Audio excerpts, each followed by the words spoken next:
Title: starting with a cute kid, 9 goddesses come on my door wanting a second child. Chapter 1 begins with an adorable child looking for a father. Order timed out, 3 yuan will be deducted. When Qin Yang heard this announcement from his phone, he almost lost his balance while tossing the wok. 3 yuan, just 3 yuan again. He delivered 6 food orders today, 3 of which were late, and the platform deducted his earnings faster than he earned them. Jiangxing Night Market was bustling with people. Old Wang, who ran the grilled cold noodle stall next door, was doing a thriving business, with the aroma of cumin and oil filling the entire street. However, Qin Yang's Fierce Fire fried rice stall only had 2 customers waiting for their food. He packed the last serving of fried rice into a box, handed it out, collected 12 yuan, and tossed it into the chipped plastic coin box. Today's total income is 87. Qin Yang wiped his hands on his apron while counting on his fingers, minus the stall fee of 30, ingredients 42, gas 15. Well, I'm losing money now. He resignedly scraped half a portion of the unappetizing leftover rice from the pot, intending to make do with it for dinner. At 27, he failed in his business and was burdened with 80,000 yuan in debt. His girlfriend from college ran off with someone who drove an Audi. Now I deliver takeout during the day and run a fried rice stall at night. The savings in my pocket are not even worth as much as the fake gold chain around Old Wang's neck next door. Qin Yang looked at the rice grains in the pot and took a deep breath. It's okay. Youth is our asset. We can always work for another 10 years. Before he could finish speaking, a small figure rushed out from the crowd. It was incredibly fast and incredibly accurate, heading straight for his trouser leg. 2 small hands gripped his calves tightly with incredible force. Dad! A babyish cry, tinged with sobs, rang in Qin Yang's ears. No, I've finally found you. Wah! The iron ladle in Qin Yang's hand clattered into the pot. He froze on the spot, looking down a little girl of about 4 years old, with crooked pigtails, her face covered in grime, tears welling in her big eyes, was clinging tightly to his greasy trouser leg. Question mark. 3 question marks popped into Qin Yang's mind. Old Wang from next door poked his head out from behind the grilled cold noodles stall, grinning. Hey, Brother Qin, you're something else, aren't you? Your never been in a relationship persona has crumbled already. Shut up. Qin Yang glared at Old Wang, then quickly squatted down, trying to pull the human-shaped pendant off his leg. Little friend, let go. You've mistaken me for someone else. I'm not your father. It's you. The little girl looked up, her big eyes staring straight at him. No, didn't mistake you. You're Nono's dad. I'm really not. Look at my face. Qin Yang pointed to his face, which, although it was originally quite good, was now covered in the marks of cooking oil and soot. I don't even have a girlfriend, so how am I supposed to be your father? More and more diners gathered around, discussing the matter animatedly. An older woman carrying a plastic bag stopped and clicked her tongue twice, saying, Young people these days don't even recognize their own children. It's a disgrace. Big sister, please don't jump to conclusions and label me like that. Qin Yang exclaimed, I haven't touched a woman's hand in 27 years. Old Wang chimed in. Do you even believe it yourself? I believe it. Of course I believe it. Qin Yang tried to stand up, but the little girl clung to him like an octopus and wouldn't let go no matter how hard he pulled. He changed his strategy, deliberately put on a stern face, took out the phone with the cracked screen, and waved it in front of the little girl. If you don't let go, I'll call the police. He pressed a 1. The little girl didn't react. I pressed 1 again. The little girl's lips trembled, but her hands remained firmly in her grasp.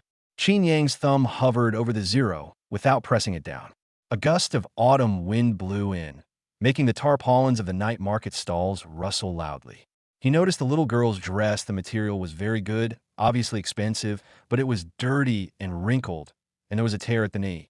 The little leather shoes on her feet were crooked, and the lace on the right shoe had long since come undone, dragging on the ground. A gust of wind blew, and the little girl shivered, her lips turning purple from the cold. Then, gurgle. Her stomach growled. The noise was so loud that even the stalls next door could hear it. The little girl was stunned for a moment, and 2 tears finally fell from her big eyes. But she didn't cry out loud. She just buried her face in Qin Yang's trouser leg and cried out in a muffled voice. Daddy, Nono's hungry. Qin Yang stopped what he was doing. He looked at the little girl's shivering shoulders, her chafed knees, and her little head buried in her trouser legs, refusing to lift it up. The three numbers 110 on the phone screen were just one hit away from being counted. He stared at it for 2 seconds. Have to. Qin Yang put his phone back in his pocket, bent down, and scooped up the small figure from ground. It was frighteningly light, almost like holding a ball of cotton. All right, stop crying, he said, tucking the little girl into his arms and reaching for the half-eaten meal with one hand. Daddy can't have you, but I can give you a bite, just one bite. This is my only dinner tonight. The little girl lifted her face from his arms, and her tearful eyes instantly lit up. Really? Shoo, keep your voice down. Qin Yang glanced guiltily at the crowd of onlookers and pushed the coin box behind him. After you finish eating, you have to tell me clearly where you live and who your mother is. Then I'll take you back, and we'll go our separate ways from now on. Good. The little girl readily agreed and reached for the bowl of rice with both hands. Qin Yang handed her the leftover food and watched her wolf it down, almost choking. He couldn't quite describe the feeling in his heart. This girl's eyebrows and eyes. How should I put it? He felt like he'd seen it somewhere before. Where did you come from? Qin Yang asked, frowning. Mom's house. Where's your mom? Have no idea. Then why did you come to the night market all by yourself? The little girl held the lunchbox and mumbled, Nono smells Daddy's fried rice. Qin Yang. He doesn't believe that. Just as he was about to press further, a gust of wind swept across the stall, causing the flame on the gas stove to flicker.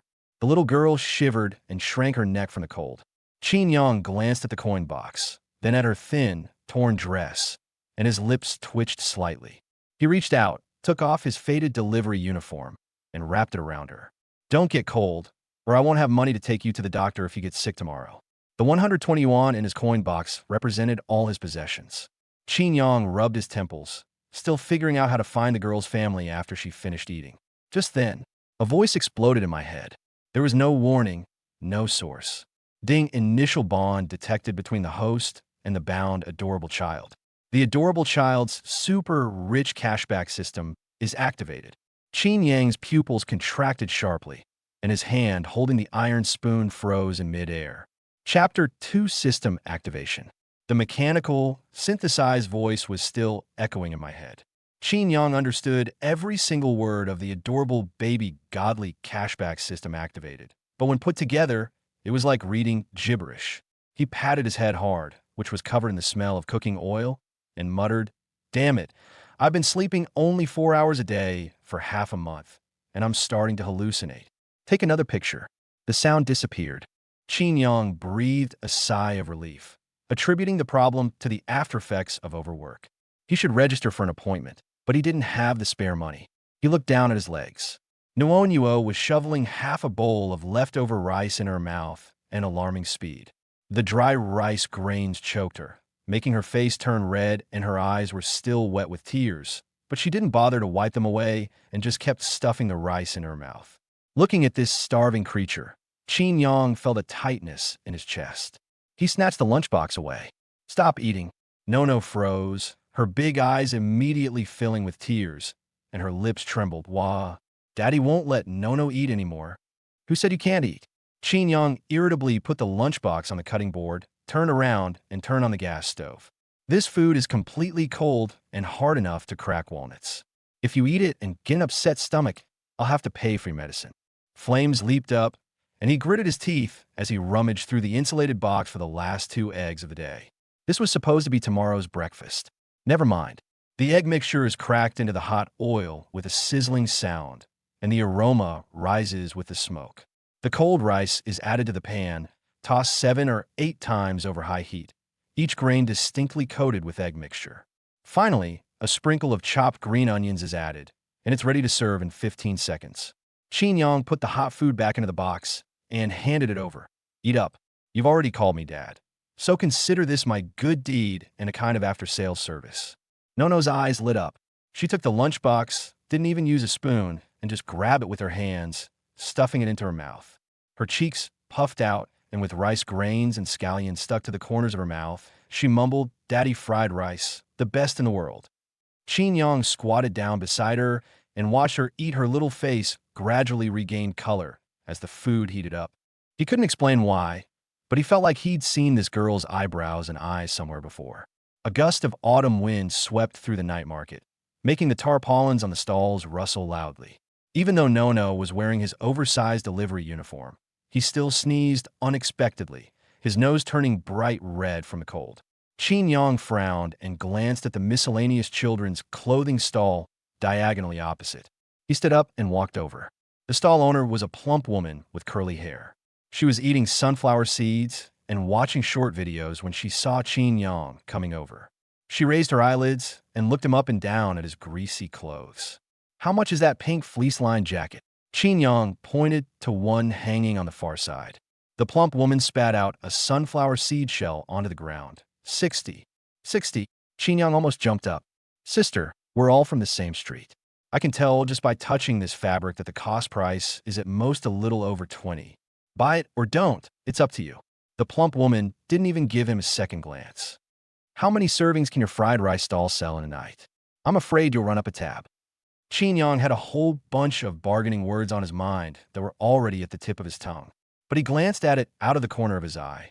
Nono stood next to the fried rice stall, rubbing the backs of her little hands together, stamping her feet because of the cold. She didn't cry or make a fuss, just stared longingly in his direction. He swallowed back the words of rebuttal. Qin Yang pulled out a crumpled 100 yuan bill, his entire fortune, from his pocket and slammed it onto the stall. "Keep the change, please." The plump woman paused for a moment, muttered something about pretending to be generous, and tore off her clothes and threw them at him. Qin Yang grabbed the clothes and strode back to the stall. He knelt down on one knee and clumsily took off Nuonyuo's delivery uniform, putting her in a pink jacket and zipping it all the way up to her chin. The fluffy lining clung to her skin, and Nono squinted her eyes in comfort. She put down the spoon, stretched out her two little arms, and tightly wrapped them around Qin Yang's neck, nuzzling her head against his shoulder. "Thank you, Dad." She tilted her little face, still covered in rice grains, and smiled, her eyes crinkling. "Daddy's the best. Nono loves Daddy the most." Qin Yang was being choked so badly he could hardly breathe. He wanted to say, "I'm not your father," but looking at that smiling face, the words turned into a sigh. All right, let go, you little rascal. If you strangle me, you'll really be without a father." He hadn't finished speaking. The long-lost mechanical, synthesized voice in his mind exploded again, so loud it sent chills down his spine. Ding! Detected that the host has provided extremely high warmth and reassurance values to the bound baby. The baby's super rich cashback system is fully activated. Qin Yang was taken aback. A semi-transparent screen appeared out of thin air before my eyes, displaying lines of text scrolling across it. System rules announced for the first time core function.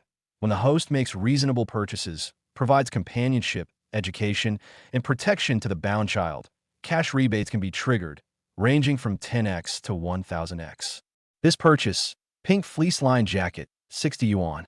Assessment result, meets the standards for warmth and health for cute kids, with extremely high emotional value. New user protection period triggered 10x cashback. Cashback amount, 600 yuan, already credited to your account. Qin Yang stood frozen in place. The next second, the shattered phone in my pocket vibrated violently. He mechanically pulled out his phone and turned on the screen. A bank text message appeared in the notification bar. A deposit of 600 renminbi has been made into your account, ending in 0328. Your current balance is 601 renminbi and 50 cents. He stared at it 3 times. 600 yuan. A solid 600 yuan. I spent 60 yuan and got 600 back. My fingers were still trembling when new content popped up on the screen. New player gift pack unlocked. Reward 1. Basic constitution enhancement already received. Reward 2. Pampering fund of 50,000 yuan already received. My phone vibrated again. Your account ending in 0328 has received a deposit of 50,000 renminbi. Your current balance is 50,601 renminbi and 50 cents. Qin Yang almost threw his phone away. 50,000 yuan. He only had $1.50 in his card when he left home this morning. Daddy. Nono hugged his leg, tilted her head back, and blinked curiously. Why aren't you moving? Qin Yang opened his mouth, his voice trembling. Nothing. It's nothing. He took 2 deep breaths, trying to get his heartbeat back to normal. The money had indeed arrived in his account, the text message and his bank balance matched. Qin Yang, a night market fried rice stall owner, suddenly had 50,600 yuan in his pocket. "Don't move!" A loud shout rang out from the direction of the night market entrance. Qin Yang looked up. Several beams of bright flashlight beams swept across the street, blinding the surrounding stall owners who quickly raised their hands to shield their eyes. 3 or 4 men in black strode closer, the leader overturning a sock cart by the roadside while cursing. "Have you found her yet? Miss is missing. All of you are going to die." Nuonyuo's little hands gripped Qin Yang's trouser leg tightly, and she shrank behind him, her bright eyes filled with fear. Chapter 3. With Dad here, no one can take you away. Several beams of bright flashlight swept across the street, their beams swaying wildly before finally locking onto Qin Yang's fried rice stall. The leader, a burly man in black with a fierce face, glanced over the stove and landed on Nuonyuo. "Found it!" the burly man roared, refusing to waste any more words with Qin Yang. The large, thick hand reached across the scalding hot cutting board and roughly grabbed at Nuonyuo's thin, frail arm. Qin Yang's forehead veins bulged, and anger flared within him. Seeing Nono's filthy, shivering state from hunger, an alarm immediately went off in his head. This group is definitely the infamous, ruthless human traffickers. Qin Yang usually hates this kind of person when he watches short videos, but he never expected to run into one himself today. The tragic scenes of those families whose children had been abducted flashed through his mind, and his anger surged to the top of his head. Without any hesitation, he kicked the cutting board with his right foot to stabilize his stance. He casually grabbed the large steel spoon covered in egg yolk and swung it hard at the big man's wrist. Bang! A dull thud. Even Qin Yang himself didn't expect that the basic physical enhancement injected by the system's newbie gift pack would fully reveal its divine power at this moment. This unexpected power surged through his muscles. The big man let out a shrill scream, feeling as if the bones in his wrist were about to be cracked. The massive body was jolted back 3 steps by the force, its back slamming heavily against old Wang's folding table next door. Plastic bowls and chopsticks were spilled all over the floor. The guy selling starch sausages next door was so scared that he scrambled into his tent. Several college students who were originally queuing to buy fried rice screamed and ran towards the street corner. The entire night market was thrown into chaos, leaving only the empty space in front of the fried rice stall. "Ouch, my back!" Old Wang stomped his feet anxiously from behind the food cart. Seeing their captain humiliated, the other 3 bodyguards immediately drew their black batons from their waists. The 3 of them moved towards the fried rice stall in a semi-encircling formation. In the eyes of these bodyguards, Qin Yang had become a vicious criminal who dared to kidnap young ladies in the street. The diners at the night market screamed and scattered in fright. Old Wang, who was grilling cold noodles, trembled as he took out his phone, pressed the numbers but hesitated to dial. Qin Yang did not retreat an inch. He tucked Nuonyuo tightly behind his back. He tilted his head slightly, using his peripheral vision to reassure Nono behind him. "Don't be afraid. With Daddy here, no one can take you away." Nono gripped his clothes tightly and nodded vigorously. With his left hand, he held up half a pot of sizzling, steaming hot oil, while with his right hand, he held upside down the iron ladle that had driven the big man away. At this moment, Qin Yang shed his usual shrewdness as a talkative stall owner and stared at the burly men with red eyes. He would never allow anyone to touch a single hair on the head of the girl behind him. If the other party dares to take a step forward, this pot of hot oil will definitely smear their faces. "Hand over my young lady." The lead bodyguard, clutching his swollen wrist, pointed at Qin Yang through gritted teeth. "Your young lady?" Qin Yang laughed angrily, banging the iron spoon loudly on the cutting board. "Are you child traffickers this brazen now? You still dare to call yourselves family members? Believe me, I could disfigure you with this spoonful of hot oil." The lead bodyguard was stunned for a moment, clearly not expecting the other party to turn the tables. "You're talking nonsense. We're members of the Shun family." "The Shun family? I'm talking about the War God Yi family." Qin Yang retorted without any politeness. What respectable family in Jiangsheng would go out with 4 thugs to snatch their child? You guys wearing black suits and sunglasses. Do you really think you're from the Matrix? Get out of here right now, or I'll call the police and have you human traffickers arrested. The bodyguard captain was so angry at these words that he laughed and pointed at Qin Yang's nose, cursing loudly. You blind bastard. How dare you interfere in the affairs of the Shun family?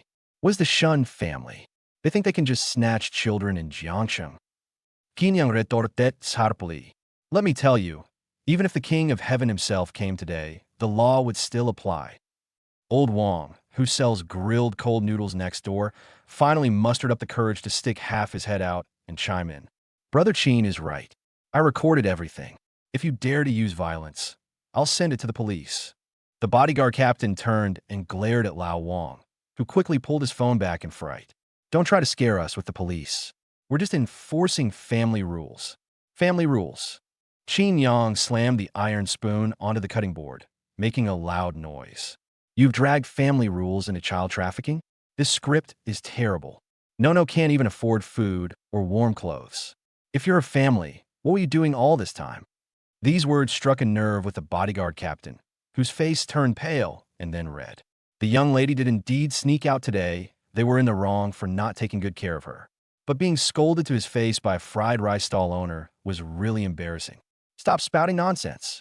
The young lady ran away on her own. You ran away on your own? Qin Yang sneered at. A 4-year-old child ran out on his own. What are you bodyguards doing? Just sitting around doing nothing. I think you're deliberately abusing children, then pretending to be looking for someone to cover up your crimes. An older woman, carrying freshly bought groceries, pointed at the bodyguard captain and loudly berated him. How could you do this to such a cute little girl? Exactly. Look at that child. He's skin and bones from hunger. Are you even human? A food delivery driver stopped his electric scooter and took out his phone, pointing at the bodyguard. Family members, a human trafficking gang has been spotted at Jiangxing Night Market. Everyone come and see. Upon hearing this, the stall owners and diners who had been keeping their distance all peeked out and pointed at each other. Exactly. What kind of father brings so many people to snatch his child? This young man's analysis makes sense. It must be infighting among the human traffickers. Call the police immediately. Don't let these bastards get away. The crowd's murmurs grew louder and louder, and the bodyguard captain, his face turning ashen with anger, pointed his baton at Qin Yang's nose. Kid, I think you're tired of living. Am I courting death? Qin Yang tilted his left hand slightly, and the scalding hot oil dripped down the edge of the pot onto the charcoal fire, stirring up a pungent white smoke. Come on, let's see if you can swing your batons faster, or if my pot of hot oil can do it faster. No, who was behind him, poked her little head out and cried out. Daddy, they're bad people. No, don't go with them. The sound of Dad melted Qin Yang's heart, and his gaze became even more fierce. Did you hear that? The children don't even recognize you. Get out of this street with your batons. The bodyguard captain suppressed the urge to take action. He took out his phone and quickly dialed a number. Young miss, we found young Mississippi. She's at the Jiangxing Night Market. She's run into a tough nut to crack. Yes, it's a street vendor. After hanging up the phone, the bodyguard captain glared fiercely at Qin Yang. You better pray your parents come soon, or you won't be able to leave this street today. Qin Yang chuckled and threw the iron ladle into the pot. I'm standing right here today. Let's see what tricks you can pull. The system panel flashed in front of Qin Yang's eyes. Ding! Host detected protecting the baby from harm, triggering hidden achievement. Overprotective parent. Achievement description. When faced with a threat of force, the host prioritizes the safety of the child over their own. Reward. Basic fighting techniques already fusioned. Current combat strength increased to 3 times the normal level. A warm current immediately flowed through his body, and Qin Yang felt his reaction speed and muscle explosiveness surge once again. He gripped the iron spoon tightly, feeling even more confident. Even if all 4 bodyguards attacked together, he was confident he could beat them to a pulp. He bent his knees slightly, adopting a defensive stance. He twirled the iron ladle in his right hand in the air, creating a whooshing sound. The 4 bodyguards were intimidated by his professional demeanor, and for a moment none of them dared to make the first move. The 2 sides were locked in a standoff, and the atmosphere was extremely tense. Just as the 2 sides were about to fight, a screeching sound of tires broke the noise of the night market. 2 blinding high beams suddenly shone from the end of the street, cleaving straight through the night. A commanding silver and black Maybach came to a sudden stop less than 5 meters from the fried rice stall. The car's streamlined design gleamed coldly under the streetlights. The license plate number was 8 consecutive 8s from Jiangcheng, which made those in the know gasp in surprise. This car costs at least several million yuan. It's definitely not something an ordinary rich person can afford. The rear door then opened. A long leg in black stockings and high heels stepped directly onto the oily asphalt road of the night market. Chapter 4 Female CEO Shun Wanru. Those long, beautiful legs, clad in high heels and bound in pure black stockings that clung tightly to their straight shape, exuded an intense sense of pressure with every step.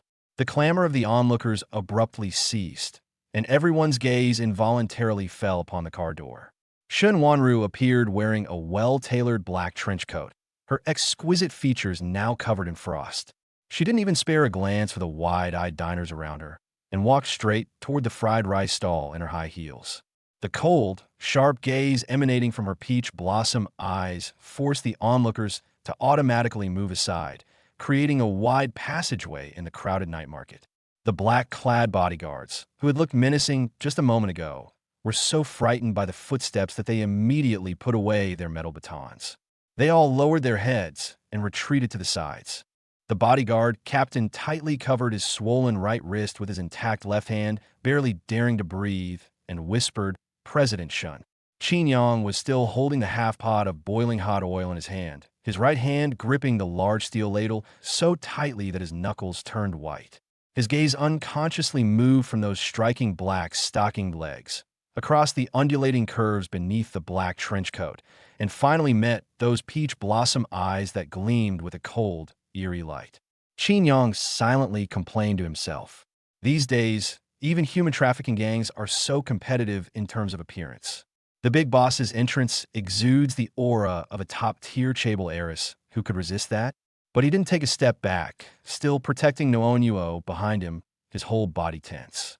Shun Wanru's gaze passed over Qin Yang's wary shoulder and landed precisely on the pink figure hiding behind him.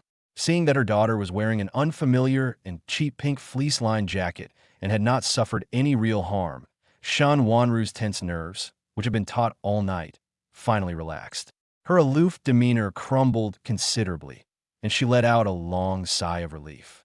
She then took 2 quick steps forward, stretched out her arms toward Nuonyuo, her voice soft but slightly trembling. "No, come here, let mommy give you a hug." All the diners and the surrounding stall owners breathed a sigh of relief, thinking that a touching reunion between mother and daughter was about to unfold. However, Nuonyuo made no move to pounce on him at all. Instead, she clenched her little hands even tighter and gripped the hem of Qin Yang's delivery uniform tightly. The little girl peeked half her head out from beside Qin Yang's thigh, pouting her small lips, which were glistening with a bit of fried rice oil, her big eyes filled with resistance. Nono doesn't want her mother. Mom is in meetings every day and doesn't spend any time with Nuonyuo. Nuonyuo only wants dad.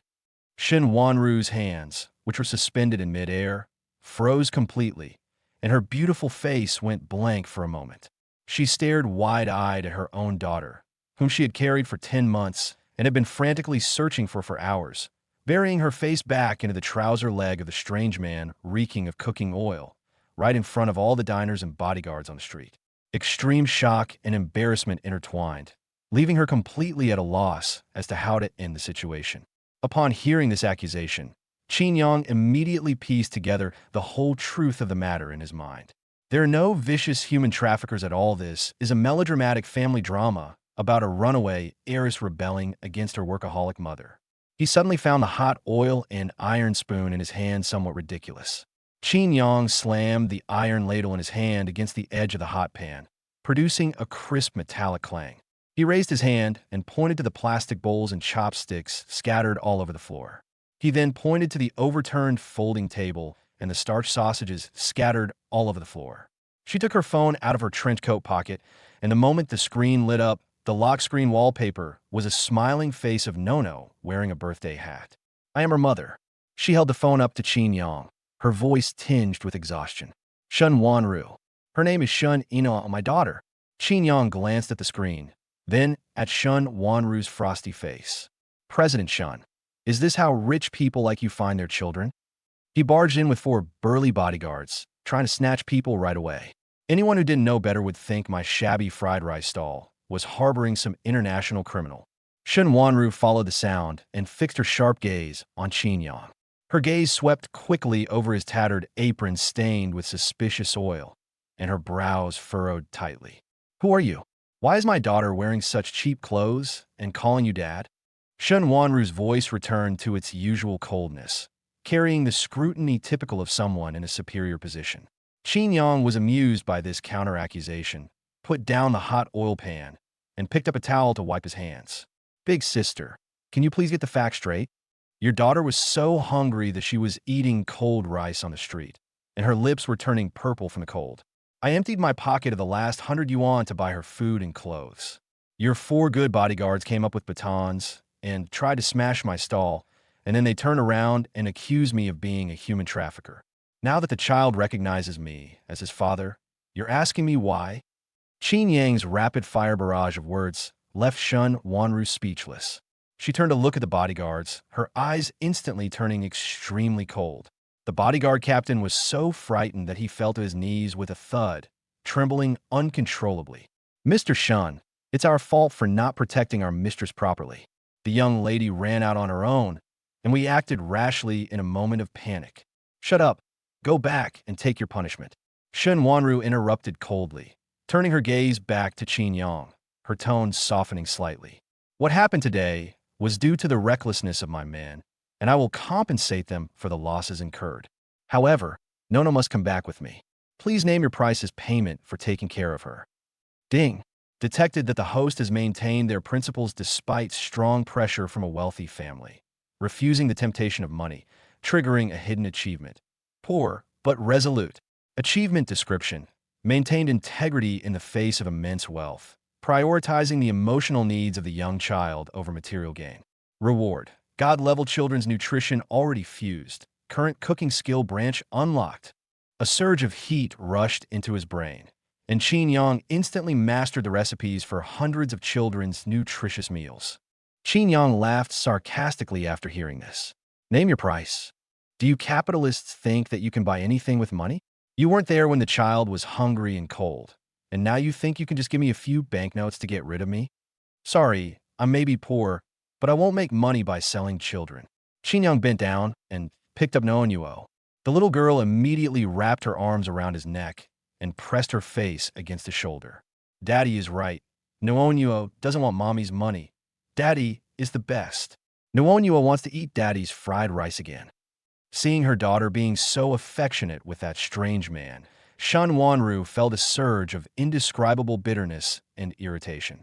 She took a breath, just about to continue trying to persuade him. Suddenly, a piercing police siren blared from the street corner, and red and blue flashing lights tore through the night as 2 police cars sped up. The car door opened, and several fully armed police officers strode out of the vehicle. The officer in charge held a walkie-talkie and glanced at the fried rice stall.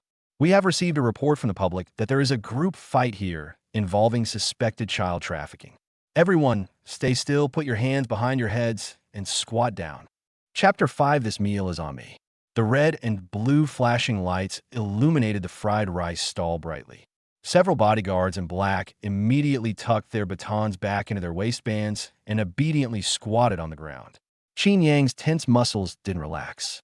He held a large, oil-stained steel ladle in one hand and a hot oil pot in the other, tightly blocking Noonyuo's way. He turned and shouted at the officer in charge. Officer, this group of people snatched a girl in the street. I strongly demand to see their identification documents. I suspect they are a professional gang operating across provinces. They must be thoroughly investigated.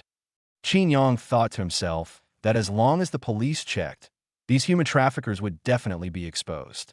Upon hearing this, Shen Wanru frowned deeply. The passenger door of the Maybach was pushed open. A short-haired woman in a business suit and wire-rimmed glasses came running up, panting. Mr. Shen, I'll handle this. The short-haired woman said in a low voice, quickly ran to the police officer and handed him a folder with both hands. Hello, officer. I am Lin Xiao, assistant to the president of Shen's group. These are our supporting documents. The officer turned on his flashlight and carefully checked the information. The folder contains Noonyuo's original birth certificate, a photocopy of her household registration book, and Shun Wanru's ID card. Lin Xiao took out her phone again and pulled up the internal surveillance video of the Shun family villa. The video clearly shows Nono sneaking out of the door tonight while the nanny wasn't looking. The police officer compared the girl in the video with Nuonyuo, who was hiding behind Qin Yang, turned off the flashlight, and breathed a sigh of relief. It was all a misunderstanding. It was a farcical incident of a mother searching for her runaway daughter. The night market surveillance footage also shows that the stall owner was just being kind and took them in he was not a human trafficker. Qin Yang froze on the spot, almost dropping the iron ladle in his hand into the oil pan. This kid actually managed to escape by hiding from security cameras. That clever little rascal. After all that, it turns out those fierce-looking men in black were bodyguards, and that aloof beauty was actually Nono's biological mother. The two police cars retracted their flashing lights and quickly drove away. As the sirens faded into the distance, Qin Yang's heart, which had been in his throat, finally settled back into his stomach. He put the hot oil pan back on the gas stove and threw the iron ladle into the bucket next to him with a muffled thud. Qin Yang turned around and looked down at Nuonyuo, who was clinging tightly to his leg. A strange sense of loss flashed through his heart. He squatted down and reached out to ruffle Nuonyuo's crooked pigtails. "All right, your biological mother has brought people here. Children shouldn't run around outside. They should come home quickly, take a hot bath, and go to bed." Qin Yang hardened his heart, grabbed Nuonyuo's arms with both hands, pulled her off his legs, and gently pushed her toward Shun Wanru. Nuonyuo pouted, her big eyes filled with tears again, and she took 2 steps back in resistance. Nono doesn't want to leave. Daddy's cooking is delicious. Nono wants to stay here. Shun Wanru immediately took a step forward, precisely grasped Nuonyuo's hand, and pulled her daughter back to her side. Once she confirmed that her daughter was safe and sound, she resumed her aloof demeanor as the female CEO of a multi-billion-dollar conglomerate. She turned to look at Qin Yang, her peach blossom eyes filled with a condescending scrutiny. Shun Wanru reached into her expensive Hermes handbag and pulled out a black leather checkbook. She unscrewed the cap of her custom-made fountain pen with her slender fingers and wrote down a string of numbers in 2 quick strokes. She tore off the check, which still carried a faint scent of ink, and handed it directly to Qin Yang. "This 100,000 yuan is your reward for taking care of Nuonyuo tonight, and it also includes the stall loss caused by the conflict earlier." The thin piece of paper trembled slightly in the night breeze. The clearly visible 1 and 5 zeros instantly stung the eyes of the surrounding stall owners and diners. A collective gasp of astonishment immediately filled the air around the night market. Old Wang, who sells grilled cold noodles next door, craned his neck, his eyes almost popping out of their sockets. "Brother Qin, you've got incredible luck tonight. You made a 100,000 yuan tip just from cooking fried rice. This is like God is feeding me. I could earn this much even if I grilled cold noodles my whole life." "Old Wang, shut up already. That's a reward from a rich heiress for her hard work. There's no use being jealous," the guy selling starch sausages next to him said sourly. Qin Yang glanced down at the check that was right in front of him. My gaze followed the check upwards and finally landed on Shun Wanru's stunningly beautiful yet utterly cold face. The system's reward of enhanced physical constitution made his senses extremely sharp. He could smell the expensive haute couture perfume on Shun Wanru. This flavor is completely different from the cumin flavor found in night markets. A sense of absurdity welled up in Qin Yang's heart. He felt that this act of severing all ties with money was an insult to the child he had just risked his life to protect. In Shun Wanru's eyes, his desperate act of protecting Nuonyuo was nothing more than a cheap service that could be bought out for 100,000 yuan. Qin Yang pulled a tattered rag from his pocket, vigorously wiped the grease off his hands, and didn't even reach out to take the check. He turned around and walked past Shun Wanru, straight to the folding table that had been kicked over by the bodyguard, and bent down to prop it up again. "I know you mean well, but I absolutely will not accept this money. I am indeed a penniless man with a mountain of debt, but I have my own bottom line." Qin Yang was sincere about this statement. After all, there's also the cashback from the cute baby system. Isn't the money from the system appealing? Upon hearing this, Shun Wanru's hand holding the check froze in midair, and a look of astonishment appeared on her beautiful face. From childhood, she was used to using money to pave the way and to measuring all relationships by interests. This was the first time she had encountered a street vendor who could remain indifferent to a huge sum of 100,000 yuan. She instinctively suspected that Qin Yang was playing hard to get because he thought the money was too little and was preparing to press the issue further. If you think it's not enough, I can add more. Adding more won't make a difference. Qin Yang didn't even turn his head and simply flattened the folding table. Although I, Qin Yang, am poor, I am not so poor that I have to sell my daughter. These words left Shun Wanru speechless. She opened her mouth, but couldn't utter a second sentence. She looked at Qin Yang's broad back, a complex emotion flickering in her eyes. A cold wind suddenly swept through the night market streets. Gurgle. Nono's stomach made a loud, untimely noise. The little girl clutched her stomach, looking aggrieved, tears welling up in her eyes. Daddy, Nono is hungry again. Just as Qin Yang was about to speak, an extremely faint yet clear gurgling sound came from Shun Wanru's flat abdomen. The aloof female CEO's pretty face instantly turned bright red. Even her ears turned pink. You misheard. It wasn't my stomach growling. Shun Wanru's cold expression finally froze. She bit her lower lip, her voice so soft it was almost inaudible. Qin Yang looked at the awkward mother and daughter and forced himself not to laugh out loud. He casually turned on the fire and tossed the wok, and the flames instantly shot up half a meter high. Since everyone is hungry, why don't we stay and have a meal? This meal is on me. Chapter 6 Howling Mode activated. As soon as Qin Yang finished speaking, Shun Wanru froze on the spot. The blush on her face hadn't faded yet. An extreme astonishment flashed in her peach blossom eyes. As the female CEO of a multi-billion-dollar conglomerate, she was used to being invited to top-tier restaurants, and no one had ever invited her to eat at a greasy night market stall. Nuo, her eyes sparkling, grabbed Shun Wanru's slender fingers tightly and pulled them back with all her might. Mom, Nuo wants to eat the fried rice that Dad made. I didn't get enough from that leftover rice. Nono won't go home until she eats freshly cooked food today. Shun Wanru looked down at the sticky asphalt road, her brow twitching uncontrollably. The iron pot, reeking of years of cooking fumes, was right in front of her, and the alarm bells of her severe misophobia flared wildly in her mind.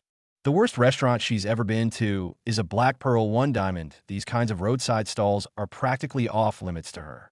No, be good, it's too dirty here. She crouched down, trying to coax her daughter with the superior offer, her tone carrying an undeniable forcefulness. Come home with Mom, and Mom will take you to the most upscale Michelin 3-star restaurant in Jiangxing. The truffle seafood risotto, there's 100 times better than this. How about I buy you the whole set of limited edition Barbie dolls? Faced with the capitalist's money-coated sweet bullets, Nono remained completely unmoved. The little girl pouted and immediately let go of Shun Wanru's hand. Truffles don't taste good, so Nono wants to eat Daddy's fried rice. Seeing that her mother still wouldn't budge, Nono used a secret technique that had been lost to human infants for a long time. She plopped down on the ground, her little leather shoes kicking wildly in the air. I'm not leaving, I want fried rice. Nono started howling at the top of her lungs, all thunder and no rain. She even prepared to roll around on the greasy ground, trying to defeat magic with magic. Startled, Shun Wanru quickly reached out to grab her daughter, the hem of her expensive haute couture trench coat dragging on the greasy ground. Don't roll on the ground. Your clothes will get all dirty. Nuo nimbly dodged her mother's hand and continued to howl at the top of her lungs. Mom won't buy fried rice for Nuo. Mom is a bad mom. Nono's going to starve to death here, wah. The standoff lasted less than 3 minutes, but the gazes of the surrounding diners all changed. The gaze that was just watching the commotion has now turned into a gossipy look at the heartless mother abusing her child. Old Wang, who sells grilled cold noodles next door, whispered to his wife. Even rich mothers can't be good, they won't even buy their kid a bowl of fried rice. Look, the child is so hungry he's rolling around on the ground. What a tragedy. Even a worker who had just finished get off work couldn't help but chime in. Exactly. What's the point of driving a Maybach if they won't even let you buy a 10 yuan fried rice? Your child is calling you Mom. How can you be such a heartless mother? Hearing these comments, Shun Wanru felt her blood pressure surge to the top of her head. As the president of a multi-billion-dollar conglomerate, she had never experienced such a devastating blow. akin to a social catastrophe. The whispers and pointing fingers around her made her feel ashamed, and the words of explanation stuck in her throat. She couldn't very well say that she disliked the street stalls because they were too dirty. If this gets out, tomorrow's Jiangchang Finance headline will be about the female CEO of the Shun family abusing her own flesh and blood. She let out a long sigh, completely defeated. "Stop howling. I'll eat it, okay?" Shen Wanru reluctantly pinched her nose and reached out to pull Nuonyuo up from the ground, quickly brushing the dust off her pants. Qin Yang was trying so hard to suppress his laughter that his stomach hurt.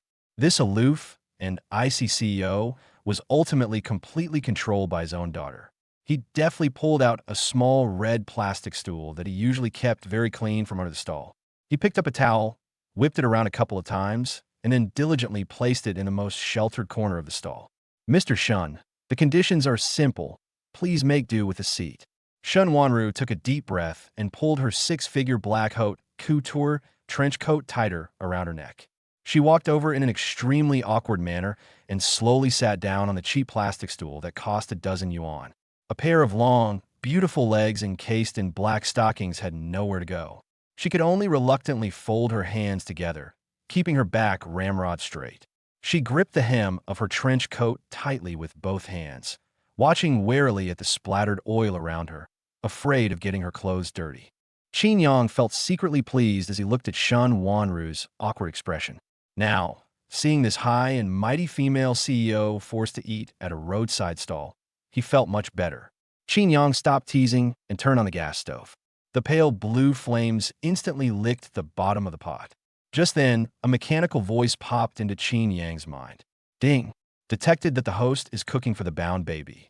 The God-level children's nutrition-related branch has been activated, and the basic skill of making God-level fried rice has been fully integrated into the host's muscle memory. The moment Qin Yang grasped the large steel ladle, a strange warm current surged from his wrist into his arms. His previous fatigue vanished. He even felt that he could take this broken iron pot and cook at a state banquet without any problem. Qin Yang held the large steel ladle in his right hand and lifted the iron pot with his left. He exerted force with his arm, and the iron pot drew a smooth, circular trajectory in the air. The rice in the pot rose into the air, tumbled twice in the air, and then fell steadily back to the bottom of the pot. The flames leaped into the pot, illuminating Qin Yang's focused profile. His movements were fluid and graceful, without any unnecessary actions. His God-level fried rice skills allow him to have an intimate knowledge of the characteristics of each ingredient and to precisely grasp the best time to add salt, drizzle soy sauce, and sprinkle chopped green onions. The golden liquid from the free-range eggs precisely coats every grain of leftover cold rice in midair. The rice grains jumped wildly under the high temperature, making a pleasant crackling sound. This is completely different from the unorthodox methods of roadside stalls. Qin Yang's control over the heat reached a perfect level. He flipped the wok perfectly each time, ensuring the rice was heated evenly.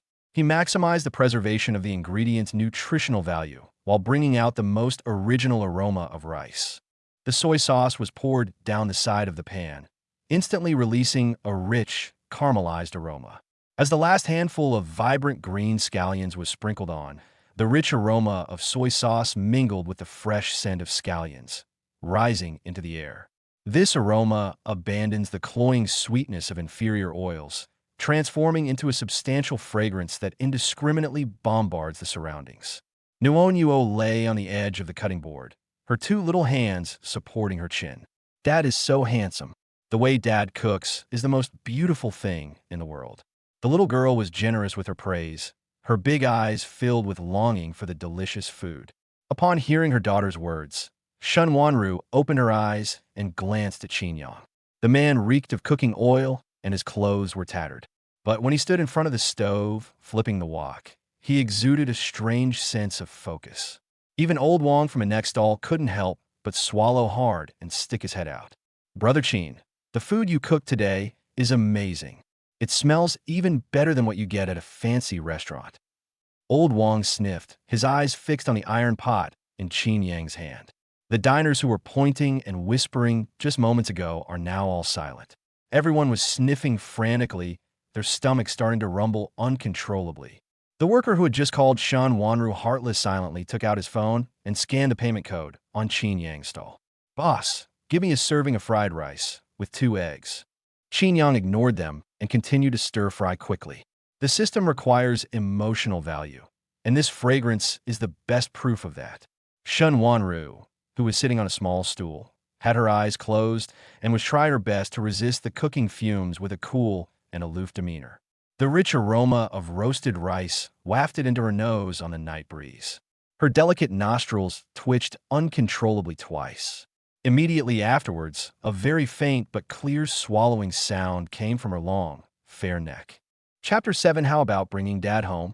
Although the swallowing sound was soft, Qin Yang's ears were incredibly sensitive after his physique was enhanced. A slight smile played on his lips as he flicked his wrist, stirring the last handful of vibrant green scallions in the pot. The golden grains of rice bounced one last time in the wok before settling neatly into a disposable lunchbox. Qin Yang closed the lid of the box and casually placed 2 plastic spoons on it. He carried the lunchbox to Nonyuo and squatted down in front of her, glancing out of the corner of his eye at Shun Wanru, who was trying hard to turn her head to look at the Maybach logo. "Here, Nono's eyes lit up, and she snatched the lunchbox with both hands. The moment she opened the lid, a wave of hot air, filled with the aroma of eggs and scallions, rushed out. Wow! The little girl grabbed the spoon and started shoveling large mouthfuls of rice in her mouth. Rice grains clung to the corners of her mouth, and oil glistened on the tip of her nose, making her whole little face glow. Delicious! Dad's cooking is the best. With her mouth full of rice, Noonyuo uttered words of praise that were hard to understand. Ding! The baby's emotional level has reached full marks, and the parent-child bond continues to deepen. Qin Yang was in a great mood. He put away the system panel and casually picked up a rag to wipe the cutting board. Shun Wanru, sitting on a stool, felt like she was sitting on pins and needles. She desperately tried to recall the black truffle risotto she had at the Peninsula Hotel last week. 7,080 per person. The presentation was exquisite, with silverware and waiters wearing white gloves. That's what she should eat. Not this kind. Another wave of heat wafted over. Shun Wanru felt as if her stomach had been gripped and twisted violently. She clenched her teeth, her tin, well-maintained fingers gripping the hem of her trench coat tightly. We must not lose face. She is the head of the Shun Group, which is worth 30 billion yuan, and she would never lose face in front of a roadside fried rice stall. Mother!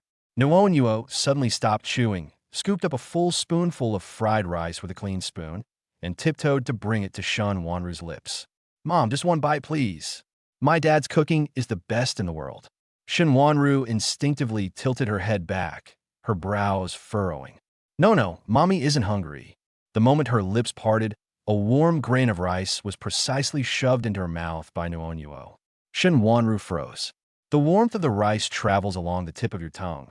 The smoothness of the egg yolk is coated with just the right amount of savory sauce, and the distinct texture of each grain bounces between your teeth. Her pupils dilated. What does this taste like? The black truffle risotto at the Peninsula Hotel is nothing compared to this bite. Her throat moved involuntarily, and the mouthful of food slid down her esophagus, warming her all the way to her stomach. Shun Wanru's tense back visibly relaxed. Her eyelids closed slightly, and her eyelashes trembled gently. Qin Yang saw this scene clearly. He suppressed a laugh and didn't say anything. He deliberately picked up the pot, turned around, and walked to the bucket at the other end of the stall, where he started scrubbing the iron pot vigorously. I even hummed a couple of off-key lines. The water was splashing loudly, and Qin Yang, with his back to the stool, was trembling slightly. I heard a very faint sound behind me as a plastic spoon collided with a lunchbox. They've arrived. Shun Wanru suddenly opened her eyes when she heard the sound of water flowing away from Qin Yang. She quickly scanned the area. The bodyguard captain clutched his wrist and lowered his head, while the other 3 bodyguards stood ramrod straight, facing the Maybach, their eyes downcast. Old Wong was squatting behind the food cart, scrolling through his phone, while the guy selling starch sausages was busy greeting new customers. Nobody was looking at her. Shun Wanru's rational defenses completely collapsed at this moment. She snatched another spoon from Noonyuo's hand and scooped a large spoonful from the lunchbox in her mouth. Fresh! fragrant, hot. It's out of control. The dining etiquette of a billionaire CEO crumbled in the face of this 12 yuan bowl of fried rice.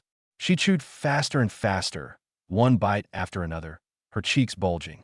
Nono was stunned, her little mouth agape in an O shape. Shen Wanru even started competing with her 4-year-old daughter for food. Mom, you've eaten so much. Leave some for Nuonyuo. Just one more bite, and I'm done, Shen Wanru mumbled, but her spoon showed no sign of stopping.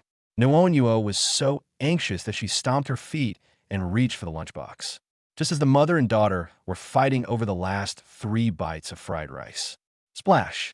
The sound of water stopped. Shen Wanru paused in her movements and slowly turned her head. Qin Yang had finished washing the pot at some point, and with a rag in his hand, he leaned against the stall with his arms crossed, watching her with a smile.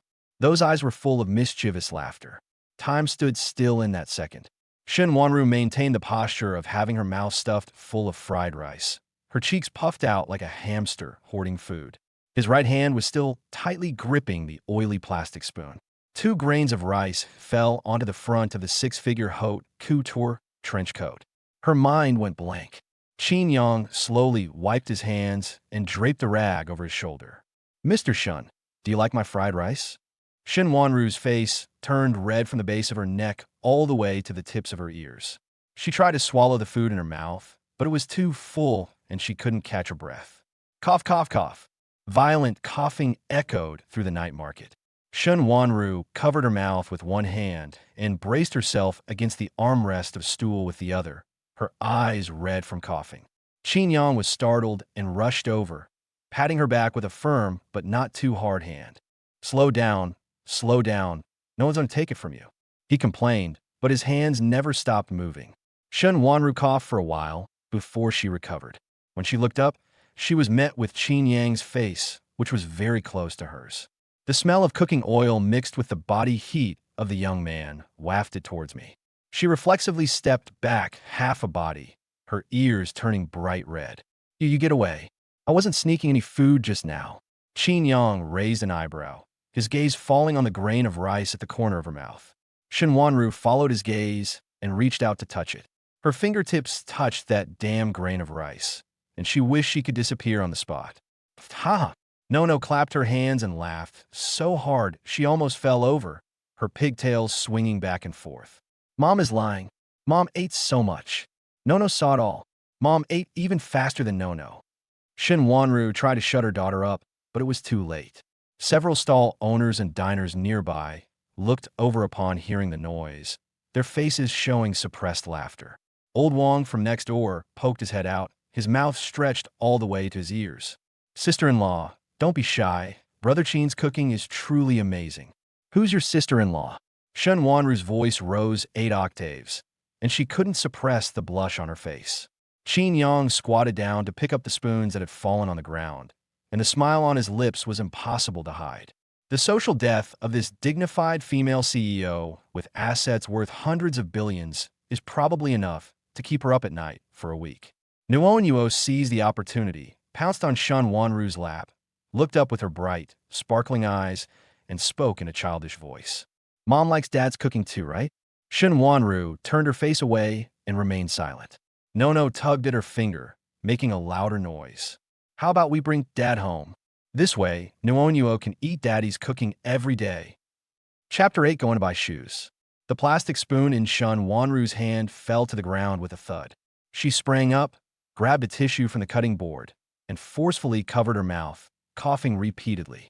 That face, which could silence the entire board of directors during the day, was now burning from the base of his neck upwards. His ears were flushed pink, and even the corners of his eyes were red.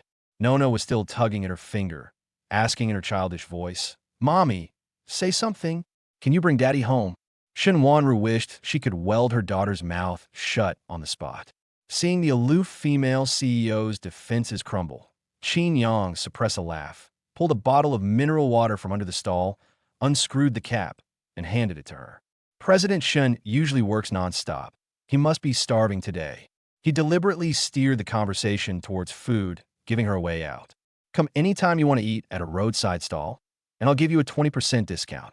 Shen Wanru took the water and gulped down 2 mouthfuls, blushing as she glared at him, ignoring the comment. Qin Yang squatted down again, reached out and pinched Noonyuo's chubby cheeks, and patiently spoke. Little girl, this is the first time we've met. How can you go home with a stranger like that? Upon hearing this, Nono put her hands on her hips and tilted her head to the side. You're my father. How could you be a stranger? Dad cooked for Noonyuo, bought her clothes, and protected her. Uncle would never do such a thing. Qin Yang was speechless at this logic and helplessly turned to look at Shen Wanru. The meaning is clear, sister. You should really do something about your daughter.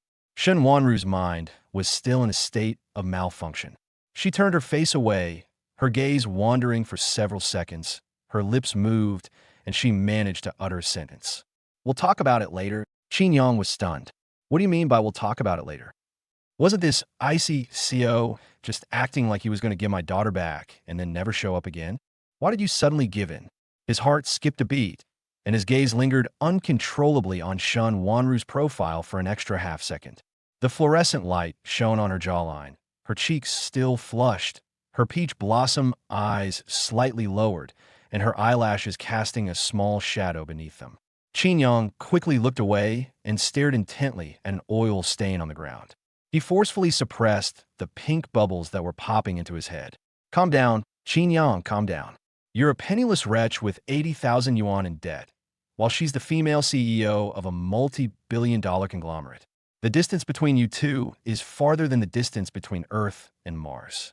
But this female CEO is not only stunningly beautiful, but the way she was sneaking a bite of fried rice earlier was also surprisingly adorable.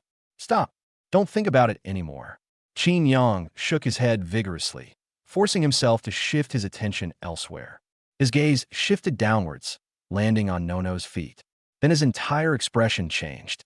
Nono's right shoe hung loosely on her foot. The laces had long since come undone, and the heel couldn't be held up at all. Even worse, the back of her fair ankle was rubbed raw by the hard leather edge, leaving a large patch of skin that oozed fine blood and had formed a thin scab, with fluid still seeping from the edges. How far did this girl run?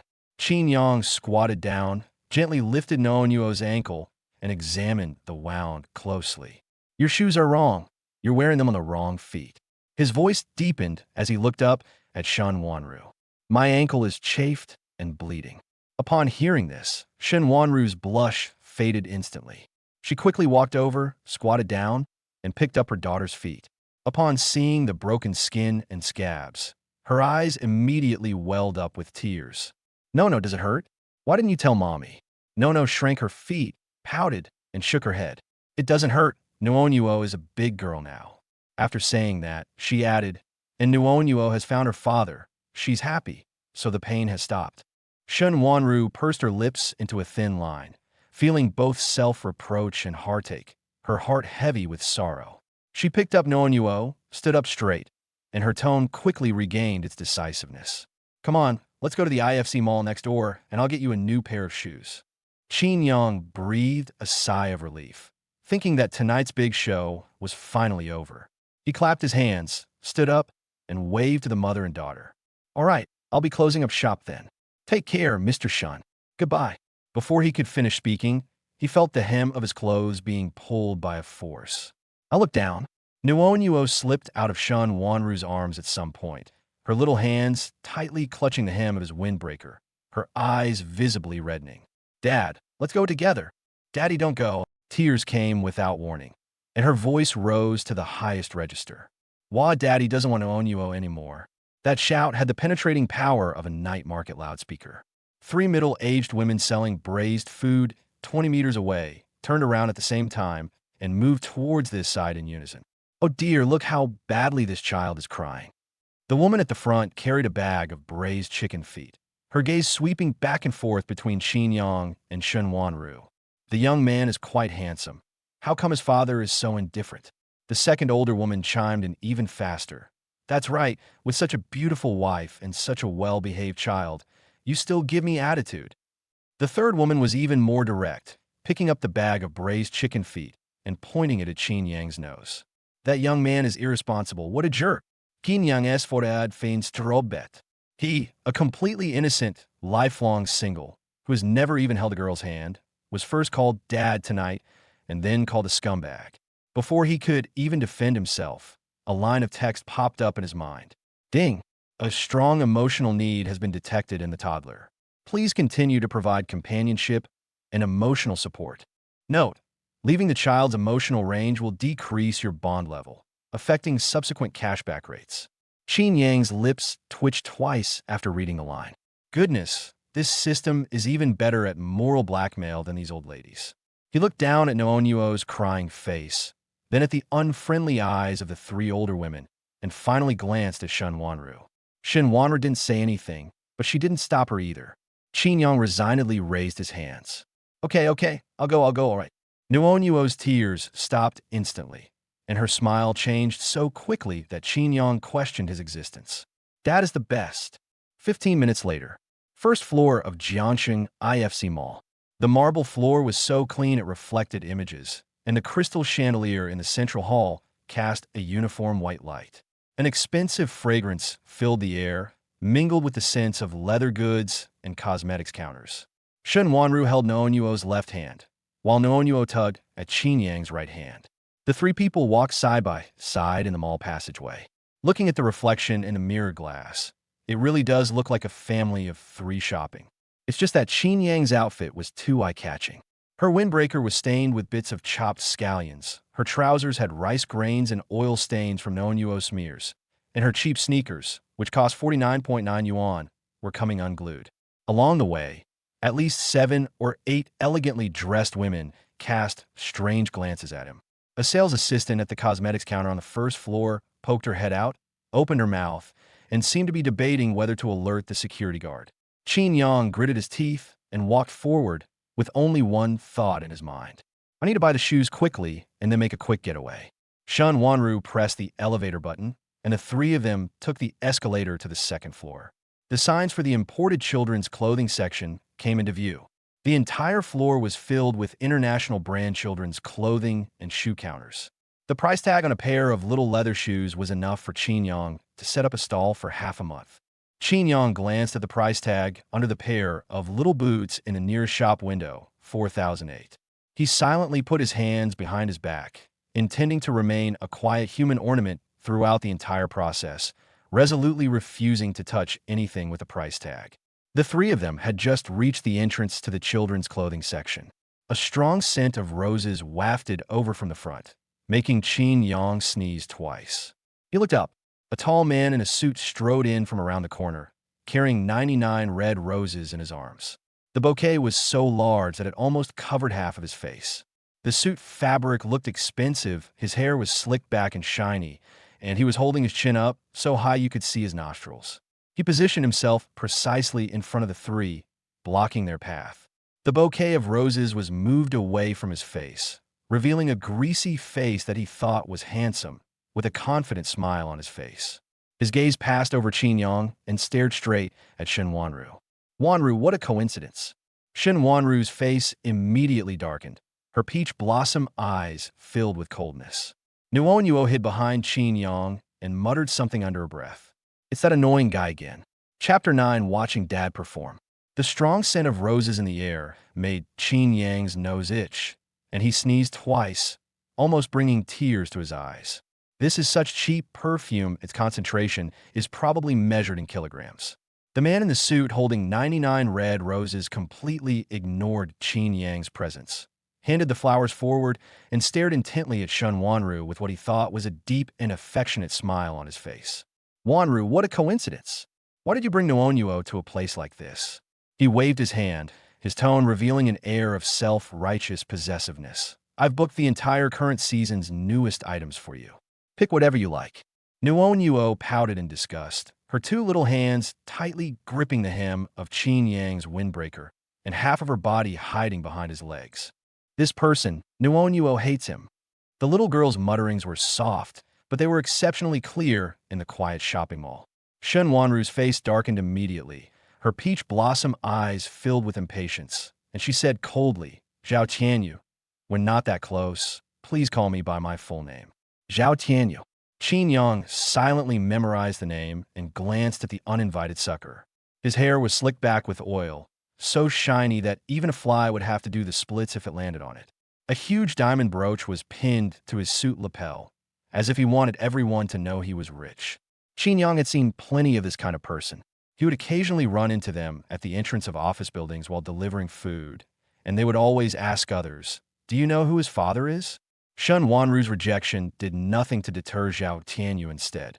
He moved the bouquet closer and smiled even more confidently. Just then, the sales assistants from the nearby children's clothing store sprang into action. For uniform shop assistants immediately came up to him, greeting him with "Hello, young Master Zhao," and praising him for looking so handsome today, making Zhao Tianyu feel like he was on top of the world. Amidst the chorus of flattery and praise, Zhao Tianyu finally lowered his proud head as if taking pity on him, and finally caught a glimpse of Qin Yang, who was being held tightly by Nuonyuo. His gaze started from Qin Yang's windbreaker, stained with scallion bits, swept over the oil stains on his trousers, and finally landed on his pair of cheap sneakers that had come unglued. Zhao Tianyu's ability to change his expression at such a rapid pace is truly remarkable. He exaggeratedly jumped back a big step, pinched his nose with his left hand, and fanned the air wildly with his right hand, his brows furrowed so deeply they could trap a fly. "Wanru, who is this beggar? He reeks of swill mixed with gutter oil." Zhao Tianyu raised his voice so high that he wanted the whole floor to hear him. "What are the security guards at IFC doing? How come they put all sorts of trash in them all?" Upon hearing this, Qin Yang's lips twitched slightly, but he didn't rush to reply. He glanced down at Nuonyuo, who was hiding behind him. The little girl's brows were furrowed, and her big eyes revealed disgust and unease. Shen Wanru stepped forward with a cold expression, about to speak. Zhao Tianyu didn't give her a chance to speak at all. He had already automatically imagined a whole drama in his mind, a poor guy from the bottom of society trying to scam a billionaire CEO, and the hero's moment of glory has arrived. Zhao Tianyu sneered and opened the crocodile skin wallet tucked under his arm with one hand. He pulled out a stack of brand new 100 yuan bills, swaggered up to Qin Yang, and slapped the money loudly in his left palm. "Kid, you've managed to scam the Shun family. You must be blind." Zhao Tianyu looked down at Qin Yang and pushed the wad of money toward his chest. "Take this 10,000 yuan and get out of my sight immediately. While you're at it, go buy some deodorant and spray it. Don't pollute the public air." The sales assistants exchanged glances.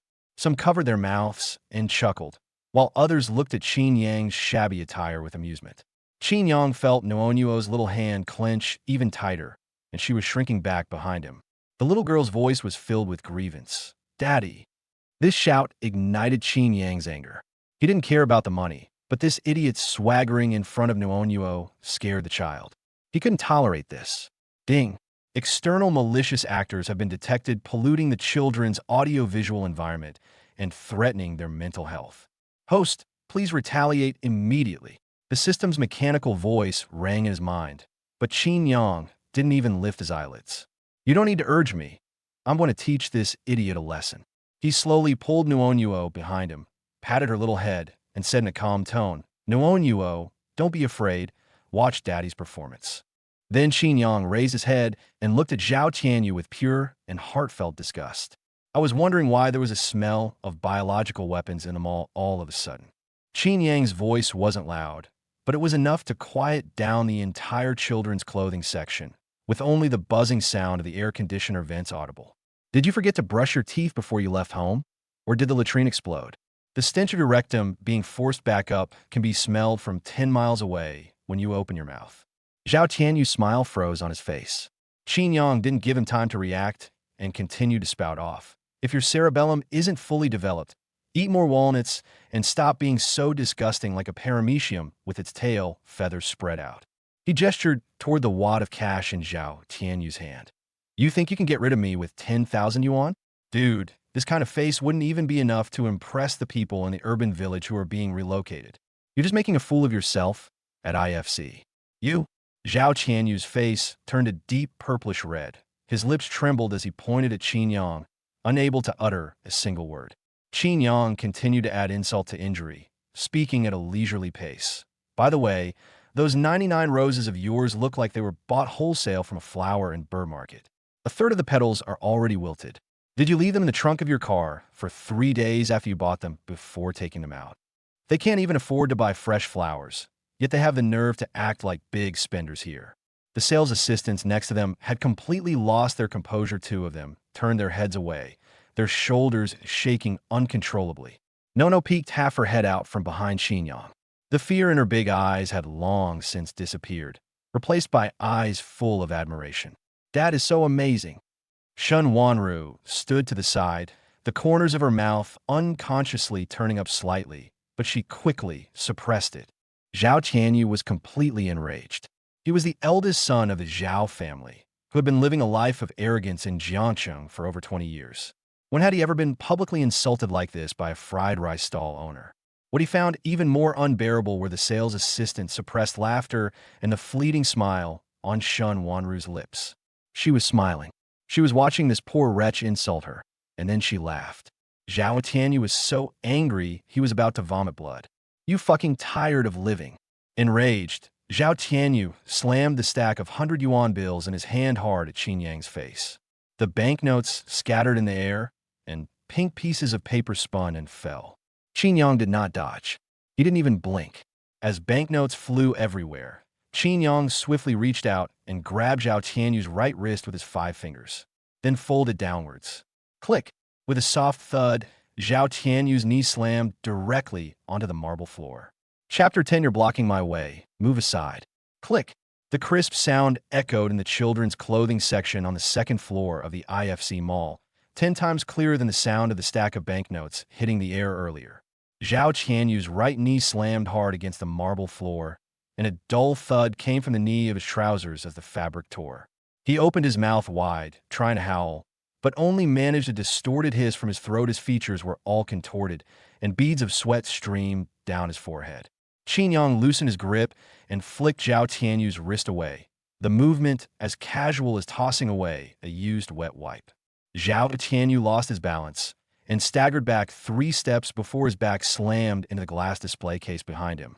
2 or 3 pairs of children's shoes in the display case were knocked over by the shock, and the bouquet of 99 red roses in his arms was crushed to pieces. Petals and floral foam covered his body, and even 2 red petals were stuck on his shiny hair. Qin Yang flicked his fingers and took a half step back to steady himself. His heartbeat remained steady throughout. After the fighting skills rewarded by the system were integrated with muscle memory, the grappling move he just made was no different from flipping a wok to stir-fry rice at a night market. Several customers who were picking out children's clothes stopped. Among the onlookers, some took out their phones, and some pulled their children back, but all their eyes were fixed on this side.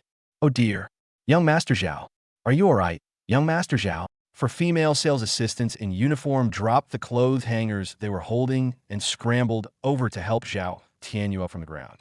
The saleswoman in the lead had a high ponytail, and her name tag read Gold Medal Consultant. She was holding Zhao Tianyu's arm when she turned and glared at Qin Yang. Who are you? How dare you assault someone in our store?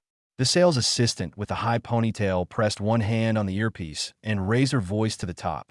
Security.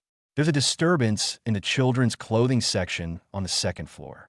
A guy in tattered clothes is hitting someone at the counter. Come up and handle this immediately. Qin Yang ignored her completely and glanced down at Noonyuo. The little girl gripped the hem of his windbreaker with both hands, her big eyes not filled with fear, but with admiration. Daddy was so cool just now. That jerk got pinned to the ground by Daddy in one go. Qin Yang reached out and flicked her forehead.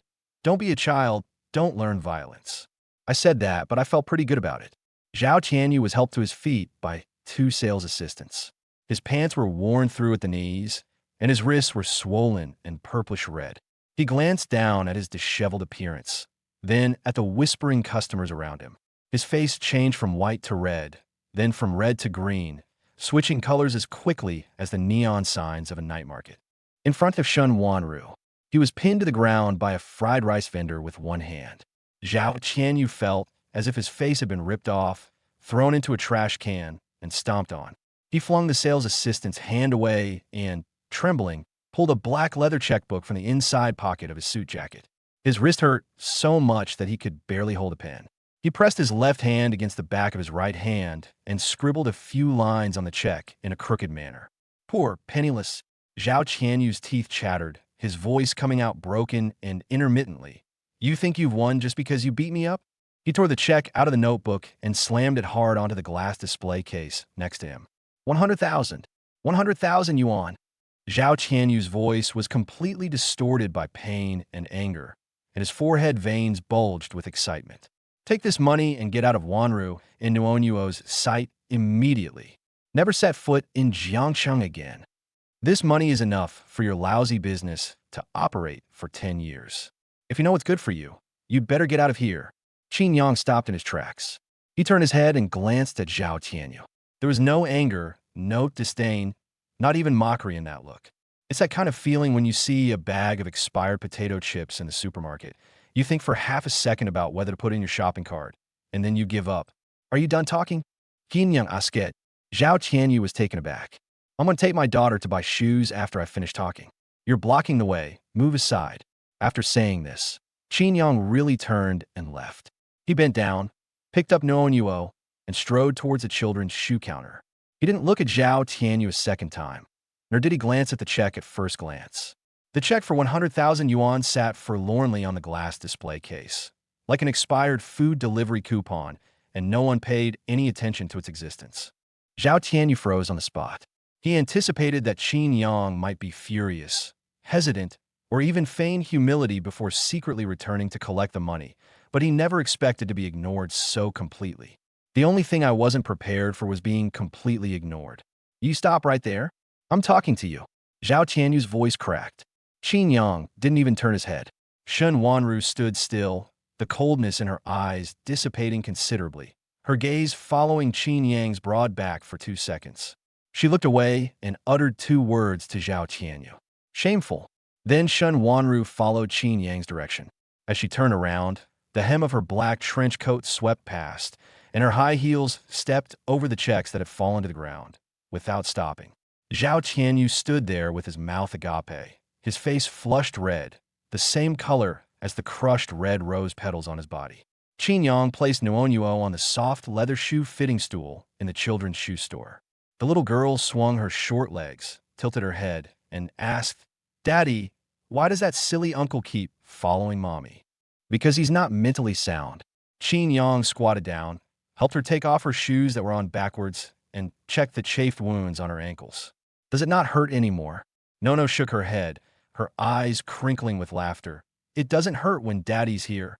Qin Yang rubbed her head, stood up straight, and looked up at the display case in front of him. Just then, a line of text popped up on the system panel in my mind. Note, your pet fund has a balance of 50,000 yuan. This fund can only be used for reasonable spending related to your pet. Your pet currently needs shoes. It is recommended that you complete the purchase as soon as possible to increase your pet's comfort level. Qin Yang glanced at the top shelf of the display case.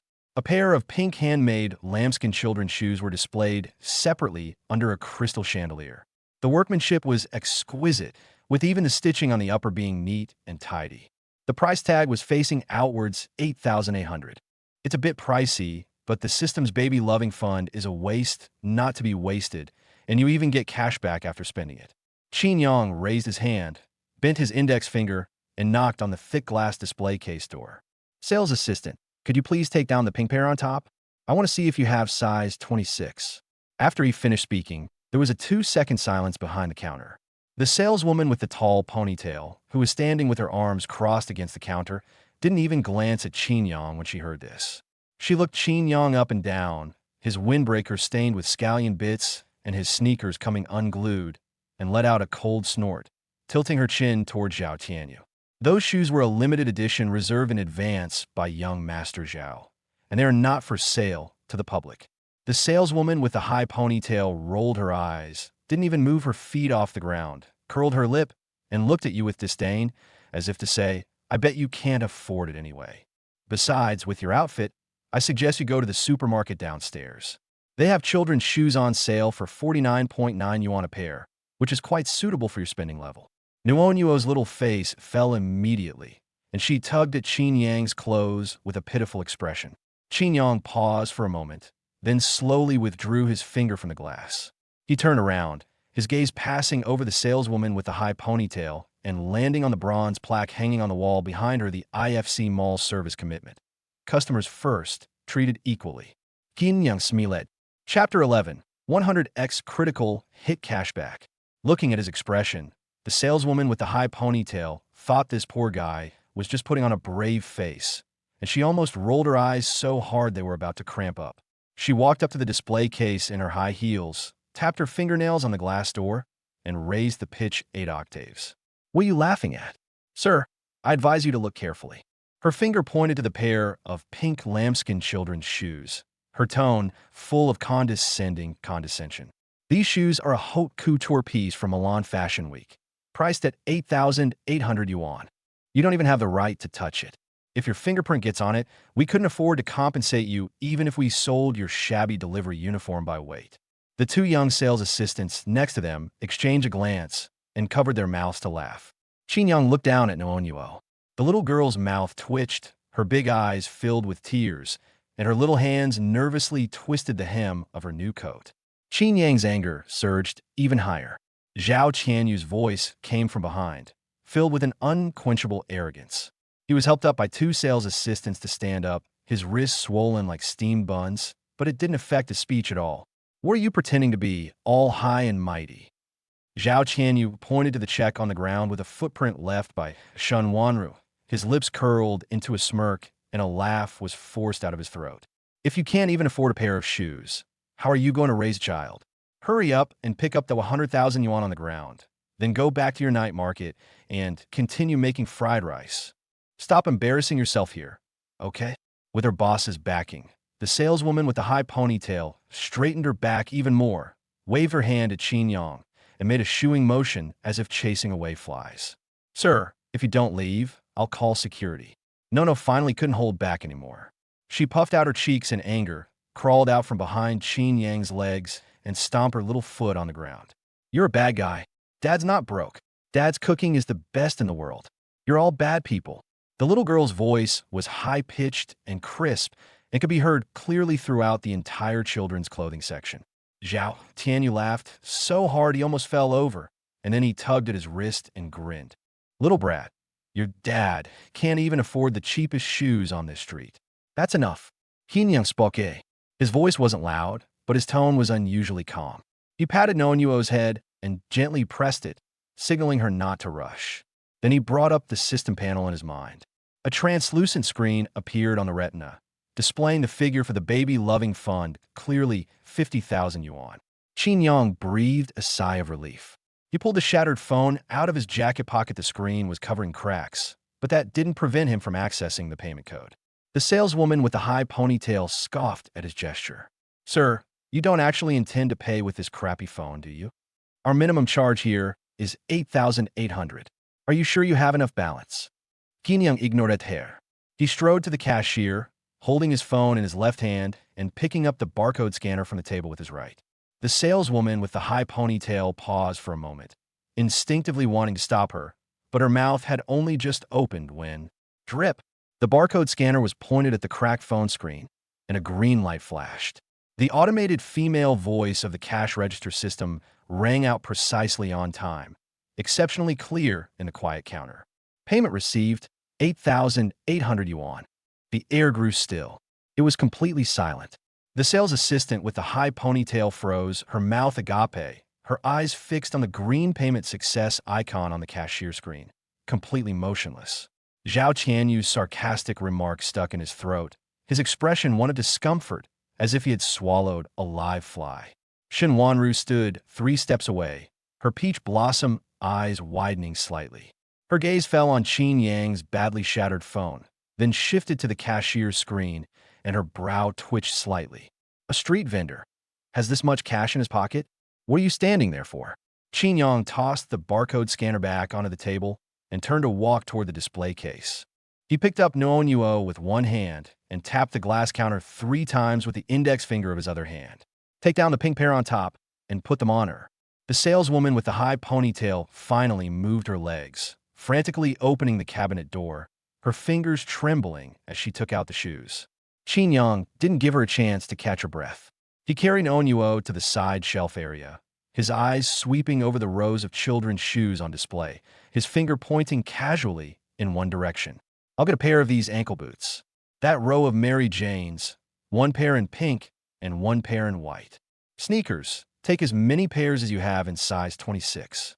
He paused for a moment, then added another sentence. I'll take a dozen of the matching pure wool socks. The saleswoman with the high ponytail trembled more and more as she carried out shoe boxes and stacked them on the checkout counter, the pile almost taller than her. Drip. Payment received 3,600 yuan. Drip. Payment received for 1,200 yuan. Drip. Payment received 2,900 yuan. The crisp notification sounds rang out one after another, causing all the customers in the children's clothing section on the second floor to turn their heads. Nono sat on the shoe-fitting stool, her feet already adorned with the pink lambskin shoes that cost 8,800 yuan. She looked down at her new shoes, her short legs swinging back and forth, her eyebrows and eyes crinkling together with a smile. Daddy, it looks so good. My feet aren't rubbing at all anymore. Qin Yang squatted down to check the tightness of the shoes, making sure that the wound was not being pressed on her ankle, and patted her calf with satisfaction. As long as you're comfortable. Zhao Tianyu froze. His mouth was agape, his eyes darting back and forth between Qin Yang and the cash register screen, his expression more distorted than his wrist, which was swollen like a bun. No, impossible. His voice was weak and his throat was tight. You're just a street vendor. Where did you get so much money? Did you steal it? Rob it? Qin Yang didn't even turn his head. Is it any of your business? He pulled the last receipt from the counter, casually stuffed into his pocket, and beckoned to the sales assistant with the high ponytail. Let's calculate the total. The saleswoman with the high ponytail typed shakily on the keyboard for a long time before a number finally appeared on the screen. She swallowed hard, her voice hoarse.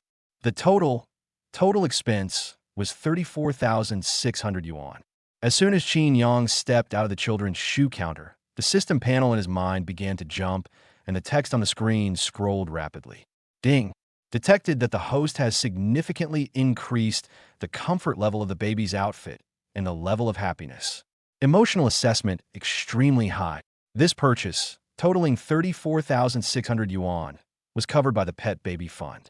The cashback bonus is currently being drawn. Qin Yang's steps slowed slightly, and his heart began to race. The numbers on the screen spun rapidly before finally freezing. Congratulations, host, for triggering a 100x critical hit. Cashback amount, 3,460,000 yuan. The system cash reward has been deposited into your bound account. Qin Yang's cracked phone suddenly started vibrating wildly, making his thighs go numb. He glanced down at the screen. In the bank's SMS notification bar, there were so many zeros after the string of numbers that he had to count them 3 times to make sure he got them all. Chapter 12, You're sweating? 3,460,000. Qin Yang's heart was pounding like a drum, but his face remained calm. If he were to show even the slightest hint of nouveau riche arrogance in front of so many people, then all the prestige Qin Yang had accumulated in his life would have been for nothing. He put his phone back in his pocket and patted Nuonyuo's head. Let's go, take the rest of the stuff. Behind the cashier, the sales assistant with the high ponytail had a face so pale it blended into the light of the display case behind her. She was trembling as she stuffed shoe boxes into the bag, her fingers clenching as if they were cramping, and she had to poke at the wrapping paper 3 times before she could barely manage to stuff them in. When Qin Yang walked to the cashier to get her bag, she bent over so much that she almost hit her forehead on the counter. Sir, I'm so sorry. I was blind to your true nature just now. All right. Qin Yang picked up the bag without even looking at her. Your store's service commitment states that everyone is treated equally. I suggest you read it a couple more times after get off work. The saleswoman with the high ponytail turned a purplish-red color. Her lips trembled for a long time, and she didn't dare to utter another word. Zhao Tianyu was still standing 3 meters away, his face alternating between red and white. He clutched his right wrist, which was swollen to twice its normal size, and managed to squeeze out a few hoarse syllables. You fucking smug. Qin Yang didn't even turn his head and strode out carrying 4 or 5 shopping bags. Zhao Tianyu's voice rose 8 octaves behind him. You surnamed Qin, just you wait. Zhao Tianyu has never been afraid of anyone in Jiangcheng. Qin Yang stopped and glanced at Zhao Tianyu. His gaze was no different from looking at those unsightly flyers plastered on roadside utility poles. Dude, your wrist is so swollen, I suggest you go see an orthopedist first instead of just yelling here. What if you get a fracture and it can't be treated? You won't even be able to sign checks anymore. How pitiful would that be? Zhao Tianyu's eyes narrowed, his mouth opening and closing repeatedly. He wanted to retort, but Qin Yang's nonchalant attitude made him tremble, and in the end he could only squeeze out a sentence through gritted teeth. You wait. Then Zhao Tianyu pushed aside the two sales assistants who tried to help him and stumbled toward the elevator. Qin Yang watched the young master Zhao's figure disappear at the escalator entrance, feeling nothing at all and even a little amused. At that moment, the system panel in my mind popped up again. Ding! Host has completed their first large-scale purchase to pamper their child, triggering a hidden reward. Bonus: master-level children's massage and care automatically integrated with muscle memory. A surge of heat flowed in from the top of my head, down my spine to my arms and 10 fingers. A vast amount of information on acupoints, painless application techniques, and key points for children's musculoskeletal care flooded my mind. Qin Yang looked down at his hands, moved his knuckles, and heard a slight cracking sound. Every line on his fingertips had become exceptionally sensitive. His tactile sense had improved by more than one level. Daddy, shall we go? Nono tugged at his trouser leg, looking up at him with her little face. Qin Yang then came to his senses. His gaze fell on Onyuo's ankle. She had changed into new shoes, but the chafed wound was still oozing fluid, and a small patch of water had seeped out from the edge of her sock. He stuffed all the shopping bags he was carrying to Shun Wanru's feet. Watch my things for me. Before Shun Wanru could speak, Qin Yang had already turned and strode towards the end of the mall corridor. There was a green sign for a chain pharmacy there. Shun Wanru stood there with her arms crossed, looking down at the shopping bags piled up like a small mountain at her feet, her peach blossom eyes flashing with indescribable emotions. She hadn't been ordered around like that in a long time. Strangely, she wasn't angry. Less than 2 minutes later, Qin Yang returned carrying a white pharmacy plastic bag. He glanced around and saw a row of benches in the corridor rest area, then slapped his thigh. Hey, come sit here. Nuo obediently ran over, and Qin Yang picked her up and put her on the bench, her two short legs dangling over the edge of the bench and swinging back and forth. Qin Yang squatted down on one knee, took out a children's painless iodine swab and a tube of growth repair ointment from the medicine bag, and deftly unscrewed the cap of the iodine. He then steadily supported Nuonuo's ankle with his left hand. When Nono saw the cotton swab coming closer, she reflexively pulled her foot back. Daddy, will it hurt? Last time Annie put some red medicine on Nuonuo, it hurt so much. Her large eyes welled up with tears, and her lips began to tremble. It won't hurt, Qin Yang said confidently, using one hand to gently stroke the tip of her nose. Daddy has magic powers. I guarantee it'll feel even better than a tickle. Nono stopped struggling, still somewhat doubtful, her little hands gripping the edge of the bench tightly, ready to burst into tears at any moment. Qin Yang held the iodine swab between his right index and middle fingers, applying slight pressure with his fingertips. His nursing knowledge immediately came in handy. His fingertips avoided the most sensitive, tender flesh in the center of the wound and began to apply the ointment in very light and steady circular motions from the outside. At the same time, gently pressing an acupoint on the outside of Nuonuo's ankle with the left thumb can temporarily numb the pain nerves in that area. Nono's prepared cry got stuck in her throat, and she waited for a long time before the pain came. She tilted her head and looked down. The cotton swab had already circled the wound twice, and the pale yellow liquid of iodine covered the entire broken skin area. Huh, it doesn't hurt. Nono's eyes widened, and her two short little legs swung happily. Dad, your hands are so warm. It feels so good. Qin Yang raised the corners of his mouth, threw the iodine swab into the trash can next to him, and squeezed out a bit of ointment. He used the same technique to spread the ointment evenly, covering the entire surface of the wound with such light pressure that he didn't even press down the fine hairs on the skin. Finally, pull out a waterproof bandage for children from the bag, align it with the wound, and smooth the edges with your thumb. The entire operation was completed in one go, taking no more than 40 seconds. Qin Yang casually opened the packaging of the newly bought pure wool socks, put the socks on Onuo, and then put the pair of pink leather shoes that cost 8,800 yuan back on, checking the tightness. Is it tight? Should I grind it? No way. Nono shook her head vigorously, her eyes crinkling into slits with laughter. Daddy's the best. Qin Yang put on a stern face and waved his index finger back and forth in front of Nonyuo. Remember this. If your shoes rub against your feet, take them off. Don't suffer in silence. You're running around in the street with a broken foot? Are you made of iron? If this happens again, you'll be forbidden from eating fried rice for 3 days. Nono stuck out her tongue and raised her 2 little hands above her head in a gesture of surrender. Okay. Nono will never run around like that again. The warm glow of the mall's overhead lights bathed the rest area in the corridor. Nono sat on a bench, swinging her little feet in her new shoes, her face full of satisfaction. Qin Yang squatted on the ground, picking up the discarded ointment and packaging paper, the light outlining the contours of his profile. Shen Wanru stood there, just 2 steps away. Her gaze shifted from Qin Yang's hands, then returned to them. Move it away again, then let it fall back down. Shen Wanru felt that there was a problem in the left side of her chest. The jumping was irregular, with one beat after another going too fast. Qin Yang straightened up, threw the trash into the trash can next to him, and wiped his forehead.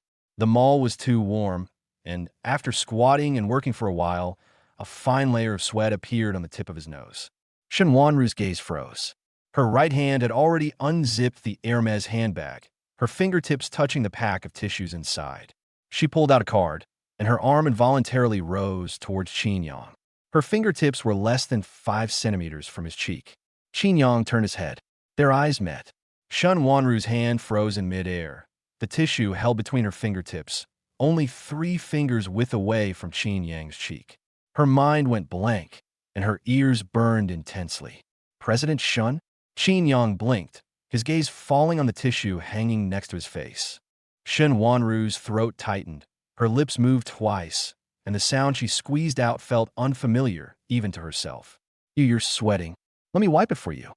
Chapter 13, Mom's Embarrassment. Shen Wanru's hand hovered in midair, the tissue between her fingertips only centimeters away from Qin Yang's nose. The warm lights in the mall shone on her pale knuckles, and the redness at the base of her ears had already spread down her neck. Qin Yang's mind went blank for a full 2 seconds. He had been squatting on the ground applying medicine to Noonyuo, his movements as swift and efficient as an assembly line, and he hadn't felt anything amiss. But now, with Shen Wanru's hand pressed against his face, the thin layer of sweat on the tip of his nose suddenly became unbearably itchy. He instinctively wanted to step back, but then he caught a glimpse of Noonyuo, who had just put on her new shoes, on the bench behind him. Afraid that he might bump the child if he moved too much, he could only stand there frozen. Shen Wanru also froze. She only noticed the beads of sweat on Qin Yang's forehead, and her hand acted before her mind. By the time she realized what was happening, the tissue was already beside his face. Take it back, you feel guilty. Keep rubbing, it's too intimate. In her mind, 2 Shen Wanrus were fighting each other. If someone claims you're the head of a multi-billion-dollar conglomerate, quickly take your hand back. Another person said, you've already stretched it out. It's even more embarrassing to pull it back now. After a 50-50 split between the 2 sides, she was left frozen in place, her arms aching so badly she didn't dare move an inch. Qin Yang blinked, cleared his throat, and tentatively asked, President Shun, what are you trying to do? Shen Wanru was pulled back to reality by those words. She forced herself to keep a straight face and said in a very low voice, don't move. She was stunned as soon as she uttered those 2 words. It's too short. That's too direct. It sounded exactly like the tone she used when instructing her assistant to fetch documents in the office. But in this context, it carried an inexplicable and ambiguous undertone. Qin Yang swallowed wet. He wanted to say something sarcastic, but his body betrayed him by not moving. Shen Wanru's hand slowly approached, and she gently touched his cheek with a tissue, wiping it from his temple along his cheekbone. Even through the thin tissue, the heat from her fingertips made her want to pull her hand away. Qin Yang's ears began to burn. These tissues feel like they were just taken out of a steamer. They get hot wherever you stick them. He stared at Shen Wanru's collarbone for a second, then quickly shifted his gaze to the ventilation opening on the ceiling. He frantically poured cold water on himself to calm down. Qin Yang, wake up. The trench coat he's wearing is worth half a year's worth of your stall fees. Who do you think you are? After wiping away the sweat, Shen Wanru paused for a moment, not immediately withdrawing her fingers. She herself didn't know what she was hesitating about. On the bench, Nono was admiring her new shoes, her little legs swinging back and forth. A quick glance from the corner of her, I made her lift her head immediately, her big eyes wide open. The next second, her childish voice was raised to its maximum volume. "Mommy's shy. Mommy's touching Daddy's face." That shout had the penetrating power of a shopping mall's public address system. Qin Yang stumbled and reflexively took a big step back, his lower back slamming hard against the children's shoe rack behind him. The shelf wobbled twice, and 3 shoe boxes on the top shelf slid down with a clatter, hitting him at his feet and bouncing away. The noise was so loud that even 2 customers picking out clothes in the distance turned to look. Shun Wanru's hand snapped back. The tissue crumpled into a ball in her palm. She straightened up, composed herself, and once again adopted the demeanor of a multi-billionaire CEO. Unfortunately, the blush on her face, which ran from her ears all the way to the base of her neck, was impossible to hide. She said coldly, "I'm just worried that your sweat will drip onto the mall floor and make it dirty." The surroundings immediately fell silent. Qin Yang looked down at the marble floor beneath his feet, so smooth it reflected his image, then pointed to his face. "Mr. Shun, so you mean this piece of land is more valuable than my face?" Noonyuo laughed so hard she leaned back, almost hitting her head on the back of the bench, and kicked her short legs even harder. "Mommy's lying. Mommy just wanted to touch Daddy." Nono saw it. 3 steps away, the saleswoman with the high ponytail began to shrug. She lowered her head, pretending to organize shoe boxes on the shelf, biting her lower lip tightly. Her face contorted as if the cash register system had crashed. The other 2 young sales assistants couldn't hold back any longer. One turned around and pretended to cough, while the other squatted down under the counter. Shin Wanru glanced over and saw that the sales assistants had stopped moving at the same time, their heads down and working in such a synchronized rhythm that it was as if a pause button had been pressed. Qin Yang bent down to pick up the fallen shoebox, and while doing so, he rubbed his burning ears hard twice. He shoved the shoebox back onto the shelf, repeatedly telling himself, "Wake up, Qin Yang. The distance between you and her is like the difference between your bank account balance and the market value of her company." Although the system just deposited over 3 million, compared to the Shun Group, that's just a tiny fraction. But the sensation of the tissue touching my cheek just now is something I can't shake off no matter how hard I try. Shin Wanru wasn't much better off. She looked down at the crumpled tissue in her palm.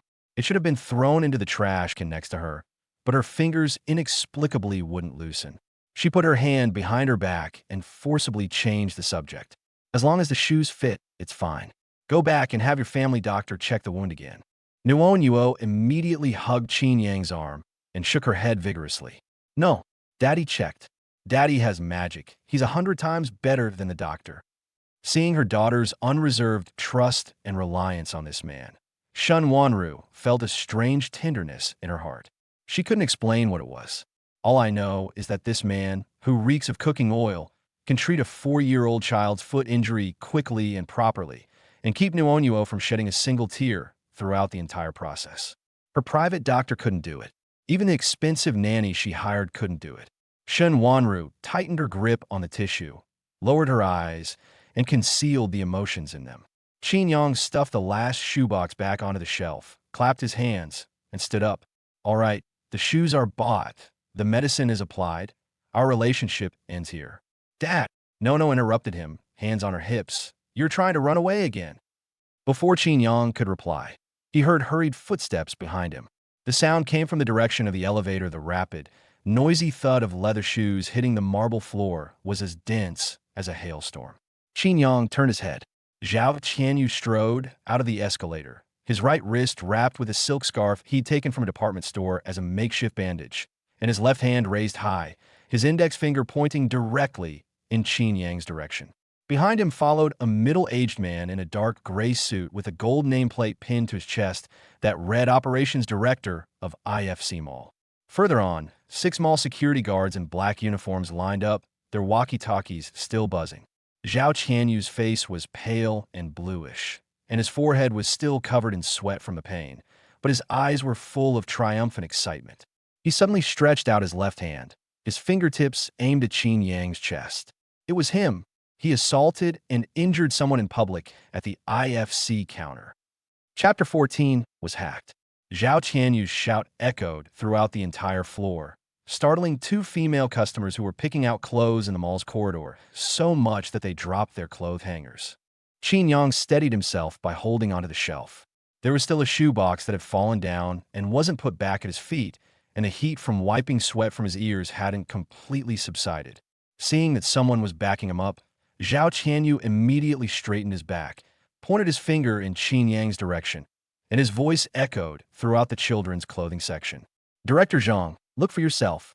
This is the man. He beat up a customer in public and broke my wrist. He paused, his eyes darted around, and suddenly raised his voice. And another thing, a guy who sells fried rice in night market, dressed like this, casually spends over 30,000 yuan on children's shoes at a department store. Who would believe that? He must have stolen and used someone else's bank card. The eyes of the onlookers immediately turned to him. Some stared at Qin Yang's windbreaker covered in scallion bits, while others glanced at the mountain of shopping bags piled up on the checkout counter. Whispers came from all directions. Qin Yang looked down at his outfit. Well, it's not very convincing. Zhao Qianyu got more and more excited as he talked, and his voice almost split in two. Everyone looked closely. Is it reasonable for a fried rice vendor, covered in grease, to dare to enter the second floor of the IFC mall to buy limited edition children's shoes? He most likely stole President Shen's card. He pretends to be a rich man and a good person in front of the children. What's he up to? The sales assistant with the high ponytail, who had been hiding behind the cashier pretending to be dead, perked up as soon as she saw Zhao Qianyu return with his team, including the operations director. She scurried out from behind the counter in her high heels. Director Zhang. He did indeed use a phone with a cracked screen to make the payment. He was in a real hurry and grabbed the barcode scanner himself to scan it. Her voice was sharp and crisp, and she enunciated each word with extra force. I knew something was wrong right away. Who would grab a barcode scanner by themselves? It was very suspicious. Qin Yang almost couldn't hold back his laughter after hearing this.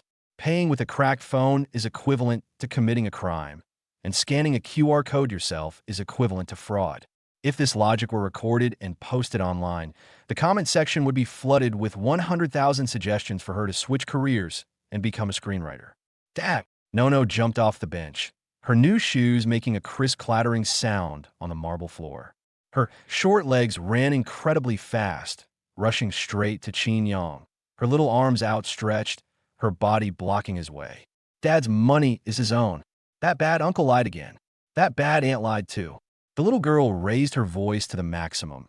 Her nose turned red with anger, and her two little fists were clenched tightly. Qin Yang's heart softened, and he reached out and pressed Nua's shoulder, gently pulling her behind him. No, be good and stand at the back. He crouched down, patted her head, and said something in a low voice. Watch how Daddy deals with these clowns. Nono sniffed, obediently took 2 steps back, grabbed the back of Qin Yang's windbreaker with both hands, and only peeked out with half of her head showing. Qin Yang straightened up, his gaze falling on Zhao Tianyu's wrist wrapped in a silk scarf, and he curled his lip in disdain. Young Master Zhao, you didn't go to the hospital to get your wrist checked first, but your brain has already flared up? Zhao Tianyu's face flushed red. Qin Yang didn't give him a chance to reply. He slowly took out the cracked screen phone from his pocket and, in front of everyone, opened the transfer page. I swiped my finger twice on the screen, pointed it at the QR code on the mall's public service counter, entered the numbers, and confirmed. Beep transfer successful, 3,000 yuan. Qin Yang turned his phone screen over and showed it to Zhao Tianyu and the operations director. All right, Mr. Zhao feels he has been greatly wronged, so consider this 3,000 yuan as my advance payment for medical expenses.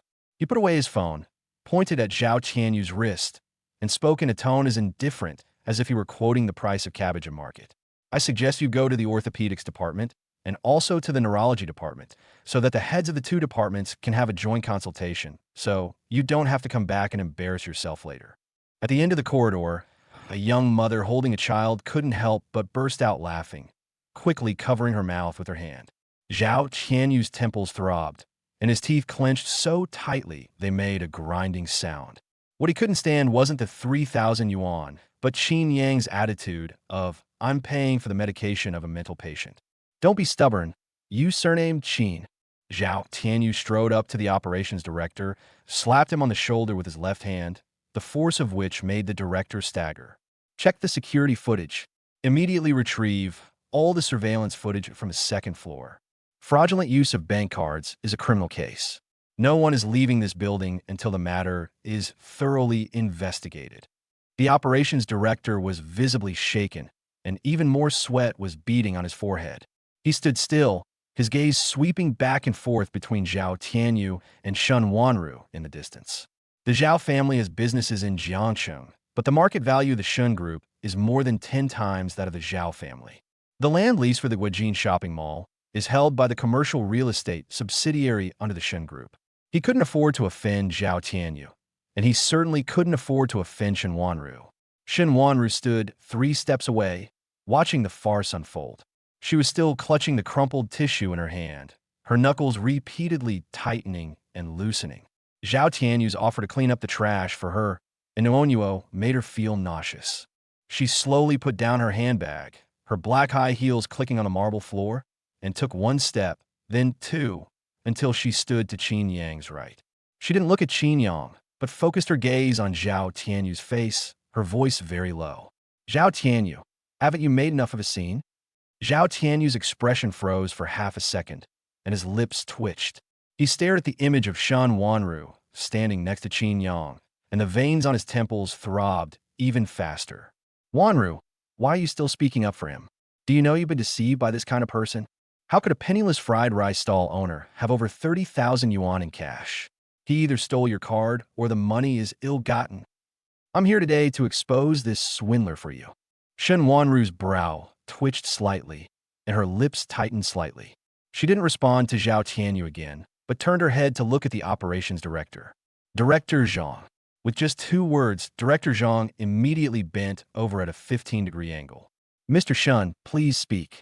Shen Wanru didn't say anything more. She just stood there quietly, making her position perfectly clear. Director Zhang wiped the sweat from his forehead, reached to his ear to press the walkie-talkie, and nodded dryly to the security captain. First, seal off both sides of the passage and wait for the surveillance footage to confirm the situation. 6 security guards in black uniforms stepped forward simultaneously, standing at both ends of the children's clothing section, completely blocking the entire corridor. Qin Yang looked down at Nuonyuo. The little girl gripped his clothes tightly, her big eyes filled with nervousness. He bent down, picked up Nuonyuo, and let her sit in the crook of his arms, patting her back. It's nothing, just watching the fun. Nuo rested her little head on Qin Yang's shoulder, her tense body relaxing a bit, but she still stared at Zhao Tianyu's face, her eyes filled with undisguised disgust. Zhao Tianyu watched this scene, sneered, and looked at Qin Yang provocatively. What scared? Once the surveillance footage is released, let's see how you explain where that 30,000 yuan came from. Qin Yang snorted and lowered his head to touch Nuonyuo's hair with his free hand. No, your Uncle Zhao, said he'll check the security footage to prove Dad is a thief. Who do you think will be more embarrassed after the investigation? Nuo tilted her head and thought for a second, then pouted. He's the one who embarrassed himself. Dad didn't steal anything. Zhao Tianyu's face turned pale, his Adam's apple bobbed, and he forced back his anger. He turned to Director Zhang and urged him on. What are you waiting for? Contact the monitoring room right now. Director Zhang wiped the sweat from his temples with the back of his hand, pressed the call button on the walkie-talkie, and his voice was dry. Is this the monitoring room? This is Director Zhang.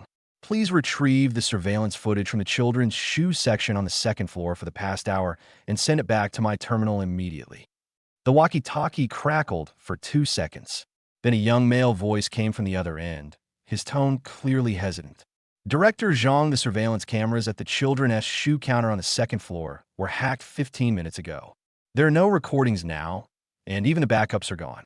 Chapter 15 has no problems. The reply from the walkie-talkie echoed twice throughout the children's clothing section. Qin Yang stood there holding Nuo. His first reaction was bewilderment. What does it have to do with the surveillance footage if he cooked some fried rice, bought a pair of shoes, and beat up Zhao Tianyu tonight? Did the security cameras in this mall realize they were being overly active and decided to go offline for a break? Zhao Tianyu's face instantly came to life. as if someone had shoved a bottle of stimulant under his nose. He pointed forward with his right hand, which was wrapped in a silk scarf, his voice trembling. See, the surveillance cameras are gone.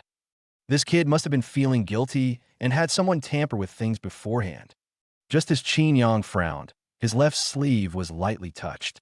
Shen Wanru had moved half a step closer to him without him noticing, her face turned to the side, her lips barely moving. I was targeted by someone. Qin Yang turned his head to look at her. Shen Wanru remained expressionless, staring straight ahead, her voice low enough that only the two of them could hear. You did make a move just now. Keeping you alive will be detrimental to you. Qin Yang's heart skipped a beat, and then he realized what was going on. This woman is protecting him. Before he could even react, the head of a multi-billion-dollar conglomerate had already paved the way for his escape. Qin Yang's throat bobbed, but his expression remained unchanged. In his heart, however, he gave the ice-cold CEO a perfect score for crisis management skills. It may be cold, but they really know how to handle things when it matters. Zhao Tianyu was still shouting, his voice getting louder and louder. Director Zhang, did you hear that? The surveillance cameras have been tampered with. This is suspicious. Since the surveillance footage is gone, let's check his phone. Check his payment accounts. He pointed at Qin Yang's nose, spitting half a meter away. A night market fried rice vendor, using a broken phone to swipe over 30,000 yuan? Who would believe that? The sales assistant with the high ponytail immediately chimed in, taking 2 steps forward in her high heels. Yes. His action of grabbing the barcode scanner just now was very abnormal. Director Zhang, you must investigate this thoroughly, otherwise our store will also bear joint responsibility. Sweat trickled down Director Zhang's forehead and temples. He was sandwiched between Zhao Tianyu and Shen Wanru, his expression no different from that of a sesame seed being crushed by 2 millstones. On the left is the young master of the Zhao family roaring, and on the right is the female head of the Shun group standing in position. He couldn't afford to offend either side, and unfortunately, both sides were on the opposite side. Director Zhang's suit was stained with dark sweat on the back. He bent over and carefully approached Qin Yang. Sir, I'm so sorry. In order to avoid any disputes between the two parties, we may need your cooperation in verifying the payment information. Shen Wanru frowned slightly, her high heels twirling half a circle on the ground, and she opened her mouth to speak. Qin Yang laughed first.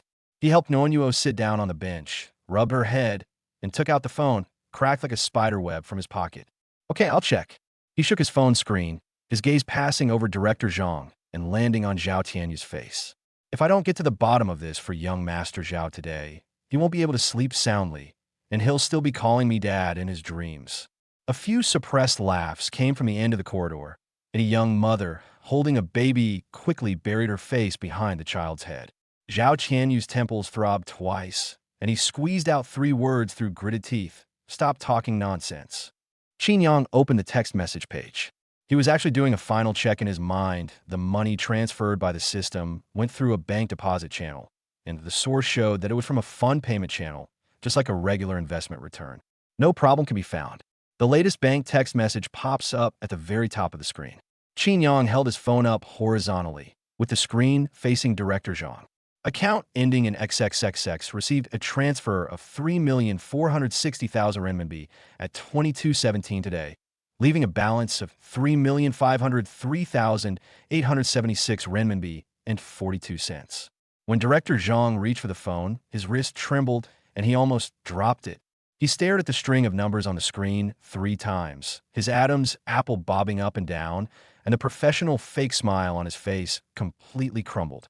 The saleswoman with the high ponytail, oblivious to the danger, leaned over and peeked over Director Zhang's shoulder. Her breathing stopped. His mouth opened for a long time, and the sound that came out was different. 3 million. Qin Yang ignored her. He took out the shopping receipts from his pocket and spread them out one by one on the armrest of the bench, his movements unhurried. 8,008, 3,006, 4,002, 2,009. His finger traced the last few digits of the payment account and the payment time on each receipt, matching the records in the POS system perfectly. Young Master Zhao, it's all here. Would you like me to read it again for you? I'm worried you might not be good at math, so I'll add it all together.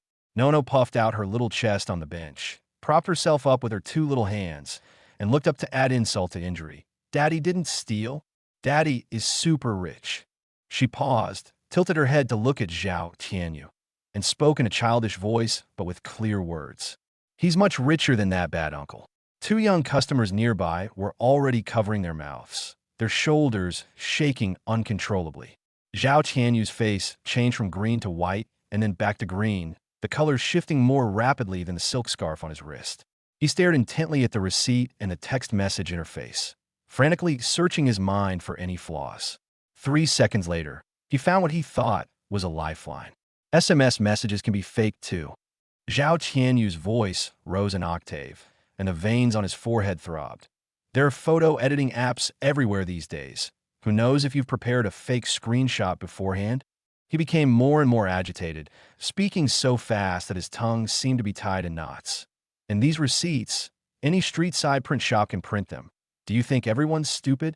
After listening, Qin Yang withdrew his hand from the receipt and tilted his head to look at Zhao Tianyu.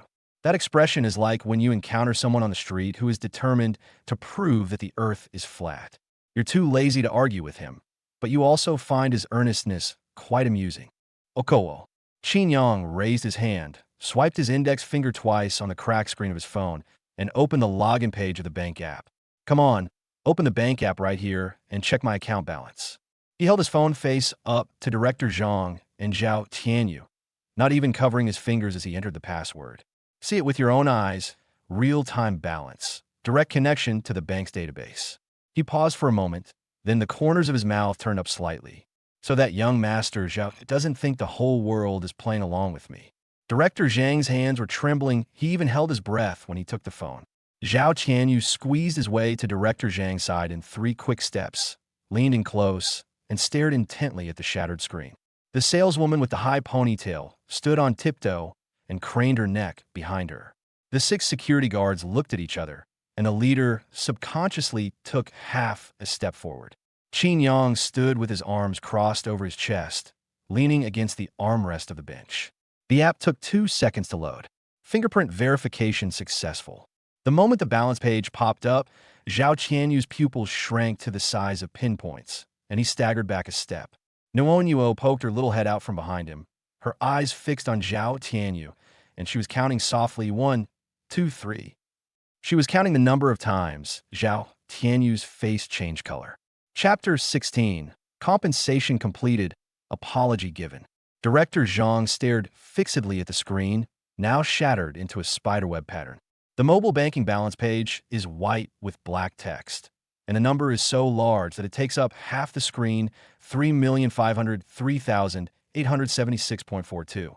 His fingers unconsciously tightened, and the cracked phone made a squeaking sound in his palm, startling him so much that he quickly let go, afraid of dropping the man's phone and cracking it again. Zhao Tianyu's head peeked over from behind Director Zhang's shoulder, his entire face pressed against the screen, his nose almost touching it. His eyes widened, his lips trembled twice, and he swallowed hard. There is 3.5 million yuan in the bank card of fried rice stall owner. Zhao Tianyu's brain froze for a full 3 seconds before forcibly restarting, and his mouth moved before his brain could process it. Does anyone know if this mobile banking app is fake? He reached out to tap the page on the screen, but before his fingertip even touched it, Qin Yang's voice drifted over. Young Master Zhao, why don't you also suspect that my family owns the bank? The young mother holding her baby at the end of the corridor finally couldn't help but laugh out loud. Director Zhang was too preoccupied with Zhao Tianyu at this moment. With one hand, he stopped Zhao Tianyu's outstretched arm, while with the other hand, he held up the shattered phone and repeatedly checked the information on the screen. The login page displays the official mobile banking icon. There are no issues. The last few digits of the account number are exactly the same as the payment account recorded in the POS system. The payment record shows the time down to the second, and the amount matches the exact figure on the receipt. When Director Zhang looked up, sweat was already trickling down his temples and into his shirt collar. He swallowed hard, his voice much lower than before. The payment account is normal, and the several transactions were indeed made by this gentleman's own account. As soon as he finished speaking, the few customers watching began to stir in hushed tones. My God, dressed like that, He has over 3 million in his bank account. Who just said someone stole a card? That's quite a slap in the face. They must be low-key rich people.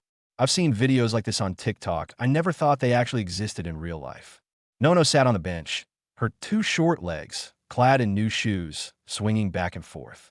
Her little chest was held up straighter than when she was standing at attention. She turned her head and shouted to the crowd of onlookers in her childish voice. "Dad's the best." That bad uncle's face changed color again. She even stretched out her little hand and counted on her fingers. It turned white a moment ago, then red, and now it's white again. It's changed 3 times in total. Several customers couldn't hold back and burst into laughter. Zhao Tianyu's ears were burning and his temples were throbbing. Only one thought remained in my mind. I cannot accept it. Once you admit it, everything is over. This money is of dubious origin. Zhao Tianyu took a step back, pointed at Qin Yang with his left hand, and raised his voice again. Where did a night market fried rice stall get over 3 million? Even if it wasn't stolen, there's definitely something fishy going on. Director Zhang, you have to investigate this thoroughly. Qin Yang tilted his head and looked at Zhao Tianyu, his eyes filled with genuine doubt. Young Master Zhao, do you think all the money in the world should be in your pocket, and that it's a crime for others to have money? He shrugged. This is a pretty novel idea. I suggest you give a lecture at the law school titled, "When Poor People Have Money, They Steal." I guarantee the students will all applaud you and then call the police while they're at it. Zhao Tianyu opened and closed his mouth, his chest heaving violently, but he couldn't utter a single word. Shen Wanru stood to Qin Yang's right the whole time and didn't say a word. At that moment, she moved. She reached up and picked up the shopping receipts from the armrest of the bench, her neatly trimmed nails gliding across the paper as her almond-shaped eyes scanned them twice.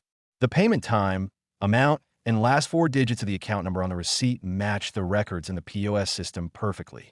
She put the receipt back in its place, then shifted her gaze to Director Zhang's face, her tone flat and devoid of any emotion. Director Zhang. Director Zhang bent over, the folds of his suit jacket bunching up at the back. Mr. Shun. Shen Wanru neither got angry, nor slammed her fist on the table, nor raised her voice. She only asked one question. Is this how the shopping malls that Shen's company partners with treat their customers? This phrase is 10 times more effective than insults. Director Zhang's back was taut like a steel plate, and sweat streamed down his forehead. He bowed deeply to Qin Yang, his voice trembling. Sir, I'm so sorry. It's our negligence that has caused you so much inconvenience. When he straightened up and turned to the saleswoman with the high ponytail, his expression had changed. You come here. The saleswoman with the high ponytail was trembling, her high heels clicking on the marble floor. By the time she reached Director Zhang, her face was deathly pale. Director Zhang, it's a misunderstanding. Someone did indeed reserve those limited edition shoes.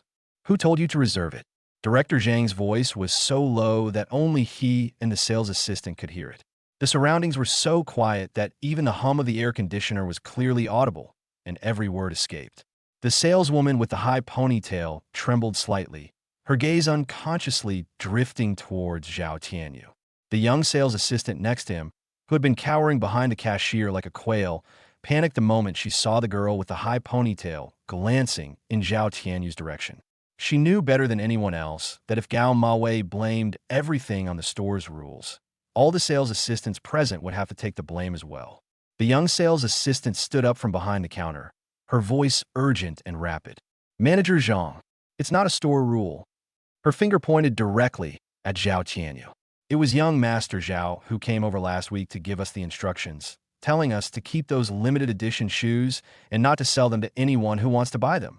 When this gentleman wanted to look at shoes today, it was Sister Lu. She was the one who stopped him and deliberately said those things to provoke him. The saleswoman with the high ponytail turned from white to ashen. Her mouth opened, but she couldn't utter a single word. Zhao Tianyu's Adam's apple bobbed, and the sound caught in his throat. The situation has been completely turned upside down. The person who was just judging Qin Yang has now become the one being judged. Qin Yang picked up Noonuo from the bench, patted her back, and spoke in a light, casual tone. Young Master Zhao, we haven't found anything about the stolen cards, but the display case you damaged is quite interesting. He gestured with his lip toward the glass display case behind him that Zhao Tianyu had bumped into from behind. Director Zhang, shouldn't your display case have a separate anti-damage camera? The main corridor surveillance camera is black, but this one should have some footage. Director Zhang paused for a second, then immediately pressed the intercom button. Monitoring room. Retrieve the damage control camera footage from the children's shoe display area on the second floor, the most recent hour, and send it back immediately. There were two crackling sounds on the walkie-talkie, and the reply came quickly. Director Zhang, the loss prevention camera is an independent system, and the image is normal. The transmission is complete, and you can view it on your terminal. Director Zhang opened the tablet, and the content on the screen was crystal clear. After Qin Yang shook off his wrist, Zhao Tianyu staggered backward, his back slamming into the glass display case. The 99 red roses in his arms were crushed to pieces, and floral foam and petals flew everywhere. 3 pairs of children's shoes in the display case were knocked over, and one shoe slipped off the shelf, its surface smeared with floral foam. The timing, angle, and character's actions are all clearly visible. Zhao Tianyu's face twitched. Director Zhang put away his tablet, cleared his throat, and resumed his professional tone. Young Master Zhao, you will need to cover the following expenses: glass repair of the display case, cleaning of the interior display, verification and authentication of the damaged limited edition shoes, and inventory due to the temporary closure of the counter. He listed the items one by one on his fingers. Glass repair, 3,200 display cleaning and disinfection, 1,800 limited edition shoe surface damage assessment and possible full compensation, 8,800 temporary closure inventory labor cost, 2,000. With each number that came down, Zhao Tianyu's face paled a little more. His lips moved several times, and a few indistinct syllables squeezed out of his throat, unable to form a complete sentence. Qin Yang squatted down and straightened Onyuo's new shoelaces without even looking up. Young Master Zhao, do you still want to check my account? Onyuo perched on Qin Yang's shoulder and stuck her tongue out at Zhao Tianyu. Zhao Tianyu stood there, clutching the crocodile skin wallet in his left hand, the veins on the back of his hand bulging, his expression contorted beyond recognition. He wanted to speak, but Director Zhang had already walked up to him with security guards, his attitude polite but forceful. Young Master Zhao, this way please.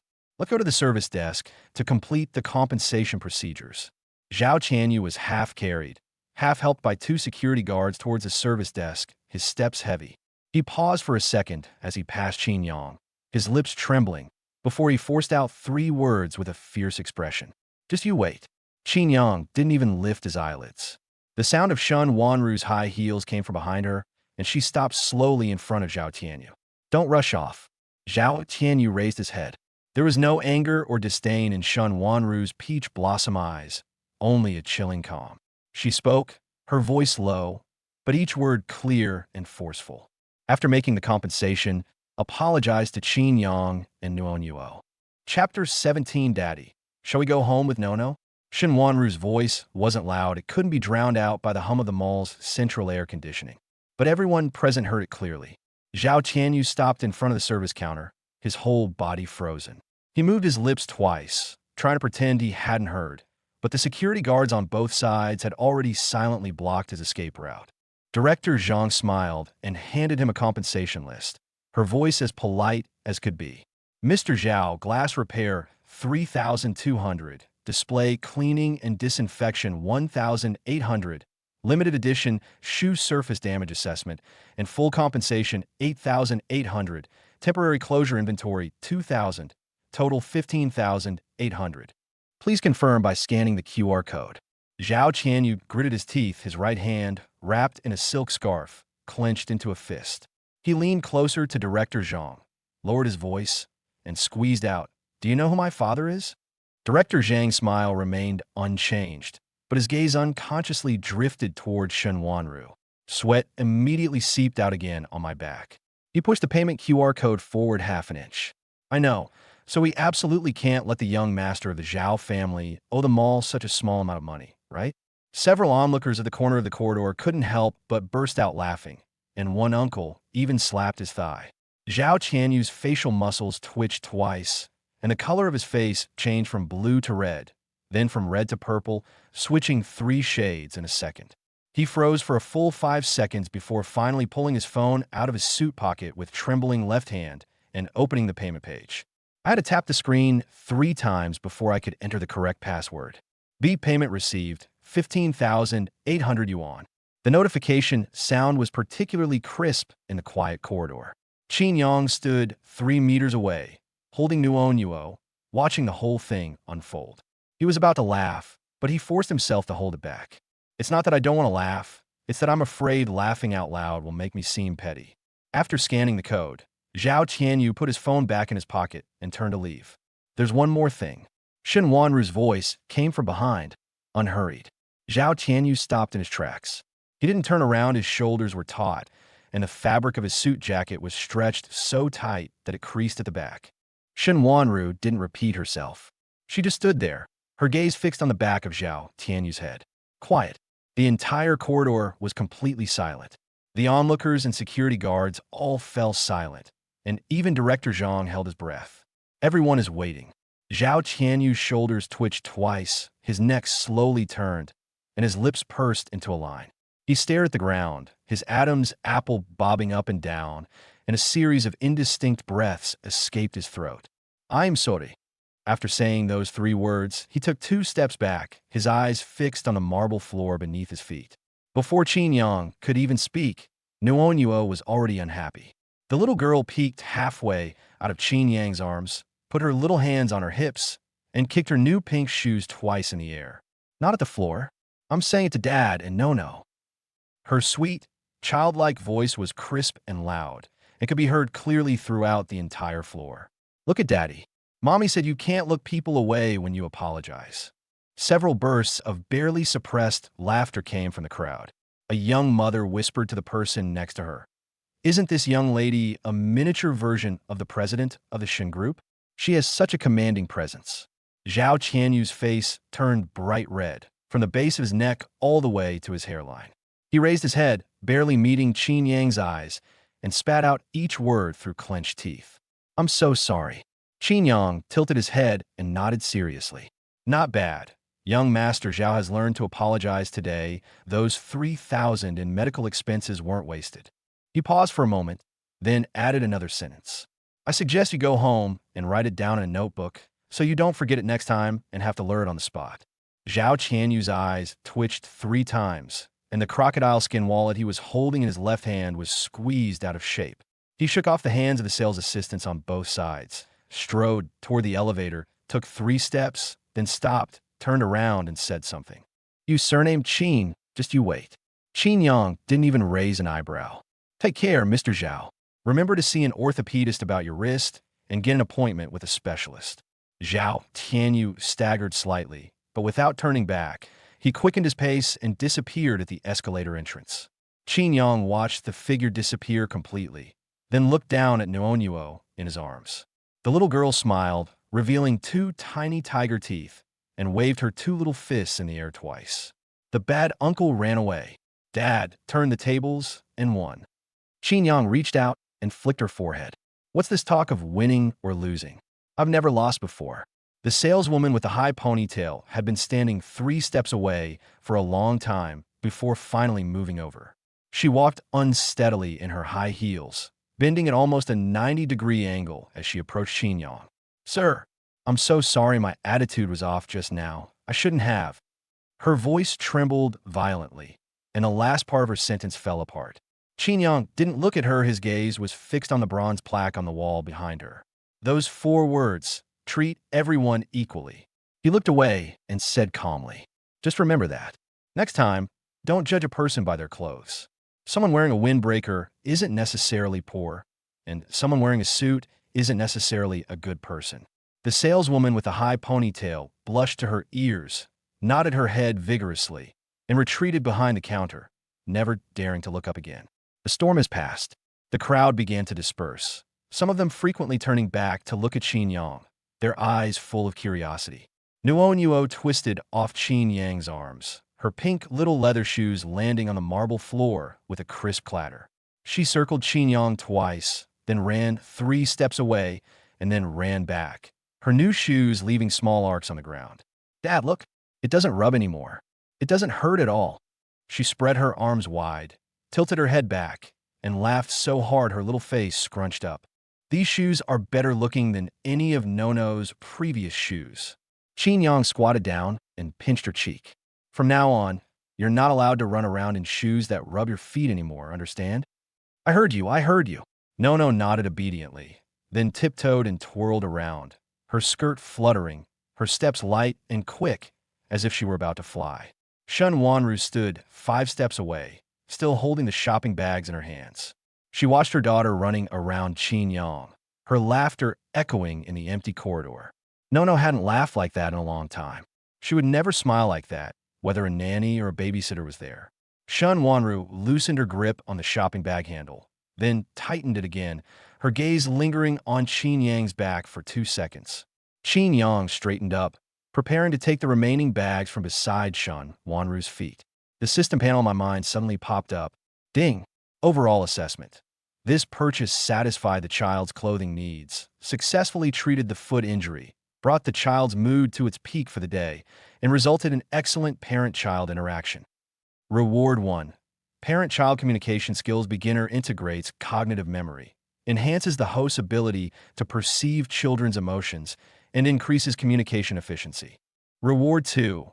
A small cash rebate of 5,000 yuan has been deposited into the linked account. Qin Yang was taken aback. It's not just spending money that can trigger cashback. Wound care and companionship also count. The system is more complex than he thought. It was more humane than he had imagined. He touched his nose, processed the information, and bent down to pick up the shopping bags from the ground. All right, I bought the shoes and watched the farce. I should go back and pack up. He picked up the 3 bags with one hand and waved the other hand at Shun Wanru. Mr. Shun, you've had a great time tonight. If you have a chance to dine in my stall again, I'll give you a 30% discount. He hadn't finished speaking. 2 little arms hooked around his neck from the side. Nono clung to him, her short legs dangling in the air, her face buried in his shoulder, her voice muffled. Dad, you're not allowed to leave tonight.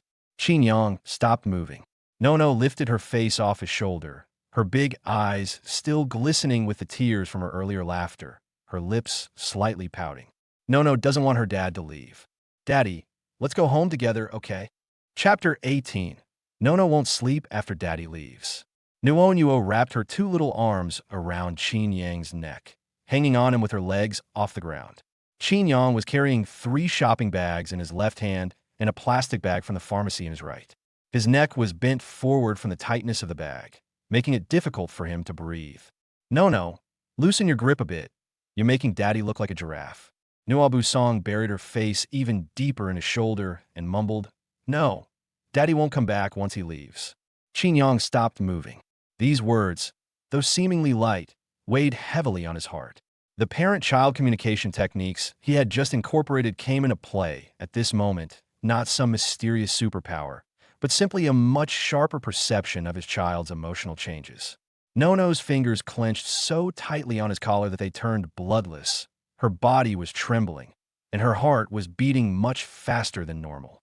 This isn't being coquettish. The 4-year-old girl couldn't articulate any profound truths, but her body spoke for her. She was genuinely afraid. Qin Yang placed all the shopping bags on the bench at his feet, freed his hands to support Nuonyuo, and squatted down to let her stand in front of him. He reached out and wiped away the tears on Nuonyuo's face, his tone softening. Nuonyuo, listen to Daddy. The night market stalls are still outside. The pots haven't been washed. The gas cylinders aren't turned off. If we don't go back soon, that pot will be covered in scallion oil tomorrow. Nono sniffed, her big eyes filled with tears, and her chin trembled twice. Dad promises to bring you fried rice first thing tomorrow morning, with 2 big shrimp and a fried egg, the kind with a runny yolk. He held up his little finger. Pinky promise. Nono stared at the little finger for 2 seconds. Her eyes suddenly reddened, her lips pursed, and her voice was trembling with tears. Tomorrow is too far away. Nono wants her dad right now. Her small hands gripped Qin Yang's collar again, holding it tightly. Ding! Detected a sharp increase in separation anxiety in the toddler. Current emotional level, danger zone. It is recommended that the host reduce emotional fluctuations through continuous companionship and clear commitment. Note, forcibly leaving will cause a significant decrease in the parent-child bond value. Qin Yang's eyes twitched twice, and he cursed inwardly. So it seems like he's definitely going to have to work overtime tonight. Just as he was about to say a few more words of coaxing, Nuonyuo suddenly raised her head, mustered all her strength, and raised her voice to its loudest. Nono won't sleep until Daddy leaves. That shout had the penetrating power of a shopping mall announcement. People entering and exiting the mall's main entrance on the first floor all turned their heads in unison, and several customers waiting for the elevator craned their necks to look in this direction. An aunt carrying a shopping basket stopped in her tracks, peeked through the glass door, and glanced back and forth between Qin Yang and Nuonyuo. Qin Yang felt gazes converging from all directions, and his neck went numb. He quickly stood up, supporting Nuonyuo's back with one hand and waving the other hand around. It's nothing, the child is just fussy. The aunt carrying the shopping basket walked in, stood 3 meters away, sighed, her gaze falling on Nuonyuo's red eyes, then glancing at Qin Yang's windbreaker covered in scallion bits, and she pursed her lips. Young man, it's okay for the couple to argue, but the child is crying like this. Don't be stubborn as a father. Qin Yang's lips twitched. Auntie, you've misunderstood. I really didn't. Know what? A young mother holding a baby leaned over, her expression incredibly complicated. The child has been calling you dad all night, and now you're saying no. The baby in her arms was also attracted by Nuonyuo's cries and tilted its head to look in this direction. The young mother whispered to her best friend, "Look at that guy, he's quite handsome, but he's unreliable." The child was crying like that, and he still wanted to run away. My best friend nodded in agreement. He's definitely a scumbag. Qin Yang opened his mouth, wanting to explain that he was really just a fried rice stall owner and that tonight's incident was purely accidental. But with each additional word he uttered, the gazes of those around him grew increasingly harsh. He recognized that it was exactly the same tone as the comments in short video comment sections, suggesting that dads should just disappear. If he continues to explain, he might be taken directly to the community mediation office by passersby tonight. Shen Wanru stood next to the Maybach parked at the mall entrance. The driver had already opened the door. Her original plan was to have the driver take Qin Yang back to the night market first, and then take Nuonyuo home. Plans can't keep up with Nono's loud voice. Looking at the man surrounded by passersby in a mall, his face full of helplessness, and his daughter clinging to his clothes and refusing to let go, her shoulders trembled slightly. She tried to hold back her laughter, but she couldn't. Driver Uncle Bai stood by the car door, expressionless, his gaze fixed straight ahead, displaying impeccable professionalism. But the direction of his ears betrayed him. Both ears were tilted towards the shopping mall. Shun Wanru composed herself and started walking back. The sound of high heels tapped 7 or 8 times on the marble floor, and the crowd automatically parted to make way. Qin Yang was being given a moral lesson by 3 enthusiastic bystanders when he caught sight of Shun Wanru approaching and quickly cast a pleading look at her. Shun Wanru stopped in front of him, her gaze sweeping over the indignant passers-by around her. She didn't explain anything, but simply bent down to look at Nuonyuo. No, don't cry. Let Daddy come home with us." Nuonyuo lifted her head from Qin Yang's shoulder, looked at Shun Wanru with her big, teary eyes, and sniffed. Really? The aunt carrying the shopping basket immediately changed her attitude, patting Qin Yang on the shoulder. "Look, your wife has spoken up. Hurry up and go back with her." Qin Yang wanted to say that she wasn't his wife, but he swallowed the words back because he noticed that Nuonyuo's grip on his collar loosened a little after hearing the word home. His breathing has become steady. He sighed and resigned himself to his fate, but he still wouldn't let it go, looking at Shin Wanru and lowering his voice. "Miss Shun, my stall is still at the night market, and I haven't confiscated the iron pot and gas stove. If the city management officers give me a ticket later, who will be responsible?" Shun Wanru opened the door of the Maybach without turning her head. "I'll have Uncle Bai arrange for someone to handle the stall matter. The pot and gas cylinder will be brought back for you." She paused, glanced at Qin Yang sideways, her tone flat, but a hint of mockery lurked at the corners of her mouth. "Mr. Qin, consider it working overtime tonight." Qin Yang stood in front of the Maybach, carrying large and small bags, and glanced inside. Brown leather seats, first-class legroom, and even the starry sky lights on the roof are on. The price of this car is enough for him to cook at the night market for 20 years. He looked down at his windbreaker and sneakers, then at the gleaming pedals. "Forget it. Tonight has been outrageous enough. One more scare won't make a difference. Qin Yang bent down and got into the car, and Nuonyuo followed closely behind, shrinking to his right, her little hands gripping his sleeve, not letting go of a single one of her 5 fingers. Shin Wanru got into the car from the other side, and as soon as the door closed, the noise outside was completely shut out. The car fell silent. Qin Yang sat by the window, with Nuonyuo clinging to his arm to his left and the neon signs of the IFC mall visible through the right window. The driver glanced at the back seat in the rearview mirror, asked nothing, and started the car. The car smoothly drove out of the mall's drop-off area and merged into the nighttime traffic. Nuonyuo leaned on Qin Yang's arm, her head drooping little by little, her eyelids starting to droop. She held onto Qin Yang's sleeve tightly, even when she was dozing off. Qin Yang turned his head and saw that the little girl had her eyes half closed, with tear stains still clinging to her eyelashes, and her breathing gradually became even. The car was quiet. Shin Wanru turned her head to the side, shifting her gaze from the phone screen to the tightly clenched little hand between her daughter and Qin Yang. Her lips moved slightly, but she didn't make a sound. The streetlights outside the window swept past one by one, casting shadows and light within the car. Nono suddenly moved her head a little closer to Qin Yang and muttered something under her breath. "Dad, we're going home, right?" Chapter 19 is not convenient to discuss. Qin Yang's heart softened at the question. Nuonyuo's voice was muffled, her 5 fingers still gripping his sleeve tightly, her eyelids drooping, and her lips slightly upturned, the kind of relaxation that only comes after confirming that she was safe. He moved his lips, his voice low. "Well, I'll take you home first. This is temporary after-sale service from Dad." Nono didn't understand what after-sale service meant, but she heard the words, "go home." She rubbed her head against Qin Yang's arm, hummed in agreement, and her breathing became more even. A faint fragrance wafted through the carriage, and the leather seats were so clean they reflected images.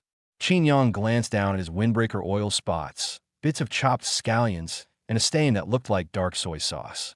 He quietly moved his buttocks closer to the car door, occupying only a third of the seat. "Mr. Qin, please move in a little." Shin Wanru's voice came from across the room. She didn't look up, her fingers still swiping on her phone screen. "The leather seats won't get dirty. Someone will clean them tomorrow." Qin Yang raised an eyebrow. "President Shun, the way you're saying that makes it sound like I'm a walking lump of oil." Shin Wanru paused for a moment, glanced at him, but didn't reply. Nuonyuo was now placed back in the middle child safety seat by Shin Wanru. The seat belt was fastened, and she was almost asleep, but her little hand was still gripping Qin Yang's sleeve, with all 5 fingers still on her. Qin Yang tried to pull out lightly. "Not the Weiqing. Try again." Nono frowned, gripped her fist tighter, and mumbled indistinctly, "Don't run away." Qin Yang gave up. Ding, a significant decrease in the child's separation anxiety level has been detected. Continued companionship is effective. Current parent-child bond value, steadily increasing. The system notification sounded in his mind, but Qin Yang ignored it. He didn't care about bond points. What he cared about was, why did this child choose him so specifically? The car was quiet for about 10 seconds, with only the faint sound of tires rolling over the asphalt. Qin Yang turned his head, looked at Nuonyuo's half-asleep face, lowered his voice, and spoke in a coaxing tone. "No, Daddy has something to ask you." Have you ever seen Dad before?" "Who told you I'm Dad?" As soon as he said that, Qin Yang noticed out of the corner of his eye that Shin Wanru's fingertips, which were swiping on her phone, stopped. The screen light shone on her face. Her expression remained unchanged, but her index finger hovered above the screen for 2 seconds without falling. Nono opened her eyelids a crack, furrowed her brows, and looked incredibly serious, as if she was struggling to organize her thoughts. Nono recognizes it. Her voice was soft and whitish, as if she were drowsy as she spoke. "Daddy will cook delicious food, and his palms will be warm. I won't be afraid when I hold him." She thought for a moment and added, "Dad smells like good food, better than Mom's office." Hin Yang S leaps to WeChat. Goodness.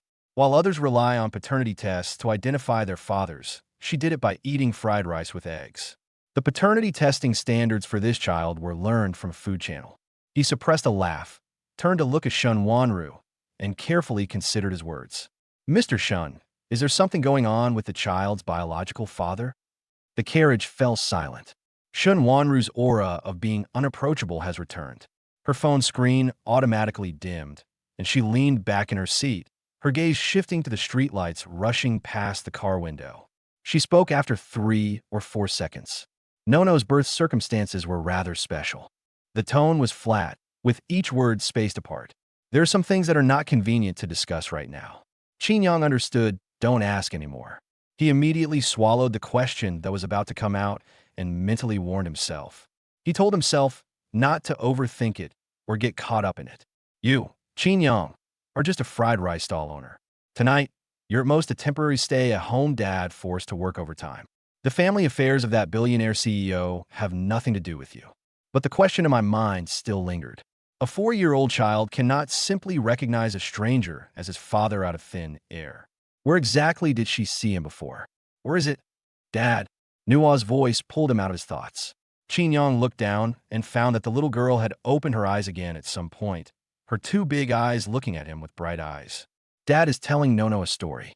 Weren't you sleepy? I can only fall asleep by listening to stories, Nono said matter-of-factly. I want to hear the story of Daddy frying rice and fighting monsters. Qin Yang glanced at Shun Wanru. Shun Wanru stared blankly out the window, her chin slightly raised. You'll have to comfort yourself. Have to. Qin Yang cleared his throat and began to weave. Once upon a time, there was a chivalrous hero who ran a fried rice stall at the night market. What's your name, hero? Call him Chef Qin. What weapons does Chef Qin have? An iron ladle and a big pot. Nua's eyes lit up, and then one evening, a hungry army of cooks arrived, lining up for fried rice. Chef Qin tossed the wok with his left hand and sprinkled scallions with his right, single-handedly devouring 20 tables. Are there any bad guys? Yes. Old Wong from the stall next door. Is Old Wong a bad person? Nono's eyes widened. Old Wong isn't a bad guy. He's the king of bragging at the night market. He said his grilled gluten was better than Chef Qin's fried rice, and the next day, all the customers went to Chef Qin's place. Nono giggled, and her eyelids started to droop again as she laughed. Qin Yang's voice grew softer and softer, and his speech became slower and slower. By the time Chef Qin had defeated the hungry monster, Nua's breathing had become completely even. She fell asleep. The carriage fell silent again. Qin Yang breathed a sigh of relief, leaned back in his seat, and tilted his neck back a little. Out of the corner of my eye, I saw Shun Wanru turn her face. Her gaze lingered on Onuo's small hand, clutching Qin Yang's sleeve for 2 or 3 seconds before shifting away. Mr. Qin, your ability to soothe children is better than I expected. Qin Yang didn't open his eyes. President Shun, the way you're saying this makes me wonder if someone who makes fried rice actually knows how to coax children. Shun Wanru didn't deny it, her voice slightly relaxed. I really didn't expect that. Qin Yang smiled but didn't reply. The car turned a corner, and the streetlights outside the window became neat and orderly, with the distance between each one exactly the same, and even the color temperature of the light changed from warm yellow to cool white. Neatly trimmed shrub walls appeared on both sides of the road, and the outlines of villas could be seen through the shrubs. Qin Yang sat up straight and glanced out the window. He passed by this place a few times when he was delivering food, and each time he was stopped at the gate, handed the food over, and left. The car slowed down, and a brightly lit gatehouse appeared ahead. A middle-aged man in a security guard uniform came up to us, his back ramrod straight, and a standard professional smile on his face. The car window rolled down. The security guard spotted Shun Wanru in the back row first, immediately bowed, and added a touch of respect to his smile. President Shun, you're back. Shun Wanru nodded. The security guard straightened up and glanced to the side. His gaze landed on Qin Yang's windbreaker. Oil stains, chopped scallions, and faded cuffs. The security guard's smile faded, his brows furrowed. His gaze lingered on Qin Yang for 2 seconds. Then he took a step back and looked at Shun Wanru again. Mr. Shun, does this visitor need to register his identity information, or should he get out of the car at the entrance? Chapter 20. Nono takes the initiative to protect her father. The security guard's tone was polite, but the pause after still and the way his gaze swept over Qin Yang's windbreaker made his meaning quite clear. Qin Yang looked down at himself. Oil stains, chopped scallions, and the dark soy sauce mark on the cuff are still there. To be honest, he understands. A Maybach with an 88 license plate, A female CEO worth hundreds of billions, and a man wearing an oil-stained windbreaker and carrying a bunch of shopping bags. Anyone on a night shift would be puzzled if they saw this combination. He shifted the shopping bag of children's shoes he was carrying to the side, about to say, "I'll go after dropping the kids off." The security guard spoke again, his voice lowered by half an octave, but the echo from the guard booth made every word clear. The Shun family villa area is not the kitchen of the night market. Some people are not suitable to be brought in. Qin Yang's lips twitched slightly. He wasn't angry. He got used to being looked down upon when he was poor ever since the day his business failed. He was yelled at by customers for being too slow when delivering food, chased away by city management officers for 3 blocks when setting up a stall, and publicly called a beggar by Zhao Qianyu. He'd been through all of that. Yet a few words from a security guard couldn't hurt him. He's just too lazy to argue. But some people don't do that. "This is my dad." A crisp, bright sound burst out from inside the car. Qin Yang turned his head and saw that Nuonyuo had somehow managed to break free from the driver's arms. Her 2 short legs pattered as she ran over, burying her head in his lap, wrapping her arms around his knees, and tilting her little face up with wide, round eyes. "Daddy needs to sleep with Nuonyuo." That voice was so loud, it was like a 360-degree surround sound throughout the entire gatehouse. Qin Yang's facial expression control completely collapsed on the spot. The security guards were even more distraught. Dad." His lips trembled 3 times, his eyes darting back and forth between Qin Yang and Shan Wanru in the car. His thought process was probably faster than he had worked 15 night shifts in total. Seeing his expression, Qin Yang knew that this man had automatically pieced together a complete urban romance drama in his mind.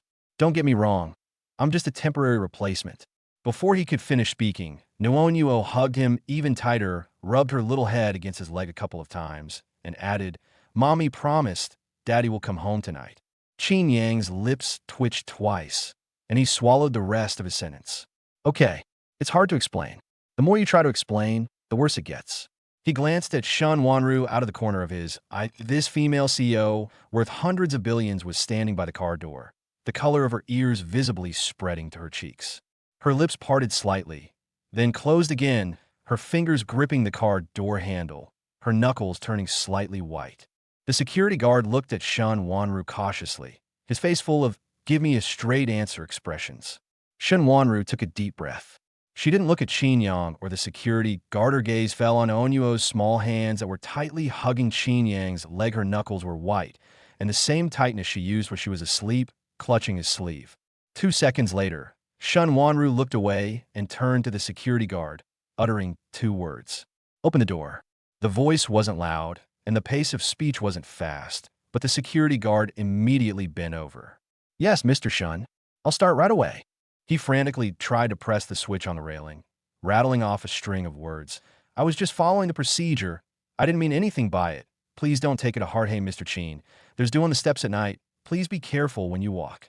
Seeing his completely different attitude, Qin Yang didn't say anything, only replying before stepping into the door. "Don't be nervous. I'll leave after dropping off the child." The security guard kept bowing and scraping. The barrier rose, and the car slowly drove in. Qin Yang took Nuonyuo's hand and walked a few steps inside. He vaguely heard the security guard behind him wipe his sweat and mutter something in a low voice. "So, Mr. Shun likes this kind of thing?" Qin Yang's foot slipped, and he almost stumbled because of Nuonyuo's steps. He turned to look at Shan Wanru in front of him. Shan Wanru didn't stop walking. Her back was straight, and the skin from her neck to her earlobe was so red it looked like it could bleed. But her pace clearly quickened the kind of speed that made her feel like she was saying, "I didn't hear anything, but I have to get away as fast as I can." Nuonyuo was completely unaware, gripping Qin Yang's index finger, jumping up and down. "Daddy, come quick. Nono's going to show you Nono's room. There are lots of great toys there." Qin Yang was pulled forward by her. One by one, the lights in the courtyard turned on. The lawn was manicured like a golf course, and there was a fountain in the middle, the water jets shimmering under the lights. He became increasingly uncomfortable as he walked. He's been to this place before. Last month, a food delivery order was delivered to this area. He waited outside the gate on his electric scooter for 12 minutes. The security guard checked his health code, the delivery order number, and the front and back of his ID card, but still wouldn't let him in. He was told to put the food delivery on the shelf in the guard booth. At that moment, He thought he would probably never step through that door again in his life. Right now, he's holding the hand of a 4-year-old girl, walking across someone's lawn. Life script really doesn't follow the rules.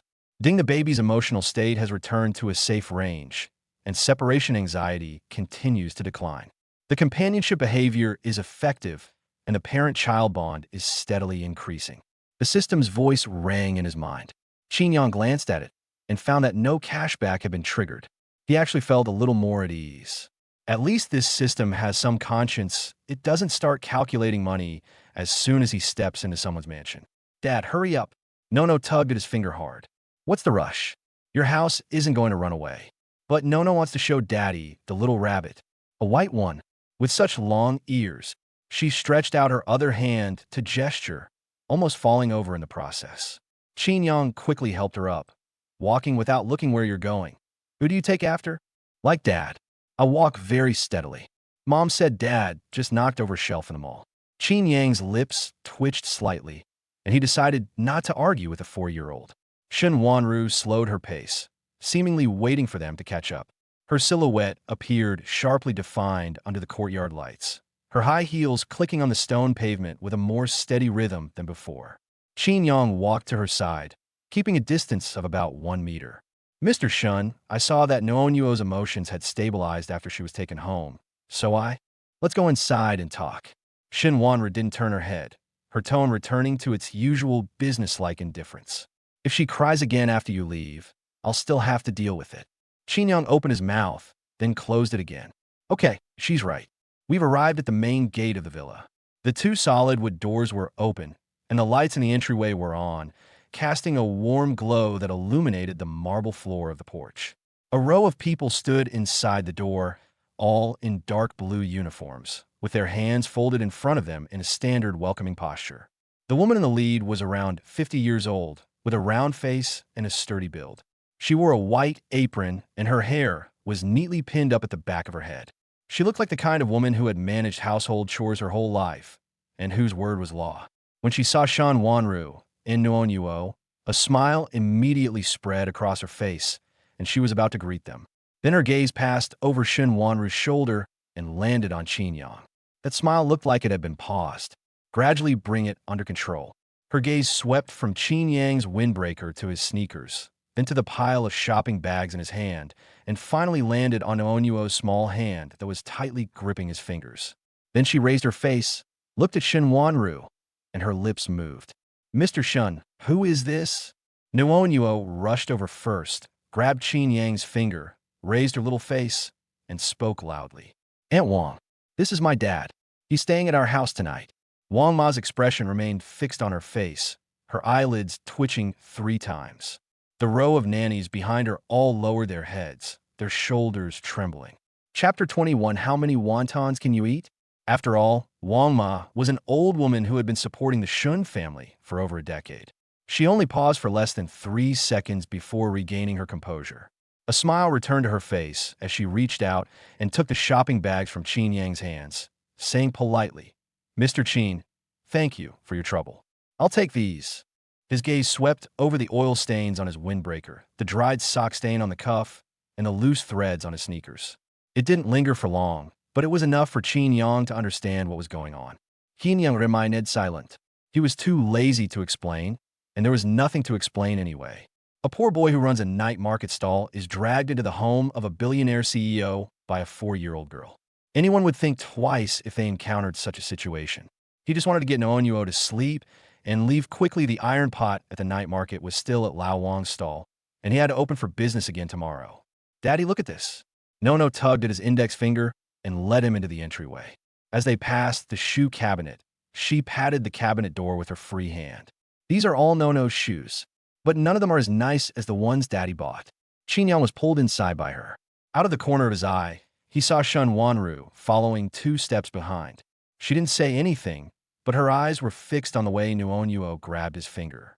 Aunt Wang quickly caught up and went around to the front to lead the way. Miss hasn't had a proper meal yet tonight, but the kitchen is preparing something. Let's go to the dining room first. Qin Yang wanted to tell her not to worry about him, but when Noonyuo heard the word eat, she paused, shrank behind him, and muttered softly, Noonyuo isn't hungry. The little girl who just ate a bowl of fried rice at the night market and said she wasn't full is now saying she's not hungry? Qin Yang made a mental note of it, but didn't rush to ask. The restaurant was bigger than he had imagined. The long table can seat 12 people, but at this moment, only one end has a set of children's tableware. A silver fork, a napkin with a cartoon pattern, and a divided plate filled with 5 or 6 different colors of food. Next to it stands a printed menu card with the grams of calories, protein, and dietary fiber listed. Steamed truffle eggs, imported beefsteak cubes, chilled cod, and mixed fruit and vegetable puree. The plating was so exquisite that he would casually give a like whenever he saw a picture of it on his phone. A young nanny, standing by the dining table, spoke in a low voice. This is a menu customized by a nutritionist according to international children's dietary standards. Daily calorie intake and micronutrients are monitored.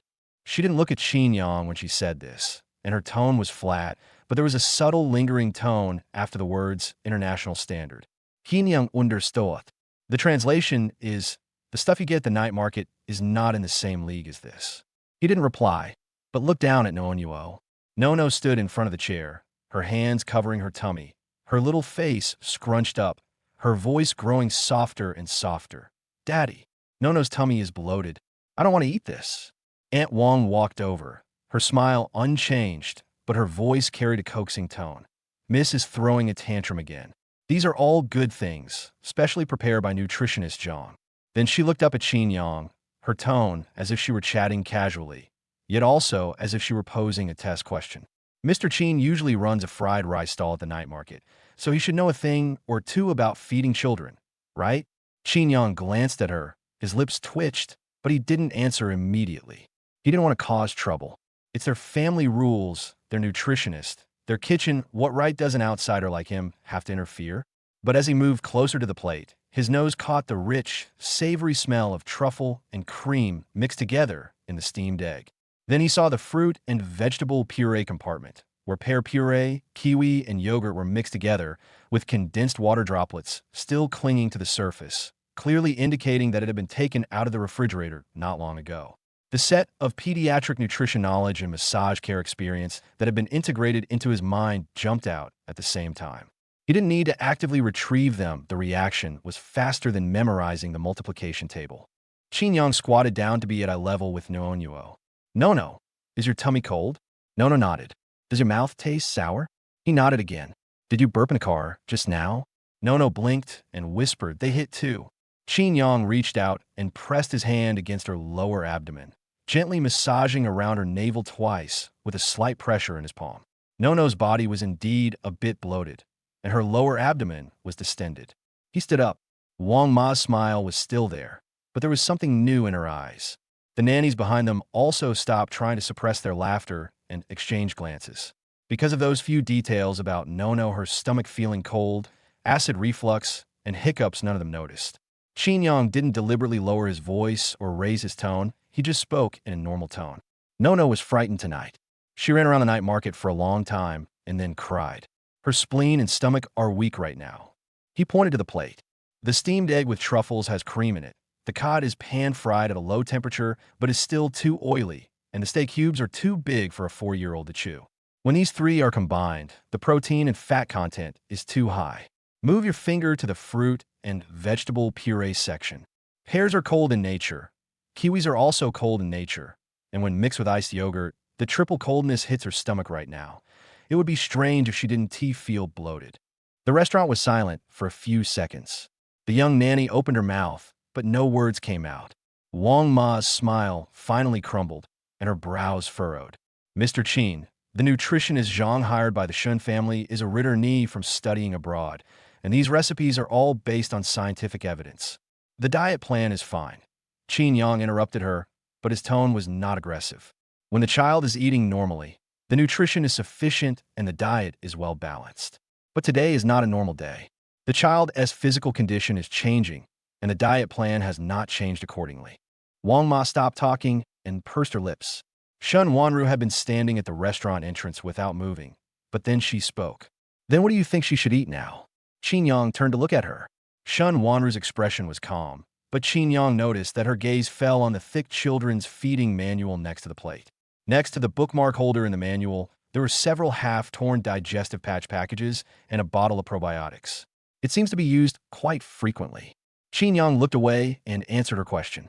Warm, soft, low in oil, and easy to digest. She needs to warm her stomach now, not supplement her nutrition. Shen Wanru looked at him for 2 seconds, then turned to Wang Ma. Let him use the kitchen. Wang Ma's lips moved slightly, as if she wanted to say something, but in the end she nodded and raised her hand towards the kitchen. This way. The moment the kitchen light came on, Qin Yang squinted. The refrigerator has a double door, a built-in steam oven, and the island countertop is big enough to fit half of his fried rice stall. When the refrigerator door is opened, cold light shines on the neatly arranged ingredients inside: Wagyu beef, king crab legs, black truffles, imported cheese, with labels in Japanese, French, and English, but not a single home-cooked dish. Qin Yang scanned the entire area.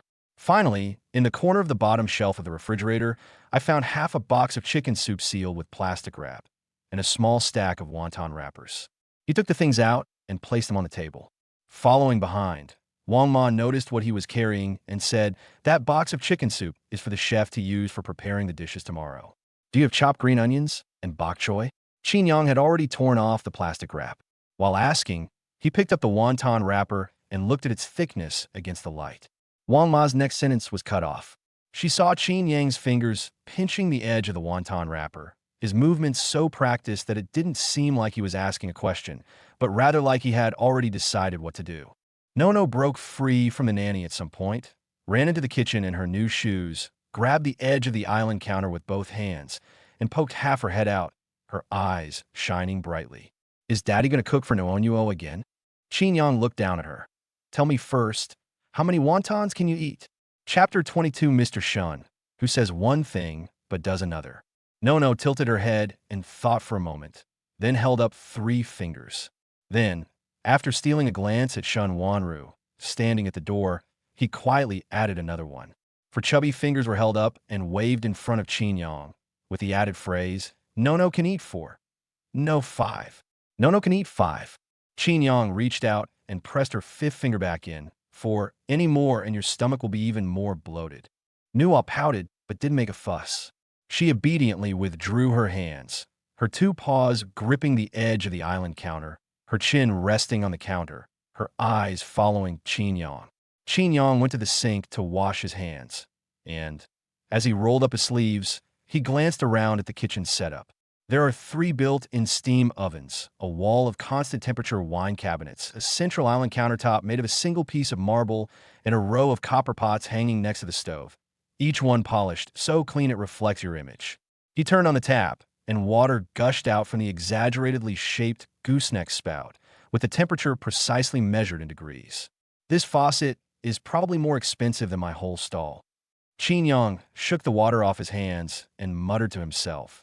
Using it to cook wontons is already a way for it to experience grassroots life. Nono couldn't understand, but she smiled when she saw her father's mouth moving. Footsteps sounded behind her. Wang Ma entered the kitchen, but instead of going directly to the stove, she stood on the other side of the island and waved to those behind her. 2 nannies followed them in. One stood next to the refrigerator, and the other stood to the left of the stove. Their positions were quite strategic, effectively confining Qin Yang's movement to that small area in the middle. Aunt Wang smiled and said, "Mr. Qin, please feel free to use it. Just let them know if you need anything." The young nanny, standing next to the refrigerator, added, "Mr. Qin, the black truffles in the temperature control cabinet on the right are air freighted from France. A box costs about 38,000 yuan. I can get them for you if you want." Another added, "The Wagyu beef is A5 grade, weighed by the gram, and that cabinet has a combination lock." Qin Yang opened the bottom shelf of the refrigerator without turning his head. No need. He bent down and rummaged through the corner, pulling out the half box of chicken soup and wonton wrappers and placing them on the counter. He then opened the vegetable compartment, rummaged around for a bit, and found a few small bok choy and a small piece of ginger. "Do you have shrimp? They don't need to be big. Regular prawns are fine." The young nanny paused for a moment. "Yes, there are frozen ones in the bottom compartment. Take it out." Wang Ma frowned as she looked at the pile of things on the table. Half a box of leftover chicken soup, a stack of wonton wrappers, a few greens, and a small handful of shrimp. In this kitchen where the countertop alone is worth 200,000 yuan, it does look rather shabby. Mr. Qin, Wang Ma hesitated for a moment, then said, "Is this all you are going to serve? We always prepare Miss S meals according to standard. Should we ask the chef to prepare something else?" "No need." Qin Yang had already started processing the shrimp on the cutting board. He tapped the shell with the back of the knife, and it cracked. With a pinch of 2 fingers, the shrimp vein came off along with the shell. His movements were so fast that the 2 nannies didn't even have time to react before the 3 shrimp were cleaned. The child was restless all night, running around, crying, and getting frightened. His spleen and stomach are already weak. If you put high protein and high fat food in his stomach, it's like pumping air into a leaky tire. No matter how much you pump, it will leak out and make him bloated. The knife made a few slaps on the cutting board, and the shrimp were chopped into a fine paste, neither broken nor mushy, with evenly sized pieces. Wang Ma opened her mouth, wanting to say that the nutritionist plan was scientifically proven, but she remembered that Nuonyuo had complained of bloating for the 4th time this month. She had taken 2 bottles of probiotics and used half a box of digestive patches, but the results were indescribable. She swallowed her words. Qin Yang picked up the piece of ginger, peeled a thin slice, cut it into thin strips the thickness of a hair, took only a pinch the size of a fingernail, and pushed the rest aside. The young nanny couldn't help but ask, "Is that all you put in?" A 4-year-old child will have a sore stomach from too much ginger. This little bit is enough to dispel the cold, but the flavor won't overpower the broth's natural freshness. Qin Yang didn't look up. His hands were already wrapping wontons. Spread the wonton wrapper in your palm, pick up a little shrimp and vegetable filling with the tip of your chopsticks, pinch and fold it with your thumb and forefinger, and in less than 2 seconds, a wonton is formed. They weren't the fancy, elaborate kind, they were just the most ordinary ingot-shaped wontons, but each one was almost the same size, with thin skin and even filling. They were neatly arranged in a row on the counter. Nuonyuo lay on the edge of the counter, counting after each one she wrapped. 1, 2, 3. "Stop counting, you glutton." Qin Yang used one hand to ruffle her hair. The chicken soup was already simmering on the stove, with bubbles rising one by one from the bottom of the pot. The soup was clear, and Qin Yang had already skimmed off the surface oil with a spoon. The moment the ginger slices were added to the pot, a warm, fragrant aroma wafted out, not too strong, not too weak, just the kind of smell you get when you walk in on a winter day, the smell of something being stewed at home. This smell is completely different from the usual smell of the Shun family villa. Shen Wanru stood at the kitchen door. She originally wanted to remind Qin Yang that there was a chef at home who could come whenever needed, so there was no need to trouble him to do it himself. But when the aroma of the soup wafted over, she took half a step forward without even realizing it. Qin Yang put a wonton into the soup. The skin immediately became translucent when it was heated, revealing the pinkish-white shrimp meat and green vegetable bits inside. He turned down the heat, covered the pot with the lid, but left a crack, and saw Shin Wanru as he turned to wash his hands. "Mr. Shun, would you like a bowl too?" Shin Wanru looked away from the pot, her expression returning to its usual indifference. "No need. I just finished your fried rice. I'm not hungry." As soon as she finished speaking, her stomach growled softly. The sound wasn't loud, but the kitchen was quiet at the moment, and everyone present heard it. Nono was the first to react, turning around in her chair. "Mommy's tummy is growling too. Mommy's hungry too." Shin Wanru's ear tips turned visibly red. Qin Yang turned around to lift the pot lid, suppressing a smile from his lips. President Shun, who says one thing but does another, is so adorable. Okay, then I'll add 2 more. Who said I was going to eat? Okay, I won't eat it. I cooked extra for Aunt Wang. Qin Yang said without turning his head. Wang Ma was taken aback. "Me? Didn't I just ask you to test for poison? I have to serve you a bowl, otherwise it'll make me look guilty." The 2 nannies exchanged a glance, their lips twitching.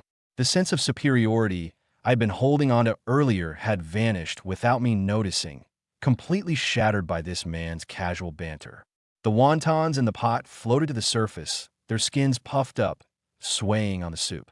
Qin Yang sprinkled some chopped green onions and used a slotted spoon to scoop the wontons and soup into a small white porcelain bowl. For wontons, half a bowl of soup and a few scallions floating on top. There were no truffles, no Wagyu beef, and nothing that was flown in from France. It's just a bowl of hot soup with small wontons. He carried the bowl to the table and placed it in front of Nuonyuo. Steam rose from the hot soup, and Nuonyuo leaned in so close that her nose was almost touching the rim of the bowl as she took a deep breath. Be careful, it's hot. Qin Yang handed her the spoon. Have a sip of soup first. Don't rush to eat the wontons. Nuo held the spoon in both hands, scooped up a small spoonful of soup, and put it in her mouth. Ding baby's eating habits have returned to normal, and gastrointestinal reassurance has significantly increased. Effective care behavior is being recorded. No new reasonable spending has been incurred, so the cashback will not be triggered at this time. Qin Yang glanced at the notification in his mind, ignoring the cashback offer. He stared at Nuonyuo's expression.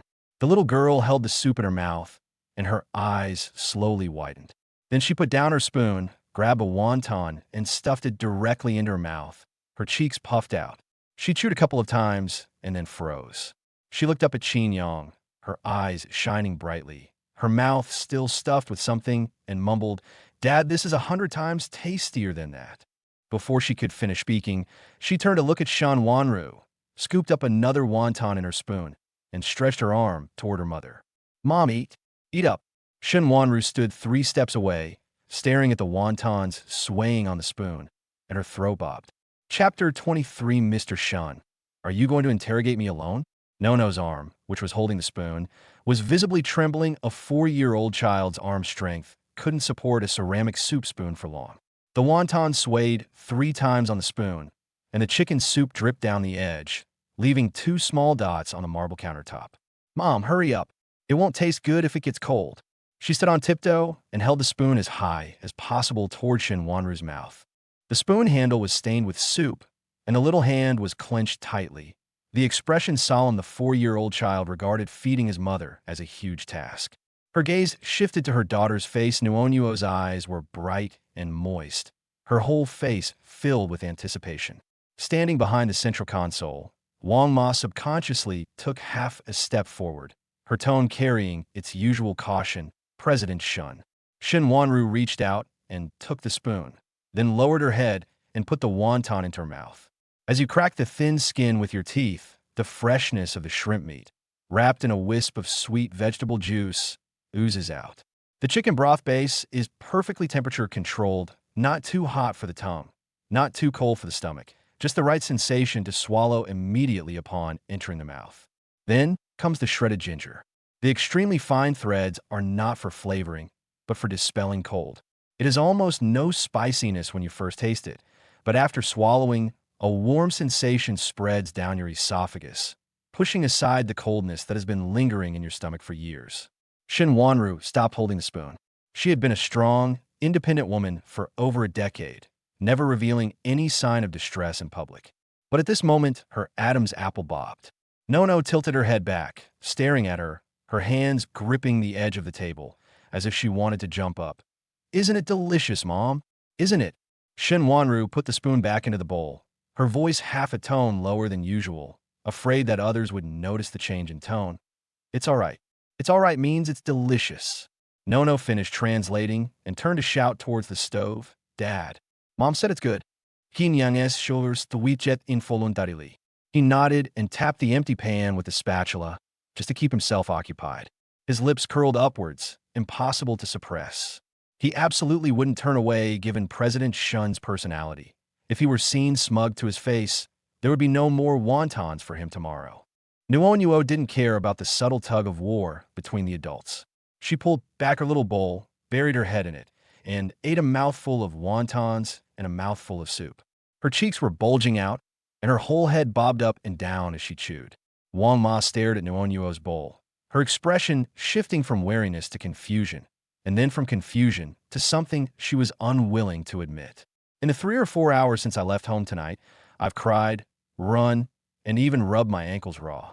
Based on past experience, it takes at least an hour of fussing before they'll eat after I get home." The nutritionist's customized meals are served with animated cartoons on a tablet, and she feeds the children spoonful by spoonful. What about now? There are no tablets, no cartoons, no one to chase after and feed them, and no one to coax them. The young lady carried her own bowl and used her own spoon without even looking up. After eating the 3rd wonton, Nono's pace visibly slowed down. The spoon drew 2 circles in the bowl, scooped up the fourth wonton, took a bite, and as it chewed, its eyelids began to droop. Qin Yang turned around at this point. He didn't call out to her, but instead walked to her side and squatted down, his knees touching the ground very lightly, without making any abrupt noise. Finished eating? Nono shook her head, with half a wonton in her mouth, and mumbled, There's a sip of soup. I don't want any more soup. That's enough.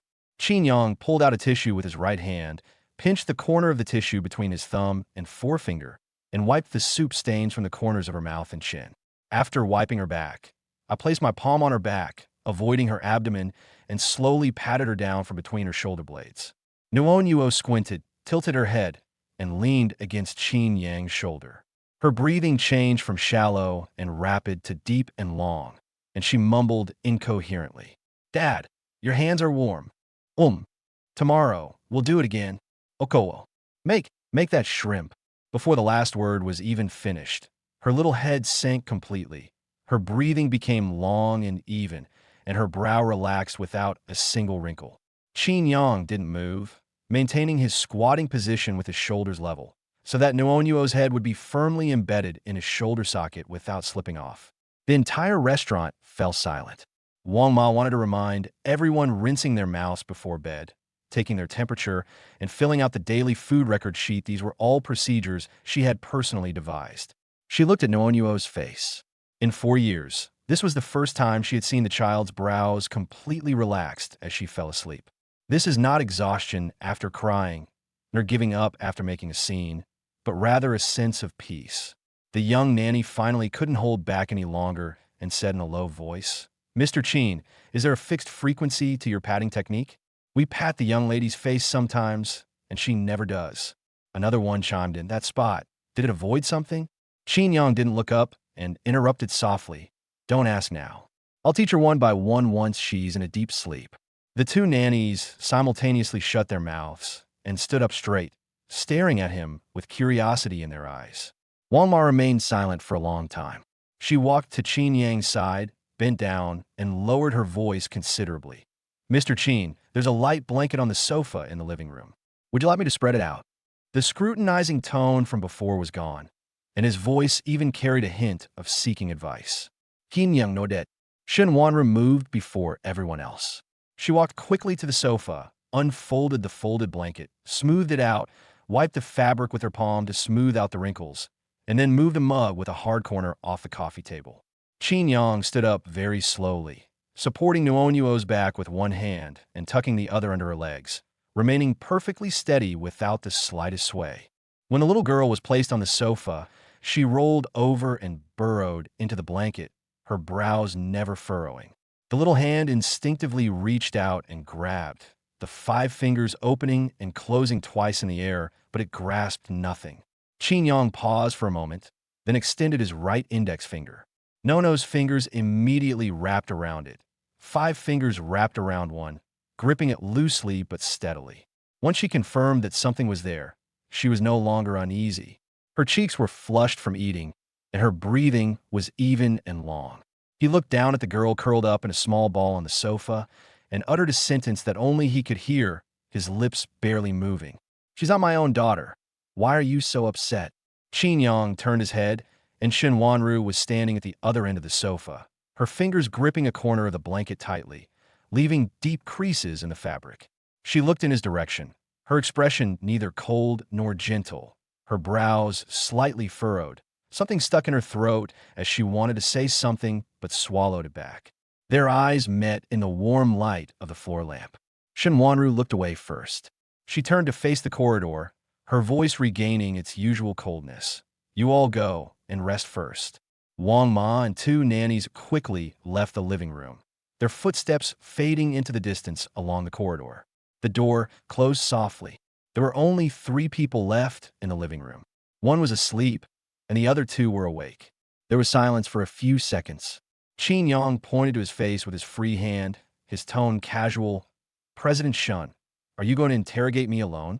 Chapter 24, Temporary Dad. Shen Wanru loosened her grip on the corner of the blanket.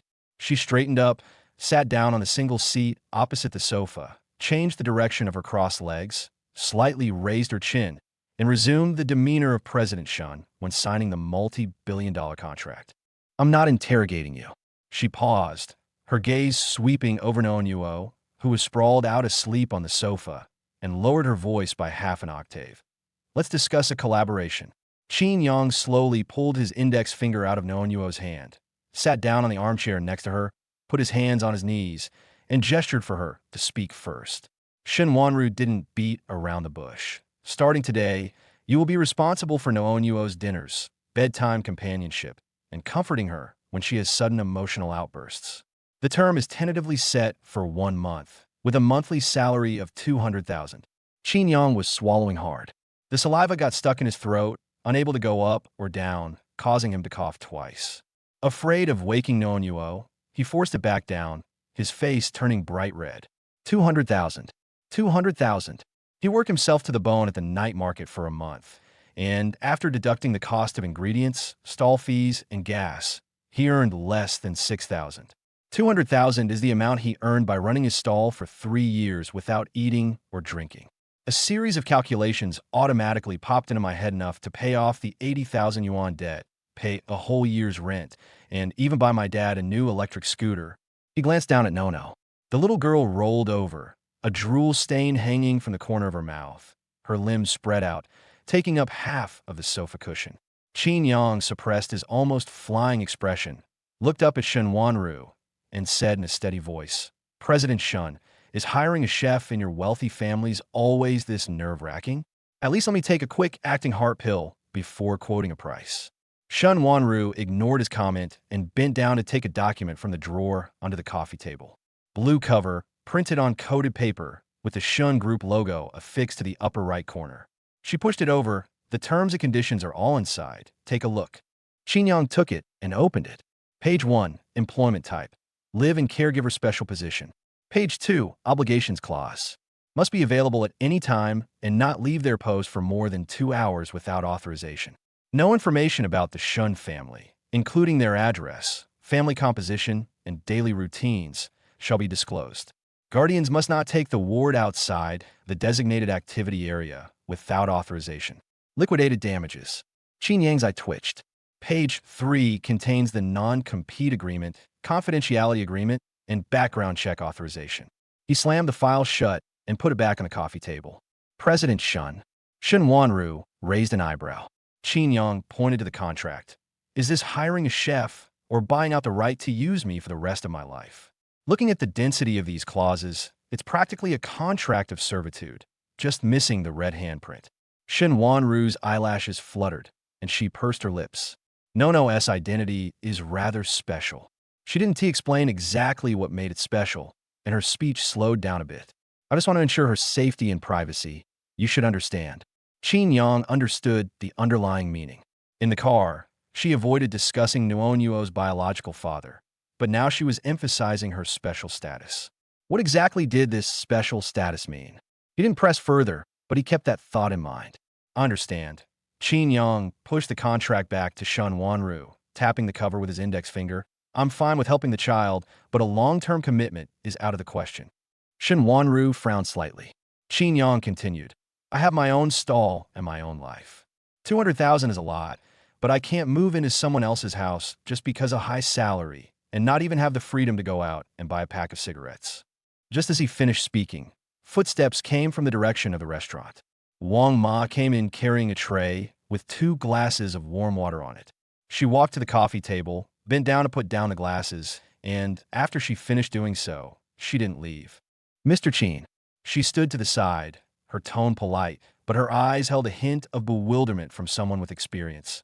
The conditions Mr. Shin offered are something countless parenting experts and top-notch postpartum nannies would kill for. Have you thought this through? Qin Yang picked up the glass of warm water, took a sip, and put it down. Aunt Wang, I have a question for you. Please speak. When you go to the market to buy vegetables, do you pick the wilted cabbage that's tied up with a rope on the stall? Or the fresh, upright one? Aunt Wang blinked. Of course, choose the freshest. Extally, Qin Yang Sruget. Taking care of a child is like picking cabbage. If you tie someone down with a contract, but their heart isn't in it, the food they cook one tea have that wok fried aroma. Don't you think so? Wang Ma wanted to refute, but couldn't find a point to use. She took half a step back with the empty tray and looked at Shen Wanru. Shen Wanru didn't look at her. Her gaze was fixed on Qin Yang. Qin Yang felt a little uneasy under her gaze and was about to say something to break the ice. A noise came from the sofa.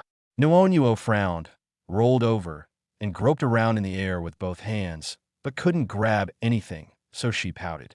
"Dad." Her voice was choked with sobs, her eyes were closed, and she was hunching over the edge of the sofa. "Daddy, don't go." Her little hand finally reached the hem of Qin Yang's clothes, her 5 fingers clenching tightly until her knuckles turned bloodless. Qin Yang froze. His gaze fell on the small hand, noticing the short, not yet fully grown fingernails and a faint scratch on the back of the hand, probably from when it ran out in the evening. The living room was so quiet that only the hum of the air conditioner vents could be heard.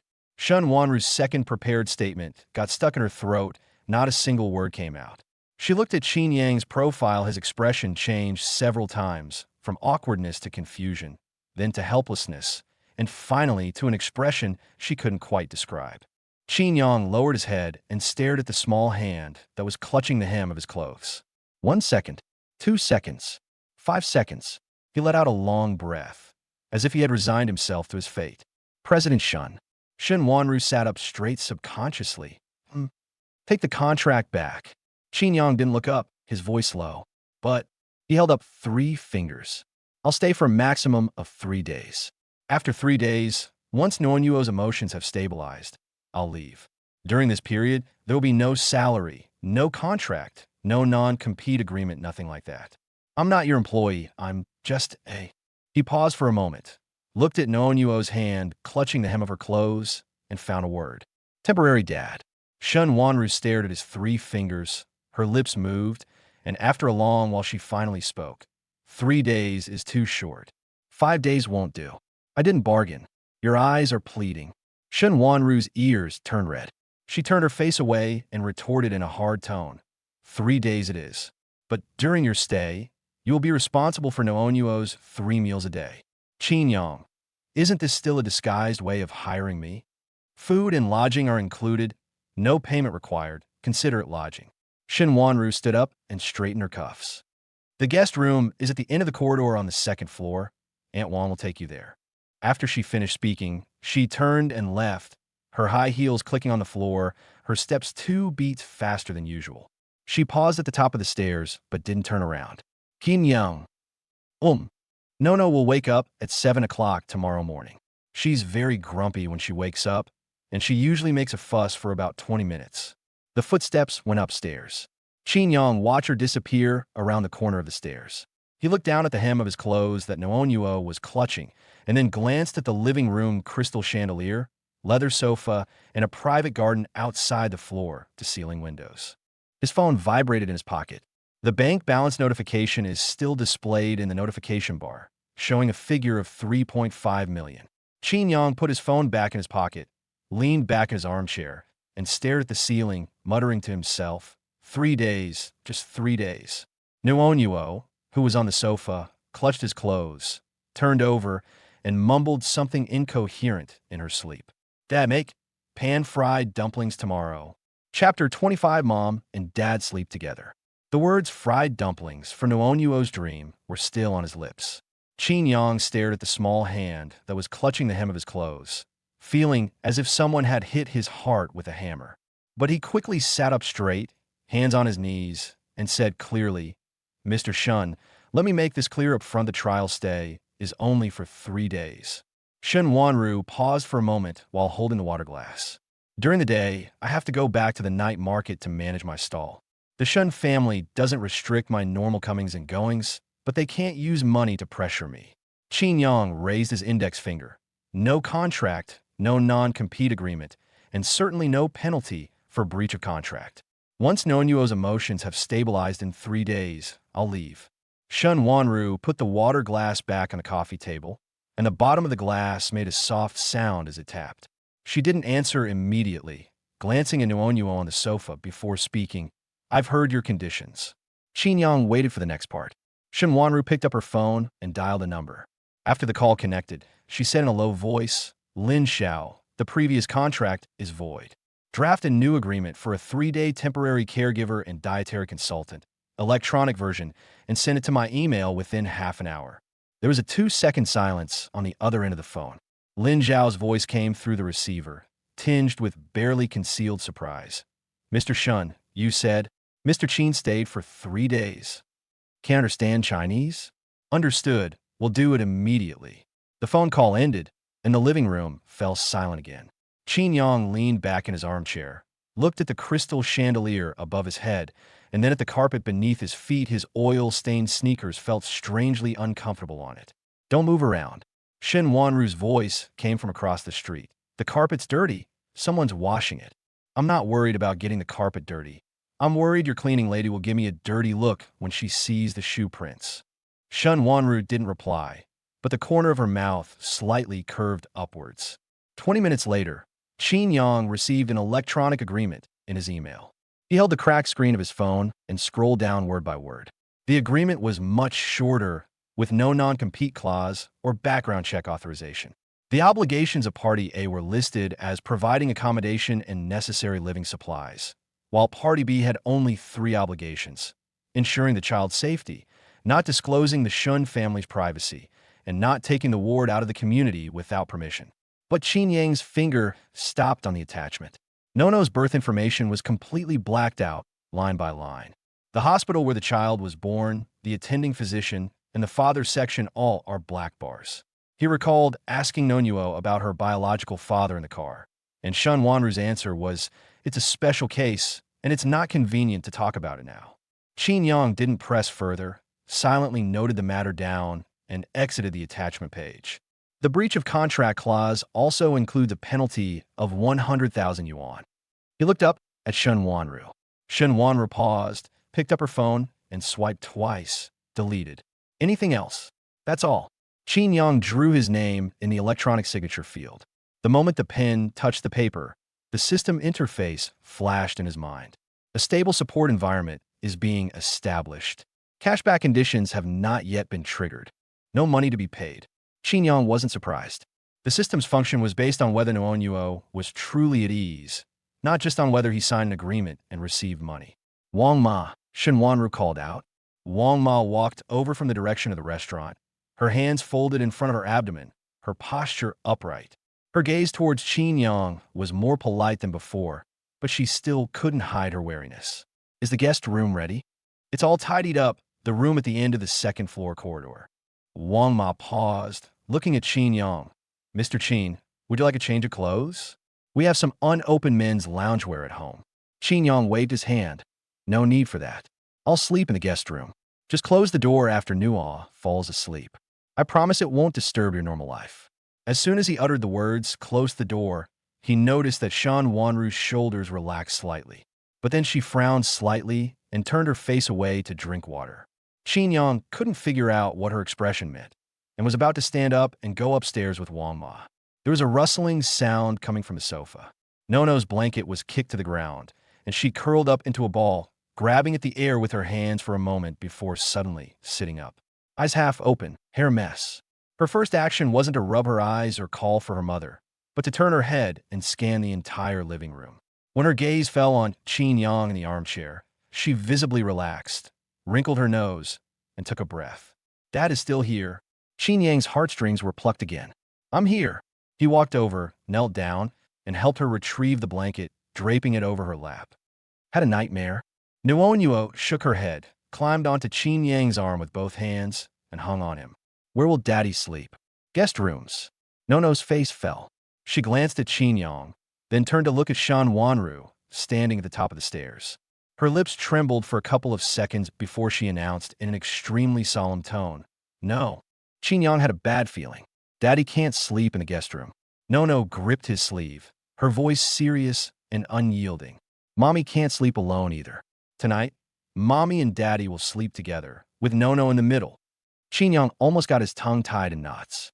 He subconsciously looked at Shan Wanru at that moment. President Shun was holding a water glass, the rim of the glass pressed against her lips, holding a mouthful of water for 5 seconds without swallowing, her ears so red they could bleed. Wang Ma was even more exaggerated. She tilted the tray in her hand at a 15-degree angle, and half a cup of warm water spilled down the edge onto the porcelain plate. She didn't even realize what was happening. No. Qin Yang cleared his throat, trying to make his voice sound normal. Adults can't just talk to each other. Why not? No tilted her head, interrupting him confidently. Little May from kindergarten said that her parents sleep together every day. She sleeps in the middle, her dad tells her stories, and her mom covers her with a blanket so she doesn't have nightmares. Qin Yang opened his mouth. And then there's little Fatty. Little Fatty said his dad snores. So his mom pinches his dad's nose. It's so funny. Qin Yang opened his mouth again. He tried to organize his thoughts to explain that dad is temporary. But before he could even speak, he saw that Nuonyuo's eyes were already red, her chin was trembling, and her mouth was pursed into a thin slit. That sob was about to burst forth. Qin Yang swallowed back the words that were about to come out. Nuonyuo let go of Qin Yang's sleeve, slid off the sofa, and stepped barefoot onto the carpet. She reached out with one hand to hold Qin Yang's hand, and with the other hand towards Shun Wanru. Hurry up, Mom and Dad. She tilted her head back, revealing an innocent smile that was impossible to deny. Let's go upstairs and take a shower together. Shin Wanru finally choked on her saliva and coughed so hard she bent over. Qin Yang rubbed his forehead, his ears burning hot. Wang Ma couldn't hold the tray anymore. The porcelain cup spun around in the dish, making a crisp, clinking sound. Nuonyuo looked around, not understanding why the adults' faces were all red, and clenched her hands, pulling them towards the stairs. Come on. Nuonyuo wants the one with strawberries. Chapter 26, Shun Wanru in pajamas. Nono's pulling strength far exceeded her weight. Qin Yang was dragged up the stairs by her sleeve with one hand, and his feet slipped twice. On the other side, Shun Wanru's wrist was also gripped tightly by her daughter, and her high heels made a rapid, crisp sound on the marble steps. Qin Yang turned around and frantically winked at the restaurant. Wang Ma stood by the dining table, holding a rag, repeatedly wiping the clean tabletop with her head down, her eyes downcast, and her neck stiff, never turning towards the stairs. Qin Yang cursed under his breath. Wang Ma's skill in pretending to be deaf and dumb at crucial moments was truly exceptional. Hurry up, Daddy. Nono thought he was walking too slowly, so she simply hung all her weight on his arm and quickly swayed her feet on the steps. The three of them were dragged all the way to the second-floor corridor. Shin Wanru finally freed her hand from her daughter's grasp, leaned against the wall to catch her breath, and said in a low voice, No, adults should take a bath separately, not all three of them together. She put on a stern face, trying to project the authority of CEO. Nono stood at the bathroom door, her little neck stiffened, and her head tilted 15 degrees. Then why can Xiaomei's parents be together? Shin Wanru's eyelid twitched. Not content with that, Nono added, Xiaomei said her dad also scrubs her mom's back. The corridor was silent for 2 seconds. Qin Yang watched as the blush on Shun Wanru's ears spread to her neck, and even the skin above her collarbone turned crimson. Her lips moved, but no sound came out. The authority of a female CEO with assets exceeding 100 billion yuan vanished in 3 seconds. Qin Yang quickly squatted down, put his hands on Nuonyuo's shoulders, and said seriously, Nuonyuo, listen to Daddy. There are rules for taking a bath. What rules? Well, Dad and Mom have to shower separately. You'll shower with Mom. But Qin Yang held up one finger. I'm making a special exception tonight. You can use strawberry bubbles. Nono's attention was diverted for half a second. Her eyes lit up, and she immediately narrowed them warily. Where's Daddy? Dad will move a small stool and sit at the bathroom door to tell you the extended sequel to Chef Qin Fights Monsters. The extended version? Nono swallowed hard. How long is it? 3 monsters have been added, along with a fire-breathing dragon. Nuonyuo was clearly tempted. Her eyes darted around, glancing at the bathroom door and Qin Yang's face before finally pointing to the 2-centimeter gap under the door. Then Daddy isn't allowed to leave. I'm not leaving. Nono needs to be able to see the tips of Daddy's shoes inside, she added decisively. If she can't see them, she won't wash them. Qin Yang nodded. Okay, I'll stay here and not go anywhere. Nono tilted her head and looked him over for 3 seconds, finding the promise barely credible, and then released her grip on his sleeve. Taking advantage of the moment, Shun Wanru turned around and went into the master bedroom. Qin Yang leaned against the corridor wall, and heard the sound of a wardrobe door opening in the bedroom. A moment later, Shun Wanru came out carrying a stack of clothes. She paused for a moment as she passed Qin Yang. Qin Yang noticed that gaze, which was filled with scrutiny and warning, and also contained some indescribable emotions. He instinctively turned around, facing the oil painting at the end of the corridor, his hands behind his back straight. "Don't look at what you shouldn't see," he muttered, staring at the shepherd in the picture frame. A soft hum came from behind me, followed by the sound of the bathroom door closing. The sound of flowing water then rang out. The sweet scent of strawberry shower gel wafted out through the crack in the door. Qin Yang sat cross-legged on the carpet by the door and cleared his throat. That day, Chef Qin carried an iron wok to the foot of Black Wind Mountain. "Are there monsters in Black Wind Mountain?" came a muffled voice from inside, and it was clear from the noise that someone was chewing on something. "Yes, there are 3. The first one is called the King of No Food, who specializes in stealing children's appetites. How will Chef Qin fight it? Toss it in the wok. Pour into the wok with a spoon, add soy sauce and chopped green onions, and take it out of the wok after 30 seconds. A burst of cheerful laughter erupted from the bathroom, interspersed with Shun Wanru's low coaxing. "Don't move. You've got bubbles in your eyes. Nuo, don't rub them." "Mom, be quiet, Dad. Keep going." "What about the second monster?" "The second one is called the Sleepless Demon King.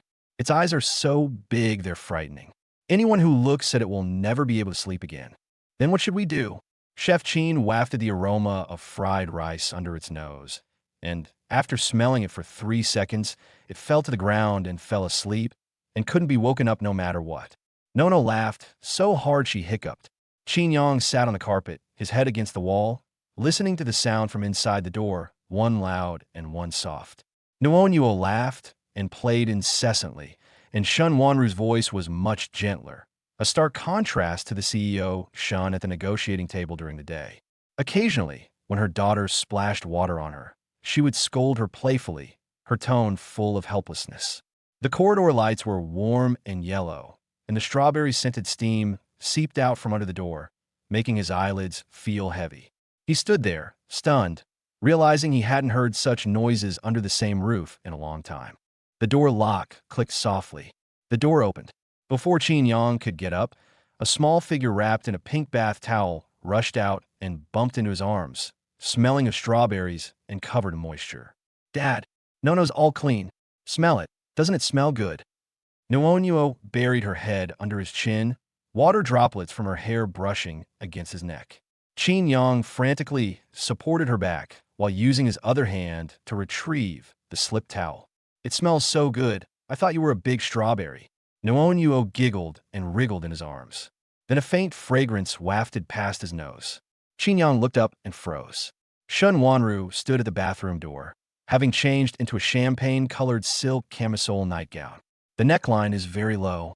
The silk fabric clung to her body, undulating with her movements. Her waist was extremely slender, its full curves outlined by the fabric. Her legs stretched out from under the hem of her pajamas, straight and long, with a dazzlingly fair complexion. Her hair wasn't completely dry. A few strands clung to her collarbone, and water droplets trickled down her neck, past her collarbone, and disappeared into her fair, undulating skin. She raised her hand to smooth the stray hairs by her ear, and as she lifted her arm, the halter top slipped down an inch, revealing a large expanse of snow-white shoulder skin. Qin Yang's brain went blank for 0.5 seconds. Is this the same person as the powerful CEO Shen who wore a black suit dress? His gaze slid from the collarbone to the neckline, then from the neckline to the waistline, lingering a moment longer on the curves created by the silk. Shen Wanru noticed. She subtly adjusted her collar, raised her chin slightly, and a flicker of emotion, whether it was annoyance or something else, passed through her eyes. "Chef Qin, have you seen enough?" Qin Yang's gaze snapped away and landed on the ceiling. "I didn't see it. Where were your eyes just now? Do you want me to help you remember?" "I'm looking at the pattern on the tile behind you. It's quite unique." Qin Yang held Nuo in his arms, his eyes fixed on the spotlight on the ceiling, barely daring to breathe. The atmosphere in the corridor became somewhat stagnant for a moment. While the two adults were arguing, Nuo, who was in their arms, struggled a couple of times, slid to the ground, and ran barefoot into the master bedroom on the carpet. Young heard the sound of the blanket being pulled back. Then Nono's strong, clear voice came from the room. Daddy sleeps here, Mommy sleeps there. She patted the pillows on either side of her, poked her head out, and showed a row of tiny teeth to the two people in the corridor. Anyone who runs away is a little liar. Chapter 27. Dad has 8 corns. Nono sat cross-legged in the middle of the bed, patted the left pillow with her left hand and the right pillow with her right hand, tilted her head back, and raised her chin at a 45-degree angle. The client's representative who inspects the project is nothing special. Young stood at the foot of the bed, clutching a quilt in his hand, his toes digging out a 3-bedroom apartment from inside his slippers. This bed is 2.2 meters wide, enough for 4 Nonos to lie on. The problem is Wanru is standing next to the pillow on the left, wearing a champagne-colored silk camisole, her half-dry hair draped over her shoulders and a water droplet still clinging to her collarbone. Young stared at the spotlight on the ceiling, his throat tightening. No, Daddy can sleep in the guest room. It's just a wall away from you. I can roll over here in no time. No, it's straightforward. No room for negotiation. Young changed his approach. Then Dad will sleep on the carpet. The carpet is thick and much more comfortable than the folding bed of my fried rice stall. Before she could finish speaking, Noonyuo's face fell. Her lips were pressed tightly together. Her eyes were red-rimmed, and her nose was twitching. She didn't cry out loud. She just looked at Young with her eyes full of grievance. Is Dad going to run away again? Young couldn't withstand the area of effect magic of the max-level cute kid mage. His foot, which he had just lifted, froze in mid-air. The system stabbed him in the head right on time. Fluctuations in the child's separation anxiety level have been detected. It is recommended that the host maintain the current environment of companionship to prevent the parent-child bond value from declining. Your system always seems to ring at the most critical moments. Seeing that he didn't move, Noonyuo climbed to the edge of the bed, stretched out her arms, spread her fingers, and made a hug gesture to him. Young surrendered. He threw the blanket at the foot of the bed, walked around to the left side, and sat down against the edge of the bed, with only a third of his buttocks touching the bed surface. His center of gravity was all on the outside, ready to fall off at any moment. Wanru stood on the right, adjusted her collar, and lifted the corner of the quilt, her movements as precise as if she were signing a merger and acquisition agreement. Without looking up, she said in a very low voice, "Don't wake the child, just lie still. You don't need to think too much." Yang's back molar hit something. Don't overthink it. Okay, those 5 words are all he can think about right now. He lay down stiffly, his back pressed against the mattress, his hands clasped together on his chest, and his legs straight and together. Standard mortuary position. Nono poked her head out from under the covers, looked around, and wrinkled her nose. Dad, why are you lying so far away? It's not far, Dad is right here. You're about to fall. Noonyuo was not satisfied. So she turned over and crawled towards Young with both hands and feet, grabbing the hem of his pajamas with her little hands and pulling it towards the middle. Young didn't have time to stop it before his clothes were pulled up quite a bit. The warm yellow light from the night light fell on his abdomen, highlighting the distinct lines and muscle contours. The basic physical enhancement provided by the system is not for nothing. Nono's eyes widened instantly, and her mouth opened into an O shape. Wow! The volume is loud enough to carry downstairs. Daddy has lots of corn kernels on his tummy. Yang's hand froze in midair, his expression stiffening. Wanru, who had her back to the wall, was startled by the shout and her shoulders trembled. She subconsciously turned her head and her gaze swept over just in time to meet Yang's exposed abdomen. Her gaze lingered for a fraction of a second, maybe longer, then she quickly pulled it back. She gripped the corner of the blanket tightly, her knuckles turning white. Noonyuo, oblivious to the undercurrent between the adults, stretched out her little hand and, from a distance of 1 centimeter, earnestly counted Yang's abs. 1, 2, 3. Yang tried to pull down his clothes, but Noonyuo held his hand down to stop him. 4, 5, 6. Daddy, don't move. No. 7, 8. After counting, Noonyuo raised her head with a proud look and announced loudly, Daddy has 8 ears of corn. More than Little Fatty's dad. Little Fatty's dad only has 1 big watermelon. Young pulled the blanket down to his chin, wrapping himself up like a spring roll. Dad isn't a cornfield. Don't count randomly. Nono tilted her head and thought for a moment, then turned to look at Shun Wanru's back. Mom, do you know that Dad has 8 ears of corn? Shin Wanru didn't turn around, her voice muffled by the pillow. I don't know. Then why were you peeking just now? There was a 3-second silence in the bedroom. Qin heard Shun Wanru's breathing falter. When Nono couldn't get a reply, she simply crawled over, perched on Shun Wanru's shoulder, glanced down at her face, and then turned back to report to Qin. Dad, Mom's face has turned into a tomato. No. Shin Wanru turned over, reached out, and pulled her daughter back to her side, her tone restrained and clenched. Go to sleep. But now, immediately. Nuonuo was stunned by her mother's EO aura for 2 seconds, pouted, snuggled closer to Qin, and muttered softly, Mommy's fierce. The room fell silent again. The light from the nightlight shone on the ceiling, casting 3 shadows. Qin stared at the light, but his ears were uncontrollably picking up on any movement to his right. Shin Wanru's breathing was still uneven. There was a rustling sound under the covers as she adjusted her position, trying to curl up as close to the far right side of the bed as possible. The lingering scent of shampoo in her hair mingled with the strawberry scent on Nono's body, filling his nostrils. My heart skipped a beat. He bit his tongue and lowered his voice. Saying so, Chef Qin crossed Black Wind Mountain and walked for 3 days and 3 nights. Nono's ears perked up. What happened?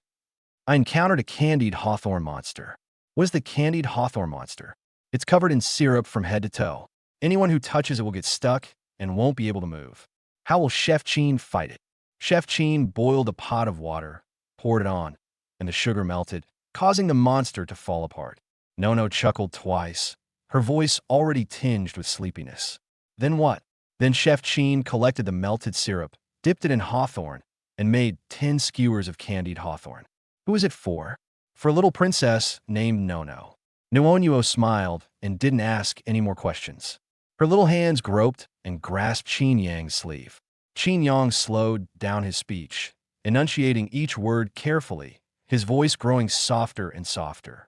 He patted Nuonuo's back with his right hand. Once, twice, 3 times. Nono's breathing gradually became longer and more even. The strength of her little hands loosened and tightened, then loosened and tightened again, finally stopping in an arc that just caught the fabric. Qin didn't dare to stop. He continued patting, the warmth of his palms seeping through Nuonuo's thin pajamas. The space is too narrow.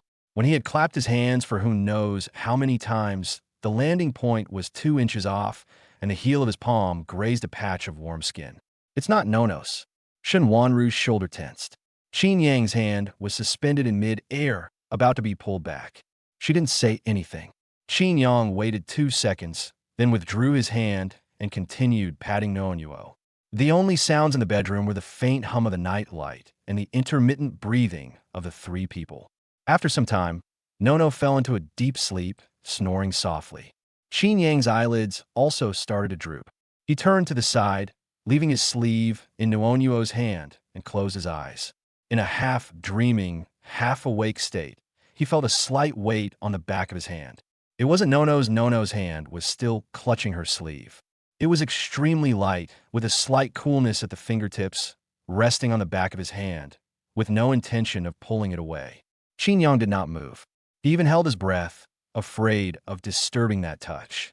In the dim yellow light of the night lamp, Shun Wanru opened her eyes. She lowered her gaze and looked at her fingertips, which had somehow crossed the center line and were now pressed against the back of Qin hand. She was startled. She tried to pull her hand away. Just as her fingers lifted half an inch, Qin, still half asleep, reached out and scooped up her slightly cool fingertips, enveloping them entirely in his palm. Shin Wanru's body stiffened. Chapter 28 Homework Submission. Qin was awakened by the heat of his own palm. 5 fingers were tightly clasped together with the other hand. The hand had slender joints, rounded nails, and a small callus on the inside of the second joint of the index finger from years of holding a pen and signing documents. He remembered, last night, while he was half asleep, something touched the back of his hand, and he instinctively grabbed it. Once I grabbed it, I didn't let go. I held on all night.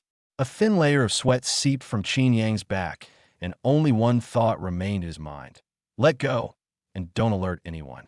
He pulled his fingers out one by one, the touch so light it was almost imperceptible. As soon as the middle finger was withdrawn, Shun Wanru's eyelashes trembled. Hin Young froze.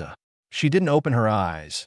Her breathing remained steady, and her face was turned towards him, her expression calm. But the color of her ears betrayed her. That patch of skin was so red it could cook a quail egg. Qin Yang's Adam's apple bobbed, and he withdrew his remaining 2 fingers even faster. Shun Wanru pulled her hand back under the covers and turned over to face the wall. Neither of them spoke. Nuo Nuo was sandwiched in the middle, hugging a soft pillow that had been stuffed in her arms at some point, drool still hanging from the corner of her mouth, sleeping sprawled out on her back. Qin Yang stared at the ceiling and counted to 10. Only after confirming that Shan Wanru had no intention of speaking did he quietly sit up and step barefoot onto the carpet. He bent down, pried open Nuo's little hand that was clutching his sleeve, and stuffed a corner of the blanket inside. Nuo whimpered, hugged the corner of the blanket, and rubbed against it, muttering something indistinct. Qin Yang leaned closer and listened for a moment. "Dad, don't run away." His lips twitched slightly, and he tiptoed downstairs.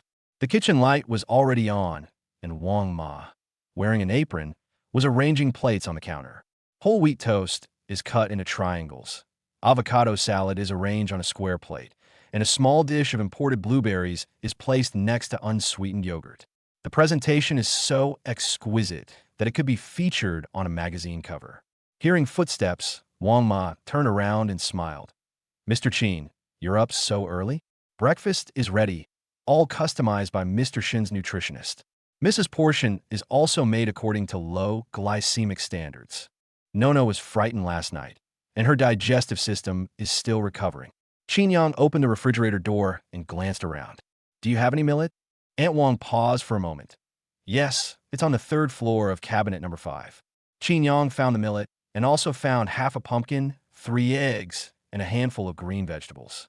Wang Ma stood to the side, her hands crossed on her apron, and said politely, "Mr. Qin, the proportions of these ingredients are all standardized. If you want to use them, it's best to let me know and I'll prepare them." "No need." Qin Yang had already sliced the pumpkin into thin slices.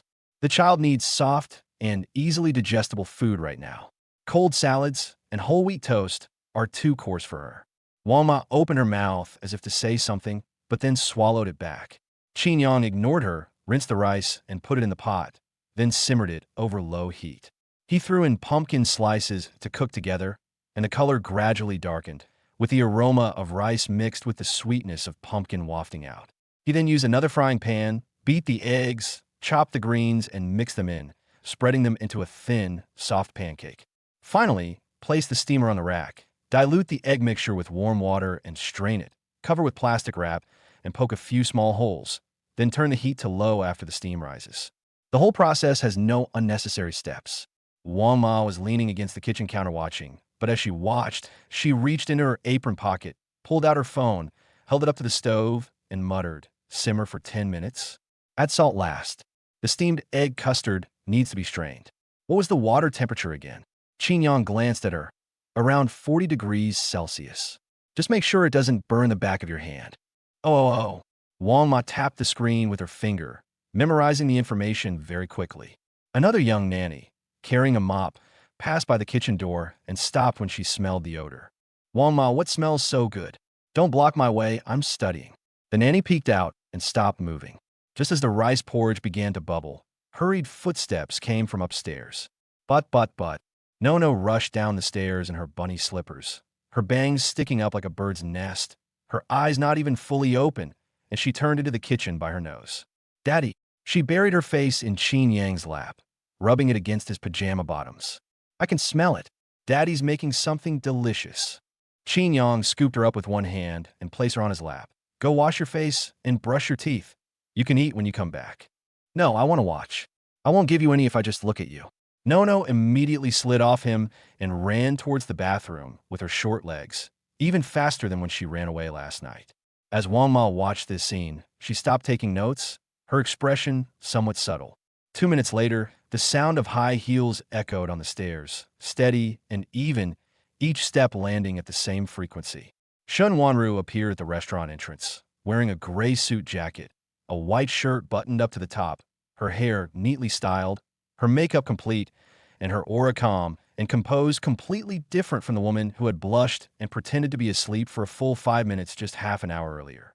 She glanced at the porridge and pancakes on the table and said in a businesslike tone, "I don't eat carbs in the morning." Qin Yang pushed the bowl of porridge towards Noonyuo. "All right, Mr. Shun can just watch us eat." Noonyuo blew on the bowl twice. Her eyes lit up, and she turned to look at Shun Wanru. "Mom, are you going to eat some? It's super delicious. I have my own diet plan." Nono put down her spoon. Her little face fell, and her lips were pursed tightly. Nono will be sad if Mom doesn't eat with her. Shin Wanru paused for a moment. Nono added insult to injury. Nono doesn't want to go to kindergarten when she's sad. Shin Wanru sat down. She took the spoon from Noonyuo, scooped up a small spoonful, and put it in her mouth. The sweetness of the pumpkin combined with the glutinous texture of the millet. The temperature was just right, not too hot, and it slid down her throat with a smooth, warm sensation. Her spoon paused for half a second. The second bite followed immediately. The third bite. The fourth bite. Qin Yang lowered his head to drink from his bowl, and out of the corner of his eye, he noticed that Shan Wanru's spoon was moving faster and faster, and the corners of his mouth turned up slightly. "Mr. Shun, didn't you not eat carbohydrates?" Shin Wanru pushed the empty bowl over, looking out the window. "Fill another half bowl." Qin Yang added more for her. That half bowl disappeared even faster than the first bowl. Shin Wanru pushed the bowl over again. Qin Yang raised an eyebrow. "Again?" "The last half bowl." Wang Ma stood at the kitchen doorway, her mouth agape. She had worked for the Shun family for 3 years, and Mr. Shin's breakfast was always a custom-made salad with black coffee. Carbohydrates were absolutely forbidden. Today, 3 bowls. Driver Lao Li, carrying a thermos, passed by the restaurant. He slowed down when he smelled the aroma, leaned close to Wang Ma, and whispered, "Wang Ma, could you pack one of this porridge to go? I have a chronic stomach problem, and the smell makes me feel better." Wang Ma glared at him, then turned to Qin Yang, hesitated for 2 seconds, and asked, "Mr. Qin, is there any left in the pot?" Qin Yang was wiping the pumpkin bits from Noonyuo's mouth. "There's still a little more than half a pot left. You guys could divide it up." Immediately, the sound of 3 or 4 people's footsteps echoed in the kitchen. A notification sounded in Qin Yang's mind at just the right moment. Ding detected that the host has improved the dietary status of the child and guardian through a reasonable breakfast. The child's mood has steadily increased, and the family companionship environment score has improved. Parent-child bond value, continuously increasing. Friendly reminder. The system's evaluation criteria are not limited to the amount of money spent. Effective companionship, appropriate care, and a positive family atmosphere are all positive factors. Qin Yang made a mental note of this. It wasn't just about spending money. The system would only recognize the child's worth if they genuinely lived a good life. The day went exceptionally smoothly. At 4:30 p.m., a figure rushed in through the door like a whirlwind. Noonyuo rushed into the living room with her little school bag on her back and jumped onto Qin Yang's lap without even changing her shoes. "Daddy, daddy, daddy." Qin Yang picked her up. "Change your shoes first." "No, something terrible has happened." Nono rummaged through her school bag and pulled out a crumpled A4 sheet of paper, holding it above her head. Qin Yang took it and looked at it. The paper had a cartoon border printed on it, and a few lines of text were written in the middle. "My home parent-child homework. Please complete the following content with your child. 1. Take a picture of your parents hugging. 2. Draw your favorite family scene." Qin Yang's gaze settled on the first one. Shin Wanru had just come out of the study, still holding a tablet in her hand, when she heard the noise and came over. "What homework?" Noonyuo snatched the paper from Qin Yang's hand, held it up in front of Shin Wanru, and pointed at the first line with her finger, making a loud sound. "The teacher said we're going to take a picture of Mom and Dad hugging tonight." Qin Yang and Shun Wanru looked up at the same time, their eyes meeting.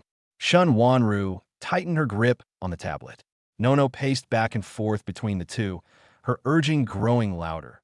"Hurry up. It's due tomorrow." Chapter 29 Business Collaboration. Filming completed. Qin Yang stared at the bold black text on the paper. "Please take a picture of your mom and dad hugging," and his head began to tingle. He crouched down, put his hands on Noonyuo's shoulders, and said in a natural tone, "Baby, look, Daddy is holding you, Mommy is standing next to you, and the 3 of us are all close together. Isn't this a family photo?"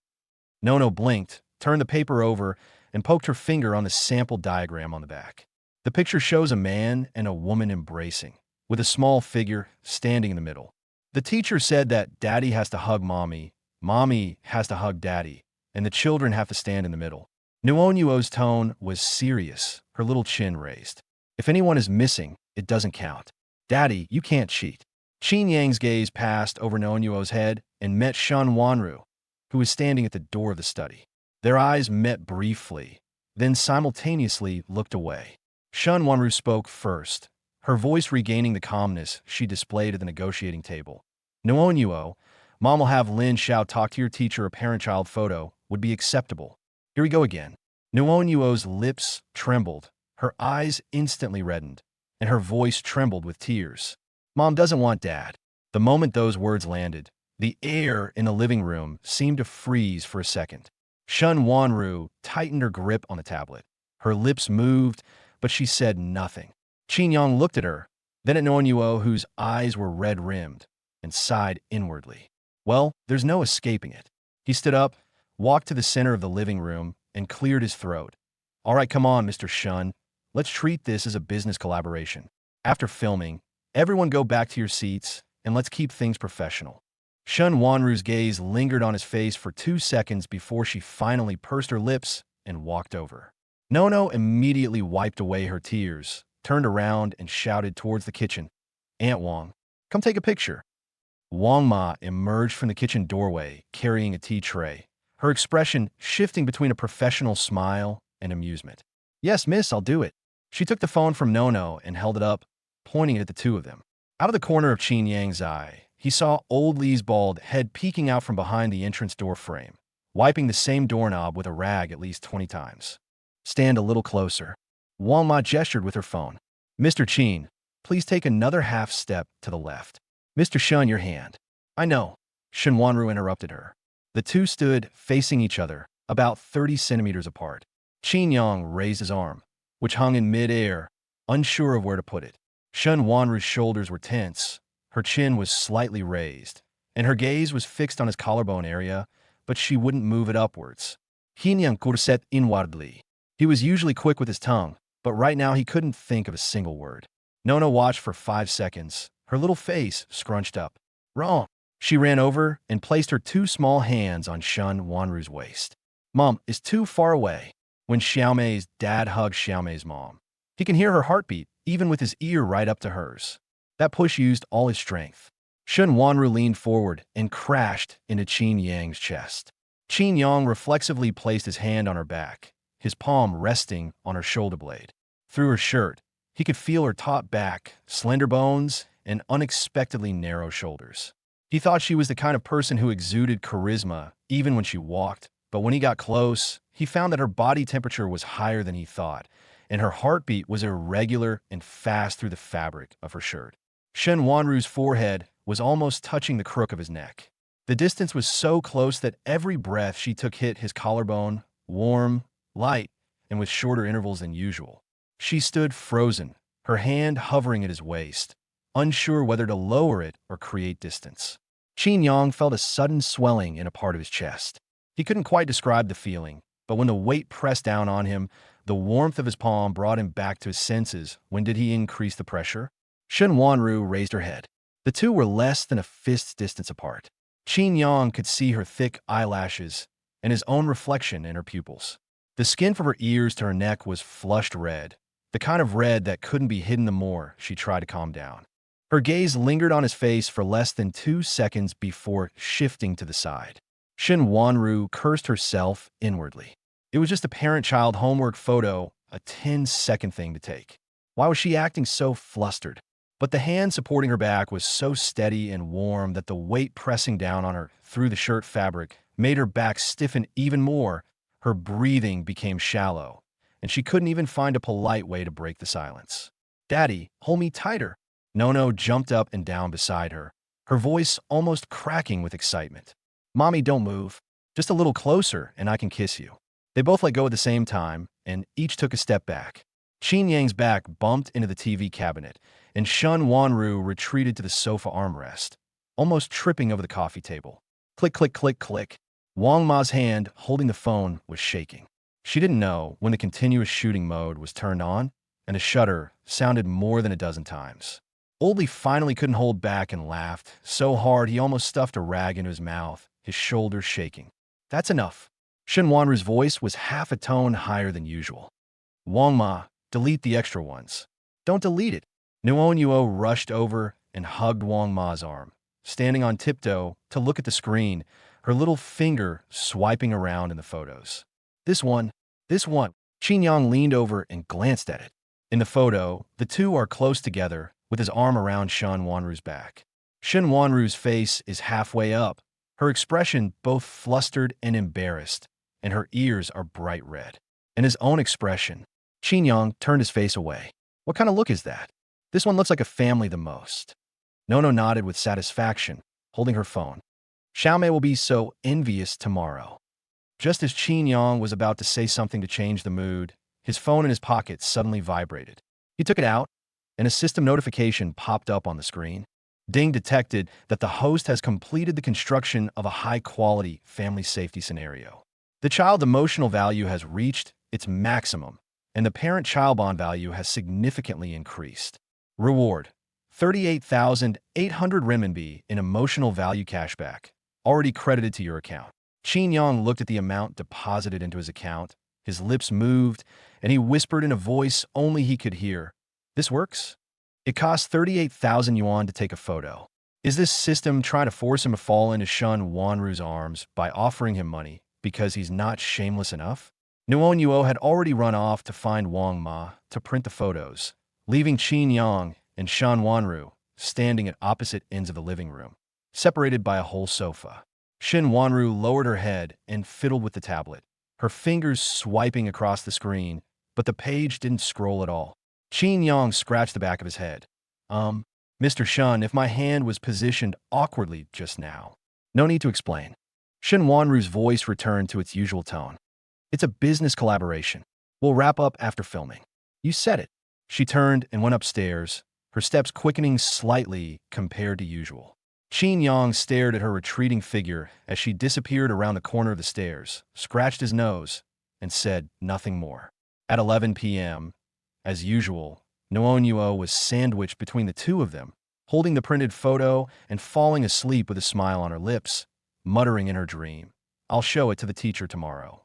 Qin Yang lay on his side, facing outward, his breathing calm and slow. A slight rustling sound came from behind. Shin Wanru turned over very gently.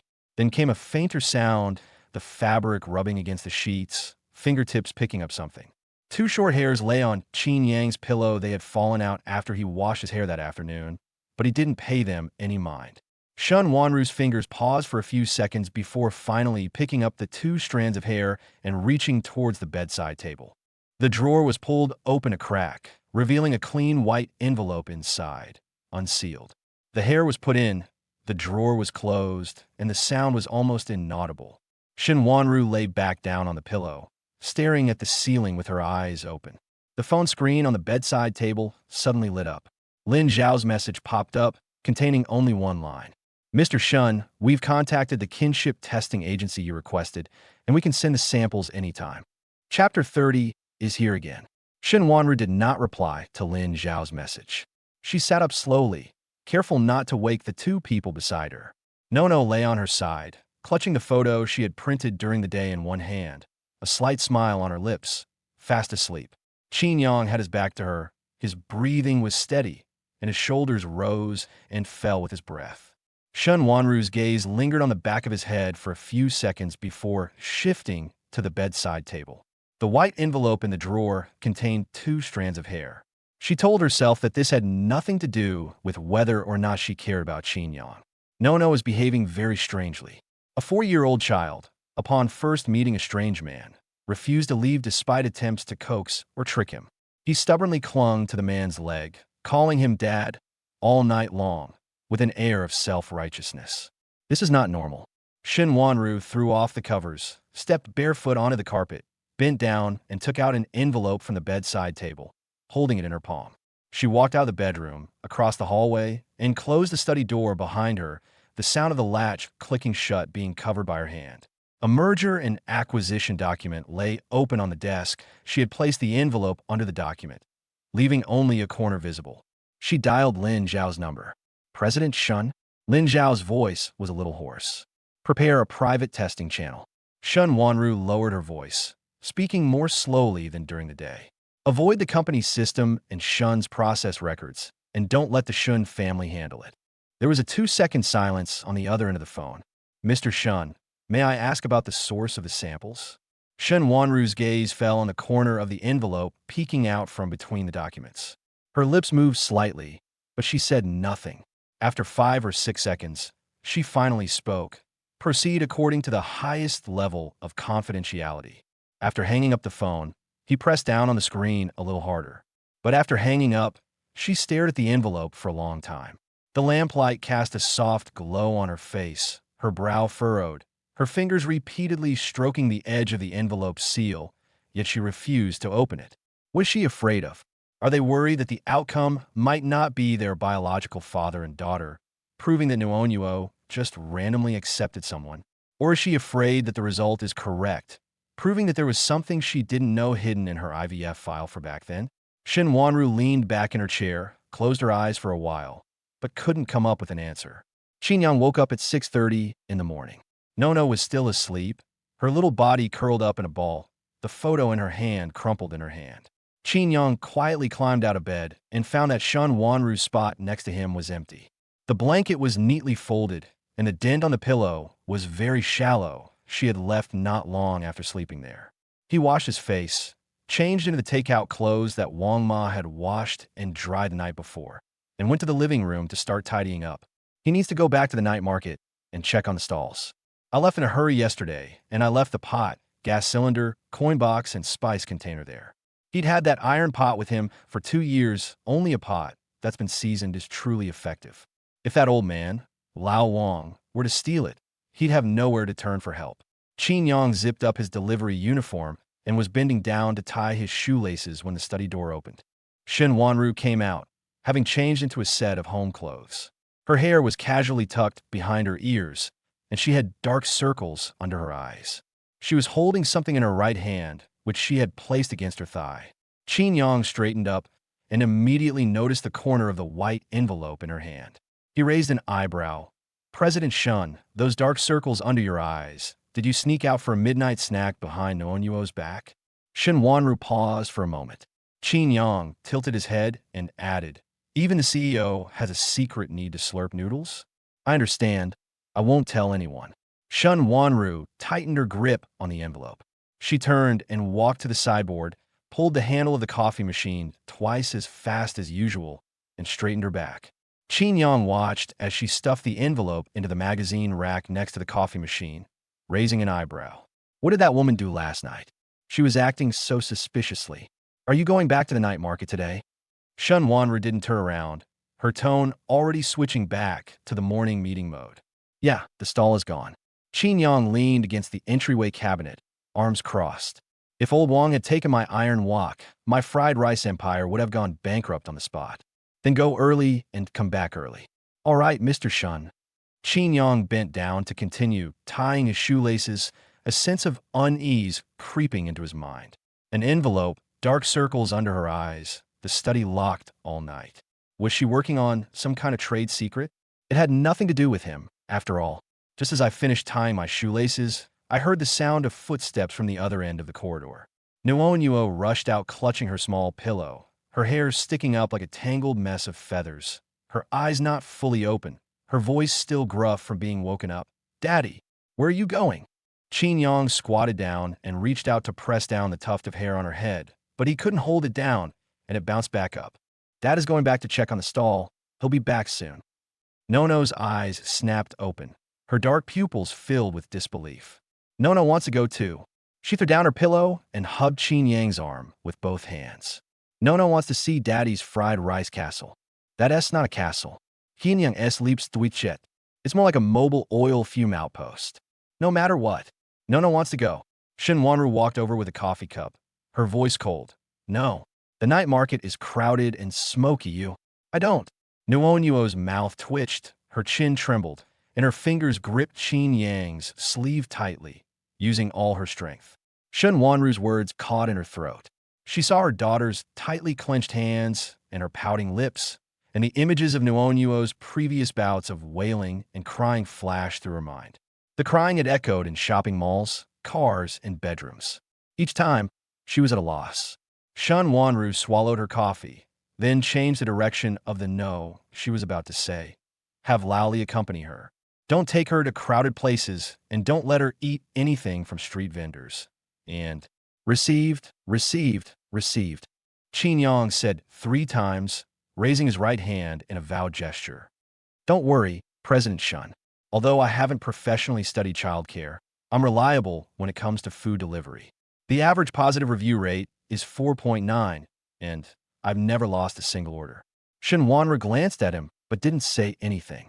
Nuonyuo was all smiles. She let go of Qin Yang's sleeve, turned around, and rushed into the room to change her clothes, shouting, Nuonyuo wants to wear those new shoes from yesterday. The living room was quiet for a few seconds. Shen Wanru lowered her head and drank her coffee, while Qin Yang stretched in the entryway. The two were separated by half the living room, and neither of them spoke. The doorbell rang. Wang Ma peeked halfway out of the kitchen, wiped her hands, walked to the video intercom, glanced at the screen, and the smile that had just appeared on her face faded. President Shun. She turned her head, her voice tinged with embarrassment. Young Master Zhao has arrived, and he brought a gift. Qin Yang looked up at the access control screen. In the video, Zhao Qianyu, dressed in a suit and tie, stand at the door with a silk scarf bandage wrapped around his left wrist and a pink teddy bear bigger than his head in his right hand. He's adjusting his tie in front of the camera with a confident smile on his lips. Chapter 31, Seeing the Guest Off. Qin Yang stared at the access control screen, almost thinking he was seeing things. Zhao Qianyu was dressed in a sharp suit, the silk scarf bandage still on his left wrist, his right arm around a giant pink teddy bear, and he tilted his head to give the camera what he thought was a charming smile. Qin Yang turned his head and glanced at the clock on the wall. It was 7:15 a.m. Is this person's alarm clock a sentient being? It always goes off during meal times. Wang Ma stood in a dilemma before and after entering the gate. The rag in her hand twisted into a pretzel. Shun Wanru walked over from the sideboard with a coffee cup in her hand. She glanced at the screen, frowned, and her voice turned 3 degrees colder. Who notified him? Aunt Wang shook her head. No one notified him. Young Master Zhao came on his own. Qin Yang originally planned to leave as soon as he tied his shoelaces, leaving the pots from the stall at the night market. He was bending down to tie his shoelaces when Zhao Qianyu's voice came from the other end of the intercom, his confidence palpable even through the loudspeaker. Wanru, I'm here to apologize to Nuonyuo. Yesterday's incident was a misunderstanding. I brought a globally limited edition. Shun Wanru pressed the mute button. Zhao Tianyu's mouth was still moving on the screen, but the living room was quiet. Qin Yang straightened up, intending to take this opportunity to slip away through the side door. He really had nothing to talk about with this young master. Zhao going back to check on the pot was more practical. But before he reached the entrance, he heard footsteps coming from the courtyard. Old Li pushed open the side door and walked in, looking troubled. President Shun, young Master Zhao, said he came to apologize to Miss Nuonyuo, but I stopped him 3 times. He forced his way into the courtyard. Shun Wanru tapped her finger on the rim of the coffee cup. Qin Yang stopped and turned to look at her. Let him in. Shun Wanru put the cup on the table, her tone devoid of emotion. Perfect, let's get things cleared up. Qin Yang sigid inwardly. He couldn't leave. 10 seconds later, Zhao Qianyu walked into the living room, carrying the giant pink bear that was almost as tall as Nuonyuo. His leather shoes stomped on the floor, each step exuding an air of, I'm the most expensive person in the room. His gaze first swept around the Shun family's living room, and then landed on Qin Yang. Qin Yang was still wearing that faded delivery uniform today, zipped up to his chest, with his pants tucked into his sneakers. He looked completely out of place in this house. Zhao Qianyu's lips curled up. He handed the gift box in his hand to Qin Yang, raising his chin. Oh, you're still here? Hold this for me. Qin Yang kept his hands in his pockets, his eyelids not even moving. He didn't want to confront Zhao Qianyu at this time. It wasn't that he was afraid of him, but Nuonyuo was still changing clothes in the inner room. The little girl had finally slept soundly last night, and he didn't want her to come out to see 2 grown men facing off in the living room. A system notification popped up in the child's mind at the right moment. An external verbal stimulus has been detected approaching the child's activity area. The child's sense of security may be fluctuating. It is recommended that the host prioritize maintaining a stable environment. Qin Yang didn't say anything, but simply took half a step back, making way for the passageway. Zhao Tianyu's hand, holding the gift box, hung in mid-air. No one took it. Aunt Wang strode out of the kitchen, her smile impeccable, and took the gift box with both hands, placing it on the entryway cabinet. Young Master Zhao, you've misunderstood.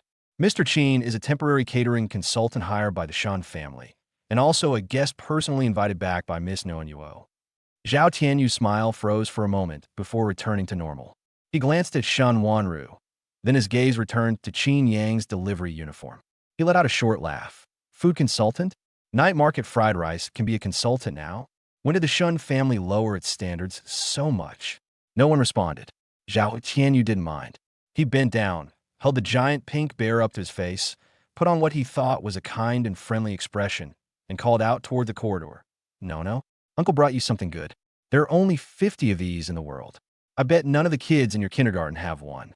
Before he could finish speaking, the sound of footsteps echoed from the end of the corridor. Nono ran out wearing the same pink lambskin shoes she wore yesterday, her hair still sticking up and uncombed, her face full of excitement. She ran to the middle of the living room, looked up and saw Zhao Tianyu, and immediately stopped in her tracks. The smile faded. She turned around and hid behind Qin Yang's legs, hugging his knees with her small hands, only revealing half of her face. Her nose was wrinkled, her lips were pouting, and her face was full of disgust. That jerk is here again. Zhao Tianyu's hand, holding the bear, froze in mid-air. Qin Yang looked down at Noanyuo and reached out to touch the tuft of hair on her head that wouldn't go down. Nono looked up at him, her voice neither too loud nor too soft, but clearly audible to everyone in the living room. Daddy, this bear is so ugly. Zhao Tianyu's face twitched. Nono continued, and he smells bad, which Nono doesn't like. The living room was quiet for 2 seconds. Oldly turned around, his shoulders twitched, and he began to carefully wipe a vase that didn't need wiping at all. Wang Ma lowered her head to adjust her apron, her lips pressed tightly together, her cheeks puffed out. Zhao Tianyu's face changed from red to green, then from green to white. The speed at which his expression changed was nothing short of astonishing. The globally limited edition pink giant bear in his hand looked incredibly stupid at that moment. He put the bear on the ground, straightened up, and looked past Qin Yang toward the stairs. Shen Wanru was already standing at the top of the stairs, one hand on the handrail, looking down at him. Zhao Tianyu. She didn't address him as young Master Zhao, but called him by his full name. Who gave you permission to enter the Shun family without an appointment? Zhao Tianyu's expression instantly switched, becoming gentle, considerate, and concerned all three at once. Wanru, I didn't sleep well last night because of what happened yesterday. I was worried Noanyuo was frightened. Nono is sleeping very well. Shen Wanru interrupted him. Thank you for your concern, but it's not necessary. Zhao Tianyu's smile faltered as I twitched, and his gaze shifted back to Qin Yang. He stared at Qin Yang's delivery uniform for 2 seconds, then lowered his voice, laced with sarcasm. Wanru, no matter how busy you are, you have to be careful. Letting someone like this, of unknown origin, live in the house is dangerous. The child is young and can't tell right from wrong. What if something happens one day? Young Master Zhao oldly said with a smile as he came out of the kitchen carrying a thermos. That is not right. Since Mr. Qin arrived, Miss Noanyuo's appetite and sleep have improved. She slept through the night last night, which is a first. Wang Ma nodded in agreement, her voice soft but each word clear. Yes, Miss Noanyuo has been eating and sleeping well these past 2 days. The kitchen will also be adjusted according to Mr. Qin's plan from now on. Zhao Tianyu's temples throbbed twice. He looked at Old Li, then at Wang Ma, then at Shan Wanru, who stood motionless on the stairs, and finally his gaze fell back on Qin Yang. Qin Yang held Noanyuo in one arm and patted her back with the other, his expression so calm that it drove Zhao Tianyu crazy. The Shun family can't afford a professional team. Zhao Tianyu's voice rose, pointing at Qin Yang. Let a night market vendor teach you how to take care of your child? If word gets out, the affairs of the Shun family are not for outsiders to interfere in. Seek the visitor out. Shen Wanru's voice came down from the top of the stairs. 2 words, and she didn't repeat them a second time. Wang Ma immediately walked to the door, opened it, and stepped aside to make way, still smiling. Young Master Zhao, please take care. Zhao Tianyu's chest heaved, his fists clenching and unclenching. He bent down to pick up the bear from the ground, making a big movement. When he stood up, he stared at Qin Yang and forced an ugly smile. Qin Yang carried Nuonyuo past him and headed towards the kitchen. As he passed by, he tilted his head and spoke casually, as if he were saying that the weather was nice today. Young Master Zhao, please brush your teeth before you come to visit next time. The child has a sensitive nose, and she won't like it if the smell is too strong. Nuonyuo perched on Qin Yang's shoulder and made a face at Zhao Tianyu. Oldly lowered his head and coughed. Wang Ma turned to face the wall, her shoulders trembling. Zhao Tianyu squeezed his fingers hard into the teddy bear's belly. He turned and strode towards the door, his leather shoes slamming heavily on the floor. He stopped when he reached the threshold. He didn't turn around, but his voice was squeezed out from between his teeth, each word filled with fierceness. Hey, Qin, we'll see if your run-down night market stall will even be up and running by tomorrow night. Chapter 32. Mr. Shun No. The sound of Zhao Tianyu's leather shoes disappeared at the end of the porch. When the door closed, a gust of wind came in, and the pink giant bear that had been disliked in the living room fell over, its head tilted against the floor tiles. Oldly walked over, picked up the bear, and shoved it into the storage room with swift and decisive movements. Nuonyuo nestled on Qin Yang's shoulder, her little face still bearing the expression she had just made, but the corners of her mouth slowly returned to their original position, and she gripped Qin Yang's collar with both hands. Dad, the bad guy said your fried rice castle won't be able to stand up tomorrow night. Nuonyuo's muffled voice came from beside Qin Yang's neck, carrying the earnestness and worry unique to a 4-year-old child. Qin Yang's heart sank. He remembered his little cart, which he had bought from a second-hand market for 3,000 yuan 2 years ago. The left wheel always veered off course, and he had to put a piece of cardboard under it to straighten it. The stove was modified from old Wang's old stove. The fire was uneven, with the right side always burning 3 points more than the left. This broken thing is his only source of income right now. Zhao Tianyu's we'll see wasn't just a bluff.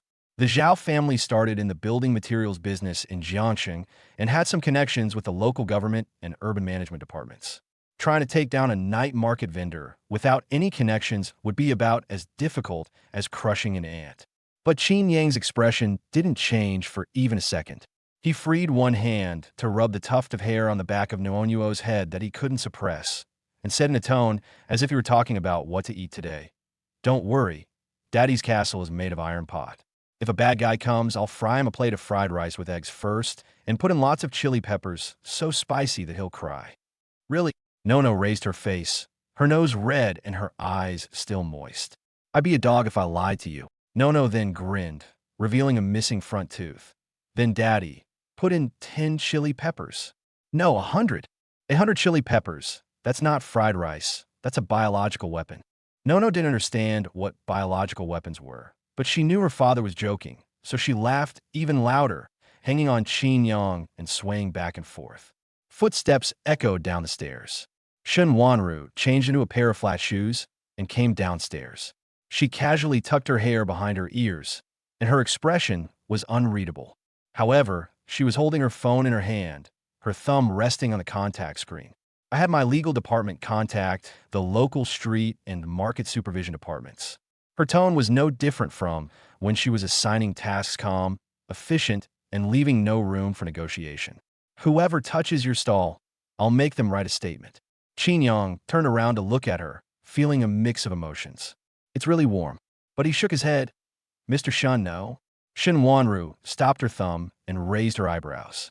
Qin Yang shifted Nuonyuo to his left arm, put his right hand back in his pocket, and leaned back against the wall. That Zhao Tianyu is a mad dog. If you get involved, this will turn into a fight between the Shun family and the Zhao family. When word gets out that a female CEO worth hundreds of billions is fighting with a rich second generation over a fried rice vendor, won't those gossip accounts write a 100-episode drama about it? He paused, then smiled and said, My fried rice isn't worth escalating to the level of a high society business war. Shen Wanru tapped her fingers twice on the edge of her phone case. Her face turned cold, her lips pursed. She hesitated as if she wanted to say something, and finally just gave a cold before putting her phone in her pocket. Yang knew she was unhappy, but there are some things he has to bear on his own. It's not a matter of saving face, it's that he knows all too well that things that need someone else to step in and resolve will happen again next time. Zhao Tianyu can go to the street office today, the urban management officers tomorrow, and then the fire department and the health bureau. The trouble is endless. He has to figure it out himself. Let Lally take me back to the night market, Yang said.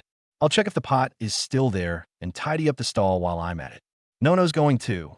The little girl immediately lifted her head off his shoulder and raised both hands high. Nono wants to protect Daddy's stroller. Nono is strong. Your little arms can't even lift a pot lid. She can lift it. Nono has practiced it. Yang wanted to refuse, but Nuonyuo's eyes were already welling up with tears. She pouted, her lower lip trembled, and she looked like she was ready to cry if he dared to say no. Yang was defeated. Shinwanru took a trench coat off the coat rack and said as she put it on, "Oldly drive." Yang glanced at her. "President Shun, you don't need to. Wherever Nonyuo goes, I go." Shinwanru interrupted him, her tone businesslike. "I'm responsible for her safety." Yang opened his mouth, then decided to keep quiet. He went back to his room to get his delivery uniform, and that's when his phone started vibrating. 1, 2, 3. The message notification sounds came in a continuous stream, like a machine gun firing. Yang took out his phone with a cracked screen and opened the night market vendors group chat. Old Wang's voice message bar was at the top, fully charged at 60 seconds. Yang tapped it, and Old Wang's voice burst from the receiver. The background was noisy, someone was shouting, and there was the sound of metal being slapped. Yang, something's happened. The management office just gave us a sudden notice that there will be a surprise inspection this afternoon. Fire safety, sanitation, and street vending all checked. Your stall has been called out. The first one. Yang's thumb stopped on the screen. A text message popped up in the group immediately afterward, with the profile picture of Brother Zhang, who sells roasted gluten. I just heard old Lou from the management office let slip that someone made a call at the street office this morning. The list was added at the last minute, and your name is the only one on it. 3 seconds later, the message was retracted. The group was quiet for a while, with only a few people sending "be careful" emojis, and then no one spoke again. Yang stared at the screen for 2 seconds, then left the group chat and put his phone back in his pocket. When he walked out of the guest room, Shun Wanru was standing at the end of the corridor waiting for him. She clearly heard it. The sound from the speaker was clearly audible in the hallway. Shun Wanru's hand had already reached for her phone in her pocket, her fingertips pressed against the edge of the screen, her eyes lowered, and her lips pressed into a thin line. Yang spoke first. He walked over, reached out, and pressed down on her phone, which she had just pulled out halfway, and pushed it back in her pocket. The action wasn't rough, but it left no room for refusal. "Mr. Shun, don't worry." He still sounded as carefree as ever. "If I really want to make a call, I'll have to see what kind of accusations they're putting on me first. What if they think my fried rice smells too good and is affecting the barbecue stall next door's revenue? I'd be quite proud of that." Shin Wanru looked up at him. Yang smiled, but his eyes didn't. She could tell. Just then, the familiar system interface flashed in Yang's mind. But there was no notification, no arrival of funds, and no golden pop-up window. Only one line of white text. External interference risks were detected in the family's mealtime scenarios for young children. Current operational stability assessment, extremely low.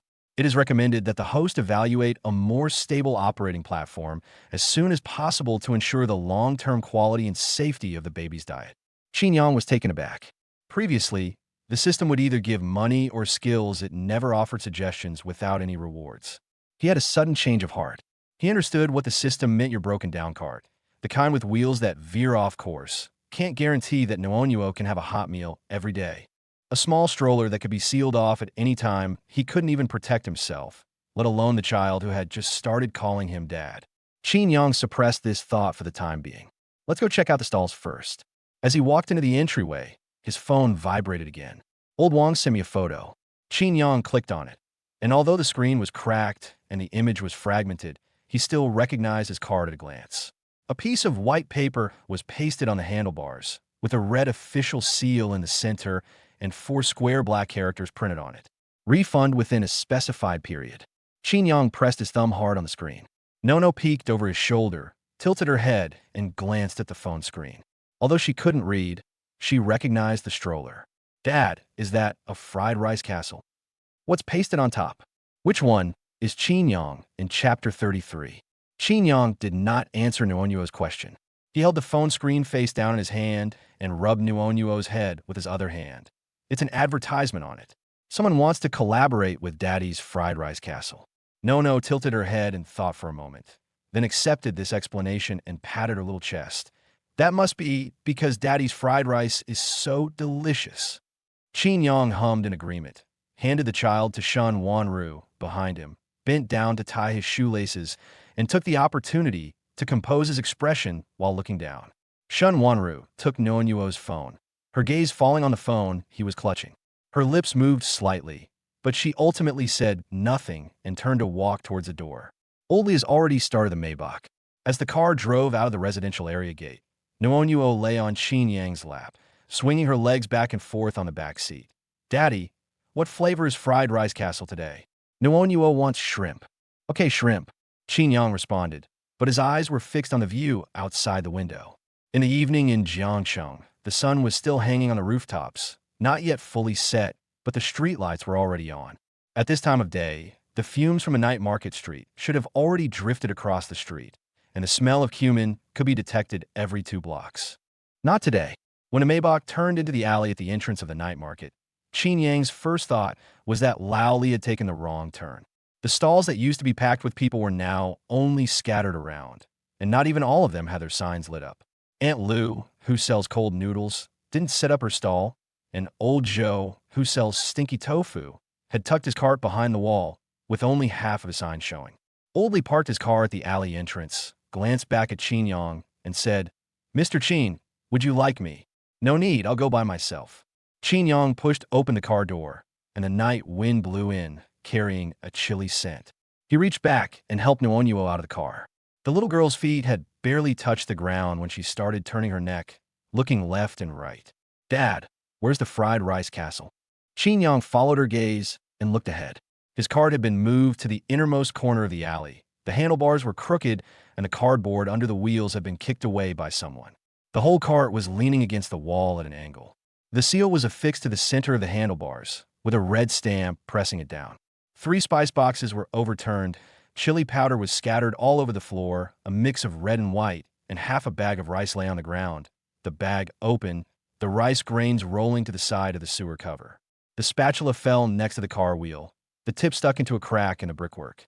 Qin Yang stood 3 steps away, his gaze sweeping from the seal to the rice bag, then from the rice bag to the spatula, and finally landing on the empty clip under the car seat. The clip is still there, but the temporary filing receipt is gone. He went to the neighborhood committee 3 times, waited 2 weeks, and even treated the management office staff to morning tea when he got that receipt. Now the clip is empty, the metal clip is clean, and there isn't even a scrap of paper left. Qin Yang's lips twitched, but he didn't say anything. "Qin Yang." Old Wong ran over from the barbecue stall next door, still greasy on his apron, his face a mixture of emotions, and he hesitated for several seconds before finally managing to squeeze out the words. They came in too fast. The management office brought firefighters and sanitation workers with them. They specifically checked your vehicle. Several of us couldn't stop them. Old Wong rubbed his hands together, his voice getting lower and lower as he spoke. I told them that I had all the necessary paperwork, but the leader wouldn't listen at all. He just flipped through the condiment box a couple of times and said that my food samples were not in compliance with regulations, and he put a note on the spot. Qin Yang squatted down, tied the rice bag tightly, and dusted it off. The sample retention is not in compliance with regulations. I'm just a fried rice stall, not a central kitchen. What kind of sample does he want me to keep? The half bowl that wasn't sold last night.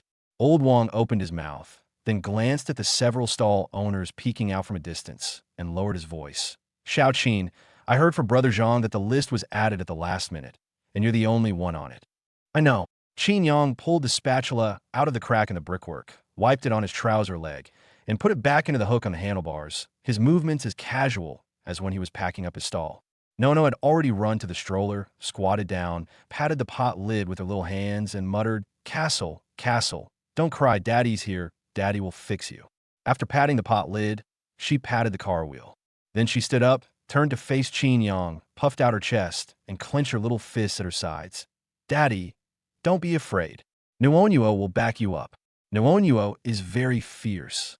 After saying that, she let out a whoosh at the air, revealing 2 rows of tiny teeth, her expression extremely serious.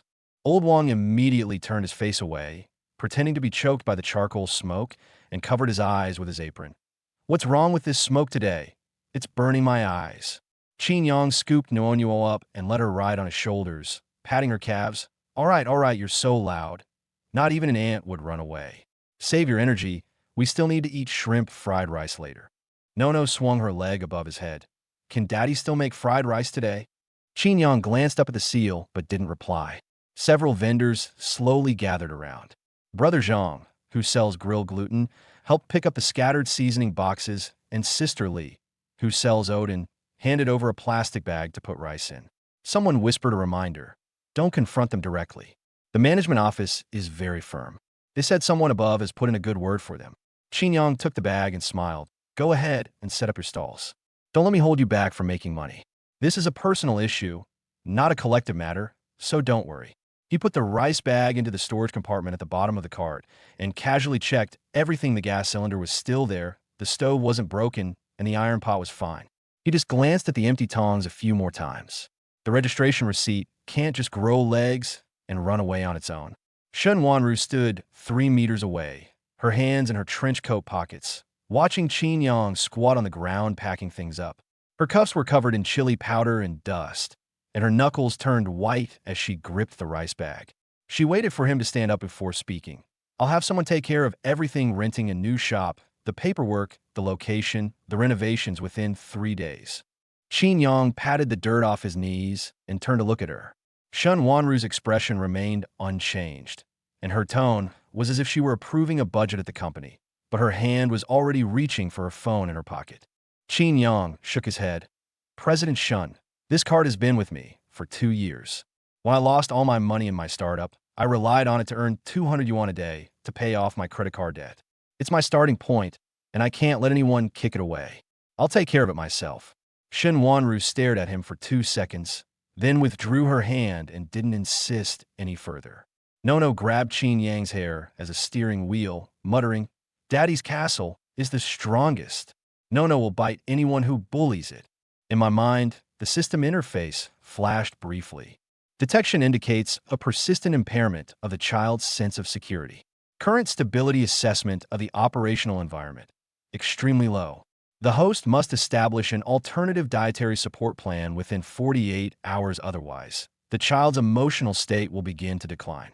48 hours. Qin Yang narrowed his eyes and memorized the number. Just as he was about to put Nuonuo down from his neck and hand her to Shen Wanru, the sound of leather shoes stepping on brick pavement came from the end of the alley. The rhythm was neither too fast nor too slow, and each step was very forceful.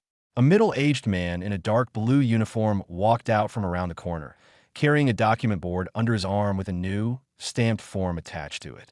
The red official stamp was even larger than the one on the card. He stood at the alley entrance and scanned the area, his gaze sweeping over several stall owners before finally settling on Qin Yang. Which one is Qin Yang? Old Wang subconsciously took half a step forward, but Brother Zhang grabbed his sleeve. Without waiting for a reply, the middle-aged man walked over, pulled the document board from under his arm, flipped to the first page, and pointed to the top line of text with his index finger. His voice wasn't loud, but everyone in the alley could hear him clearly. We have received a report that your vehicle is suspected of illegally occupying the road, posing a fire hazard, and failing to meet food safety standards. You will be penalized for all 3. Please have your vehicle towed away from this area by 10 p.m. tonight. Chapter 34: Opening a family-friendly restaurant. After saying this, the middle-aged man tucked the document board under his arm, glanced at the surrounding stall owners, and his expression said, I'm just here to deliver a message. Don't bother me. The alley was quiet for a few seconds. Old Wang was the first to lose his temper. He rushed forward, still wearing his apron, and yelled, Wait a minute. I helped him with the paperwork for his documents. It was all compliant. How could it be? The file board was suddenly placed across Old Wang's face. The middle-aged man didn't even look at him.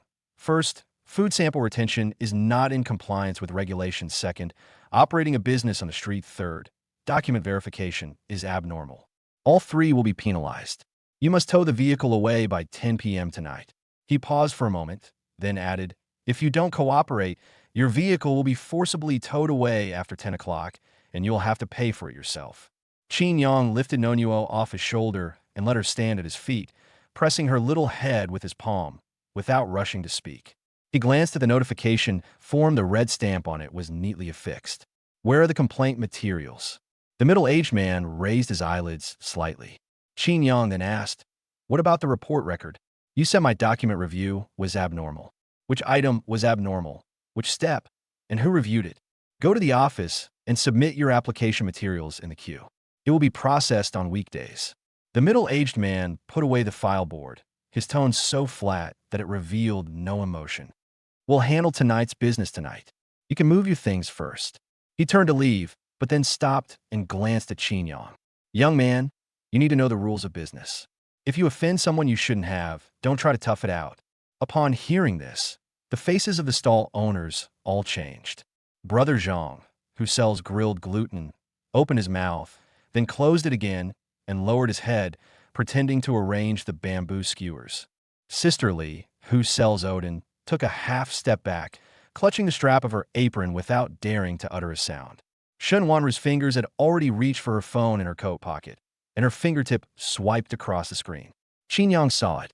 He raised his hand and swayed it slightly to the side, but Shen Wanru's movement froze. Understood. Chin Yong pulled Nuonyuo behind him, his voice neither loud nor soft. The rule is that if you say I'm not in compliance, I have to wait in line to even see the evidence. If you won't let me see the complaint materials, or if the filing slip is missing, I don't need to explain. I have to get out of here before 10 o'clock. He grinned and said, okay, I'll remember this rule. The middle-aged man didn't turn around. His leather shoes clicked as he walked out of the alley. The woman selling grilled sausages nearby leaned over and muttered in a low voice, is there really a hygiene problem with this fried rice stall? The authorities wouldn't inspect it for no reason. Before he could finish speaking, Nuonyuo popped out from behind Chin Yang's legs. The little girl put her hands on her hips, raised her head with a cute but fierce look, and said in a voice louder than her older sister, nonsense. Daddy's fried rice smells delicious. It will make Nuonyuo grow taller if she eats it. You're just jealous because you can't have any. The older woman was embarrassed when a 4-year-old girl pointed her finger at her and berated her. She turned away awkwardly. Shen Wanru bent down and scooped Nuonyuo into her arms, protecting the back of her head with one hand, and coaxed her softly, don't rush over, or you'll lose your voice and won't be able to eat shrimp fried rice tonight. No was still humming, but as soon as she heard about shrimp fried rice, her humming immediately subsided by 2/3. With his back to them, Chin Yong stared at the cart leaning against the wall, the fire in his chest flaring up at Nuonyuo's shout. He wanted to call the middle-aged man back and shove the document board into his mouth.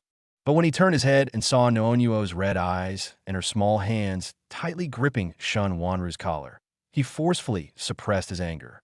Impulsive actions are useless even after rushing. You still have to move. He squatted down and first straightened the overturned spice boxes one by one. The chili powder, cumin powder, and salt containers were chipped at the corners but not broken. Next, he unloaded the gas cylinder, removed the menu, wiped the spatula clean, and hung it back on a handlebar hook. Don't rush, do it one step at a time. The seal was still stuck in the middle of the handlebars. He didn't tear it off, but just touched the corner with the back of his hand. The paper was new and the glue was very tight. Old Wong watched for a long time before finally losing his temper. He pulled out a wad of crumpled cash from his apron pocket, a mix of 10 and 20 yuan notes with a few 50 yuan notes, and shoved it into Chin Yang's hand. Xiao Qin, take this for now. Don't be shy. I'll be right back later. Chin Yong pushed the money back and casually patted Lao Wang's arm. Brother Wang, I call this a strategic retreat, not bankruptcy liquidation. He turned around and handed the unopened half bag of rice to Sister Li, gave half of the eggs to Brother Zhang, and stuffed the remaining peppercorn powder and chopped green onions to Aunt Lou's stall across the street that sells cold noodles. Technology as equity. Hianyang Winket et Lao Wang. Tomorrow, we'll add an egg to the skewers, and I'll take 10% of the profits.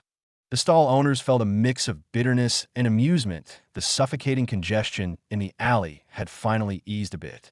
Chin Yong squatted back down in front of the cart, his fingers touching the empty filing folder under the seat. The metal clips were clean, without even a scrap of paper.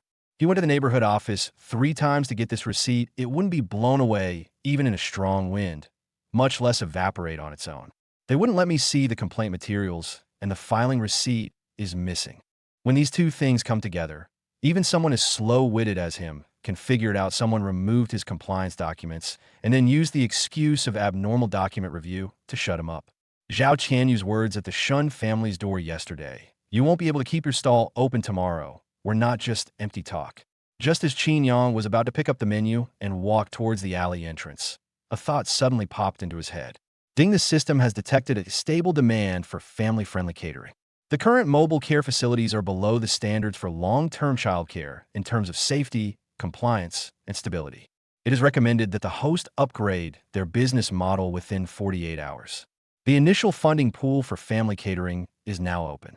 Funds are restricted to the following uses: purchasing compliant catering equipment, developing nutritious menus for children, and establishing safe facilities for family meals. Unnecessary displays of wealth and non-child-related spending are prohibited. Qin Yang paused in his movements.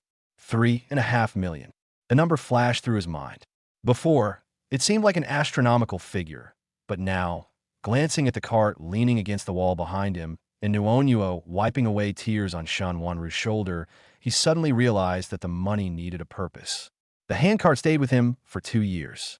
When he lost all his money in his business, he relied on it to pay off his Huabei, a Chinese online credit service, bills every day, earning 200 yuan each time. It was the starting point, not the end. But now Nono needs food and safety. She needs a place where a seal can't be easily torn off. Shen Wanru, carrying Nuonyuo, walked to his side, her voice low. What's the next step? I can have someone. Need not. Qin Yang propped the menu sign up next to the cart, dusted off his hands, and turned to look at Shen Wanru. I'm not setting up a stall anymore. Shen Wanru frowned slightly. Qin Yang flicked the 4 characters Qin Gu fried rice on the menu board and chuckled. Let's open a family-friendly restaurant. A compliant one, with seating, a children's menu, and all the necessary business licenses, health permits, and fire safety inspection certificates. He paused for a moment, then shifted his gaze from Shan Wanru's face to the direction in which the middle-aged man had disappeared at the alley entrance. Make it so that if some people want to put up a seal, they have to queue up and get a number first. Shen Wanru looked at him for a few seconds and then didn't ask for help again. Nuonyuo had slipped down from Shan Wanru's arms at some point, her little hands holding the menu that was half a head taller than her head tilted back, her eyes sparkling. Dad, can Nono be the first little boss? Chapter 35, and Nono choosing a storefront. The first small business owner is possible. Qin Yang squatted down, rubbed a clump of dust off Nuonyuo's cheek with his thumb, and said sternly, but there's a condition. You can't approve budgets haphazardly, especially you can't approve all the restaurant's profits for strawberry cakes. Nuonyuo covered her coat pockets with her 2 little hands, pursed her lips, and darted around with her eyes, her expression exactly like that of someone whose trade secrets had been exposed. The anger in Qin Yang's chest dissipated by more than half.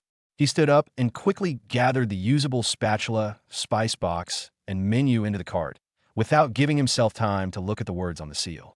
Shen Wanru removed her finger from the phone screen. She had already retrieved the legal department's number, and the real estate department had also sent a message. But watching Qin Yang pack up the items one by one and still manage to chat with Lao Wang about technology as equity, she put her phone back in her pocket. President Shun. Qin Yang turned around, saw her movements, and chuckled. Don't start by talking about your financial power. Let me take a look around first. Shen Wanru held Nuonyuo without answering, but turned her head and instructed, Old Li, drive over and take a drive around the night market. The Maybach glided slowly along the streets surrounding the night market. Qin Yang sat in the back seat by the window, tapping his fingers on his knee, staring at the rows of storefronts outside. The system notifications still lingered in his mind. The initial funding pool for family catering has been activated, with limited uses: compliant catering equipment procurement, children's nutritional menu development, and safety facilities for family meals. 3.5 million is a lot. But he had dealt with money before and knew that when it came to opening a shop, money was easy to go in but hard to come out. Shen Wanru scrolled through the shop information on her phone and gave a name. There's a prime street-facing shop on the back street of IFC, 80 square meters, with a monthly rent of 32,000 yuan. Qin Yang's expression changed. 32,000?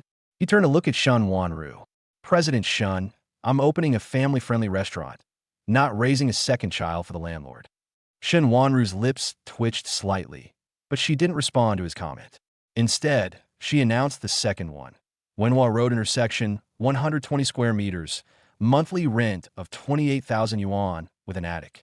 28,000 is enough to give me a heart attack. Qin Yang rubbed his temples. Let's go take a look first. Rent is useless just by looking at the numbers. We have to see if it's worth it. Oldie parked his car in front of the first shop. The shop is located at the corner of the main road. The glass door is sparkling clean, and the storefront is a full 6 meters wide. The light box left by the previous tenant is still lit. The real estate agent was a man in his early 30s, with his suit sleeves rolled up. He had a shrewd look on his face, and his eyes lit up when he saw the Maybach's license plate. Look at this location, a prime intersection with an average daily foot traffic of over 20,000. You could just put up a sign here and it would be a hit. The agent gestured towards the entrance, his words flowing smoothly as if he had oil on his tongue. Qin Yang didn't say anything, but went inside and took a look around.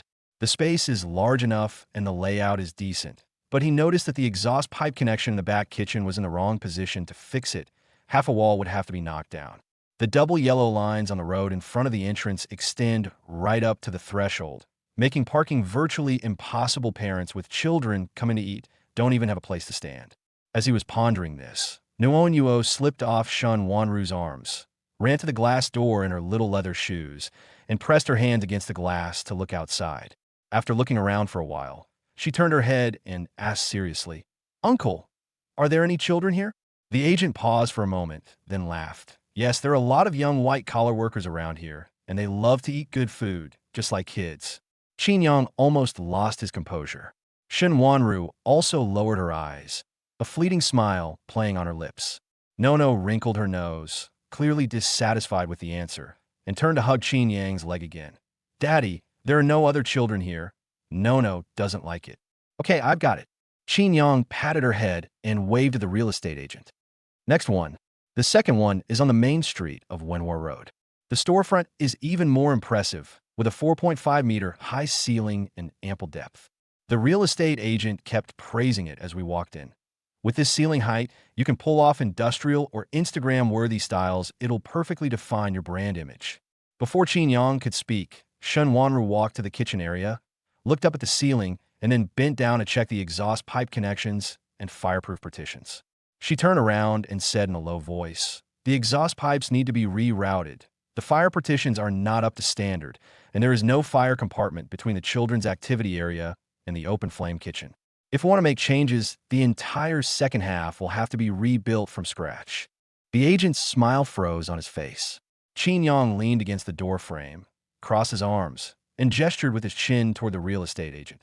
"Translate this: the storefront looks impressive, but the inside is full of pits. The money from the renovation would be enough for me to rent another place next door." The agent opened his mouth twice, then began to try and salvage the situation. "Actually, we can coordinate with the landlord to share the cost of the renovations." Before he could finish speaking, Nono disappeared again. Qin Yang's heart tightened, and he turned his head to look around. He saw that the small pink figure had already rushed out of the shop and was running along the sidewalk toward the street corner. "No." He took 2 steps to catch up, with Shun Wanru following behind, her high heels clicking rapidly on the floor tiles. Nuon Yuo stopped in front of an old shop on the street corner, hugged the half-painted roller shutter frame with both hands, and looked up into it. When Qin Yang arrived, he was panting. He scooped her up and said, "Why are you running? How many times have I told you not to run away?" "Dad, look." Nono pointed to the wall by the door. Qin Yang looked in the direction she was pointing. There were a few graffiti marks on the wall next to the old shop. A crooked sun, a small rice bowl, and several matchstick figures holding hands. The paint had faded, but it was still clear that they were drawn by a child. There is an old sycamore tree at the entrance, whose canopy covers the steps and half of the sidewalk, and a few yellow leaves have fallen to the ground. Qin Yang put Nuon Yuo down and turned to look at the shop. The storefront is narrow, the roller shutter is rusty, and the signboard has been removed, leaving only a few screw holes. But when he peeked inside, He saw that the layout was square. The front hall was wide enough to fit 6 to 8 sets of tables and chairs, and the wall side could be used as a booth. Walk a few steps further in, and there's a passageway leading to the back kitchen. On the right is a side door. Push it open, and you'll see a narrow alley. Bringing in goods this way won't affect the front of the house. The kitchen isn't big. The exhaust pipe is old. The plumbing and electrical wiring are worn out, and the paint on the walls is bubbling. However, the pipe layout is reasonable, so cooking fumes won't flow into the front of the house. Replacing just one set of equipment will make it usable. What he cares about most is the sound. He could faintly hear children's noise coming from outside the back wall of the shop, mixed with the sound of a teacher calling for students to line up. He walked to the back window and looked out. Across a narrow path and a row of low walls was the back gate of a kindergarten. Nono tugged at his trouser leg, her voice excited. "Daddy, did you hear that? A little kid is singing." The real estate agent finally caught up, glanced at the shop, and his expression clearly showed his disdain. "Mr. Chin, this shop, to be honest, the location is out of the way, the storefront is old, and the previous tenant left after only 6 months."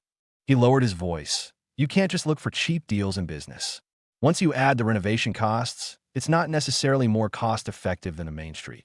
Chin Yong ignored him, squatted down to be at Noonyuo's eye level, and asked, "Tell Daddy why you like it here." Nono pointed to the sycamore tree. "Children are tired after school. It's not sunny under the tree, so they can sit and wait for their parents." He then pointed to the graffiti on the wall. "You can draw before you eat, and by the time you finish drawing, the food will be ready, so you don't have to wait long." Finally, pointing towards the back wall, he said, "There's so many children over there. When they smell the aroma of Dad's fried rice, they drag their parents over to eat." Chin Yong looked in her eyes, and the feeling that had been pressing on his chest since early morning was finally released. He reached out and ruffled Noonyuo's hair. "Okay, young boss has good taste. This place is the first choice." Nono immediately jumped up, raising her 2 little fists above her head. "Yay, Nono chose it. Nono is the big boss." Shen Wanru stood at the door without saying a word. Holding her phone up, she took photos of the house number, the price list, the sycamore trees at the entrance, and the surrounding environment, one by one, and uploaded them to her album. My gaze paused as it swept over the inside of the old shop's roller shutter door. A faded notice was pasted on the door frame. The edges of the paper curled up, but the words "temporarily closed for rectification" were still legible. She didn't mention it, but put away her phone and stared at Chin Yang's back as he squatted down and talked to Noonyuo for a couple more seconds. The real estate agent stood nearby, wringing his hands, his face grim. The asking price for this shop was low, and the commission would be pitifully small if the deal went through. He was about to offer another word of advice when his phone rang. He took out his phone, glanced at the number, quickly answered it, and took a few steps to the side. The voice on the other end of the phone was urgent. The agent's face changed, and he kept turning to look at Chin Yong, replying, "How much more? Sign tonight? Who is it? Okay, I'll ask right away." He hung up the phone, walked back quickly, and put on an embarrassed smile. "Mr. Chin, I'm sorry, this shop. I just received a call from the landlord. Someone is willing to pay more and says the contract can be signed tonight." Chapter 36. Congratulations to young Master Zhao on getting into big trouble. As the agent spoke, he pointed towards Wenhua Road. "Let's go back and take a look at that 120 square meter shop. The location has a high daily foot traffic. It would be absolutely packed for a family-friendly restaurant." Chin Yong stared at the agent's shifting eyes. He'd seen this kind of trick many times before. They simply wanted to sell the high-rent shop on the main street and earn more commission. Chin Yong glanced down at Noonyuo again. The little girl was walking on the roots of the sycamore tree, tiptoeing, her little arms outstretched, completely ignoring what the adults were saying. Chin Yong had done the math. This money had to be spent wisely. Using it to smash up the shop in a fit of pride wouldn't pass the system's judgment. He led Noonyuo back, with Shen Wanru following silently beside them, while Oldly drove his Maybach slowly alongside. The group returned to the front of the large shop on Wenhua Road with a ceiling height of 4.5 meters. A middle-aged man with a beer belly stood on the steps, a cigarette between his fingers, the landlord of the large shop. The landlord exhaled a smoke ring and raised his chin to look at the person. "Xiao Wu just told you, right? My shop is in high demand right now." He held up 2 short, stubby fingers. "The monthly rent will be 30% higher than this amount. If you really want it, You can pay for a year starting from now and sign the contract tonight. Nono couldn't understand how much the rent had increased. She only understood that it would cost a lot of money here. The little girl tilted her head back, her eyebrows furrowed. Daddy, the castle here has become more expensive. Will we need lots and lots of fried rice to exchange for it? Shen Wanru's eyes darkened. She took out her phone from her pocket and swiped her finger across the screen, preparing to call Lin Xiao and have the legal department directly pressure the landlord to lower the bottom price. Qin Yang reached out and shook his head, pretending to block her phone from view. The glass door of the coffee shop next door was pushed open from the inside. Zhao Qianyu walked out carrying a glass of iced Americano. His left wrist was wrapped in a thick bandage and hung around his neck with a sling, while he held a coffee cup in his right hand and stood ramrod straight. Two bodyguards in black suits followed closely behind him. Master Qin, you couldn't make a living at the night market, so you came to the shopping district to beg for food? Zhao Qianyu stopped at the bottom of the steps, his gaze sweeping from Qin Yang's faded collar down to his old sneakers. Passers-by stopped in their tracks. The landlord stubbed out his cigarette, his gaze shifting back and forth between Zhao Tianyu and Qin Yang. The real estate agent stepped aside, not daring to say a word. Zhao Qianyu handed the coffee cup to the bodyguard behind him and took a step forward. How about I take pity on you and get you a dishwashing job at that fancy restaurant across the street? Judging by your outfit, you should be good at washing dishes. If you're lucky, you might even be able to pack some leftover vegetable scraps from the customers to take home every day. Qin Yang's gaze fell on Zhao Tianyu's wrist, which was wrapped up like a rice dumpling, and lingered for 2 seconds. Zhao Tianyu gritted his teeth, pulled a document from another bodyguard, and unfolded it in front of Qin Yang. Young master, Zhao has his eye on this shop, the bodyguard announced loudly, pointing at the landlord. We'll add another 20% to the price you just mentioned and sign a 3-year contract directly. The landlord's eyes lit up, and he reached out with both hands to take the documents, nodding repeatedly. Zhao Qianyu picked up his iced Americano again, bit the straw, and took a sip. Did you understand? If you like this shop, I can afford it. He pointed his index finger at Qin Yang and said, You poor, stingy guy, do you even deserve to open a shop in this kind of location? If you really want to do business, that leaky old shop on the back street would be perfect for you. Anyway, you're not afraid of flooding your night market fried rice business. Nuo Nuo released Qin Yang's finger, ran 2 steps forward, and stood in front of Qin Yang with her small body. You bad guy. You jerk. Nono shouted at Zhao Qianyu, hands on her hips and cheeks puffed out. Don't you dare steal my dad's castle. Zhao Qianyu looked down at her, a smile on his face like an adult teasing a child. Little one, this is called a market economy. What your father can't afford, someone else can. You need to learn the rules of society from a young age. Nono's lips twitched, and her eyes began to redden. Shen Wanru's face darkened completely.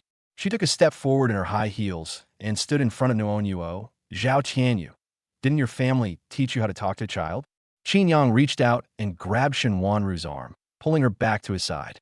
He squatted down, placing his hands on Nuo Nuo's shoulders, and wiped away the tears that hadn't yet fallen from the corners of her eyes with his thumbs. President Shun, please don't be hasty, Qin Yang said calmly. We're to do business like this we don't buy from rip-offs. This store has problems. Zhao Tianyu scoffed. Making excuses when you can't afford it. Aren't you ashamed? Qin Yang stood up and pointed toward the inside of the shop. Did you even use your brain to assess the situation before you robbed the shop? Zhao Tianyu's smile vanished. What do you mean? This shop's exhaust system has a fatal flaw. Qin Yang walked toward the landlord and pointed to several ventilation openings on the top of the back wall. The ductwork is misdirected, and the vents are pointing directly at the windows of the residential buildings on the back street. The fume purification equipment inside is an outdated model from 5 years ago. The landlord's hand trembled slightly as he held the documents. Qin Yang turned to look at Zhao Tianyu. Children's restaurants rely on speed. Once the kitchen is running at full capacity, complaints from dozens of residents upstairs will wear down the doorstep. The Industry and Commerce Bureau and the Environmental Protection Bureau will be coming to issue tickets every day. Several bystanders who lived nearby nodded in agreement. Zhao Qianyu's arrogance subsided by half, and he turned to look at his bodyguard who kept his head down and dared not utter a sound. The real estate agent, his forehead beaded with sweat, stepped forward to salvage the situation. Mr. Qin, you're an expert. These devices can all be replaced, and the landlord will cooperate with the electrical system upgrades. Replacing the equipment 1T solved the core problem. Qin Yang interrupted him, pointing to a wall in the front hallway and the width of the fire escape route. The straight line distance between the open flame kitchen and the front hall does not meet the latest fire safety standards. Qin Yang walked up to Zhao Tianyu, his gaze calm. To open a compliant, family-friendly restaurant here, the secondary wall next to the entire load-bearing wall needs to be demolished and rebuilt with fireproofing, and the ventilation shafts need to be redesigned. He paused for a moment. Young Master Zhao, if you're going to take over, remember to prepare extra money. Not only will you have to cover the renovation costs of several $100,000, but you'll also have to pay high rents and wait for months for fire safety approval. Only you would consider this a worthwhile deal.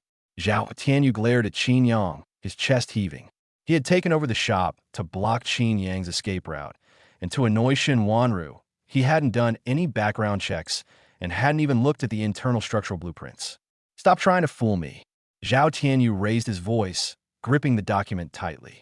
Whether it's a hoax or not, just go to the neighborhood office and check the fire safety rectification records of the previous tenant of this shop, and you'll know for sure. Qin Yang straightened the hem of his delivery uniform. Seeing that his true intentions had been exposed, the landlord simply dropped the pretense. If you can't afford it, then go somewhere else. Young Master Zhao has money. He's willing to spend his own money to renovate it. Then congratulations in advance to young Master Zhao for getting into big trouble. Qin Yang brushed the dust off his hands. He turned around, bent down, picked up Nuonyuo, and tilted his head towards Shen Wanru. Let's go, President Shen. Staying here will delay young Master Zhao from signing a big deal. Our time is precious. Nono perched on Qin Yang's shoulder and stuck her tongue out in Zhao Tianyu's direction. You big dummy, you annoying jerk, go live in the leaky castle. Shen Wanru followed Qin Yang away. She glanced back at Zhao Tianyu, who was frozen in place, before turning her gaze back to Qin Yang's back. This seemingly casual man had just made a professional and efficient judgment. Zhao Tianyu stood on the steps, the documents in his hands growing heavy. Signing meant throwing money away, and taking on a mess, not signing, meant publicly admitting he only knew how to throw money around. The surrounding whispers and murmurs kept creeping into his ears. He threw the documents onto the bodyguard's chest. Stepping off the main road of Wenhua Road, the noise was left behind. Qin Yang placed Nuonyuo on the sidewalk and let her pull his finger along. The countdown on the system panel flashed before Qin Yang's eyes. Time remaining, 46 hours and 20 minutes. Please finalize the compliant operating mechanism as soon as possible. Qin Yang did not continue walking forward. He used to run through every back street in this business district when he was a food delivery man. The for rent sign for that old shop had been up for half a month with no takers, so the sudden price increase was completely untenable. Qin Yang stopped and pulled out his cracked phone. After unlocking it, a text message from an unknown number appeared at the top of the screen. The text message contained only 2 lines. Bro, the people from the agency have left. If you really want to rent that old shop, bring the money over tonight to see the contract. Chapter 37. 20 times critical hit cashback. Nono tugged at his finger and shook it. Daddy, what are you looking at? Someone handed Dad a key. Qin Yang locked his cracked phone and stuffed it back into his pocket. He then looked down and pinched Nuonyuo's cheek. Come on, let's go back and take a look at that leaky castle. Nono's eyes lit up. A leaky castle? Isn't that way much cooler than that annoying smoke castle? Shen Wanru followed behind, her high heels clicking steadily on the sidewalk. She didn't ask who sent the text message, but simply put her phone back in her pocket. She hadn't dialed Lin Zhao's number. The group turned back to the back street. The old shop's roller shutter was still half closed, and the for rent sign posted at the entrance was curled up by the wind. A thin old man was squatting on the steps shelling peanuts, and only looked up when he heard footsteps. The real estate agent, Xiao Wu, had somehow appeared beside them, a forced smile plastered on his face, a stack of papers clutched in his hand. The lean old man stood up, peanut shells rustling off his knees. His gaze swept over Qin Yang's faded delivery uniform, then swept over the Maybach behind him, his expression becoming subtle. Young man, you're looking to rent a shop? The old man rubbed the peanut crumbs off his hands, tilting his head to look him up and down. Renting a shop is no joke. Your clothes still smell of cooking oil from the night market. Are you sure you can afford the deposit and 3 months rent up front? Qin Yang didn't answer. He reached out and handed Onuo to oldly behind him a hold, then bent down and crawled under the roller shutter. The shop was dusty and grimy, but the layout was square. The front hall was spacious enough, with a separate work area at the back and a small storeroom on the side. Qin Yang stepped on the floor. The cement layer was solid, without any hollow spots. He looked up at the wiring channels in the ceiling, patted the back wall, and then called out to the door. "Bring me the contract." The old man and the agent exchanged a glance and quickly followed him inside. Xiao Wu spread the contract out on the dusty counter and eagerly handed over a pen. Qin Yang didn't take the pen. Instead, he picked up the contract and scanned it from beginning to end. After finishing the first page, he looked up at the landlord. 1 month's rent as deposit and 3 months' rent in advance. Monthly rent is 28,000. I will pay the whole year's rent plus the deposit in one lump sum, 362,000. The old man's eyes nearly popped out. All year round? Qin Yang had already taken out his cracked phone and opened the payment code. Scan or not? Scan. Of course I'll scan. The old man hurriedly pulled out the QR code from his pocket. Payment received, 362,000 yuan. A mechanical female voice echoed in the empty shop. Every wrinkle on the old man's face smoothed out, and he smiled broadly. Qin Yang put away his phone, tapped the counter with his fingers, and pushed the contract back.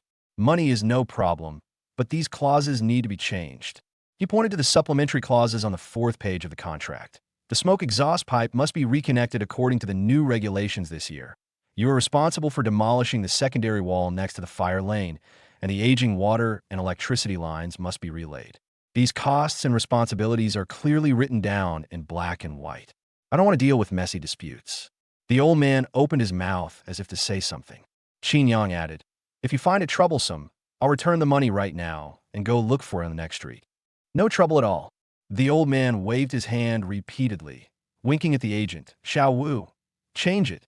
Change it all according to his instructions." Shun Wanru stood at the door, her arms crossed in front of her chest. She watched as Qin Yang meticulously pointed out the pitfalls in the contract, speaking calmly and methodically, his arguments clearer than even the new recruits in her company's legal department. Just how much more is this man hiding? Nuonuo struggled down from Old Li's arms and ran into the shop, pacing around for a bit. She finally stopped behind the old counter near the door, stood on tiptoe, and slapped her little hand hard on the counter. "From now on, this is where we sell Daddy's meals."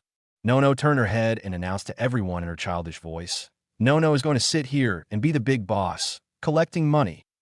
After signing the supplementary terms, Qin Yang put down his pen, turned to Nonuo, and gave her a thumbs up. "Okay, Mr. Qin, I'll customize a cashier counter for you later, just the right height for your chin."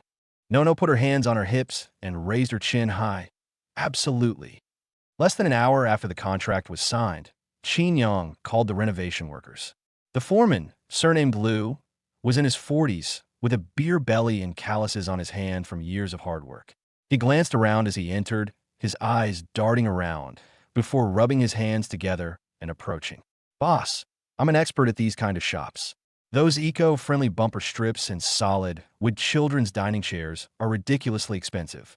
I have a suggestion for you: buy some cheap plastic parts to make do, save the money, and put up more cartoon wallpaper. Kids love that. I guarantee it will have the same effect." Qin Yang squatted on the ground, marking the blueprints with a red pen, without even looking up. "No wallpaper." He stood up, drew a big X on the soft furnishing section of the blueprint, and turned around to point at the venue. "No need for any fancy decorations on the walls. Don't skimp on this money, spend it all on kitchen hygiene and front-of-house security." Master Liu was stunned for a moment. Qin Yang has already started listing the items. Commercial high-temperature sterilizer, the latest model. All corners will be covered with eco-friendly non-slip mats. All kitchen partitions will be torn down and replaced with transparent explosion-proof glass. I want every parent to be able to see how I cook rice while sitting outside. He paused, then added 2 more items. Make a low sink that's 45 centimeters high, suitable for children's height. Also, leave a corner for a small reading area, with a thick mat on the floor. Master Liu's hand holding the pen wrote faster and faster, and the expression on his face slowly changed from "this boss is easy to fool" to "this boss really knows his stuff." Nono squatted down beside her and listened. Upon hearing the words, reading area, she jumped up and raised her hand high above her head. Dad, I know. That place is called the Sitwell, before meal zone. Master Lu paused. His lips twitched twice, but he didn't dare to laugh. Qin Yang turned around and glanced at Shun Wanru. The female CEO, worth hundreds of billions, turned her face to the side, one hand vaguely covering her mouth, her shoulders trembling. Wang Ma was even more straightforward. Suppressing a laugh, she took out a measuring tape from her bag, squatted down, and measured the position of the sink. Her ears turned bright red.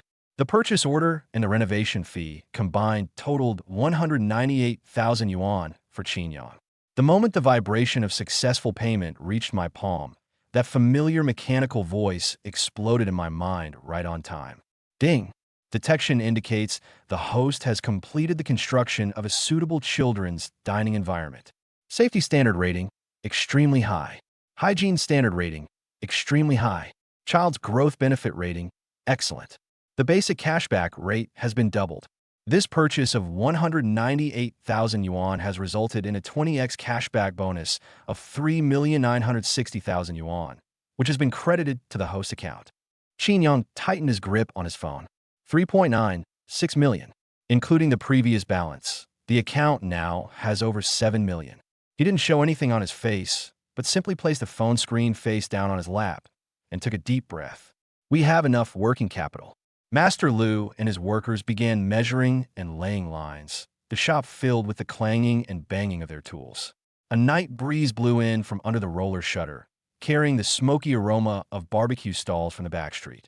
Qin Yang walked to the area designated as the kitchen. The four white walls were empty, with a rusty pot handle left by the previous tenant in the corner. He bent down, picked it up, and looked at it. It was rusty, but the curve of the handle made it comfortable to hold. I heard light footsteps behind me. Nuonyuo held Shun Wanru's hand, and the two of them stood at the kitchen door watching him. Nuonyuo yawned, her eyelids already drooping, but she stubbornly refused to leave. Qin Yang casually placed the rusty pot handle on the windowsill, turned around, and patted the dust off his hands. The basic structure of the store is in place.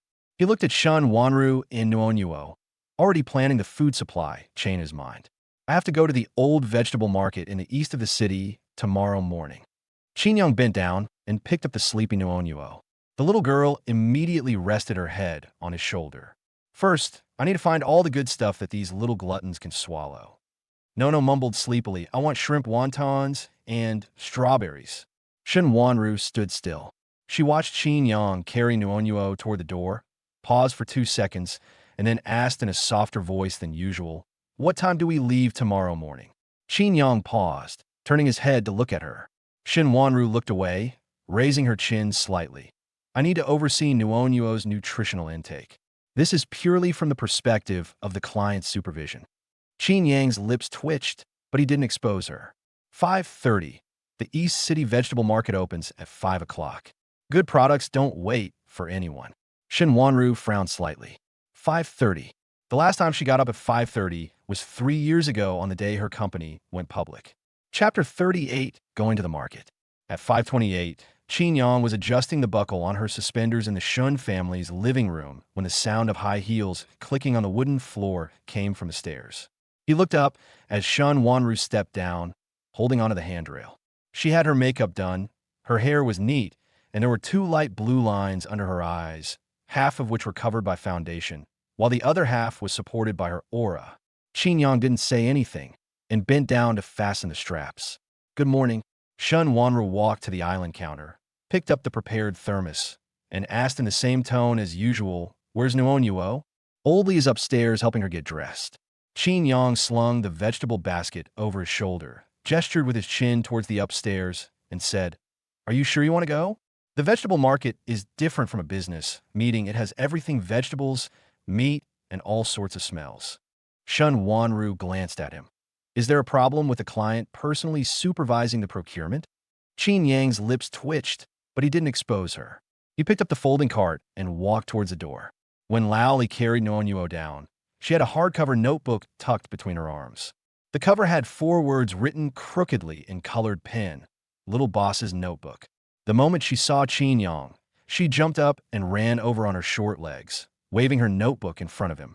Daddy, Noonyuo has to remember this when we buy groceries today. No ugly vegetables allowed. You'll have to pay for them if they scare the kids. Qin Yang adjusted the basket on his back. All right, boss Noonyuo, let's go.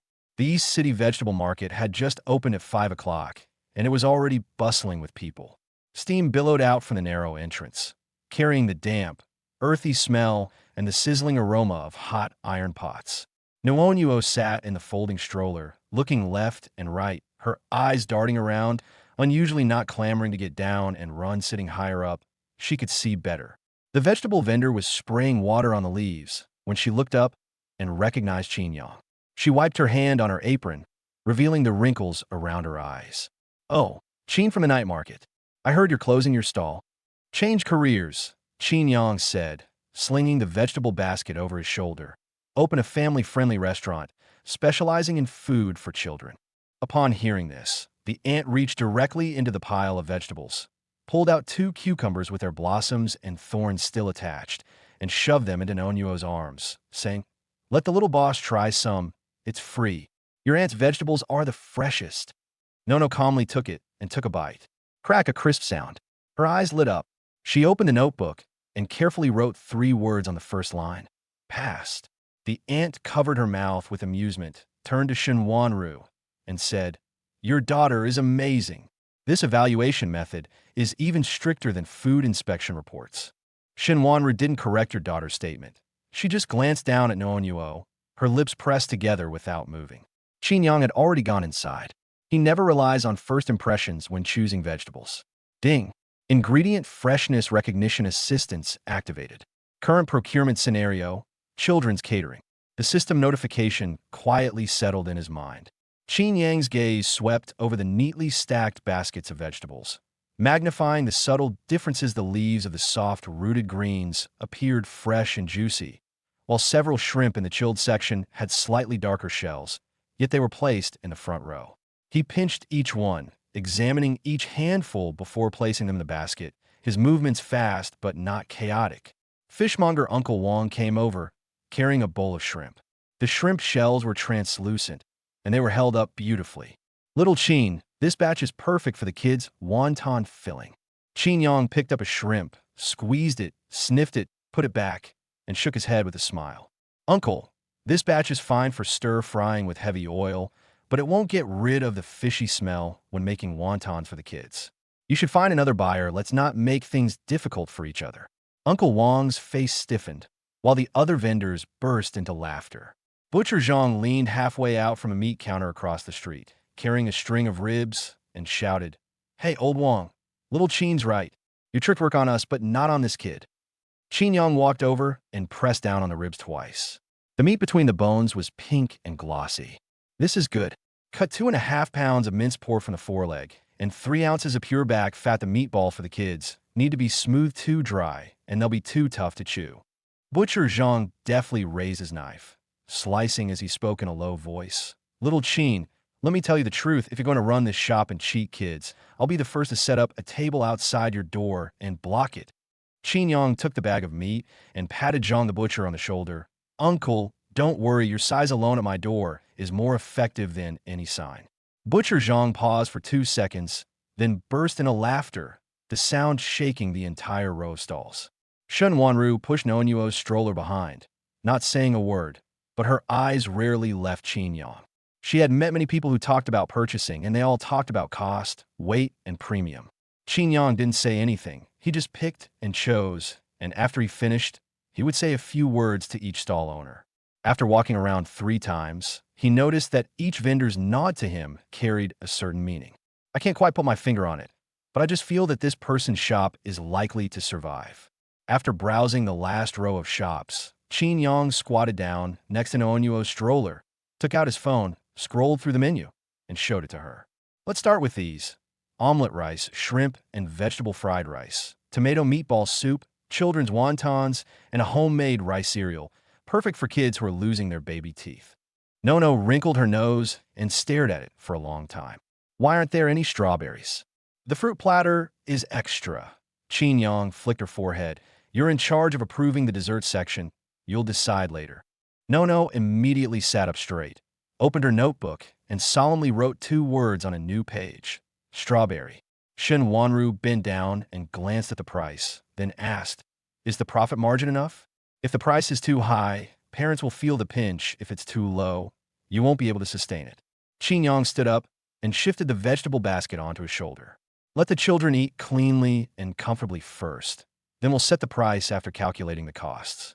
Shen Wanru opened her mouth, but Qin Yang had already turned around to replenish the last batch of seasonal bok choy. The vegetable vendor clapped her hands and shouted to the whole row of stalls, "Listen up, everyone. This young Qin is opening a family-friendly restaurant on Wenhua Road. Bring your kids and support him." No stood up, raised her hands high above her head, and shouted in her childish voice, "Daddy's shop, I love the food. Mommy can rest assured." The surrounding vendors clapped and cheered, and the auntie beamed with joy. "This is great. It's much better as a sign than any foreign language." Qin Yang carried large and small bags towards the exit, a smile playing on his lips, his mind still racing with the menu costs. Ding! The prototype of the family-friendly dining menu is complete. Growth benefit assessment. Good. Reward skill. Master of home-style cooking beginner, already integrated into the host's memory. The heat flowed from his palms up his arms. Qin Yang clenched his knuckles, and a stove appeared in his mind. The heat, oil temperature, and timing of adding ingredients were all clearly understood, as if they had been embedded out of thin air. He didn't say anything and continued walking with the basket on his back. That evening, the noise from the renovations had subsided, but the shop's lights were still on. Qin Yang sat at the folding table, spreading out draft paper to revise the menu prices, circling and underlining them repeatedly, a cup of cold tea sitting opposite him. The night outside was quiet. The sound of high heels clicking on the concrete floor came first. Shen Wanru stood outside the glass door, holding an envelope in her hand. The envelope was sealed with 2 layers of sealing strips, and the edge was stamped with the red seal of the testing agency. She was rehearsing how to tell Qin Yang about this. Chapter 39, Their Biological Children, and more than one. Late at night, only one construction light was on in the small shop, and the streetlights outside the glass door illuminated the construction dust, making it appear finely white. When Shen Wanru opened the door, Qin Yang was fast asleep, slumped over the folding table. A half-finished children's meal standard sheet lay spread out beside me, densely packed with text. Shrimp should be deodorized for at least 40 minutes. Less salt for children under 3. High chair corners should be sanded and inspected twice. The handwriting became increasingly sloppy towards the end, and the last line simply read, "No is not allowed to steal more than 3 strawberries." Shen Wanru stood at the door, her fingertips leaving shallow marks on the envelope. She had thought of many opening remarks before she arrived. Calm, assertive, and in a business negotiation style, "Qin Yang, I have some information about Noonyuo's background that I need to verify with you. I practiced it 3 times in the car, looking in the rearview mirror. But the man in front of me was so tired that he was slumped on the table, pen capped still in his mouth, and his draft paper was full of things about his children. The words he had rehearsed were stuck in his throat, and he couldn't utter a single one." She tiptoed in and placed the sealed report on the corner of the table. After hesitating for 2 seconds, he took off his coat, shook it out, and covered Qin Yang's shoulders with it. The fabric had just fallen when Qin Yang's hand moved. He gripped her wrist with 5 fingers, the pressure gentle but precise. With a furrowed brow and a low, hoarse voice, he mumbled, "Don't be afraid, Daddy's here." Shen Wanru froze on the spot. The refrigerator compressor hummed, and the occasional sound of wheels rolling over puddles outside was completely shut out of my ears. She could only hear her own heartbeat. It's a complete mess. A sleep-talking remark, a habitual attempt to soothe Noonyuo, but the hand gripping her wrist, its warmth making her entire arm stiffen. The report almost slipped from his other hand. She gripped the envelope tightly, biting her lip to remain silent. 3 seconds. 5 seconds. Qin Yang's eyelids twitched, his eyelashes fluttered twice, and then he opened them. He first saw his own hand holding Shen Wanru's wrist. Then I saw Shen Wanru's face. Her ears were bright red, and her expression was exactly the same as when she was publicly humiliated during a board meeting. Qin Yang flung his hand away, and the chair leg scraped against the cement floor with a screeching sound. "Excuse me." He leaned back so hard that he almost tipped over, chair and all, and had to grab the edge of the table to steady himself. It's an occupational hazard. No one UO likes to kick off the covers at night, so my hand is a bit on automatic patrol. Shun Wanru withdrew her hand, hit it behind her back, and clenched her knuckles. He cleared his throat, trying to make his voice sound normal. I have something to tell you. In the middle of the night, Qin Yang rubbed his face and glanced at his phone screen 11:47. You rushed all the way from the villa just to... His gaze fell on the envelope on the corner of the table. The red institutional seal, with 2 layers of sealing strips, has its edges pressed neatly together. Qin Yang's smile faded slightly. What's this? You read it first. Shin Wanru pushed the envelope over and lowered her voice. Read it first, then we'll talk. Qin Yang stared at her for 2 seconds. Shun Wanru's expression was more tense than usual, her jawline taut, and her eyes somewhat evasive, not the way she was when discussing business, but rather the moment of final hesitation before making a major decision. He didn't ask any more questions, opened the envelope, and took out the test report inside. Unfolding an A4 sheet of paper, the header reads Paternity Test Report, followed by rows of data, alleles, loci, cumulative paternity index, etc. Qin Yang didn't quite understand the technical terms, but he could understand the conclusion in the last line.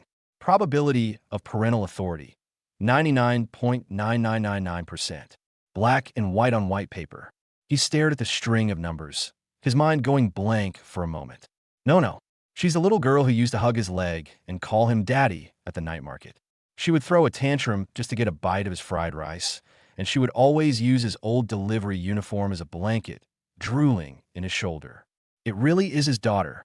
Qin Yang's Adam's apple bobbed, and he spoke after a long pause, his voice a little hoarse. When I was 22, I was poor and donated to formal organizations a few times. Back then, all I was thinking about was paying rent. He paused, then forced a smile. I didn't expect that 5 years later I'd still be paying rent, but instead, a daughter would appear. This sentence did not break the ice. Shun Wanru stood opposite, her fingers interlaced in front of her, her fingertips clenched tightly. She waited a few seconds to make sure Qin Yang didn't get angry, ask any questions, or question the authenticity of the report before speaking. Nono was born through in vitro fertilization. The voice was flat, no different from reporting quarterly financial data. At that time, the Shen family was under a lot of internal pressure. I needed an heir and also needed to shut up the family members. She paused. I never intended to find out who my biological father was, nor did I want anyone to use the child to interfere in the Shun family's affairs. Qin Yang didn't interrupt. He put the report back on the table and smoothed out the curled corners. Shun Wanru spoke calmly, but she was unconsciously rubbing her thumbnail. Qin Yang had observed this in the past few days. She did this when she was nervous. She carried it all by herself for 4 years. She handled pregnancy, childbirth, raising children, managing the company, and dealing with her family all by herself. Qin Yang paused for a moment. So you stole my hair before just to do this? Shun Wanru stopped moving. He turned his face away. You noticed? Several hairs are missing from my pillow. Qin Yang leaned back in his chair. I thought it was because I've been under a lot of stress lately and started losing hair. I almost got up in the middle of the night to search for, is there any hope for baldness at 27? Shin Wanru's lips twitched slightly. Then she suppressed them. She steered the conversation back on track, her voice even softer than before. I'll only mention one thing. We will continue to live together. It's not temporary care, it's a family arrangement. She looked into Qin Yang's eyes and said, word by word, Nuon Yuo needs a father. Qin Yang sat up straight. The words family arrangements hit me harder than the numbers on the report. He was usually quick-witted, but this time he was unusually serious, speaking in a very soft tone. And what about you? Shin Wanru's eyelashes trembled. What do you think? Qin Yang asked. There was a 3-second silence. Shin Wanru turned her gaze away, raised her chin, and spoke so softly that she was afraid the construction light would hear her. I am gradually getting used to having you around. She paused, the redness spreading from her ears to her neck. You're all right. I don't dislike you. Qin Yang looked at her, the billionaire female CEO, Shun Wanru, who was known for her absolute authority. At this moment, she held her chin high, her eyes were wandering, her ears were red, and the words she spoke were written in the same tone as a primary school student writing his self-criticism. He couldn't help but laugh out loud. Shun Wanru's face fell immediately, and she muttered under her breath, "How annoying." Qin Yang stopped laughing, flattened the report again, and let out a long breath. "All right, I'm here as your father." He stood up, dusted himself off, and said in a serious yet nonchalant tone, "I'll pay you back your salary for now. Just provide meals. By the way, we can't give Nuonuo all the strawberry purchasing rights, or our family will go bankrupt at the fruit stand sooner or later." Shin Wanru couldn't suppress a smile. It had just begun to appear on her lips. Ding! Blood relationship officially confirmed. The identity of the adorable child Qin Nunuo has been verified. The host's first biological daughter. Deep binding complete. Family stability scenario fully upgraded. The smile remained on Qin Yang's face, but the mechanical voice in his mind didn't stop. Deep binding rewards for your adorable child family. Living environment assessment. Unsatisfactory. Please purchase suitable property for your adorable child to establish a long-term safe living environment. Suggested target. Jinxiu Bay Villa District in the city center. Budget limit, 15 million. Qin Yang was taken aback. Then his attention got stuck on a word. The first one. The system refers to her as her first biological daughter. Not the only one, but the first. He stared at the line of words in his mind, and the hairs on the back of his neck stood on end. Qin Yang. Shin Wanru frowned when she saw him suddenly stop talking. "What's wrong?" Qin Yang snapped out of his daze, his expression a little stiff, and gave a dry laugh. "It's nothing, it's just... I suddenly realized that being a father is a pretty heavy responsibility." He glanced down at the report on the table, and the question in his mind grew bigger and bigger. The first one, and what about the second one? Chapter 40, Taking Down the King of Buildings. Qin Yang stared at the report, the first 3 words swirling in his mind 18 times. Back then, he was so poor that he had to save on the seasoning packets when eating instant noodles. In order to pay 3 months' rent, he did visit legitimate institutions more than once. Back then, the receptionist even praised him for his good looks and asked if he would like to come more often. He went there eagerly. Qin Yang now feels a sweat break out on his back as he recalls the memory. Qin Yang. Shin Wanru frowned. "You don't look well." It's nothing, it's nothing." Qin Yang folded the report, stuffed it into his pocket, and forced a smile.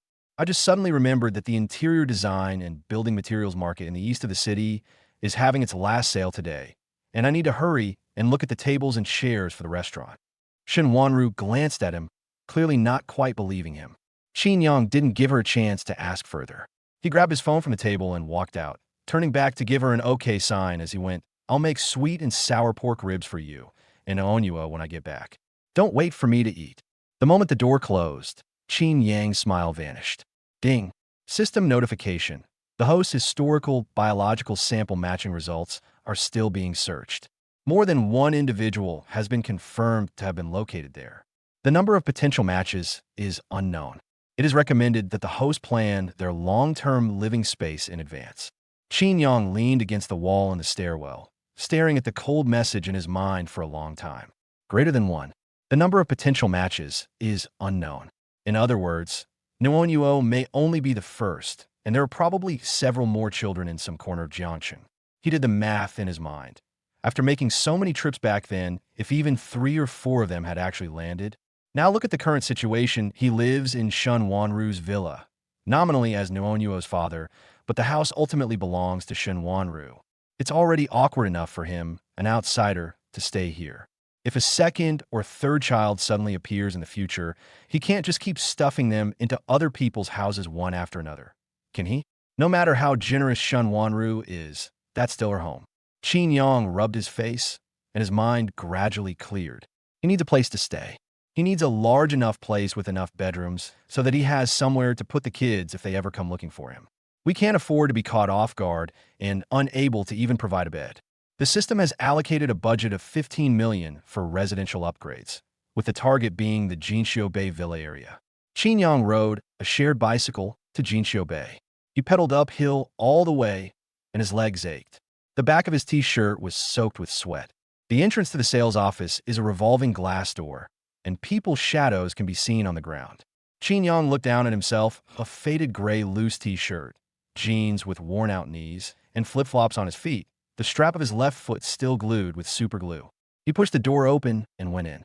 A blast of cool air hits you, and the lobby is filled with the aroma of freshly ground coffee. 3 salesmen in suits were chatting around the model. They glanced at Qin Yang out of the corner of their eyes, then quickly looked away, each picking up their coffee cups and collectively performing a performance of "I didn't see him." An intern with a ponytail hesitated for a few seconds in the corner, then jogged over and handed him a glass of warm water. "Sir, what type of apartment are you looking for?" "A detached house. The more rooms, the better, with a yard." Qin Yang took a sip of water. "Do you have a penthouse here?" The intern blinked, opened his mouth, and was about to speak. "Joe." A drawn-out gasp came from the VIP reception area. Qin Yang turned his head. A woman with wavy hair and wearing 10-centimeter stilettos walked by, arm in arm with a balding, pot-bellied middle-aged man. The woman was covered in designer logos, from sunglasses to bags to shoes, as if she wanted to plaster price tags on her face. Qin Yang recognized him. Li Jiaojiao, a classmate in college, pursued him for a semester, but after being rejected, she cursed him in the class group for 3 days and 3 nights. Qin Yang. Li Jiaojiao took off her sunglasses, looked him up and down, her eyes sweeping from the top of his head to his flip-flops. A smile played on her lips. "It really is you. I thought I was seeing things. What are you doing in Jinxiu Bay? Wasn't your fried rice stall shut down? Did you come here to enjoy the air conditioning?" Qin Yang ignored her. Li Jiao wouldn't let him off the hook, pulling the bald man closer. "Honey, this is that college classmate I told you about, the heartthrob of our department back then. Now a fried rice guy. What do you think? Not bad looking, huh? Just no ambition." The bald man snorted and glanced at Qin Yang sideways. Li Jiaojiao turned and raised an eyebrow at the intern. "Little girl, don't waste your time. He can't even afford the property management fees here." Qin Yang took a sip of water and didn't say anything. He was thinking about something else. 13 bedrooms. Would that be enough? What if there were 5 or 6 children? 1 room for each of them, 2 guest rooms, and 1 for himself. Barely enough. Li Jiaojiao, seeing him back down, became even more enthusiastic, clinging tightly to the bald man's arm and pleading, "Honey, didn't you say you were going to buy me a townhouse? Hurry up and order it. I feel ashamed to stand in the same hall as someone like him." The balding man, flattered, waving his pregnant belly at the salesperson across the model. "Hey, show me your biggest and most expensive house." The 3 salespeople immediately put down their coffee cups and gathered around. The lead salesman, a man with gold-rimmed glasses, pulled up his tablet, his smile professional. "Sir, you have excellent taste. Our current flagship unit is a detached house in the prime location of the entire Jinxiu Bay, 5 stories high, with 13 bedrooms, a private garden, a heated swimming pool, and an underground garage. The total price is 22 million. 2,000. The bald man's smile froze on his face, and he choked on his words. Li Jiaojiao's expression changed, and she dug her nails into the bald man's arm. The bald man coughed twice, his brow furrowing. What about the feng shui? 13 bedrooms? Isn't that an unlucky number? And too many rooms. It'll be a hassle to clean." The smile on the salesperson's face faded 3 degrees. Seeing the situation was turning sour, Li Jiaojiao quickly tried to salvage the situation, turning to Qin Yang and laughing. "Did you hear that? 22 million. Even if you were sliced up and sold, you wouldn't even get a fraction of that. And you're asking about the king of buildings? Are you buying it to live in or to raise pigs?" Qin Yang finished the last sip of water in the paper cup, crushed it, and threw it into the trash can next to him. 13 bedrooms, just right. This is the set. He turned to the intern, pulled out his phone with a cracked screen. "Full payment, can I pay now?" The entire hall fell silent. Li Jiaojiao paused for 2 seconds, then burst out laughing. "Qin Yang, are you crazy? You can't pretend like that, with that crappy phone of yours. Please wait a moment." The intern, her hands trembling, brought up the POS machine and handed it to her. Qin Yang entered the password. Drip. The announcements from the POS machine echoed throughout the hall. Payment received, 22 million yuan. Li Jiaojiao's laughter stopped abruptly in her throat.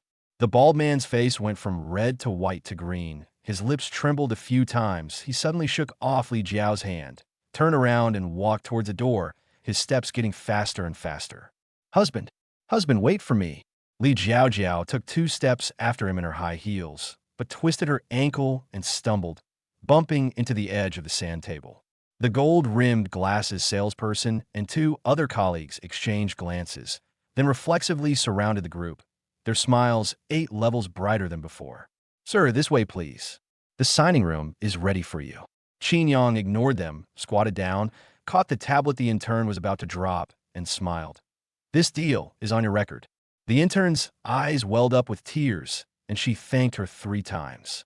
The entire process of signing the contract, transferring ownership, and receiving the keys took less than 40 minutes. Qin Yang put the bunch of keys into his pocket and had just stepped out of the signing room. Ding! Detection indicates successful establishment of a top-tier, long-term safe, living environment for the baby. Reasonableness of expenditure, extremely high. Predicted growth benefits for the baby, extremely high. This purchase totaled 22 million yuan, triggering a 100x cashback bonus. Fund settlement in progress. 2.2 billion renminbi has been transferred to the host's special account through a compliant trust channel.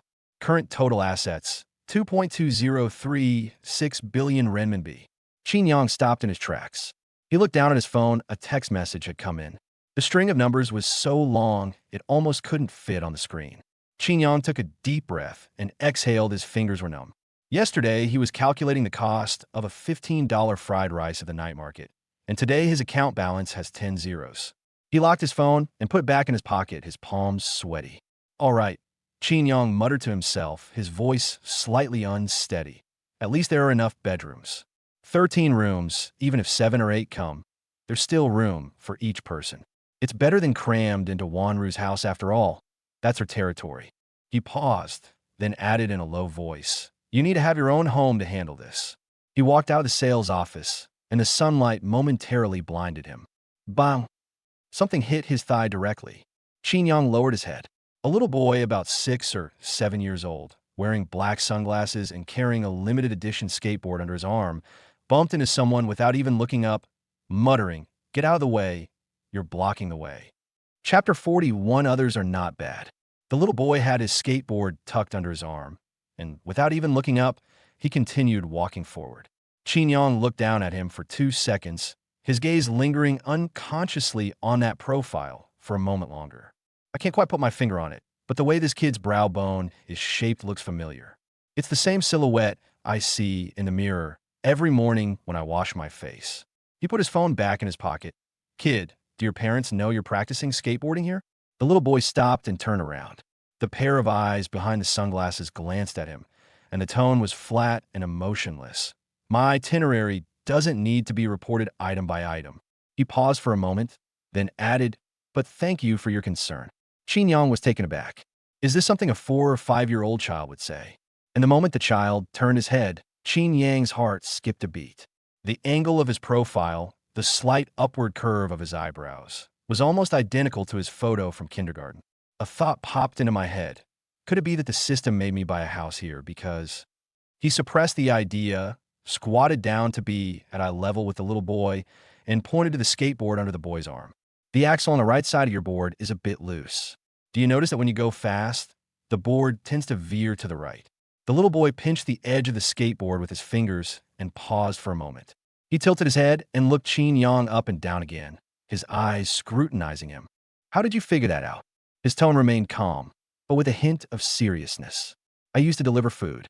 One time, the wheel of my electric scooter came loose, and I didn't notice. I was riding downhill when it veered into the green belt and fell flat on my face. This operation is not very professional." After he finished speaking, the corners of his mouth relaxed slightly, revealing a childlike kindness that he couldn't hide. But his observation skills are not bad. Qin Yang stared into those eyes, his heart skipped a beat. They look so alike. "Uncle." The little boy tilted his head slightly. "You've been staring at me for a long time." Qin Yang snapped out of his daze, patted his knees, and stood up. "Sorry, I just thought you were quite good looking." The little boy adjusted his sunglasses, nodded, and said earnestly, "Thank you, I understand." Qin Yang couldn't help but chuckle, thinking to himself that this shamelessness was just like his own. "Don't play with this board today. Go home and have your parents tighten it for you." The little boy held the skateboard up to him for a couple of seconds, then looked up and asked, Uncle, where did you get this? Just came out. Qin Yang gestured with his chin toward the sales office behind him. I bought an apartment. The little boy followed his gesture. His gaze lingered on the Maybach for a moment, then fell back to Qin Yang's faded t-shirt and remained silent for 2 seconds. He scanned him from head to toe, a scrutinizing look that shouldn't be on a child his age. Which building did you buy? The king of the tower, the one in the middle. 13 bedrooms. The little boy frowned. You live alone? It's not necessarily just one person living here. There might be more people living here in the future. The little boy nodded thoughtfully, his expression a mix of assessment and judgment. Without proper storage planning, the bigger the house, the messier it gets. He paused, then looked up at Qin Yang, his tone softening slightly. However, it's good to have more people. Qin Yang's heartstrings were plucked again. The intern, standing to the side, cautiously interjected, "Little friend, are you a resident of Jinxiu Bay?" The building next door. The little boy pushed his sunglasses back up, tucked his skateboard back under his arm, but his gaze didn't leave Qin Yang immediately. He was making a decision, his chin tucked in and his lips pursed. "Is your sightseeing bus leaving soon?" he asked, then glanced at Qin Yang. "Can I go that way?" Qin Yang smiled and waved. "Come on up." The sightseeing bus drove along the scenic path inside the villa area towards Area A, and in turn, holding a tablet, began introducing the amenities. This is a temperature-controlled swimming pool with a year-round water temperature of 28 degrees Celsius. The underground garage can park 6 cars, and the garden is 400 square meters. Qin Yang only listened to half of it, as most of his attention was drawn away by the little boy next to him. He sat there, legs crossed, fiddling with his skateboard. But unlike before, he was sitting very close to Qin Yang. Her knee brushed against Qin Yang's trouser leg, the movement so natural it left no trace. Qin Yang casually asked, "How old are you this year?" 4.5 years old. The little boy glanced at him, not counting age by Chinese reckoning and intelligence by IQ separately. "Since you're so smart," Qin Yang leaned closer. "Do you know what's best for kids to eat?" This approach worked. The little boy pushed up his sunglasses, turned slightly towards Qin Yang, and started to say, "Most children's meals outside are a scam. The core idea is to cut the vegetables into small pieces, change their color, and then drizzle more ketchup to fool the kids. I never eat that kind of food," he said, a hint of grievance in his voice. "My aunt's cooking is healthy, but it's not very tasty." Qin Yang became more and more interested as he listened, and then took the opportunity to tell him about the family-friendly restaurant. The little boy frowned. The failure rate for adults starting businesses is very high. "This time is different," Qin Yang said, holding up one finger. "I personally oversaw the menu, and the kitchen is completely open to the front of the house, so parents can sit back and watch how I cook." "What's on the menu?" "Shrimp and vegetable fried rice, tomato and meatball soup, children's wontons, and soft rice specially made for children who are losing their baby teeth." The little boy's lips moved slightly, and his Adam's apple bobbed slightly. "Barely acceptable." He paused for a second, then added, "When it opens, please let me know." The sightseeing bus stopped at the entrance of the building. Qin Yang jumped off, and the intern explained the access control operation to him. As he listened, he noticed that the little boy also got off the bus and put his skateboard on the ground. "Aren't you going to keep going?" Qin Yang asked. "You said you live next door." "I'll stay a few more minutes," the little boy said, placing his skateboard under his feet, pushing it a couple of steps before stopping. He turned to look at Qin Yang, hesitatingly asking softly, "Can you skate?" "A little bit. Come on up and give it a try." He pushed the skateboard to Qin Yang's feet, then took a step back, put his hands in his pockets, and acted as if he was just casually letting Qin Yang have his way. Qin Yang hesitated for a second, then stepped to the side against the wall. Before he could even steady himself on his right foot, his whole body started to sway. He instinctively leaned back and slapped the wall to steady himself. The movement was incredibly awkward. The little boy subconsciously took half a step forward, raised his hand slightly, then pulled it back and stood up straight again. He stared at Qin Yang for 3 seconds before asking, "What kind of braking method is this?"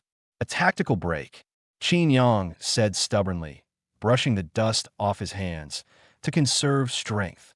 The little boy held on for 2 seconds, then couldn't hold back and burst out laughing. Just then, the system interface flashed in my mind. High-quality emotional fluctuations detected in an unfamiliar, adorable child fluctuation intensity. Excellent. Insufficient kinship permissions currently prevent the binding process from being triggered. Cashback will not be provided at this time. Qin Yang slipped and kicked his skateboard away. The little boy stuck out his foot to stop it, and the board came to a stop on the side of the road. Insufficient kinship permissions. It's not that it's unrelated, it's just that I don't have enough permissions. Qin Yang stared at those 4 words, pondering in his mind. Does the system mean that the relationship exists, but she is not yet qualified to trigger it? Uncle, the little boy picked up the skateboard and said seriously, you're better suited to fried rice. Extreme sports are not for you. After speaking, she paused, looked up at him, and lowered her voice a little. But you're a decent person, more normal than most of the uncles I've met. Looking at the small face that resembled his own, Qin Yang lowered his voice to keep it normal. What kind of uncles do you usually see? People from Mom's company, the little boy shrugged. Their words are all fake, their smiles are fake too. He tucked the skateboard back under his arm and glanced at Qin Yang again. You're not fake. Qin Yang's Adam's apple bobbed, but he couldn't reply. Qin Yang watched as the little boy stepped onto his skateboard, glided out of the courtyard gate, turned left, and headed straight for the villa next door. After walking a few steps, the little boy stopped, turned around, and said, Uncle, my name is Suzy Xuan. He pushed up his sunglasses. After you move in, you can call me by my name. Qin Yang paused for a moment, then smiled. Okay, Zixuan. My name is Qin Yang. Suzy Xuan nodded, his gesture condescending, as if he had just completed some kind of signing ceremony. He then turned and continued gliding forward. The intern paused for a moment, then lowered her voice and said, That's Villa B01. The owner just moved in last month. Security has a confidentiality agreement, and even the property management doesn't allow them near it. All we know is that she's a young female, owner, nothing else. Qin Yang raised an eyebrow, but before he could speak, the courtyard gate opened from the inside. A young woman, her hat pulled low and her face mostly covered by a mask, strode out. She was tall, and her voice was low, carrying a suppressed urgency. Suzy Xuan, didn't I tell you not to go far by yourself? The little boy immediately stood up straight, put away his skateboard, and said in a calm tone, I didn't run far, I was evaluating my new neighbor. He added, He's a good person. The woman looked up, her gaze passing over the little boy and landing on Qin Yang. She froze, her entire body still. Qin Yang also stopped in his tracks and stared at her. The mask covered everything below the bridge of the nose, and the brim of the hat pressed down to the brow bone, leaving only the eyes exposed. The more Qin Yang looked, the more he felt he had seen those eyes somewhere before. Elevator door advertisements, shopping mall screens, mobile phone splash screens, they were all there. He raised his hand, pointing at her, and, after a full 5 seconds of hesitation, he finally spoke. You're that very famous. That guy again? The woman took off her sunglasses, glanced at him, and narrowed her eyes. You don't recognize me, yet you dare to point at my face and think for so long? Chapter 42, Sumuyan. Su Mayan removed her mask swiftly and decisively, raising her chin slightly, waiting for the look of surprise on the face opposite her. The intern was the first to react, her voice rising 8 octaves and almost cracking. Sumuyan. She nearly dropped the tablet in her hand, took 2 steps forward, and her mouth opened and closed 3 times faster than her brain, a triple threat in film, television, and music. The one who topped the charts for 3 consecutive years. The one who just won Best Actress last month, Su Mayan. Oh my God, Ms. Su, could you sign your name? Qin Yang was a beat slow to react. He stared at Su Mayan's face for a full 5 seconds, his brows furrowed slightly, his finger tapping in the air, his mind churning, but he couldn't find the right page. Sumuyan Watif. 1 second, 2 seconds, 3 seconds. Her eyebrows began to sway upwards. For seconds, 5 seconds. Qin Yang slapped his thigh. Oh, I recognize him. Su Mayan slightly raised her chin, waiting for the belated, I've long admired your name, or I'm your fan. I'm sorry. Qin Yang rubbed his hands together, his tone overly sincere. There are so many new and popular celebrities lately, and they all look alike, so I couldn't match them up for a while. Su Mayan's expression froze instantly. Before Qin Yang could finish speaking, he added, but once you take off your mask, you can really see who you are in person. They're better looking than on screen. If someone else had said that, Su Mayan would have taken it as a compliment. But coming from a man who only recognized her after 5 seconds, It sounded like he was genuinely praising her only after he had seen her clearly. Her ears flushed slightly, and she raised her chin, revealing a standard celebrity smile, her tone laced with arrogance. Humph. You should be secretly happy to have a big star like me as your neighbor. After saying that, she turned around and urged her son, Zishuan, let's go. Su Zishuan didn't move. He stood still, his sunglasses pushed up to his forehead, revealing a pair of bright black eyes, and looked in Qin Yang's direction for 2 seconds. Then he did something that made Su Mayan stop at her tracks. The 4.5-year-old boy bowed solemnly, bending at a 90-degree angle, his bangs falling down to cover his forehead. He spoke in a steady but serious tone. I'm sorry, uncle. I bumped into you just now. It was my fault. After straightening up, he pinched the edge of the skateboard with his fingers, glanced to the side, and said in a slightly lower tone, Can I play with you sometime? These words, spoken by a child who acted as if he'd seen it all, carried a slightly unnatural expectation that was completely at odds with his previous adult-like manner of speaking. Qin Yang squatted down to be at eye level with him and reached out to ruffle the tuft of hair sticking up on his head. Of course, you can come anytime. Su Zishuan's upturned lips lasted for less than half a second before being suppressed. He adjusted his sunglasses, turned around, and walked towards Su Mayan. As he passed by, he turned his head and whispered in a voice that only the two of them could hear. That's just how my mom is. She's actually quite happy inside. Su Mayan blushed slightly, looked down at him, and her eyes were full of talkative in them. Su Zishuan quickened his pace without changing his expression, tucked the skateboard back under his arm, and led the way.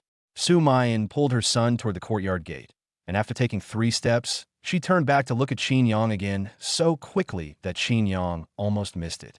The iron gate closed, and the sound of the latches clicking echoed far and wide in the quiet villa area. Qin Yang stood still, his hands in his pockets, his gaze fixed on the tightly closed gate of B01. The system's words were still echoing in my mind. Insufficient kinship permissions. He clicked his tongue, suppressing the thought there was too much information today. He'd think about it later. Come on, he patted the intern on the shoulder. Open the door and look at the house. The moment the villa gate opened, Qin Yang's first reaction was cold. It's not that the temperature is cold. The entire interior design uses a gray and white color scheme. Gray walls, white floor tiles, silver brushed metal stair railings, and even light gray blackout curtains. The villa is luxuriously furnished. Living in it would probably feel like living in a refrigerator. Qin Yang stood in the living room on the first floor for 30 seconds, his gaze sweeping over every corner of the room. This load-bearing wall cannot be moved, but the partition wall next to it can be knocked down to create an open kitchen that connects directly to the dining room. We can carve out that triangular space under the stairs and turn it into a secret base for children. We can put in a small tent and string lights, and Nono will definitely scream and crawl inside and never want to come out. The backyard is at least 200 square meters, big enough to fit a sandpit, swings, and a small slide, with a vegetable garden where the kids can grow tomatoes or something. The second floor corridor is too long and dark. We need to add warm light wall lamps. When a child gets up to use the bathroom in the middle of the night, the pitch black corridor can scare them to tears. He pushed open each door and looked around, slowing down when he reached the 3rd floor. 13 bedrooms. The system refers to her as her first biological daughter. Qin Yang stood at the end of the 3rd floor corridor, looking at a row of closed doors, his finger pointing along the seam of his trousers, doing some mental calculations. How many sperm donations were actually allocated during those donations? Mr. Qin, the intern interrupted him softly. Are there any special requirements for the design proposal? Qin Yang withdrew his gaze, stuffing all the unanswered questions back into the depths of his mind, and said, Make sure there are several children's rooms, each with a different style. Some like pink, some like blue. Send me the plans first. There's no upper limit on the budget, but it has to be practical. The intern quickly took notes on the tablet, not daring to ask too many questions like, why are there so many children's rooms? It was already dark when we left Jinxiu Bay. Qin Yang rode his electric scooter onto the main road. The night wind rushed into his collar, dispelling most of the turmoil in his mind during the day. When he turned into the street with a family-friendly restaurant, he saw the Maybach with the license plate numbered 88s parked in front of it from afar. Broken. In his haste, he forgot to tell Shun Wanru the time. He parked his electric scooter by the door and then pushed the door open to go inside. Nuonuo was lying on the bar counter, her little head resting on her arm. She immediately jumped up when she heard the noise, her eyes red. "Daddy, where did you go?" Nuonuo has been waiting for so long. "I've counted to 300.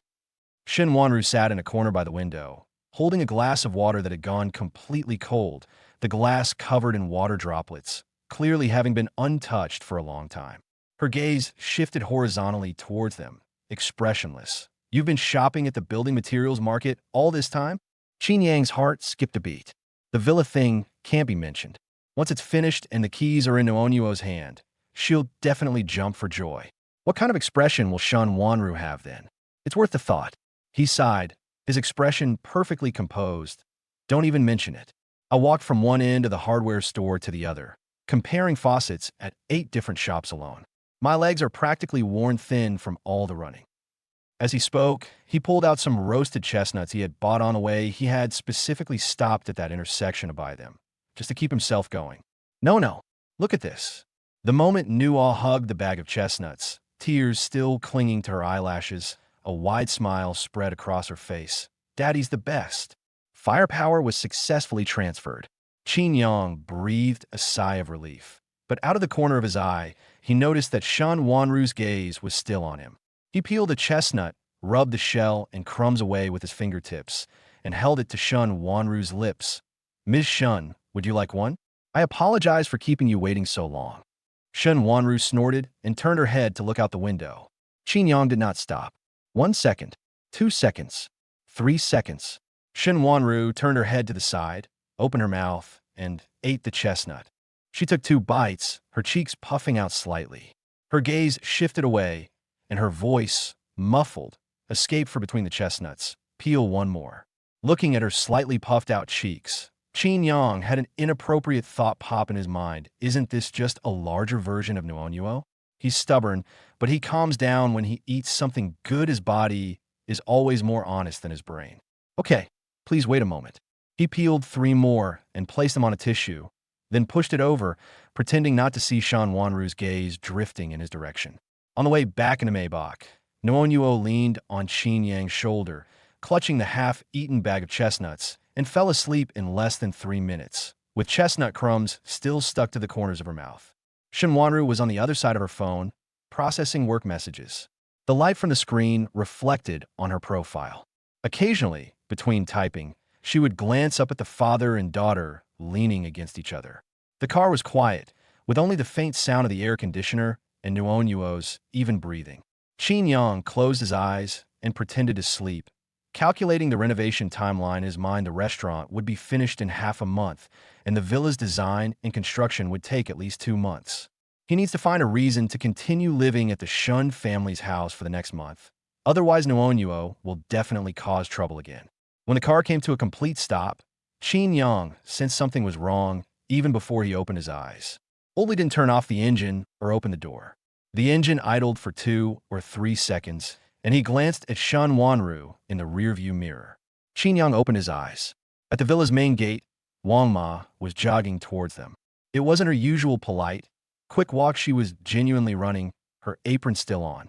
Shun Wanru pushed open the car door, and as soon as one foot touched the ground, Wang Ma came over. "Mr. Shun, the second young master has arrived with the old lady and a lawyer." Shun Wanru's fingers, which were gripping the car door, tightened suddenly. Aunt Wang swallowed hard and added, "They're waiting for you in the living room now, and they specifically asked to see Mr. Qin." Chapter 43. Dare to touch my daughter? Nuonuo stirred in Qin Yang's arms, her little head peeking out from under his shoulder, her eyelids drooping slightly, and she rubbed her eyes with the back of her hand. "Dad, are we home yet?" "We're here." Qin Yang patted her back, his gaze sweeping over the roof of the car to Shun Wanru. Shun Wanru had already straightened up, her high heels clicking rapidly on the stone pavement. Her back was so straight that the muscles on both sides of her spine were taut, not relaxing an inch. Qin Yang followed after them, carrying Nuonuo in his arms. The living room lights were all on, and the crystal chandelier illuminated every corner, leaving no place to hide. An elderly woman with gray hair sat at the head of the mahogany seat, a sandalwood cane resting beside her knees. Her fingers gripped the head of the cane joint by joint, her nails neatly manicured, each movement rhythmic. Two deep lines droop down the corners of his mouth. His eyelids are half closed, and when he looks at people, he doesn't raise his head, but only raises his eyes. Standing next to him was a middle-aged man wearing gold-rimmed glasses, with a file bag tucked under his arm and half a pen cap sticking out of his breast pocket. He hadn't uttered a sound since entering the room, but his eyes had been constantly scanning Qin Yang. A young man in his late 20s was lounging on the sofa. He crossed his legs, his leather shoes bouncing back and forth, and a bunch of car keys jingled in his hand. He was slumped on the sofa, his posture relaxed, but his eyes were restless, wandering back and forth between Shun Wanru's chest and legs. Qin Yang took note of this detail. 3 people, 3 chairs, facing the door. Clearly, it looked like a 3-way trial. Shun Wanru stopped 2 steps ahead of Qin Yang, lowering her voice by half a tone. "Grandma, Brother Hao, coming over at this hour without even giving us a heads up." The young man spoke first. He stood up, his gaze passing over Shun Wanru and landing directly on Qin Yang's faded delivery uniform. "Oh," he exaggeratedly fanned the air in front of his nose, raised an eyebrow, and drawled, "Cousin, even if you're desperate and grabbing any extra from Hong Yen to use as a shield, you should at least be willing to spend 200 yuan to rent a decent suit, right?" He took 2 steps to stand in front of Qin Yang, looked him up and down, and lingered for 2 seconds on the oil stain on his cuff. This penniless wretch, reeking of gutter oil, is utterly unworthy of stepping foot into the Shun family's doorstep. Hearing this, Nuon Yuo in Qin Yang's arms lifted her little head from Qin Yang's shoulder, looked at the face in front of her with drowsy eyes, and shrank closer to Qin Yang's arms. Qin Yang looked down at his clothes. It was indeed a bit wrinkled, and there were still oil stains on the left cuff from the piece of pork rib that Uncle Zhang had given me at the market that afternoon. He handed Nuo to Shun Wanru, who reached out her hand and gently made sure the little girl's fingers were hooked around her mother's collar before letting go. Then he turned around, patted his sleeves, and tilted his head to look at Shun Hao. "Second young master, right? Please introduce yourself. This is the first time I've seen someone with such an impressive presence." Shun Hao raised his chin. Shun Hao from a second branch of the Shun family. "Oh, the second wife's." Qin Yang nodded, pointing to his delivery uniform, speaking slowly and deliberately. "This is called a battle robe, something you wear to earn a living through your skills. Unlike some people who wear bespoke suits to clubs to boost the sales of prostitutes, thinking they're quite respectable." Shun Hao's smile froze on his lips. Qin Yang's gaze swept downwards, landing on the barely concealable dark circles under his eyes. His tone was excessively sincere. "I suggest you eat more goji berries when you have time. Excessive internal heat can easily lead to premature aging. Second young master, your eye bags are practically drooping to your chin. I almost thought you were my grandfather." Shun Hao's face flushed red from the nape of his neck. He opened his mouth twice, but the words stuck in his throat. He clenched his fists repeatedly, but ultimately didn't make a move. He turned and yelled at Shun Wanru, "Look at what you found. A street vendor dares to fart in the Shun family's living room. That's enough." The cane tapped on the floor tiles. The old lady didn't look up, but the muffled thud silenced everyone in the living room. Even Wang Ma, who was standing in the corner, shrank back. Shun Wanru shifted Nuo to her left arm, her right hand hanging at her side, her fingertips trembling slightly, her voice steady. "Grandma, just say what's on your mind." Shun Hao spoke before the old lady could, his hands in his suit pockets, his chin raised, his voice filled with undisguised smugness.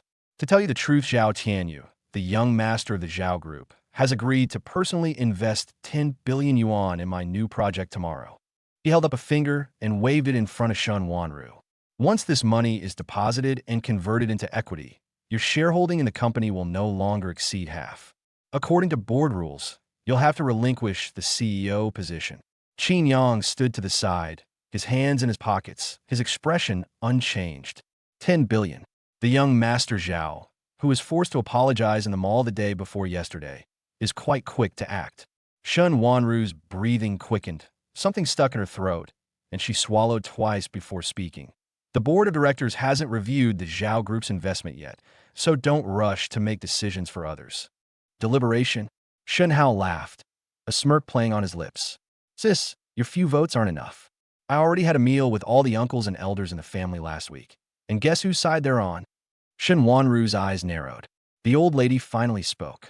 Her voice was soft and hoarse, but she enunciated each word clearly.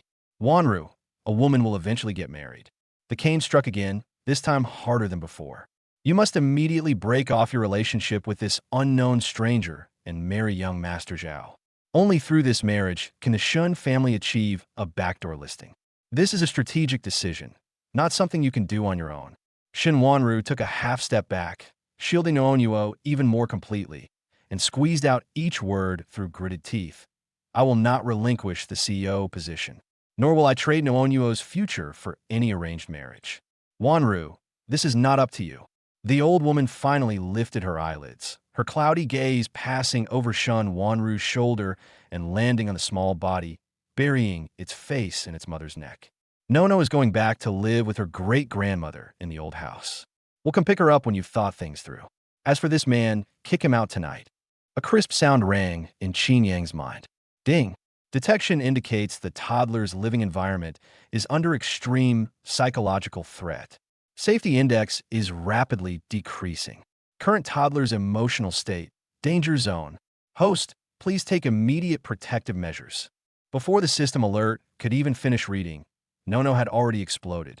She rolled over out of Shun Wanru's arms, clasped her hands tightly around Qin Yang's neck, and climbed onto Qin Yang by kicking her mother's arms with her legs, her voice shrill and distorted.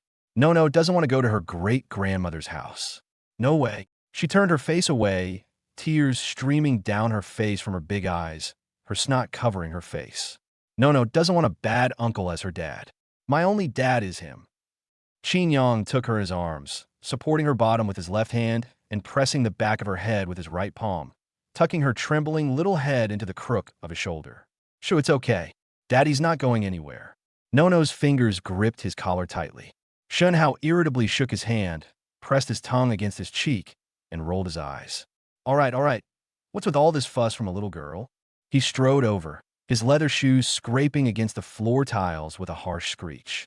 What's wrong with going back to your great-grandmother's for a couple of days? It's not like we're selling you. Come here. He reached out, grabbed Noonyuo's little arm with his 5 fingers, and pulled her outward. Nono's body was pulled to the side, and white marks were left on the flesh of her arm from being pinched. She squinted her eyes in pain and opened her mouth. Shun Hao's screams echoed through the living room. Noonyuo's 2 rows of tiny teeth were embedded in the back of his hand, and she wouldn't let go even with tears streaming down her face, whimpering through her nose. Shun Hao shook his hand desperately, and it took him 3 tries to shake off that little mouth.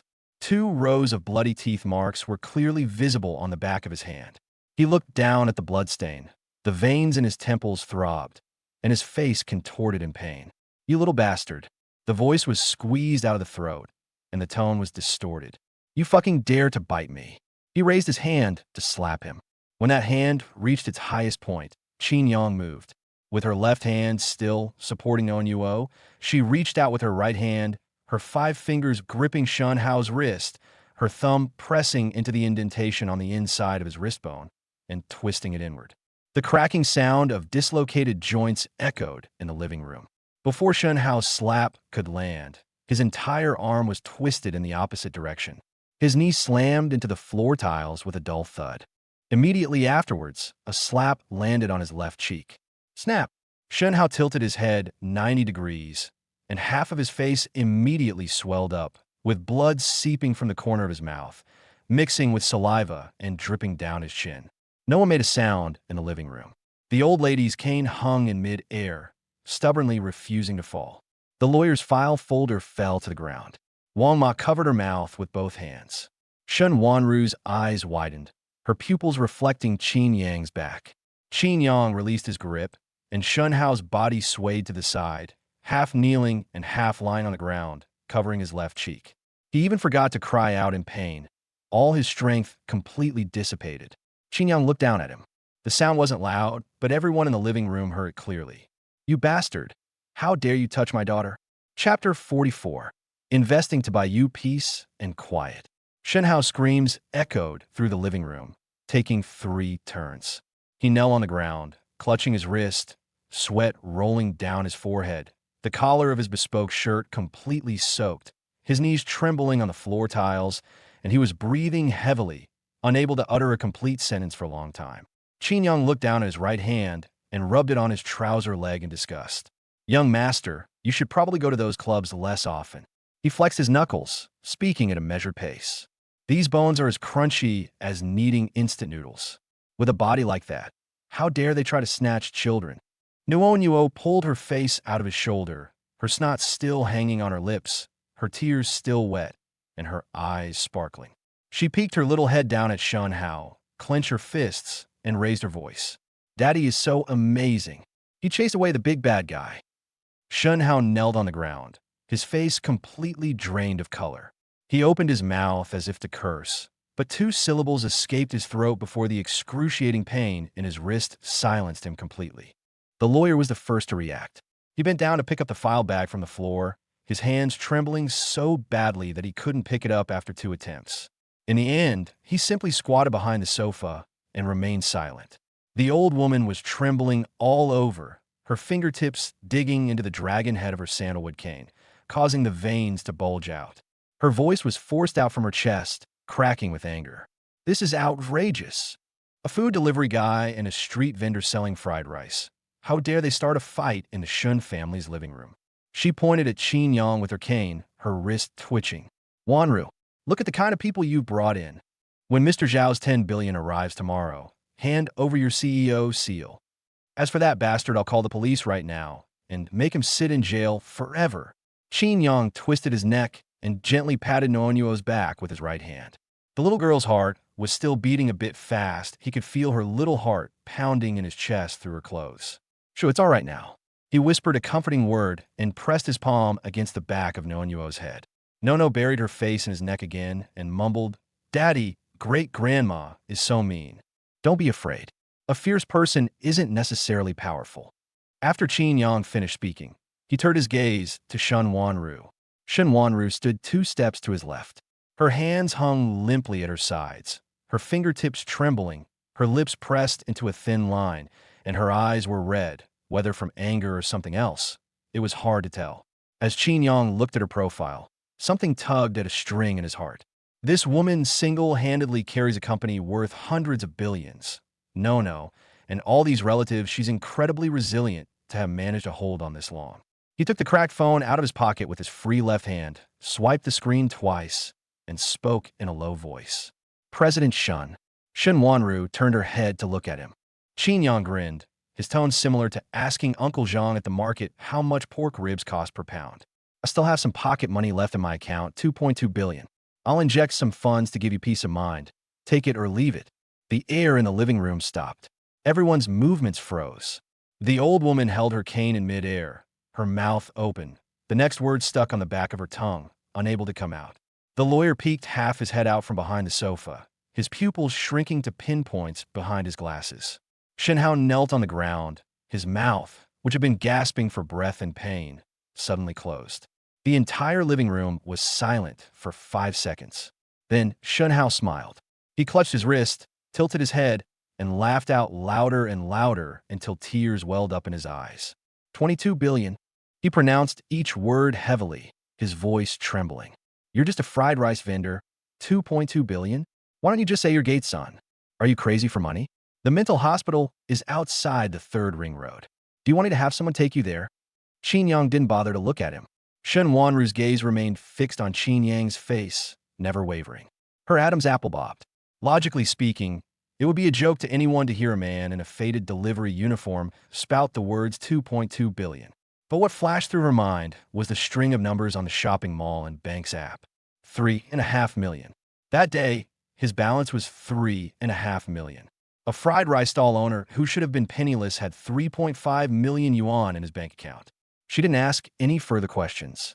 When this man said 2.2 billion, he didn't even lift his eyelids, and his tone was even more casual than when he was picking out ribs at the market that afternoon. Shen Wanru made a decision. She took out her phone and dialed a number. "Lin Xiao, bring your laptop and drive over now, immediately." Lin Xiao's groggy voice came from the other end of the phone. "President Shen? How many minutes are you now?" 3 words, "coming right away." Shen Wanru hung up the phone. Shen Hao laughed even louder. "Cousin, You didn't actually believe that, did you? A poor guy said 2.2 billion and you believed it? Did his fried rice eat your brain or... Shut up. Shen Wanru's tone didn't even change. With just those two words, Shun Hao's laughter stopped in his throat. He had known his cousin for over 20 years, and when those two words came out of her mouth, they meant only one thing: she wasn't saying it out of anger. 18 minutes later, the doorbell rang. Lin Xiao rushed in wearing a trench coat, revealing the collar of her pajamas underneath. Her hair was tied in a crooked ponytail, and one temple of her black-rimmed glasses was not fully bent open, making them look lopsided. She was running breathlessly, clutching her laptop and a mobile hotspot tucked under her arm. "Mr. Shun, I'm here." Shen Wanru pointed to the coffee table. Lin Xiao glanced at Shun Hao, who was kneeling on the ground, clutching his wrist, then at the old lady sitting on the mahogany chair with a livid face, and then at the fluffy little head in Qin Yang's arms. Without asking any further questions, she turned on her computer and started typing on the keyboard. "Connect to the bank's corporate verification hotline. Top level." Shen Wanru's voice was unadorned. "Qin Yang, give her your account information." Qin Yang operated the cracked phone with one hand and handed over a screenshot of the bank app. Lin Xiao took the phone and glanced at the numbers on the screen. Her hand paused for a moment. Then I quickly entered the car number into the system. The only sound in the living room was the clicking of a keyboard. Nuonyuo, nestled on Qin Yang's shoulder, was already sleepy and mumbled incoherently, "Daddy, the bad uncle is still lying on the ground." "Never mind him. Let him lie there and cool off." 3 minutes.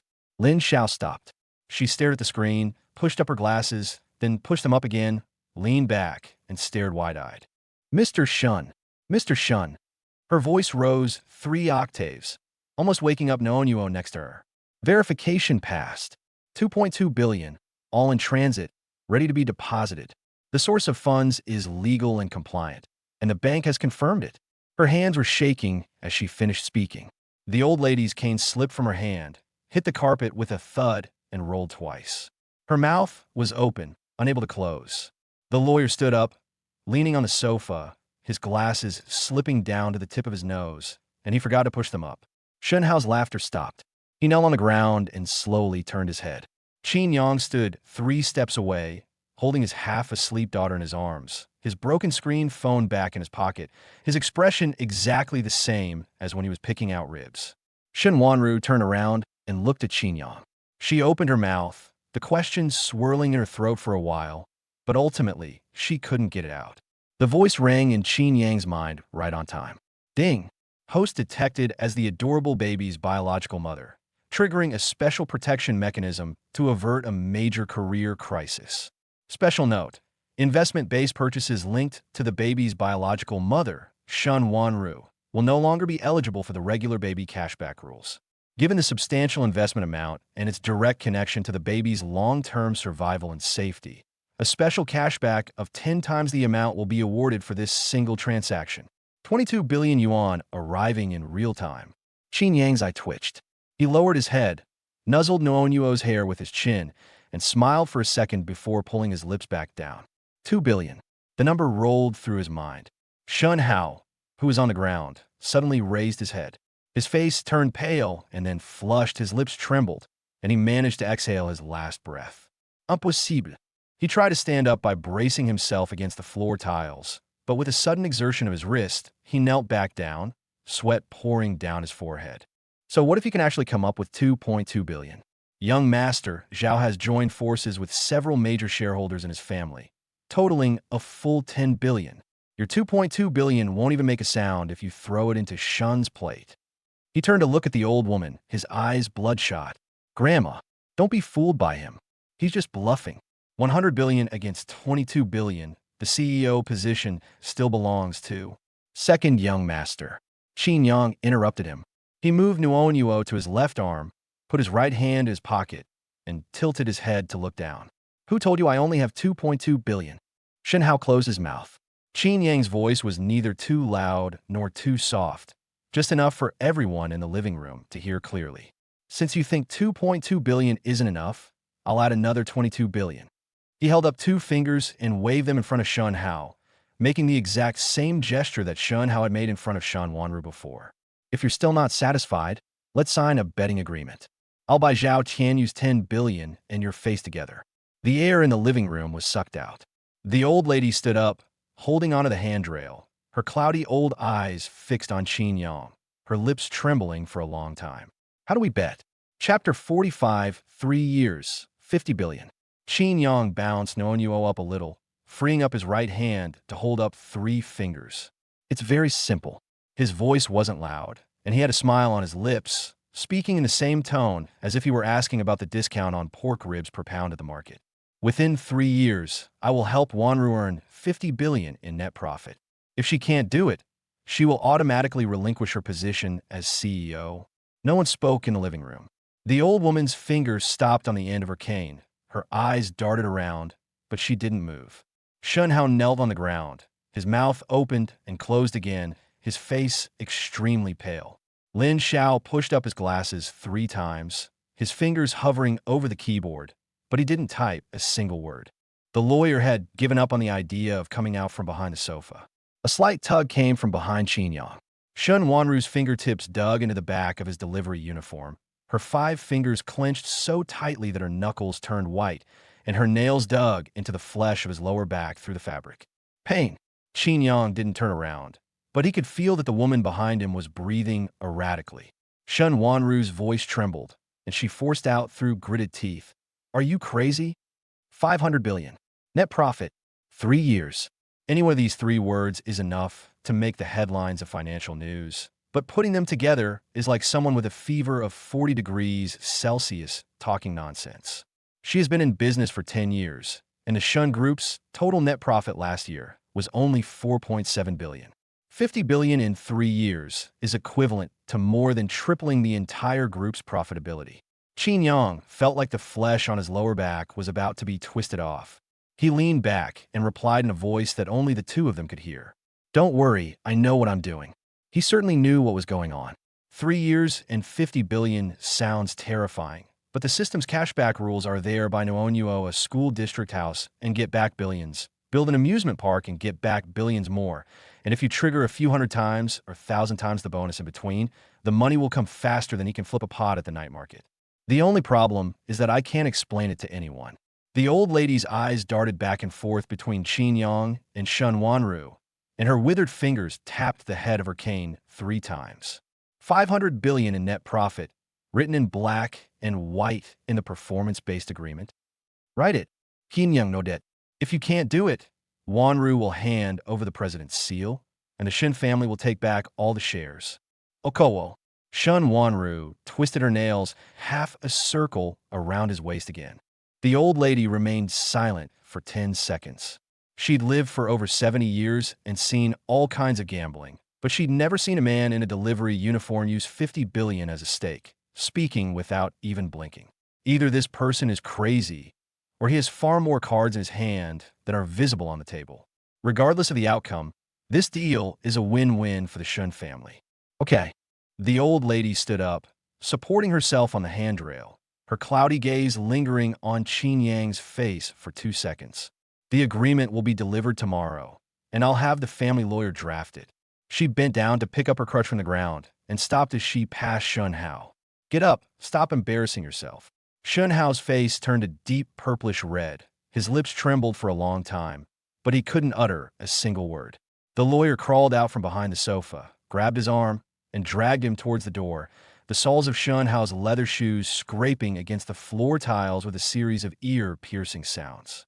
As he reached the door, Shun Hao turned his head, his eyes filled with hatred. You surnamed Qin. Let's see how you get out of this 3 years from now.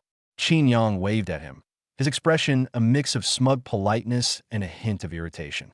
Second young master, remember to get your wrist checked. It's already in this state. Don't let it grow ugly. The door closed. Finally, only our own people were left in the living room.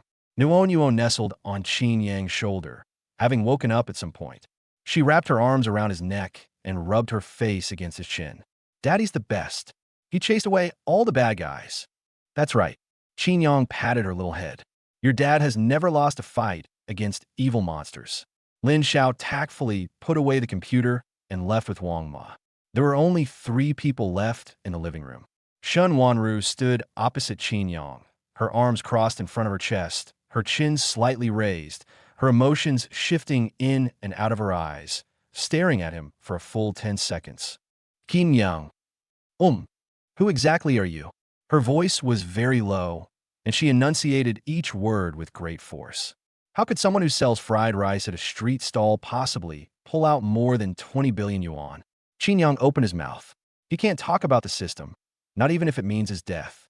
He scratched the back of his head. His gaze drifted to the ceiling, circled around, and finally landed on Shen Wanru's face. He forced out a sentence. Actually, I only have this much money when I spend it on you and the kids. That's the absolute truth. The system's cashback rules are as follows. Only reasonable spending by the linked baby and the baby's birth mother can trigger a cashback bonus. Even without this premise, he's still a penniless guy with only 1.5 yuan in his bank account. But when those words reached Shen Wanru's ears, they took on a completely different meaning. Only when it's spent on you and your child. That's how you can have so much money. Shen Wanru's ears turned red, starting from her hairline and spreading all the way to the base of her neck. Her mind raced, and she instantly grasped the entire logical chain. This man's family background must be extraordinary. On the surface, he sells fried rice at a stall, but in reality, he has a family, resources, and an identity that cannot be made public. He usually pretends to be poor to gain experience, but now, for her, and Nuonyuo, he is willing to expose his trump card and risk all his wealth. Isn't this? Shen Wanru's heart was pounding so loudly that she could hear it herself, so she quickly turned her face away. Oh, just one word. Qin Yang waited for a long time without hearing anything back, and thought she was angry. Just as he was about to explain, Shen Wanru picked up a cushion from the sofa to cover half of her face and walked quickly towards the stairwell. I'm going upstairs now. Nuonyuo should go to sleep. The back of her head was burning red. Qin Yang followed behind, carrying Nuonyuo, completely bewildered. That crisp sound rang in my mind at just the right moment. Ding! Congratulations, host, for averting a major business crisis for the baby's biological mother and securing a core business partnership with her through investment. Special rewards are being distributed. Reward 1. Divine Level Massage Technique Beginner Level, already integrated into the host's muscle memory. Reward 2. 1 dose of Ancient Formula Jade Complexion Cream, which can repair basic skin damage and scars, and also has beauty and skin nourishing effects. Already stored in the host's personal space. Qin Yang found a small, warm white porcelain jar in his pocket. It was about the size of a palm, and the lid was carved with a lotus flower. This system really does send out everything. Late at night, Nuonyuo rolled over on a master bedroom bed, her little arms and legs spread out in a starfish shape, drool bubbles hanging from the corners of her mouth, and slept soundly.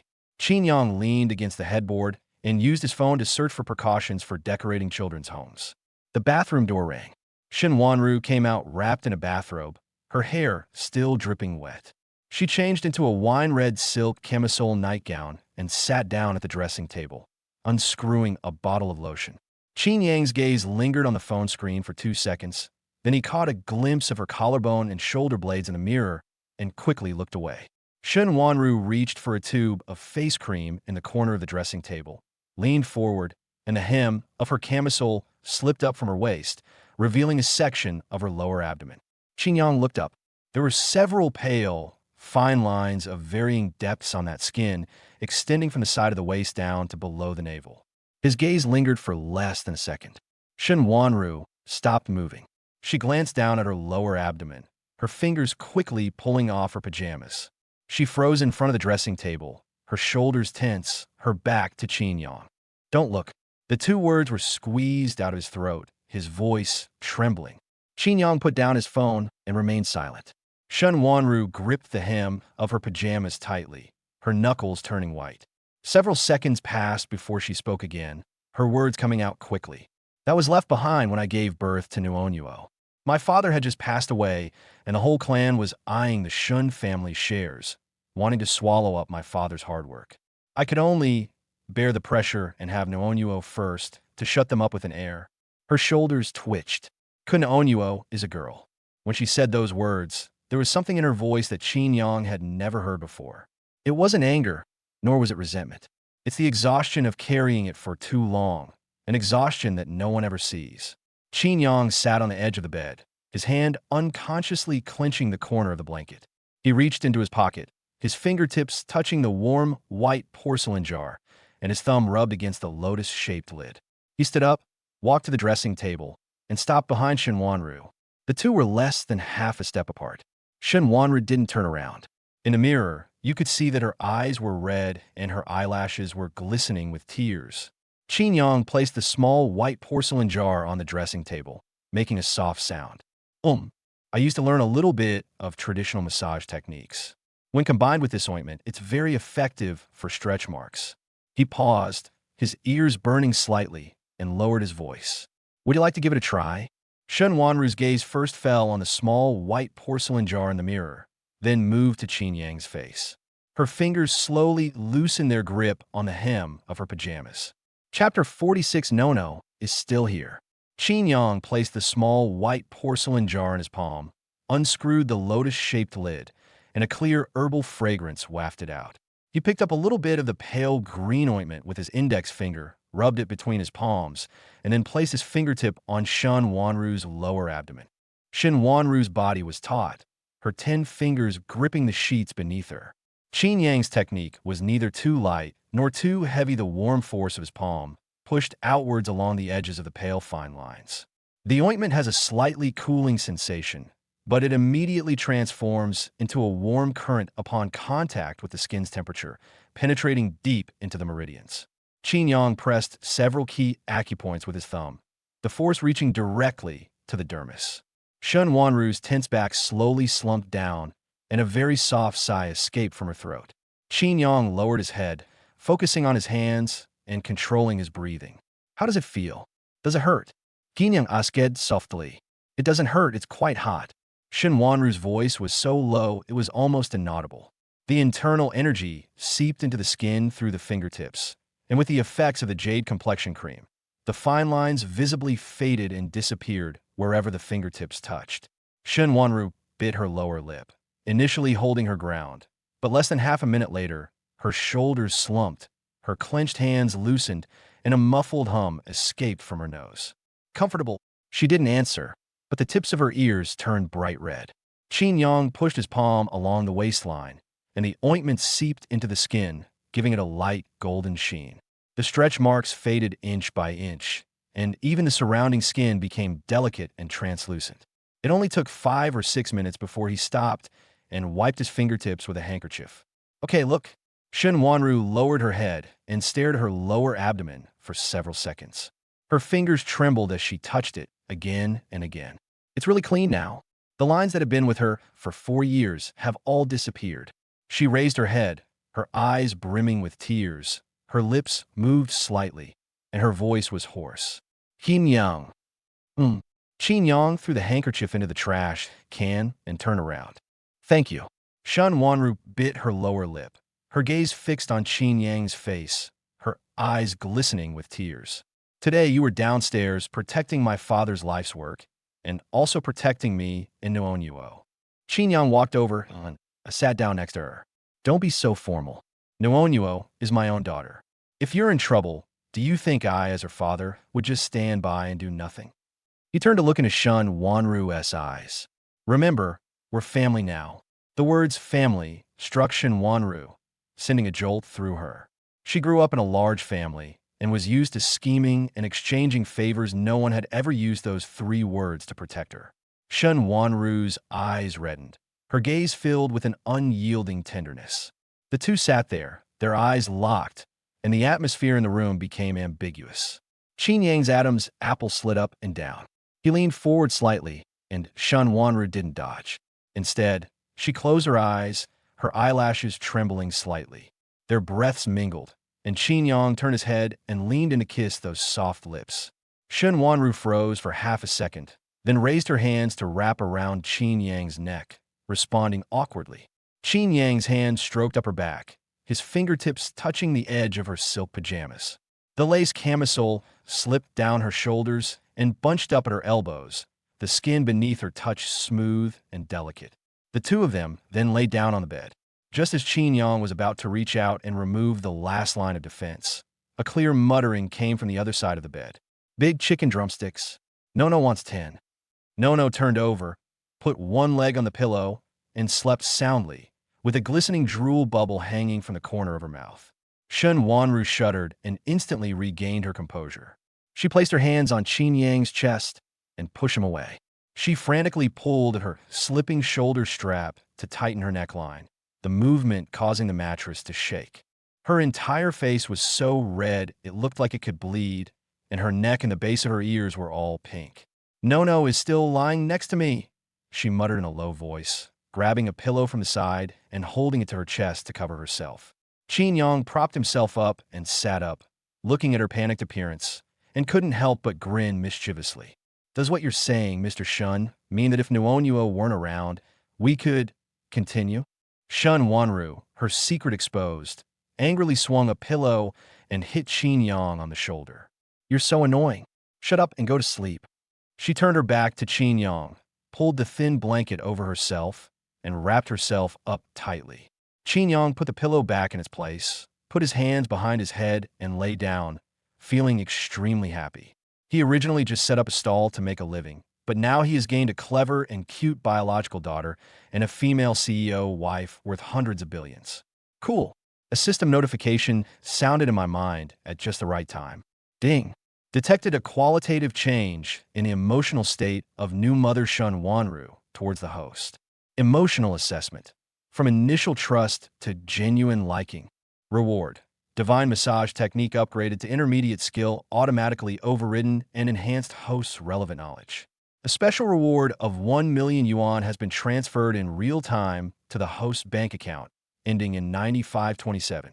Qin Yang took out his phone, glanced at the bank transfer notification that popped up on the screen, and closed his eyes with satisfaction. The next morning, sunlight streamed into the Shun family's open kitchen through the floor-to-ceiling windows. Qin Yang stood in front of the kitchen counter, humming a tune. The butter in the frying pan sizzled, and 2 thick slices of toast were fried until golden brown on both sides. Next to them lay 3 single-sided fried eggs, emitting an enticing aroma. Shun Wanru walked down the stairs. After what happened last night, her usual aloof and unapproachable demeanor completely melted away when she faced Qin Yang. She sat down at the dining table, resting her chin on her hand as she looked at the busy figures in the kitchen. Her gaze had lost its calculating and scrutinizing quality and gained a tenderness that she herself was unaware of. Nuonyuo ran downstairs barefoot, dragging a pink teddy bear by its ears, and immediately noticed the change in the atmosphere around the dining table. The little girl ran to Shun Wanru's side and climbed up the chair armrest. Look, Aunt Wong. Nuonyuo shouted at the top of her lungs towards the nanny's room. Mommy and Daddy are so loving. Mommy's eyes are sparkling. After shouting, she let go of the teddy bear and stood there happily spinning around. Shun Wanru had just picked up her cup and taken a sip of water when she almost spat it out. She quickly grabbed a napkin to cover her mouth, and her ears burned again. What nonsense are you talking about, kid? Go wash your face and get ready to eat. She glared at her daughter, feigning anger. Qin Yang came out carrying 2 large trays and placed the exquisitely plated toast and fried eggs in front of the mother and daughter. Eat it quickly. It will affect the taste if it gets cold. He pulled out a chair and sat down. After we finish eating, I'll take Nuonyuo to the new shop to check on the renovation progress. Shun Wanru picked up a knife and fork, cut a small piece of fried egg, put it in her mouth, chewed it a couple of times, and regained her usual decisive and efficient female CEO aura, her eyes becoming sharp. Then I need to go to the group headquarters. The more than 24 billion yuan you invested yesterday requires me to personally oversee the completion of many procedures. With this funding backing me up, I can use today to oust those small shareholders on the board who have been secretly colluding with my second brother and completely take back control of the group. I'll also give Zhao Tianyu and his Zhao family a piece of my mind, showing them they really think the Shun family is helpless. Qin Yang took a sip of milk and nodded. Okay, go ahead and handle things outside. If there's anything you can't handle, just call me anytime. Nono held up her little hand, which was covered in ketchup. Nono wants to help Daddy too. Nono is the little restaurant owner. Yes, our little boss also has to go inspect the construction site. Qin Yang wiped the sauce off his daughter's mouth with a tissue. After breakfast, Qin Yang borrowed a small electric scooter from Wang Ma for grocery shopping. Nono wearing a pink children's safety helmet, stood on the footboard in front, shouting excitedly. The electric scooter weaved through the morning rush hour traffic and stopped in front of a shop on the back street of Wenhua Road. The large iron gate was wide open, and the sounds of hammering and electric drills could be heard from inside, with dust billowing out. Master Liu and 4 workers were working hard, their brows covered in sweat. Qin Yang led Noonyuo inside, avoiding the haphazardly laid electrical wires on the ground. Boss Qin is here to check on the progress. Master Liu turned off the electric drill. The water and electricity lines have all been relayed out to the strictest standards. The thickened smoke exhaust pipe you requested will be delivered and installed this afternoon, and it will absolutely meet the fire safety standards for commercial catering. Qin Yang walked around and looked at it. The investment of over 10,000 yuan had indeed yielded results. The basic construction was flawless. After sending Noonyuo to plane nearby, Qin Yang leaned against the unopened bar counter, staring blankly at the street outside. The old lady's betting agreement for 50 billion in net profit over 3 years was no joke. Although there is a system to guarantee a minimum income, business still needs to be established. A family-friendly restaurant is just the beginning. We need to open branches and develop a chain later. As long as you rationalize your consumption and trigger the system's cashback of 100 or 1,000 times, achieving 500 small goals is not a difficult task. The problem is that once the business is set up, daily operations become a major hassle. I can't really spend all my time holed up in the kitchen flipping a wok.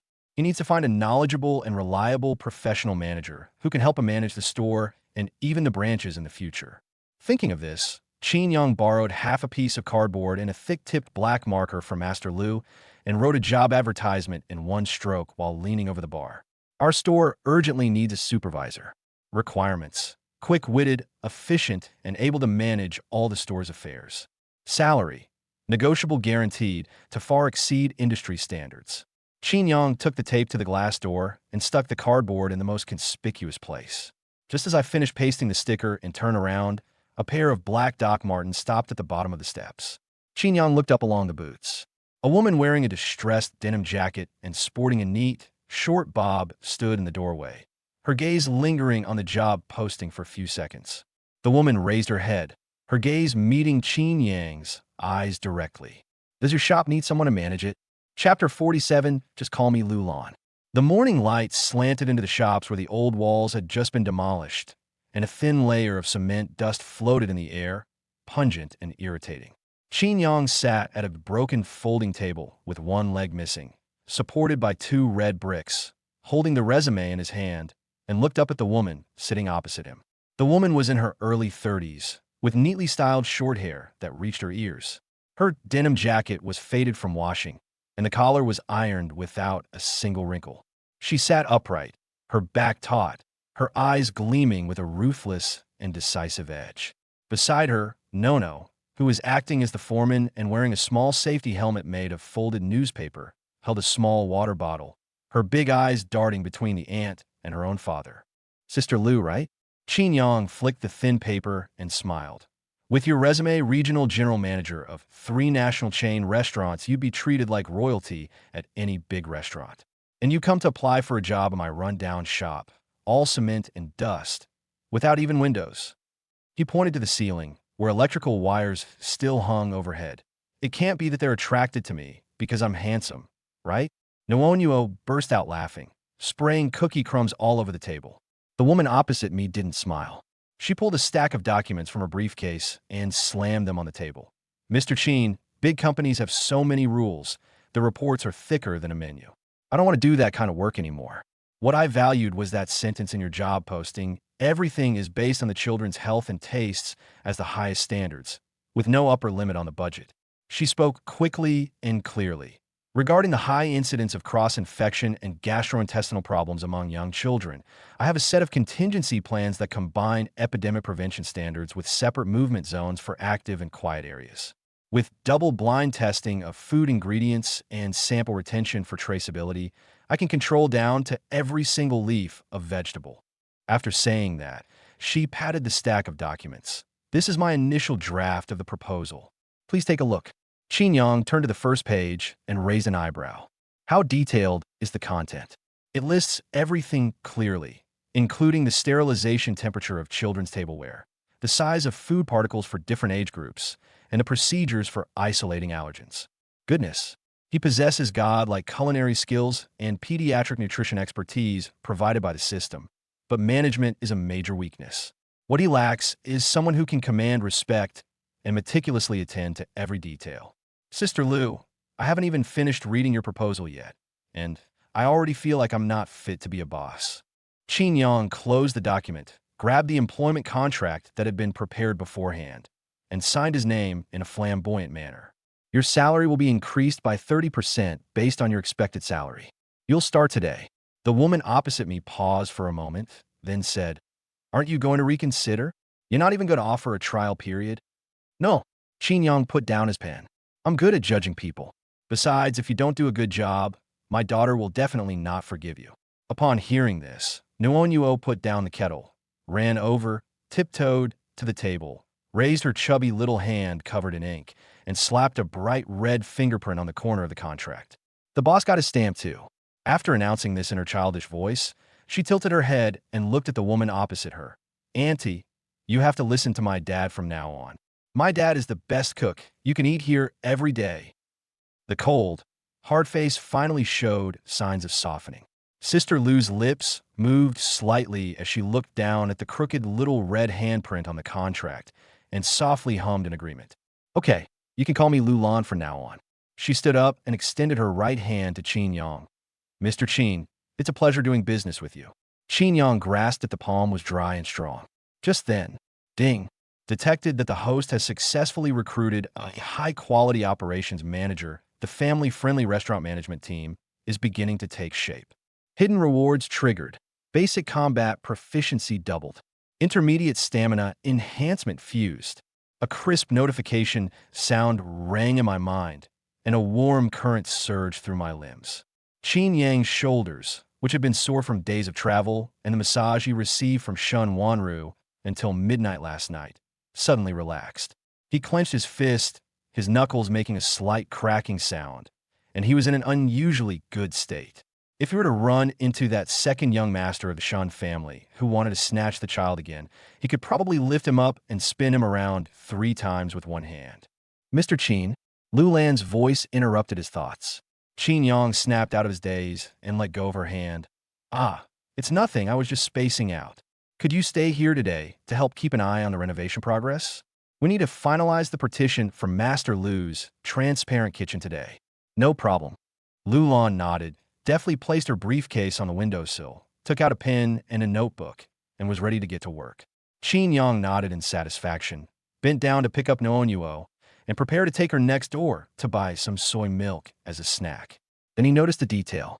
As Lu Lan flipped through her notebook, her eyes quickly glanced towards the door.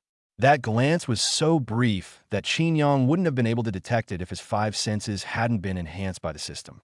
Her shoulders tightened for a moment. I gripped the edge of the notebook tightly with my fingers.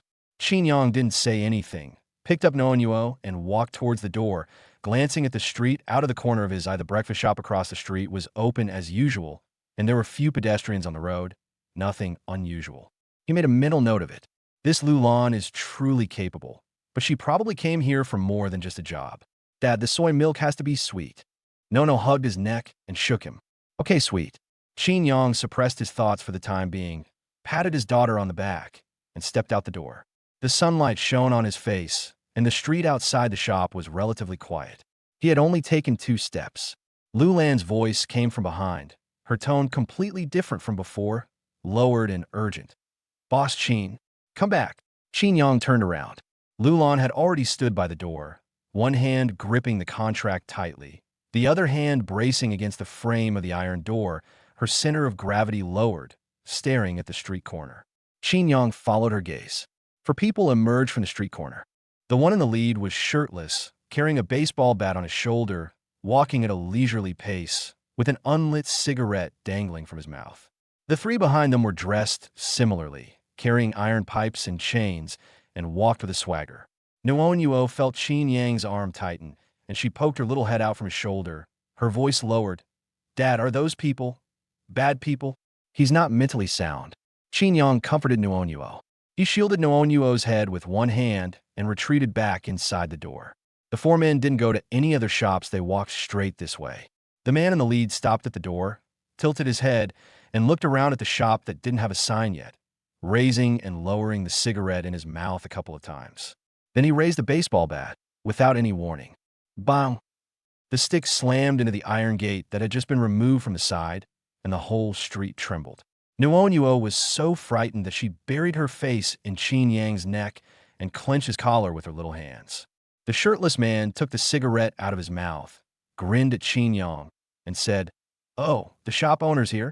He pointed the baseball bat at Lu Lan, then at Noonyuo in Qin Yang's arms. "New here, don't you know the rules of this street?" Chapter 48, I'll give you a discount. Before the long-haired man could finish speaking, he raised his baseball bat and swung it so hard that it slammed into the iron sliding door against the wall. Clang! The empty shop had no glass, and the sound of the impact bounced back and forth 3 or 4 times before it finally dissipated.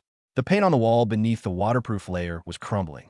The long-haired man spat his cigarette but on the ground, stepped over the threshold, and squeezed into the shop. He was wearing a pair of pointed leather shoes and waded straight into the center of the shop. Old Lou, the decorator, had just finished smoothing most of the floor with his team this morning, and the cement wasn't completely dry yet. The long-haired man headed straight for the flat area, rubbing his feet hard against it, leaving 7 or 8 black mud marks. "Hey, what are you doing? This ground was just leveled. We've been working on it all morning." Old Lou threw down the tape measure with heartache and rushed forward, blocking the long-haired man's path.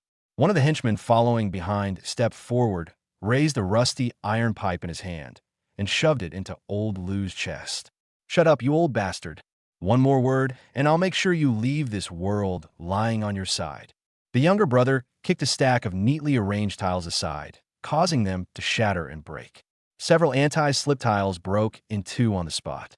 Old Lou squatted down and picked up a broken brick, slapping his thigh in distress. "Oh dear, this is a non-slip, eco-friendly brick that the boss specifically asked for. It costs over 200 yuan a piece. And you just kicked it to pieces like that. How are we going to explain this to the boss?" The henchman with the iron pipe sneered and kicked the half tile in old Lou's hand away. $200? I bet your delivery guy is just a penniless bastard trying to act all high and mighty. Get out of here, or I'll break your legs too. Old Lou took 2 steps back and shrank into the corner, not daring to utter another sound, only glancing at Qin Yang. The long-haired man, carrying a baseball bat, scanned Qin Yang, who was holding a baby, and Lu Lan, who was standing to the side, with his triangular eyes. He strode over to the half-built cement cash register and slammed the counter with a baseball bat. Bang! Bang! Dust fell from the ceiling as he tapped, and the scrap tiles that Lao Lu had cut were scattered all over the floor. The long-haired man slammed his baseball bat on the table and stared at Qin Yang. "Oh, so the owner of the shop is here, wearing a delivery uniform and acting like a big boss. Are you just here to experience life? Or did the last shop run away and leave the shop to you, the sucker?" Qin Yang stood there holding Noonyuo, his tone even. "Who are you looking for?" "Looking for you." The long-haired man picked at his ear, flicking dirt from under his fingernails onto the ground. "Opening a new shop on Wenhua Road. And you don't even know the proper etiquette for paying respects to your superiors? Why did the last fried chicken shop fail? It's because they didn't know any better. Your shop will be under our management from now on. Listen up, there's a sanitation management fee of 50,000 yuan, a sewage fee of 20,000 yuan, and an entry protection fee of 10,000 yuan. Since you're wearing a shabby delivery uniform, I'll give you a discount. It's a flat rate of 50,000 yuan. Take the money, and we'll help you settle any trouble you encounter later. If you don't pay up today, you can forget about opening this run-down shop." Sanitation management fee? Qin Yang raised an eyebrow. Is this a rule set by the Price Bureau, or by you? The long-haired man burst into laughter, and his 3 henchmen joined in the jeering. The henchman with the iron pipe banged on the doorframe with it. "Enough with the nonsense. Our brother Tiger's rules are the rules. Pay up to avoid trouble, or we'll smash your shop to pieces today." Qin Yang looked down at Noonyuo in his arms. The little girl gripped the collar of his delivery uniform with both hands, buried her face in the crook of her father's neck, and stared at the shirtless man with her big eyes. "Dad, he's so unhygienic. He spits everywhere. He's even worse than the chubby kid at kindergarten. At least the chubby kid wipes his own nose. A child's innocent voice suddenly rang out among the group of people. The boy who had kicked the broken tile turned around, swinging the iron chain in his hand onto the scaffolding with clang. "Shut up, you little brat. Say one more word, and I'll throw you into the ditch." Nuo shrank her neck, her eyes reddened, and she buried her face in Qin Yang's arms, her body trembling. Qin Yang patted his daughter's back. Before he could speak, Lu Lan, who had just signed the contract, made a move.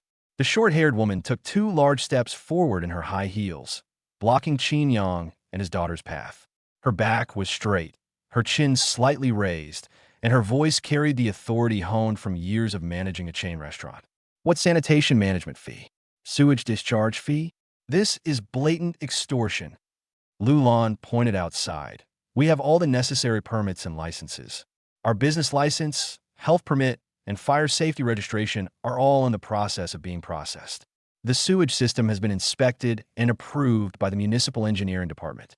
You just damaged building materials and caused a disturbance, which violates the Public Security Administration punishment law. The amount involved exceeds 30,000 yuan, enough for a sentence of more than a year. If you don't get out now, I'm calling the police." She took her phone out of her briefcase, turned on the screen, and hovered her finger over the dial button. The long-haired man's fleshy face twitched. He hadn't expected a short-haired woman to dare to stand up to him like that. No shopkeeper on this street had ever done anything like it before. "Call the police?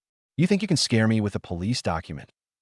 The long-haired man cursed, switched the baseball bat to his left hand, and shoved his right palm hard at Lu Lan's shoulder.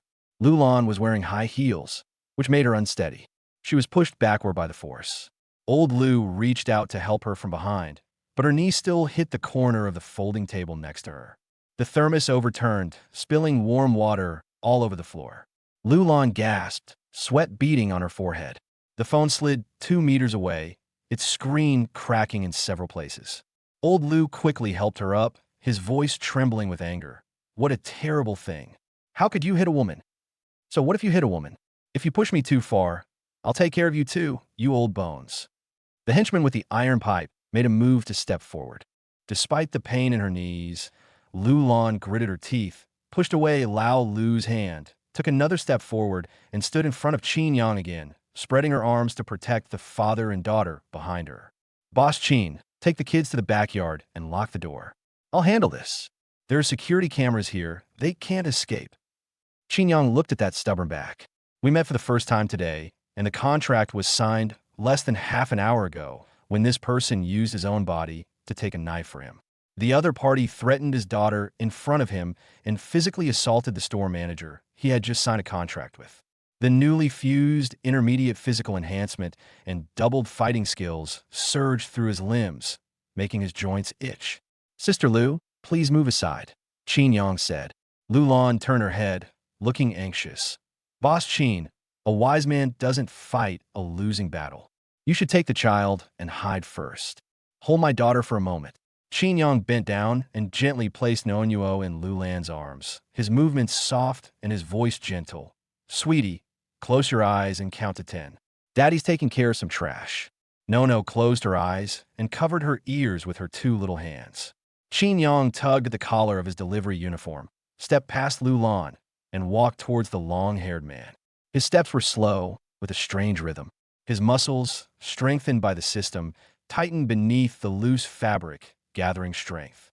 The two were less than an arm's length apart. The difference in height is half a head. The weight difference is more than 30 kilograms, and the arm span is huge. Long-haired men have the advantage in all of them. The long-haired man sized up Qin Yang's attire, his laughter grating. "Oh, you poor wretch, here to die?" He stretched out his right index finger, which was thick and short, with black dirt under his nails, and poked it toward Qin Yang's nose, almost touching his skin. "Can't come up with 50,000 yuan, huh? If you can't, then kneel down and kowtow 3 times to me. Make sure it's loud." He hadn't finished speaking.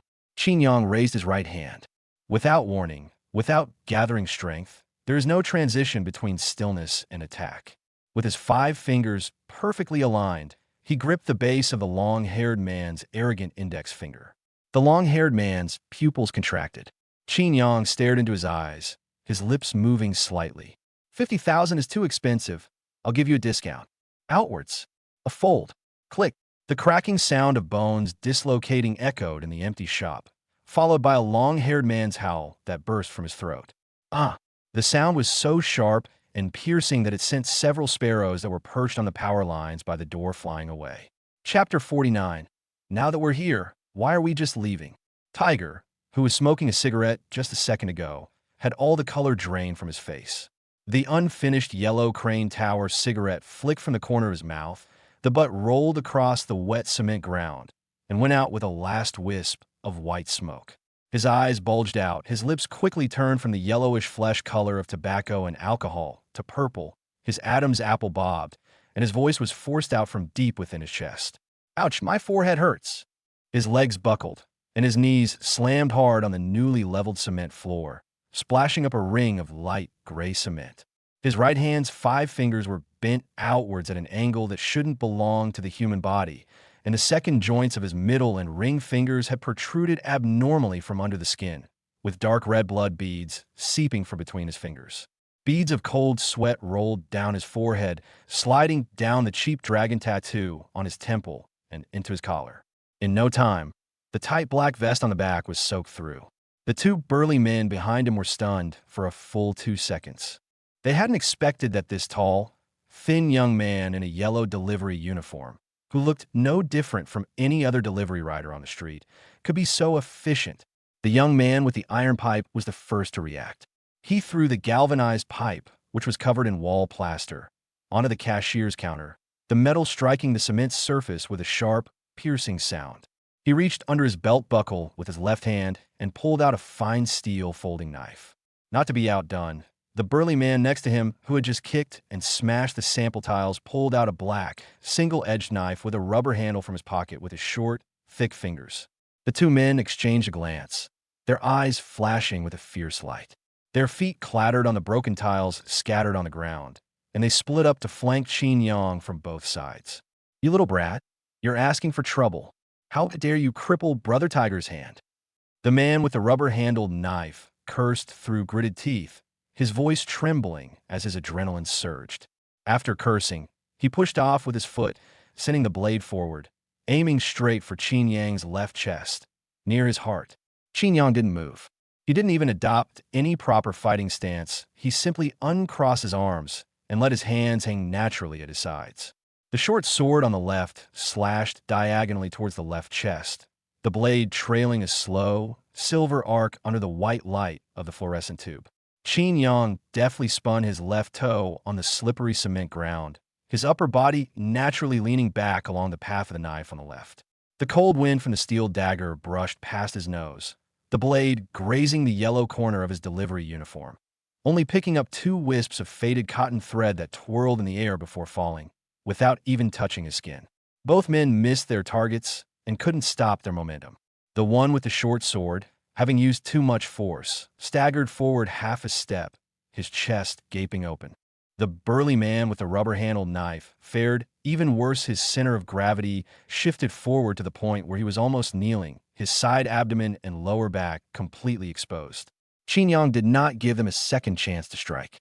With his left hand, he reached along the red folding table where the construction team was resting, and his 5 fingers accurately gripped a thickened stainless steel tray commonly found in canteens. The heat-resistant folded edge is thick, and it weighs more than 2 pounds. There is still half a piece of chili oil stain left on the bottom of the plate that has not been wiped clean. This is the tool that Lao Lu usually uses to serve fried noodles to the construction team. The core muscles of the waist and abdomen suddenly tighten and twist, and the power is transmitted from the soles of the feet through the hips to the left arm. The stainless steel tray traced a horizontal arc and slapped down flat onto the right cheek of the man on the left. This time, there was no room for maneuver. The metal plate slammed into the junction of the cheekbone and jaw with a dull thud. The burly man's mouth was slapped askew, and 2 molars, streaked with blood and covered in yellow tartar, flew out of his lips, bounced on the ground, and rolled a few times. He was thrown sideways for 2 meters, his back shattering a stack of unopened red bricks in the corner. Bricks crashed to the ground, pinning his legs down. The folding knife in his hand had long since slipped from his grasp, bouncing into the cement cracks and spinning a few times before finally stopping. The person huddled under the pile of bricks, covering half their face, only muffled sobs remaining. The burly man on the right was stunned by the scene, but his survival instinct made him want to give it another shot. He raised the short sword again and slashed horizontally at the back of Qin Yang's neck. Qin Yang's shoes glided in a semi-circular arc across the smooth cement floor, silently disappearing into the person's right rear blind spot. Before the burly man realized there was no space in front of him and had a chance to turn his head, Qin Yang had already taken the tray from his left hand with his right hand, gripped the edge of the tray with both hands, and slammed it down from above a heavy blow to the back of his head. A clear, palm-shaped dent was smashed into the center of the stainless steel tray. The burly man's neck snapped, and his forehead slammed into the concrete corner of the cashier's counter, causing a large, bruised, swollen bump. The force was just right, enough to leave you dazed but not brain damaged. He rolled his eyelids up to reveal the whites of his eyes, and threw the plastic-handled knife in his hand into the pile of tile waste. The person curled up like a shrimp, covered their scalp with both hands, rolled around in the wet slurry, and howled, their voice growing weaker and weaker. It took less than 10 seconds. 4 7-foot-tall men who kept threatening to smash up the shop and demand a 50,000 yuan entry fee. Those with broken fingers, knocked out teeth, or hammered on the back of the head lay sprawled in the dirty water and mud, none of them strong enough to stand up. The shop fell silent for a moment. Only the buzzing of the fluorescent lights and the suppressed groans of several large men could be heard. Lu Lan stood in the corner, holding Nuo in her arms, her high heels sinking deep into the soft plaster. This short-haired woman, who had been the head of chain store for 7 or 8 years, had seen many troublemakers, some carrying bottles, some overturning tables, and others throwing cigarette butts into pots. But this was the first time she had ever seen a boss who retaliate so cleanly, without even a beat out of breath. Her gaze was fixed on Qin Yang's back. His yellow delivery uniform was neatly zipped up to his chest, his shoulder line was straight, and not a single drop of sweat had appeared. If it weren't for the people lying haphazardly at his feet, you would never have been able to tell what he had just gone through. Nuo, nestled in Lu Lan's arms, had her eyes tightly closed, her little hands covering her ears, and her head resting on Lu Lan's shoulder. The little girl's lips moved slightly, and the words she murmured were clearly spoken in a childish voice. "Aunt Lu, did Dad count to 10? Can Nuo open her eyes now?" Upon hearing his daughter's voice, the chill in Qin Yang's eyes vanished completely. He casually placed the deformed tray on the crooked folding table, pulled a folded cheap tissue from his pocket, and slowly wiped the rust stains on his right palm. His voice was soft and steady. "Have you finished counting, baby? Wait a little longer for Daddy." Then he turned around, the tissue still between his fingers, and walked up to the long-haired man who was kneeling on the ground. Tiger was covered in cold sweat, and his entire right arm was shaking like a leaf. The 2 severed fingers had swelled up to a purplish-black color, hanging limply on the outside of the back of the hand, twisted beyond recognition. Qin Yang lightly tapped his mud-covered, pointed leather shoes with the tip of his shoe, looking down at him with a tone as if chatting with an old acquaintance. "Tiger, right? What did I say earlier? 50,000 yuan entrance fee. Too expensive? I'll give you a discount. You insist on offering your head up here, so I can give you a free head massage. Is this set of strength enough? If not, I'll have old Lu go to the back storage room and dig out a couple more fire pokers to give your buddies a shoulder massage. It's on me." The long-haired man covered his severed hand and glanced at Qin Yang's young face, which seemed to be smiling but wasn't. The other person's eyes were bright, and the corners of their mouth even had a kind smile. But it was this expression, which was neither joking nor angry, that sent a chill down his spine. Having roamed Wenhua Road for 2 or 3 years, what tough guys haven't I encountered? But this guy in front of me, after hitting someone, acted like nothing had happened, wiping his hands, comforting the child, and joking around. Such people are either highly skilled or ruthless big shots who can kill without consequence. Neither of them are people he can afford to offend. "Big brother, you living ancestor, please stop." Tiger's lips trembled, his voice strained from his nose, thick with sobs. "I was blind to have offended you, you great Buddha. You can open your shop on Wenhua Road as you please. We'll leave right now and won't get in your way. Please have mercy." "Hey, don't do that. Qin Yang crumpled the dirty paper into a ball and tossed it into the trash can. The paper landed perfectly in the can without bouncing out. You're already here. How can you just leave like that? You haven't even handed over the management fee standards yet, and you're already in such a hurry to leave work. He didn't look at Tiger anymore and turned to look at the corner of the wall. Mr. Liu from a renovation team froze on the spot. The old man held up half a rusty steel pipe in both hands, his mouth agape, his face etched with wrinkles that seemed to say, "Shalt." This young man is incredibly skilled in combat. The meter-long pipe slipped from his hand and hit the instep, but he didn't feel any pain. Master Liu. Qin Yang put his hands back into his delivery uniform pockets and turned to look at the old man. Don't just stand there. Please take your phone and make a call to the police. Tell them that some vagrants have broken into a private construction site with controlled knives, causing trouble and extorting money. Please ask the officers from Wenhua Road Police Station to come over. Chapter 50 Self-Defense. Mr. Liu's fingers trembled so badly as he dialed the police emergency number that he didn't finish speaking for more than 30 seconds. The dispatcher asked for the address, said, Wenhua Road Police Station, 2 minutes away, and hung up. Qin Yang stepped over the pile of broken tiles on the ground, bent down to pick up Noonyuo's little boss's notebook from the corner, dusted off the cover, and handed it to Lulan. Sister Liu, is your daughter all right? Lulan looked down at Noonyuo in her arms. The little girl was still covering her ears with both hands, her head buried in Lulan's neck and not moving. Her back had stopped shaking. It's all right, I'm tough. Lulan patted Noonyuo's back lightly, her voice low. Boss, you should have told me you knew how to do this beforehand. I almost hit you with a brick just now. Qin Yang smiled but didn't respond. He walked to Noonyuo's side, placed his palm on the back of his daughter's head, and the warmth of his palm passed through her thin hair.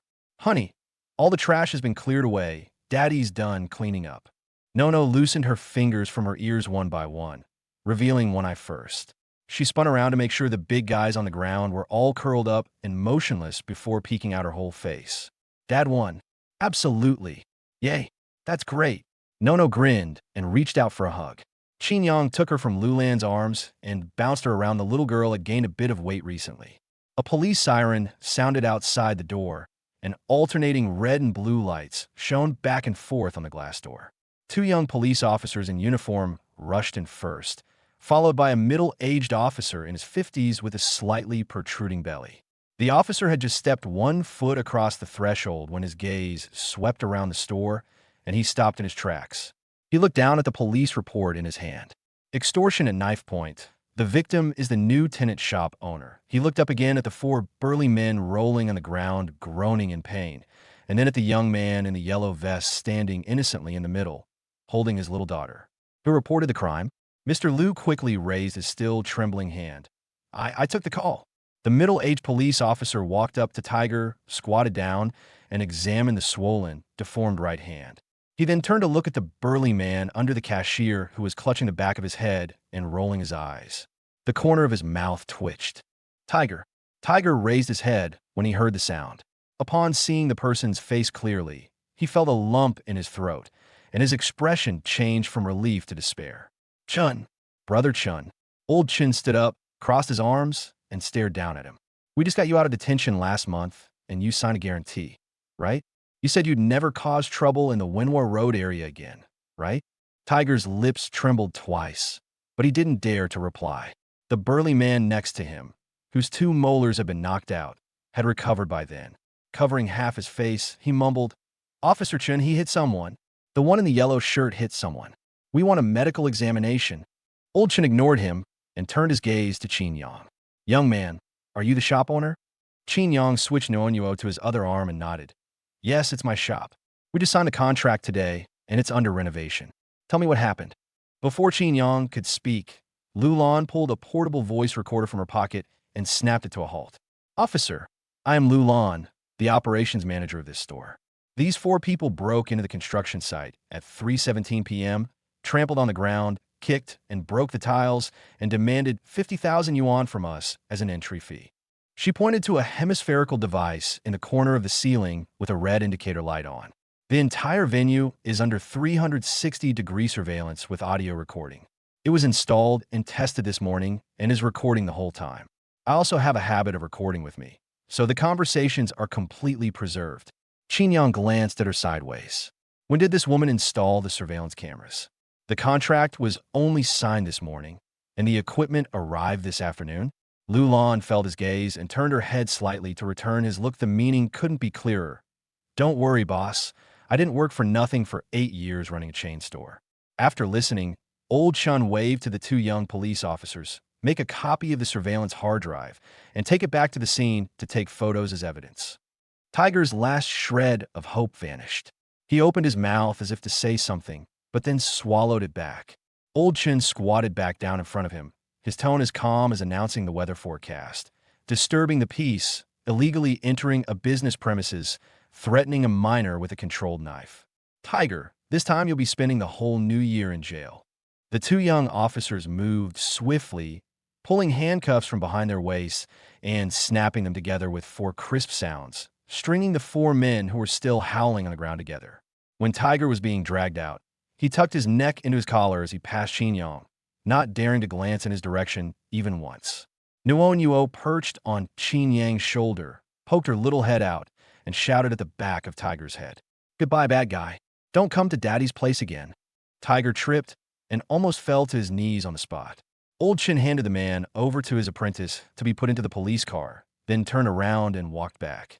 He pulled out a palm-sized iron plaque from the briefcase. Clipped to his waist, it was silver with red lettering and read Key Security Protection Unit in the community. Young man, put this sign up. If anyone causes trouble on this street again, just call my cell phone. He pulled a business card with a landline and mobile phone number printed on it from his uniform pocket and handed it to him. Qin Yang took the business card with one hand, somewhat surprised. Is this appropriate? What's wrong with it? Your shop is right next to a kindergarten, and it's on the main route for students to go to and from school. The security in this area should be closely monitored. Old Chun flicked the edge of the metal sign with his finger. I've been in charge of this area for 11 years, and I've wanted to deal with Tiger and his gang for a long time. Today, thanks to the effective surveillance cameras here, they've been a great help. His gaze swept over Nuo in Qin Yang's arms, and his tone softened. It was self-defense.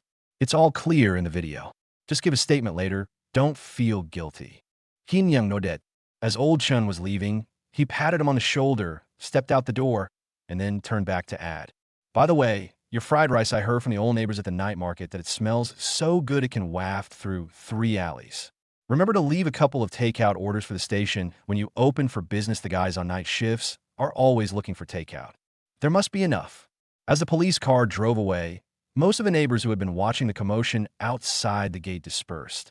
A timely notification sounded in Qin Yang's mind. Ding! External factors threatening your child's safety have been completely eliminated. Your child's sense of security has returned to full strength. Parent-child bond value, steadily increasing.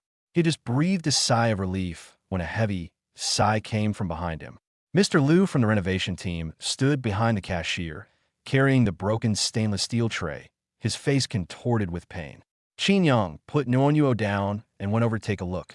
Behind the cashier, on the wall where the base leveling had just been completed, there was a dent the size of a wash basin in the very center. Large patches of dried white putty had fallen off, revealing the underlying layer of dusty old bricks, with cracks spreading outwards from the center. That was caused when the burly man's head hit the tray after he shoved it across him. Master Liu picked at the loose ash at the edge of the pit with his fingernail and took a deep breath. Boss Qin, the old bricks in this wall are all crumbling, and the putty won't stick at all. To repair it, the whole wall has to be torn down and rebuilt. Just this one wall alone requires demolition, reconstruction, waterproofing, and cladding. Qin Yang stared at the broken wall for 2 seconds, then turned his head and glanced around the crushed cement leveling layer on the ground. The broken sample tiles scattered in the corner, the crooked folding table, and the scattered construction tools. Old Liu, use the best materials for this wall. And while you're at it, redo all the flooring that those bastards ruined. I want to use imported anti-slip tiles, the kind with the highest child safety rating. Mr. Liu almost dropped the tray in his hands. Then all of them together. Qin Yang took out his phone, opened the calculator, and handed it to him. Please give me a total. Chapter 51, Dad. I want to paint the wall too. Master Liu frantically pressed the keys on the calculator for a long time, his forehead sweating even more than when he watched Qin Yang beat someone up. He turned the calculator around so the screen faced Qin Yang and tapped the string of numbers on it with his finger. Mr. Qin, look at this. This entire wall needs to be demolished and rebuilt with waterproofing, mesh reinforcement, and putty applied to level it. The labor and materials alone will cost 12,000 yuan. Qin Yang nodded. The leveling layer that those bastards trampled on has to be completely redone and replaced with the imported anti-slip tiles you mentioned, including the skirting boards and the tiling itself. It will cost 23,000 yuan. Qin Yang nodded again. Master Lu swallowed hard, lowering his voice. And those sample tiles that were kicked and broken, those were good orders I'd pre-ordered. Now they're ruined. Reordering and shipping will cost 6,000, plus the miscellaneous damage. He placed the calculator on the table and held out one palm. The total is 53,000. I'll round it down to 50,000. After saying this, Mr. Lu subconsciously took half a step back. Having worked in the renovation industry for over 20 years, he knew this kind of situation all too well. When homeowners hear that the budget is increased by 50,000, 8 out of 10 will immediately change their attitude, while the remaining 2 will try to negotiate for half an hour. Qin Yang looked down at Nuonyuo, who was squatting in the corner. The little girl was drawing circles on the ground with a broken piece of wood, muttering to herself, "Draw a sun here, draw a flower here. This is Daddy's big wok for frying rice."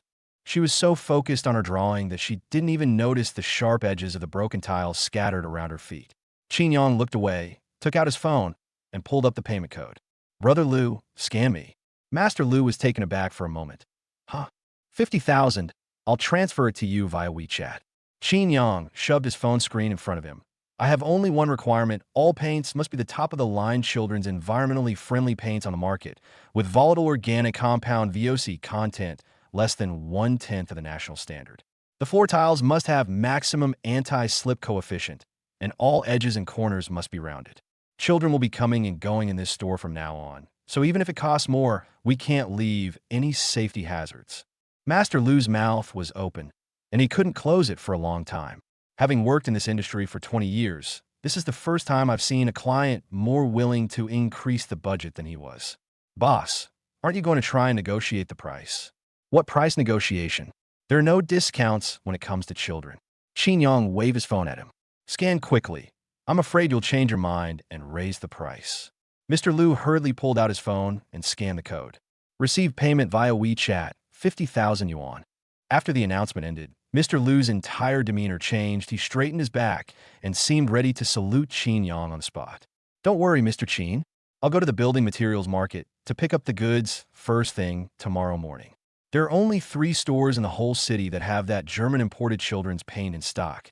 I'll personally go and keep an eye on it." Qin Yang waved his hand, signaling him to go about his business. Master Lu turned around and called to the workers, his steps quick and brisk, muttering to himself, "Quickly, clear away that pile of broken bricks. We need to bring in new materials first thing tomorrow morning." Just as Qin Yang put his phone back in his pocket, that familiar electronic notification sound rang in his mind right on time. Ding! Detected that the host has created a safe dining environment for their own child. This purchase is deemed highly reasonable, triggering a 10x cashback bonus.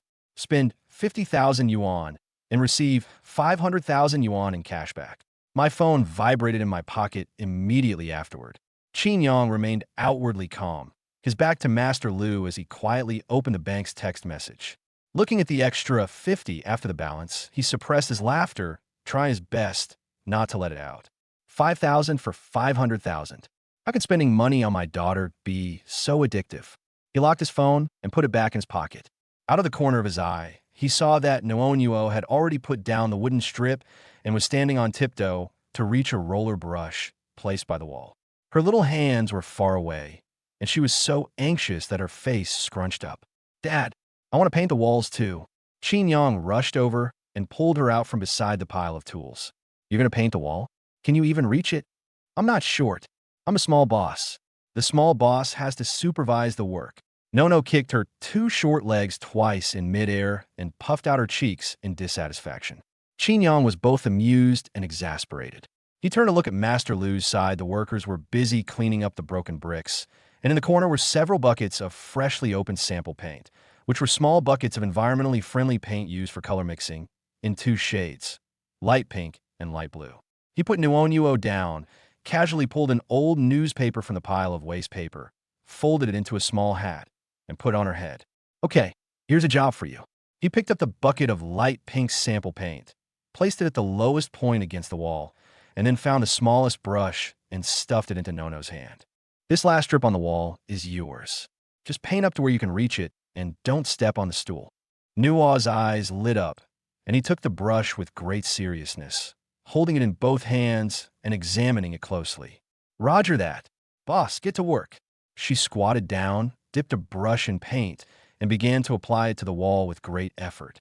The first 3 strokes were fairly decent, but by the 4th stroke, she started to go astray.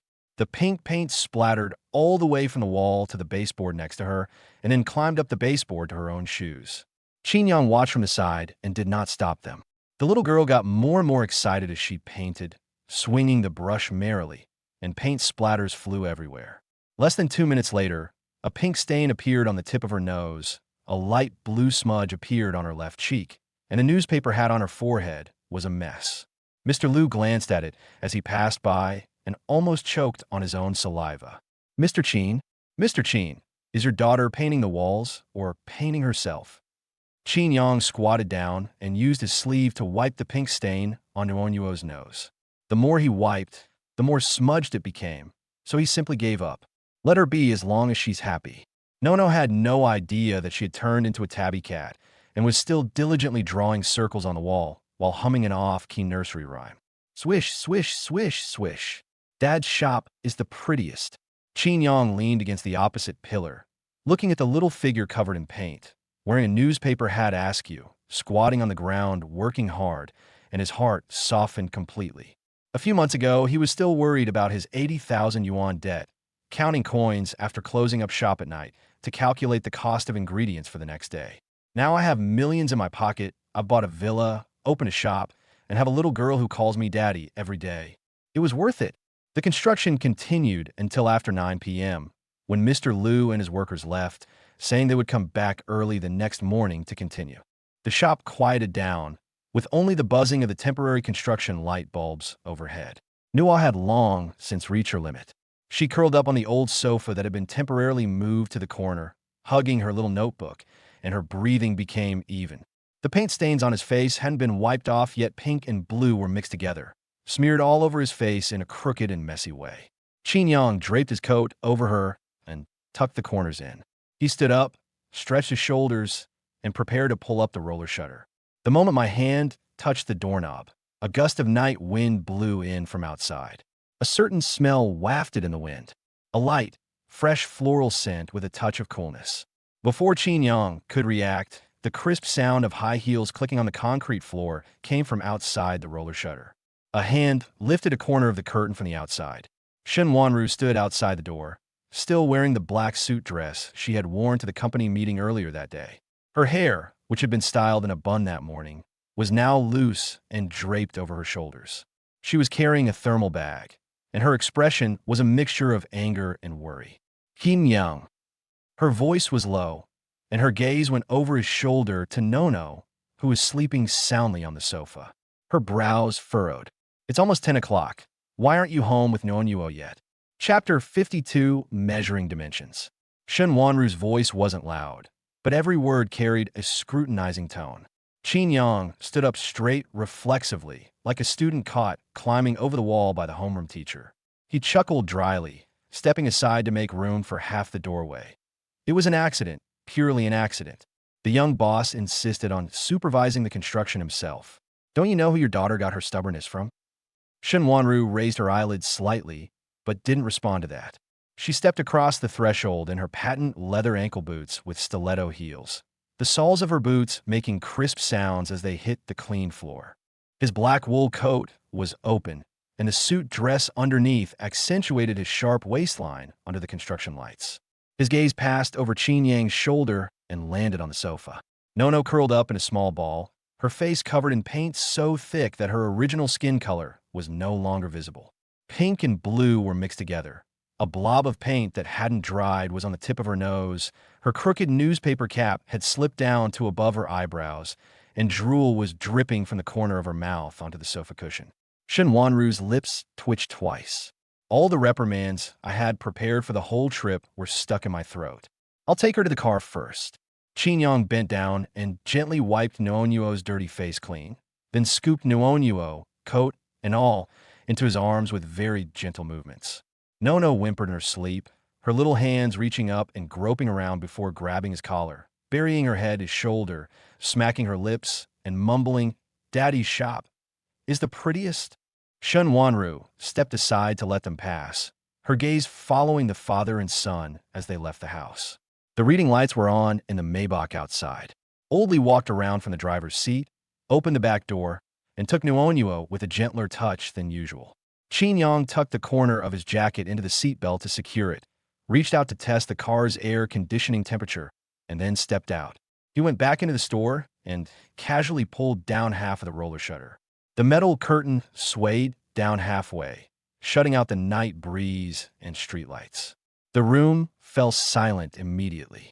Construction light bulbs hung overhead, their low hum filling the air, their dim light barely illuminating the central area. Tools were scattered everywhere, paint buckets were piled against the walls, and the air was thick with the mingled smells of latex paint and wood. Shen Wanru had already placed the insulated bag on the bar counter.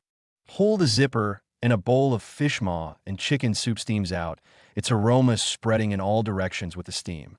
"Have you eaten?" "Not yet." "I knew it." Qin Yang pulled out 2 disposable paper cups from under the table, poured hot milk into one and handed it over, and ladled soup into the other for himself. He had heated up the milk in advance for Nuonyuo, but the little girl went to bed too early to drink it. I am truly flattered that President Shen personally delivered the late-night snack. It was stewed by Aunt Wang. Shen Wanru took the paper cup. Her fingertips touched the heat of the cup wall. She flinched and changed her grip on the middle of the cup. "I just happened to be passing by to check on the progress." On the way, from Shen's villa to this back street, it's halfway across the eastern part of the city, 2 elevated highways, a 25-minute drive, and you have to avoid the traffic jams at the end of the evening rush hour. Qin Yang lowered his head and drank his soup, not exposing the truth. The fish maw chicken soup was simmered long enough that the gelatinous substance clung to the sides of the cup, and the savory flavor slid into the stomach, warming the whole body from the inside out. He drank most of the glass, and out of the corner of his eye, he saw Shen Wanru carrying the milk toward the wall where Nuonyuo had painted the flowers. The stiletto heels clicked crisply on the ground with each step. She stopped in front of the most flowery wall and tilted her head to look at it for a while.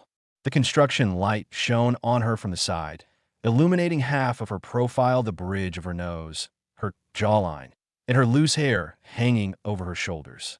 "Why is this area empty?" She was referring to a clean area on the far right of the wall. The area next to it had been painted like a palette by Nono, but this one was left blank. "I reserved that spot on purpose." Qin Yang put down his cup, walked over, tapped the wall with his knuckles, and said, "I'm going to install a children's height measurement board. Every time Nuonyuo grows a centimeter taller, I'll make a mark on it." After he finished speaking, there was a few seconds of silence around him. Qin Yang turned his head and glanced at her. Shen Wanru held her cup, but didn't drink. Her gaze was fixed on that blank space, her eyelashes drooping and motionless. After a while, she freed her right hand and gestured lightly on the wall with her palm. He stopped his hand at his side waist, then raised it a little higher, estimating how high Nono's current height would reach on the wall. He couldn't quite make up his mind, no matter how he compared them, and moved his palm up and down in midair 3 or 4 times. Seeing her like this, Qin Yang couldn't help but smile. "Your measurement method is too crude. It's off by more than 10 centimeters.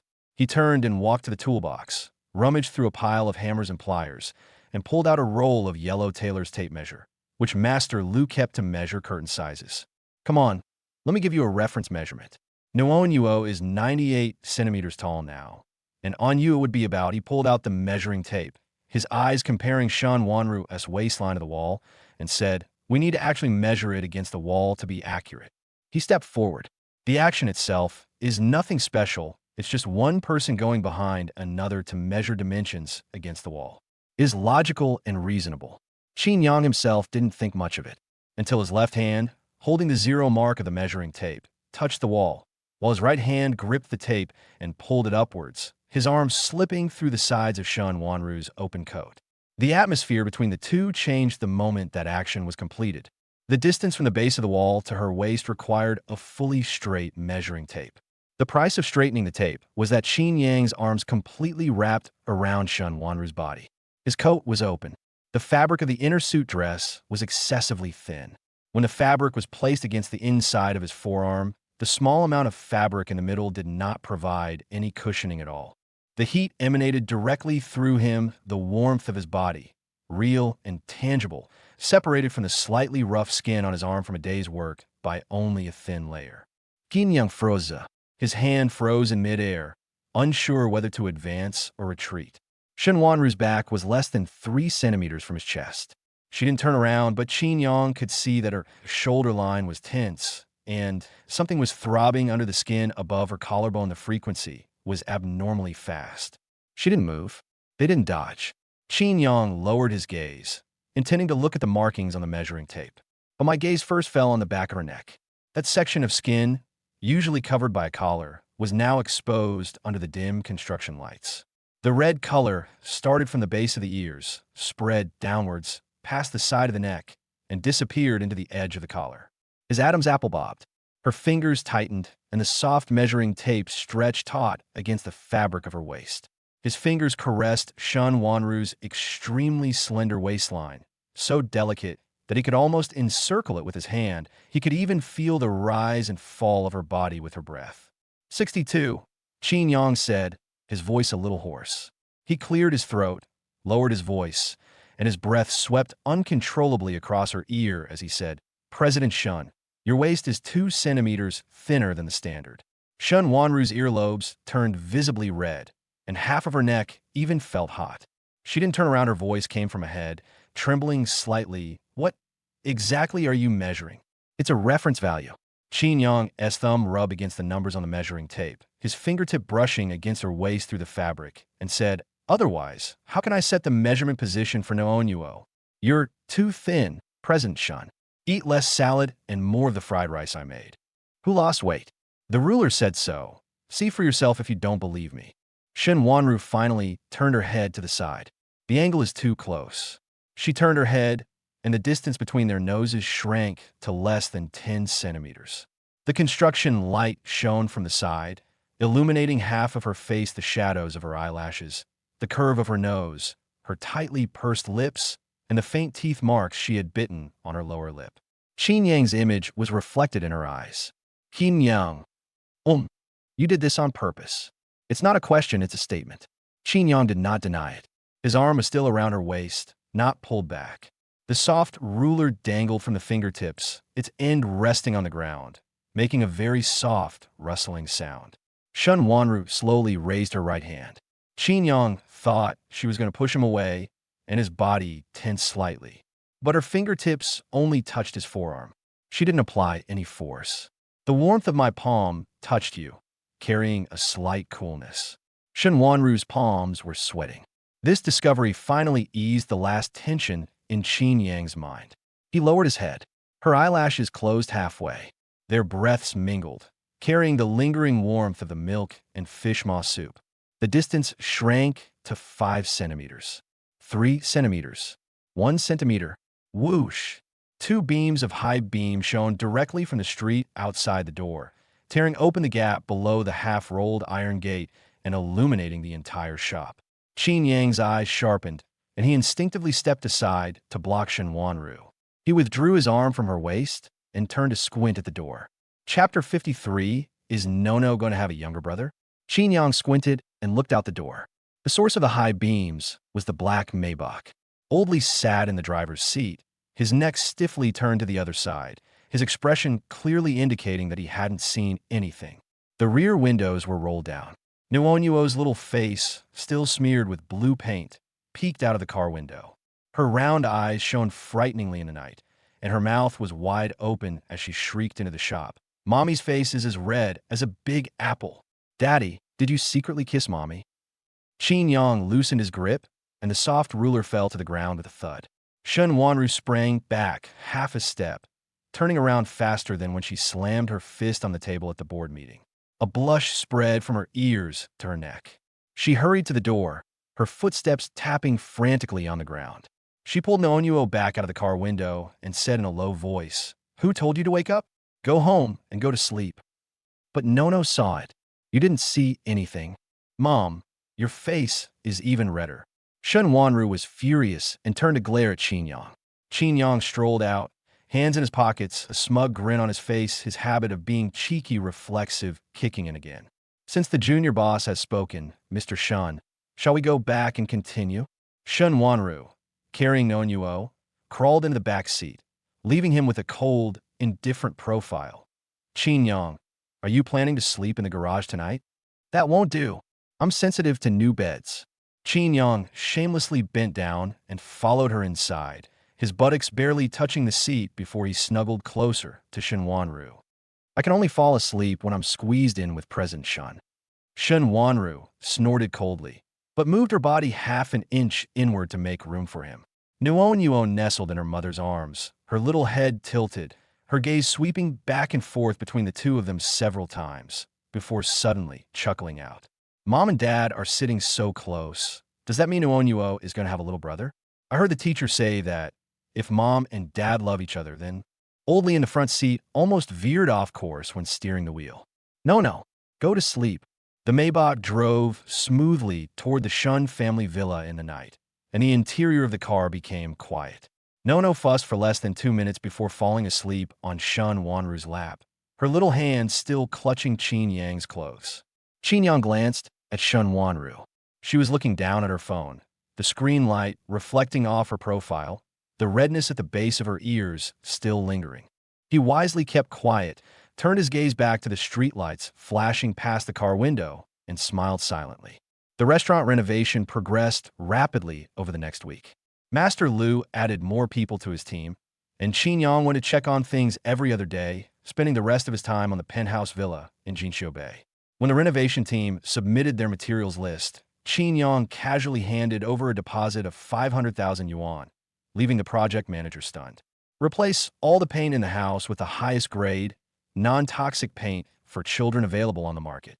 The project manager glanced at the quotation and tentatively began, "Mr. Qin, the cost of the paint finish will be higher." "Don't worry about the price," Qin Yang interrupted him, counting on his fingers. "Add 20 more industrial-grade air purifiers, running 24/7. Add a layer of soundproofing to the inside of the bedroom walls, and replace all the flooring with solid wood. Don't try to fool me with composite materials." He paused, then added, "There can't be even a trace of poison gas where my daughter lives."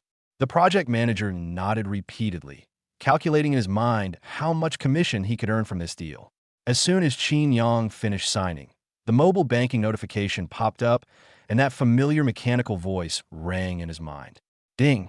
Detected that the host is creating a safe and healthy home for their adorable child. Spending assessment, highly reasonable. Spending 500,000 yuan triggers a double cashback bonus. A reward of 1 million yuan has been credited to the host's account. Qin Yang took out his phone and glanced at the fluctuating balance. He didn't show it on his face, but he was already considering whether to add another layer of soundproofing to Noonyuo's bedroom. The little girl's noise of turning over and kicking off the covers in the middle of the night doesn't need to disturb Mr. Shun next door. As for why he was considering the fact that President Shun was sleeping next door, he didn't think about it too deeply. A week later, the family-friendly restaurant was taking shape. Qin Yang pushed open the glass door. The smell of renovation had mostly dissipated. The children's area was covered with soft, non-slip mats, and the edges of the low tables and chairs were all rounded. The walls were covered with warm, toned hand-painted animal patterns approved personally by Noonyuo. Before he could even look around, the store manager, Lu Lan, rushed out from the kitchen, her face grim. "Boss, something's happened." Qin Yang paused, then said, "Speak." "We printed 3,000 opening flyers, and less than 300 were handed out this morning before they were all confiscated," Lu Lan said angrily. "The city management officers said it affected the city's appearance, so they confiscated them on the spot and took away the flyer racks along with us." Qin Yang took the enforcement notice and glanced at it. The date on the notice was 9:15 a.m. today. It was precisely intercepted within half an hour of being sent out. This level of efficiency is something that ordinary city patrols cannot achieve. He folded the notice twice and stuffed it into his pocket, asking in a flat tone, "Are you still doing part-time jobs handing out flyers outside?" They were terrified. A few college students were standing at the door, unsure whether to stay or leave.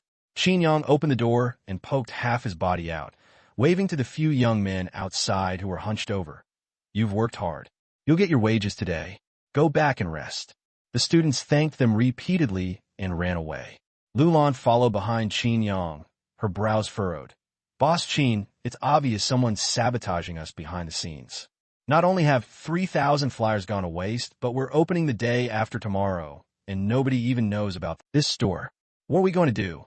It's highly likely that Zhao Tianyu's side was behind this. Qin Yang understood the situation. They failed to smash the store last time, so they've resorted to a dirty trick to annoy people. Since we couldn't do anything to him, we blocked the promotion and made the restaurant's opening day deserted. This move doesn't hurt, but it's annoying. Sister Lu. Qin Yang took off his coat and hung it on the back of the chair, then started rolling up his sleeves. Distributing flyers is inherently inefficient out of 10 people. No more than 2 will even glance at them. Well, we need to let people know we're open. Qin Yang had already entered the kitchen, turning back as he went, pointing to himself with his finger. "We're running a restaurant, not a barbershop. The best advertisement is the taste itself." Lulan followed him into the kitchen and watched as Qin Yang pulled a bag of vacuum-packed chestnuts and a box of rock sugar from the refrigerator, then took 2 bottles of sauce from the spice rack. She looked bewildered and asked, "What are you doing?" Qin Yang remained silent. The fire on the stove leaped up, the iron pot heated up until it smoked, and the rock sugar granules were put into the pot, making a crisp, sizzling sound. The aroma of caramelized sugar immediately filled the kitchen. He peeled the chestnuts and poured them in, then stirred them with a spatula, coating them with a layer of caramel coloring. Qin Yang's wrist movements were remarkably steady. He added a spoonful of his secret osmanthus honey and sprinkled some crushed dried osmanthus flowers. As the wok heaved, the kitchen was filled with the rich, sweet aroma of caramel. Lulan's eyes lit up as she smelled the fragrance. Qin Yang carried the still, smoking iron pot out of the kitchen, kicked open the glass door, and strode to the display stand at the door, where the pot landed steadily on a shelf. The evening breeze had just changed direction. The aroma of caramel mixed with the sweet scent of chestnuts was swept up by the wind and spread along the entire street, with white steam rising from under the streetlights. Less than 10 seconds, a wealthy woman carrying a designer handbag across the street stopped in her tracks, sniffed involuntarily twice, and turned to look in their direction. A boy of about 7 or 8 years old followed behind her, tugging at her clothes and sniffing intently. "Mommy, what does that smell like? I want to eat this." The wealthy woman had already started walking, calling out as she went, "Boss, what do you sell here? Are you open yet?" Qin Yang leaned against the doorframe, wiped the sugar stains off his hands, and smiled. The display stand at the entrance was still emitting steam. At the other end of the street, the second and third pedestrians slowed down and looked over in this direction. Chapter 54, Trial Operation, Trouble Encounters. Across the street, a wealthy woman strode over in her high heels. Before the scent of her perfume even reached her, she had already reached into the paper tray next to the iron pot and unceremoniously picked up a freshly cooked chestnut. The shell was still hot to the touch, but she peeled it open with a couple of quick flips of her fingertips. The caramel-colored thin coating tore open, and the sweet fragrance of osmanthus honey burst forth, unstoppable. The wealthy woman took a bite of half a piece, chewed it a couple of times, and then suddenly stopped. Her eyes widened as she stared at the remaining half in her hand for 2 seconds, then glanced down to make sure she hadn't eaten the wrong thing. Then she turned and waved to the little boy she was holding hands with. "Sweetie, come and try this. Quick." The little boy ran over, took it, and stuffed the whole thing into his mouth, his cheeks puffing out like 2 balls. He mumbled incoherently, "Mommy, I want more. More." The wealthy woman was already rummaging through her bag, pulling out her phone, unlocking it, and finding the payment code in one smooth motion. "Boss, give me 10 pounds, no, 20 pounds. Could you pack in a gift box for me? I want to give it as a gift." The steam rising from the wok carried the aroma of osmanthus sugar even higher, spreading along the street to both ends. One by one, the passers-by stopped in their tracks, first sniffing, then peering over, and finally their feet involuntarily moved closer. In less than 3 minutes, the area in front of the display stand was surrounded by 3 layers of people, with those behind tiptoeing to squeeze in.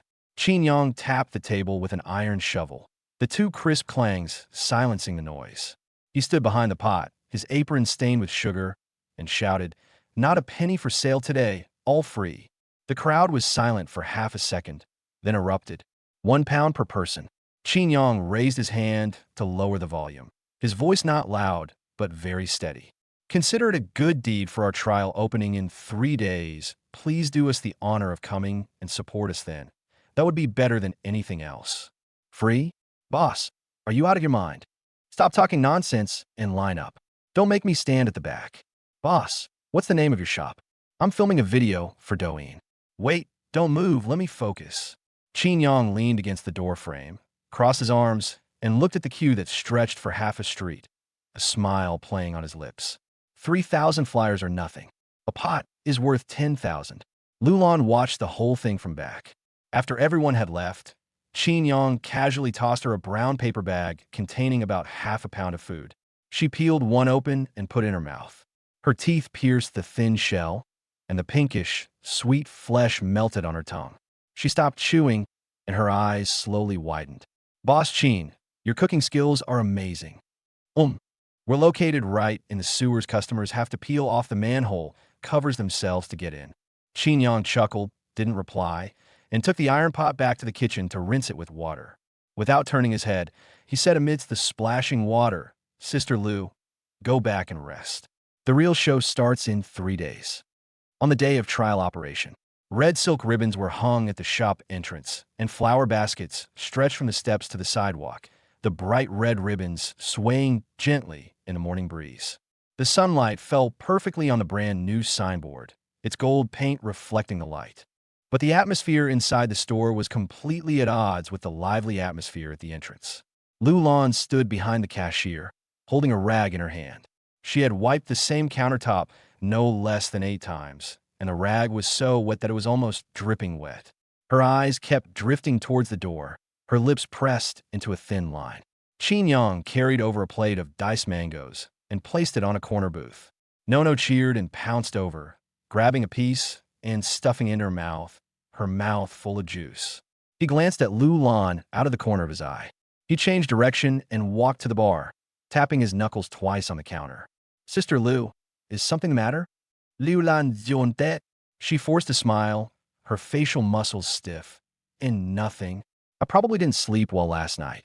My phone vibrated again in my pocket. Her shoulders trembled. Her 5 fingers gripped her pocket tightly. Her Adam's apple bobbed, and her eyes reddened. Qin Yang saw this, but didn't press the matter further. He turned and went back to the kitchen. Nono tilted her head, a piece of mango in her mouth, and asked indistinctly, "Aunt Lon, does your tummy hurt?" Nono's dad knows how to rub your tummy, and it will stop hurting after he rubs it. Lulan felt a lump in her throat and quickly squatted down to pat Nonuo's head, her voice low as she said, "Auntie's fine, you can eat yours." Nono said, "Oh," and didn't ask any more questions, continuing her struggle with the plate of mangoes. Several heads peeked in through the doorway. They were all neighbors who had eaten chestnuts a few days ago, peering inside with curious expressions. "Boss, can we take our orders today?" Okay, come in and sit down." Qin Yang poked half his body out from the kitchen, still wearing his apron and holding a cleaver in his hand, and greeted them. Lulan took a breath, slapped the rag she had almost crumpled onto the counter, forced back the tears welling up in her eyes, and straightened her back as she walked toward the front desk. Then, the screeching sound of brakes shattered the festive atmosphere of the entire street. 2 white vans rushed up one after the other, without even license plates. Their tires ran over the curb, and the vans came to a stop wobbly, sparks flying from their undercarriages. The side door swung open with a whoosh, and a dozen or so shirtless, burly men jumped out one after another. Some of them had tattoos, some had shaved heads, and all of them had necks thicker than their heads. They carried steel pipes and baseball bats and aggressively pressed towards the store entrance. The neighbor who was peering out the door suddenly changed his expression, turned and ran, his slippers making a loud clattering sound all over the street. The wealthy woman who had just sat down in the shop dropped her chopsticks on the floor with a clink. She grabbed her son and squeezed toward the back door, tripping over her high heels and almost falling. The mango in Nono's mouth fell onto the plate with a thud. She stared at the people at the door with her round eyes, her little mouth open but not crying out, her little hands tightly gripping Qin Yang's trouser leg. The leader was a bald man with a face full of scars, and a gold chain as thick as a little finger hung around his neck, so bright it hurt the eyes in the sunlight. The steel pipe struck the door frame twice, and a layer of white paint crumbled off. Those college students who were doing part-time jobs had never seen anything like this before. Their legs went weak, and they all shrank behind the kitchen sliding door. One of the girls covered her mouth, her hands trembling. Lulan's face completely lost its color. His lips were all blue. She bit her lower lip, her whole body trembling uncontrollably. Tears finally welled up in her eyes and streamed down her cheeks without her bothering to wipe them away. The bald man stepped over the threshold, pointed his steel pipe toward the bar, and his hoarse voice boomed throughout the store. "Who's the boss? Step forward and speak." Qin Yang lowered his head and gently moved Nuonuo behind him. The little girl clung to his pants, refusing to let go. He squatted down, placed his large hand on the top of her head, and rubbed her hair with his thumb. "Don't be afraid, Dad's here." Then he straightened up and came out from behind the bar. His back was straight, and his steps were neither fast nor slow. What these people were carrying had nothing to do with him. The bald man sized him up, his gaze lingering on the young man's face for a couple of seconds before he let out a sneer. "Wow, pretty young. Listen up." He shoved the steel pipe at Lulan and said, "That woman next to you, her gambling ex-husband owes our boss 370,000 yuan, and he hasn't paid a cent in 8 months. If she works here today, I'll smash your newly renovated shabby shop to pieces. Get her out of here in 5 minutes." The steel pipe pointed directly at Qin Yang's nose, half an inch away, the coldness of the metal penetrating his skin. Lulan's tears finally broke free. She gritted her teeth and took a step forward, her voice hoarse and trembling. "Boss Qin, I'm sorry, it's my ex-husband, that gambling addict. We divorced a long time ago, but he's been owing me loan shark debts. I'm leaving now. I can't drag you and the child down with me." Before she could finish speaking, an arm was placed across her front. Qin Yang stopped her without even lifting his eyelids. He lowered his head and slowly unbuttoned the cuff of his left sleeve, rolling it up twice to reveal the taut muscle lines on his forearm.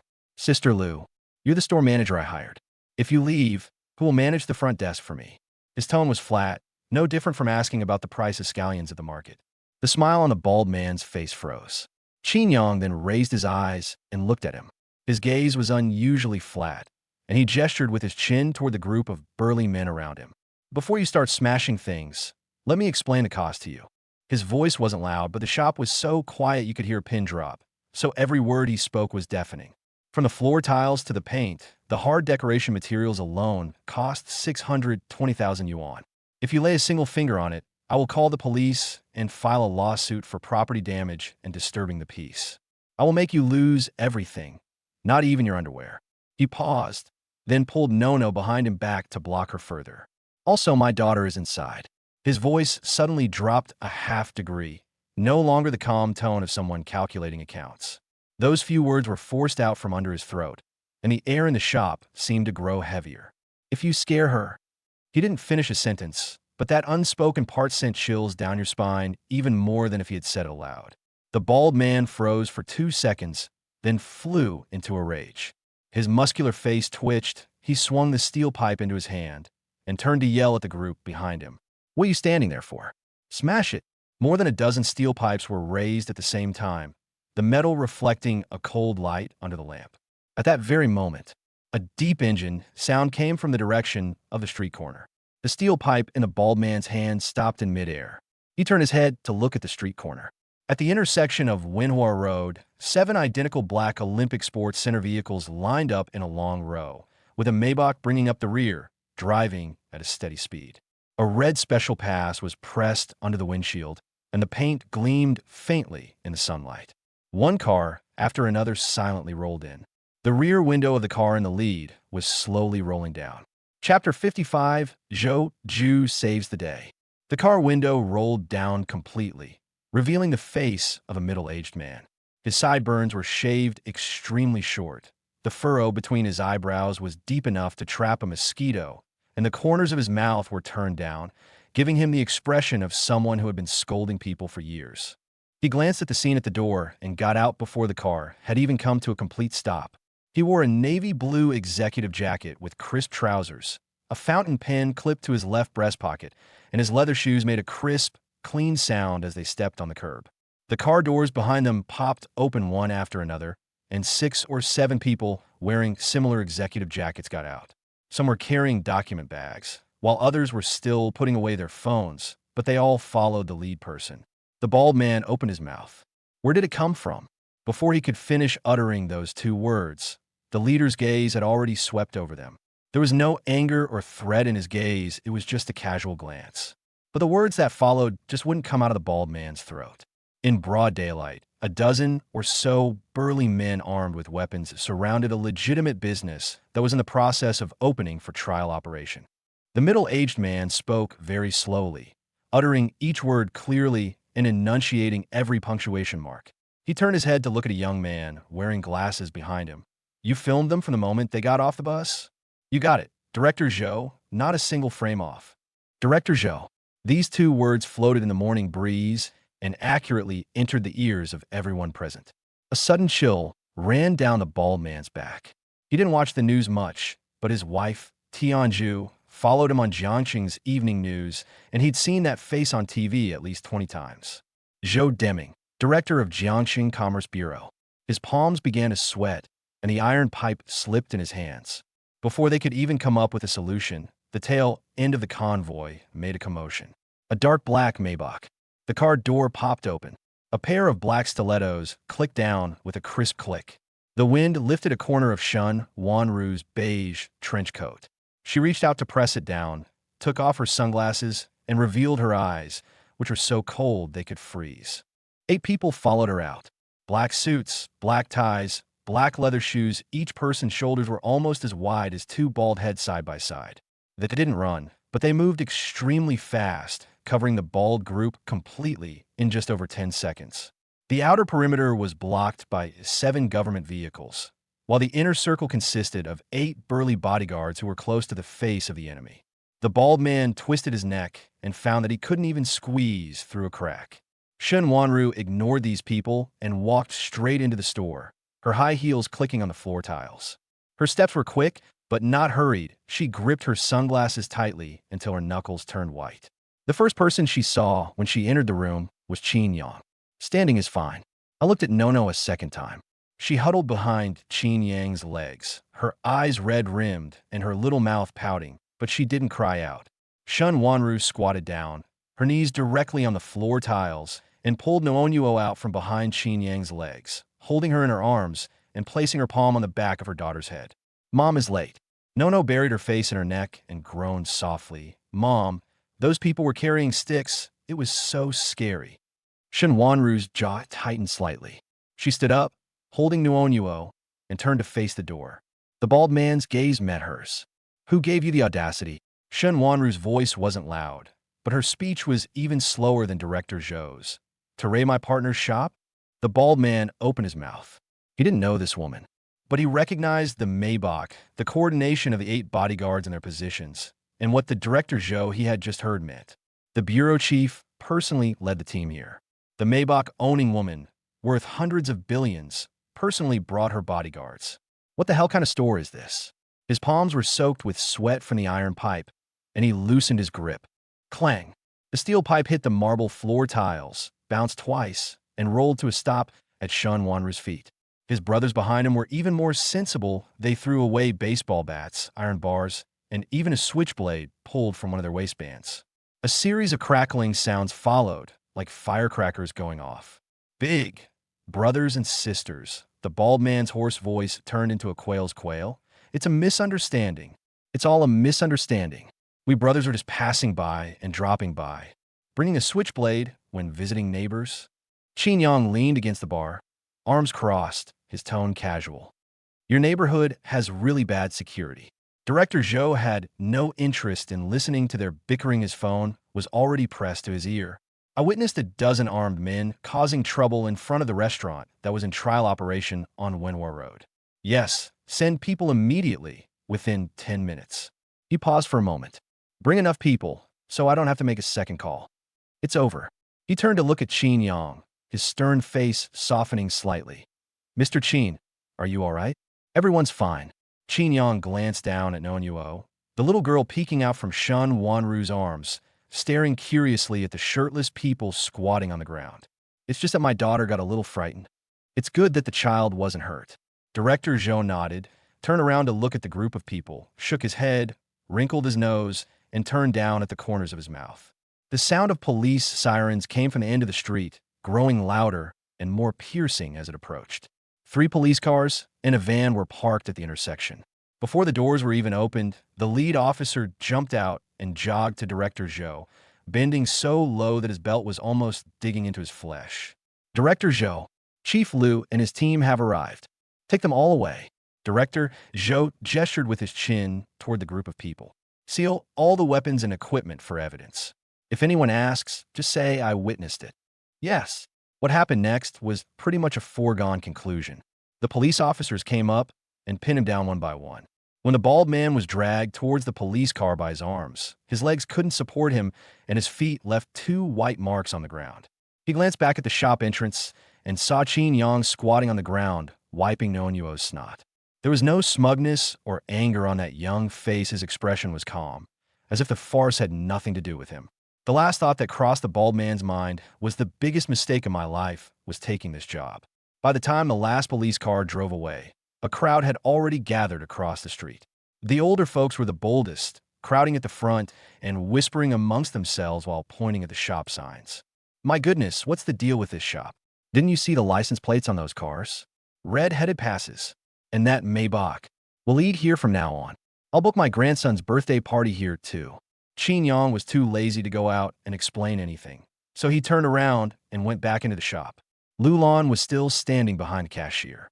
The rag in her hand had long since fallen and was crumpled at her feet, but she didn't pick it up. He covered his face with his hands, his shoulders trembled, and tears seeped through his fingers.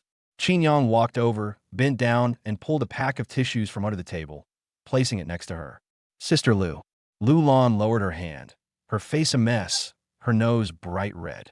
She opened her mouth. Boss Qin, wipe yourself clean before you speak. You look like this, your face is covered in smears. You could go on stage to perform. Lulan choked. It was hard to tell whether she was crying or laughing.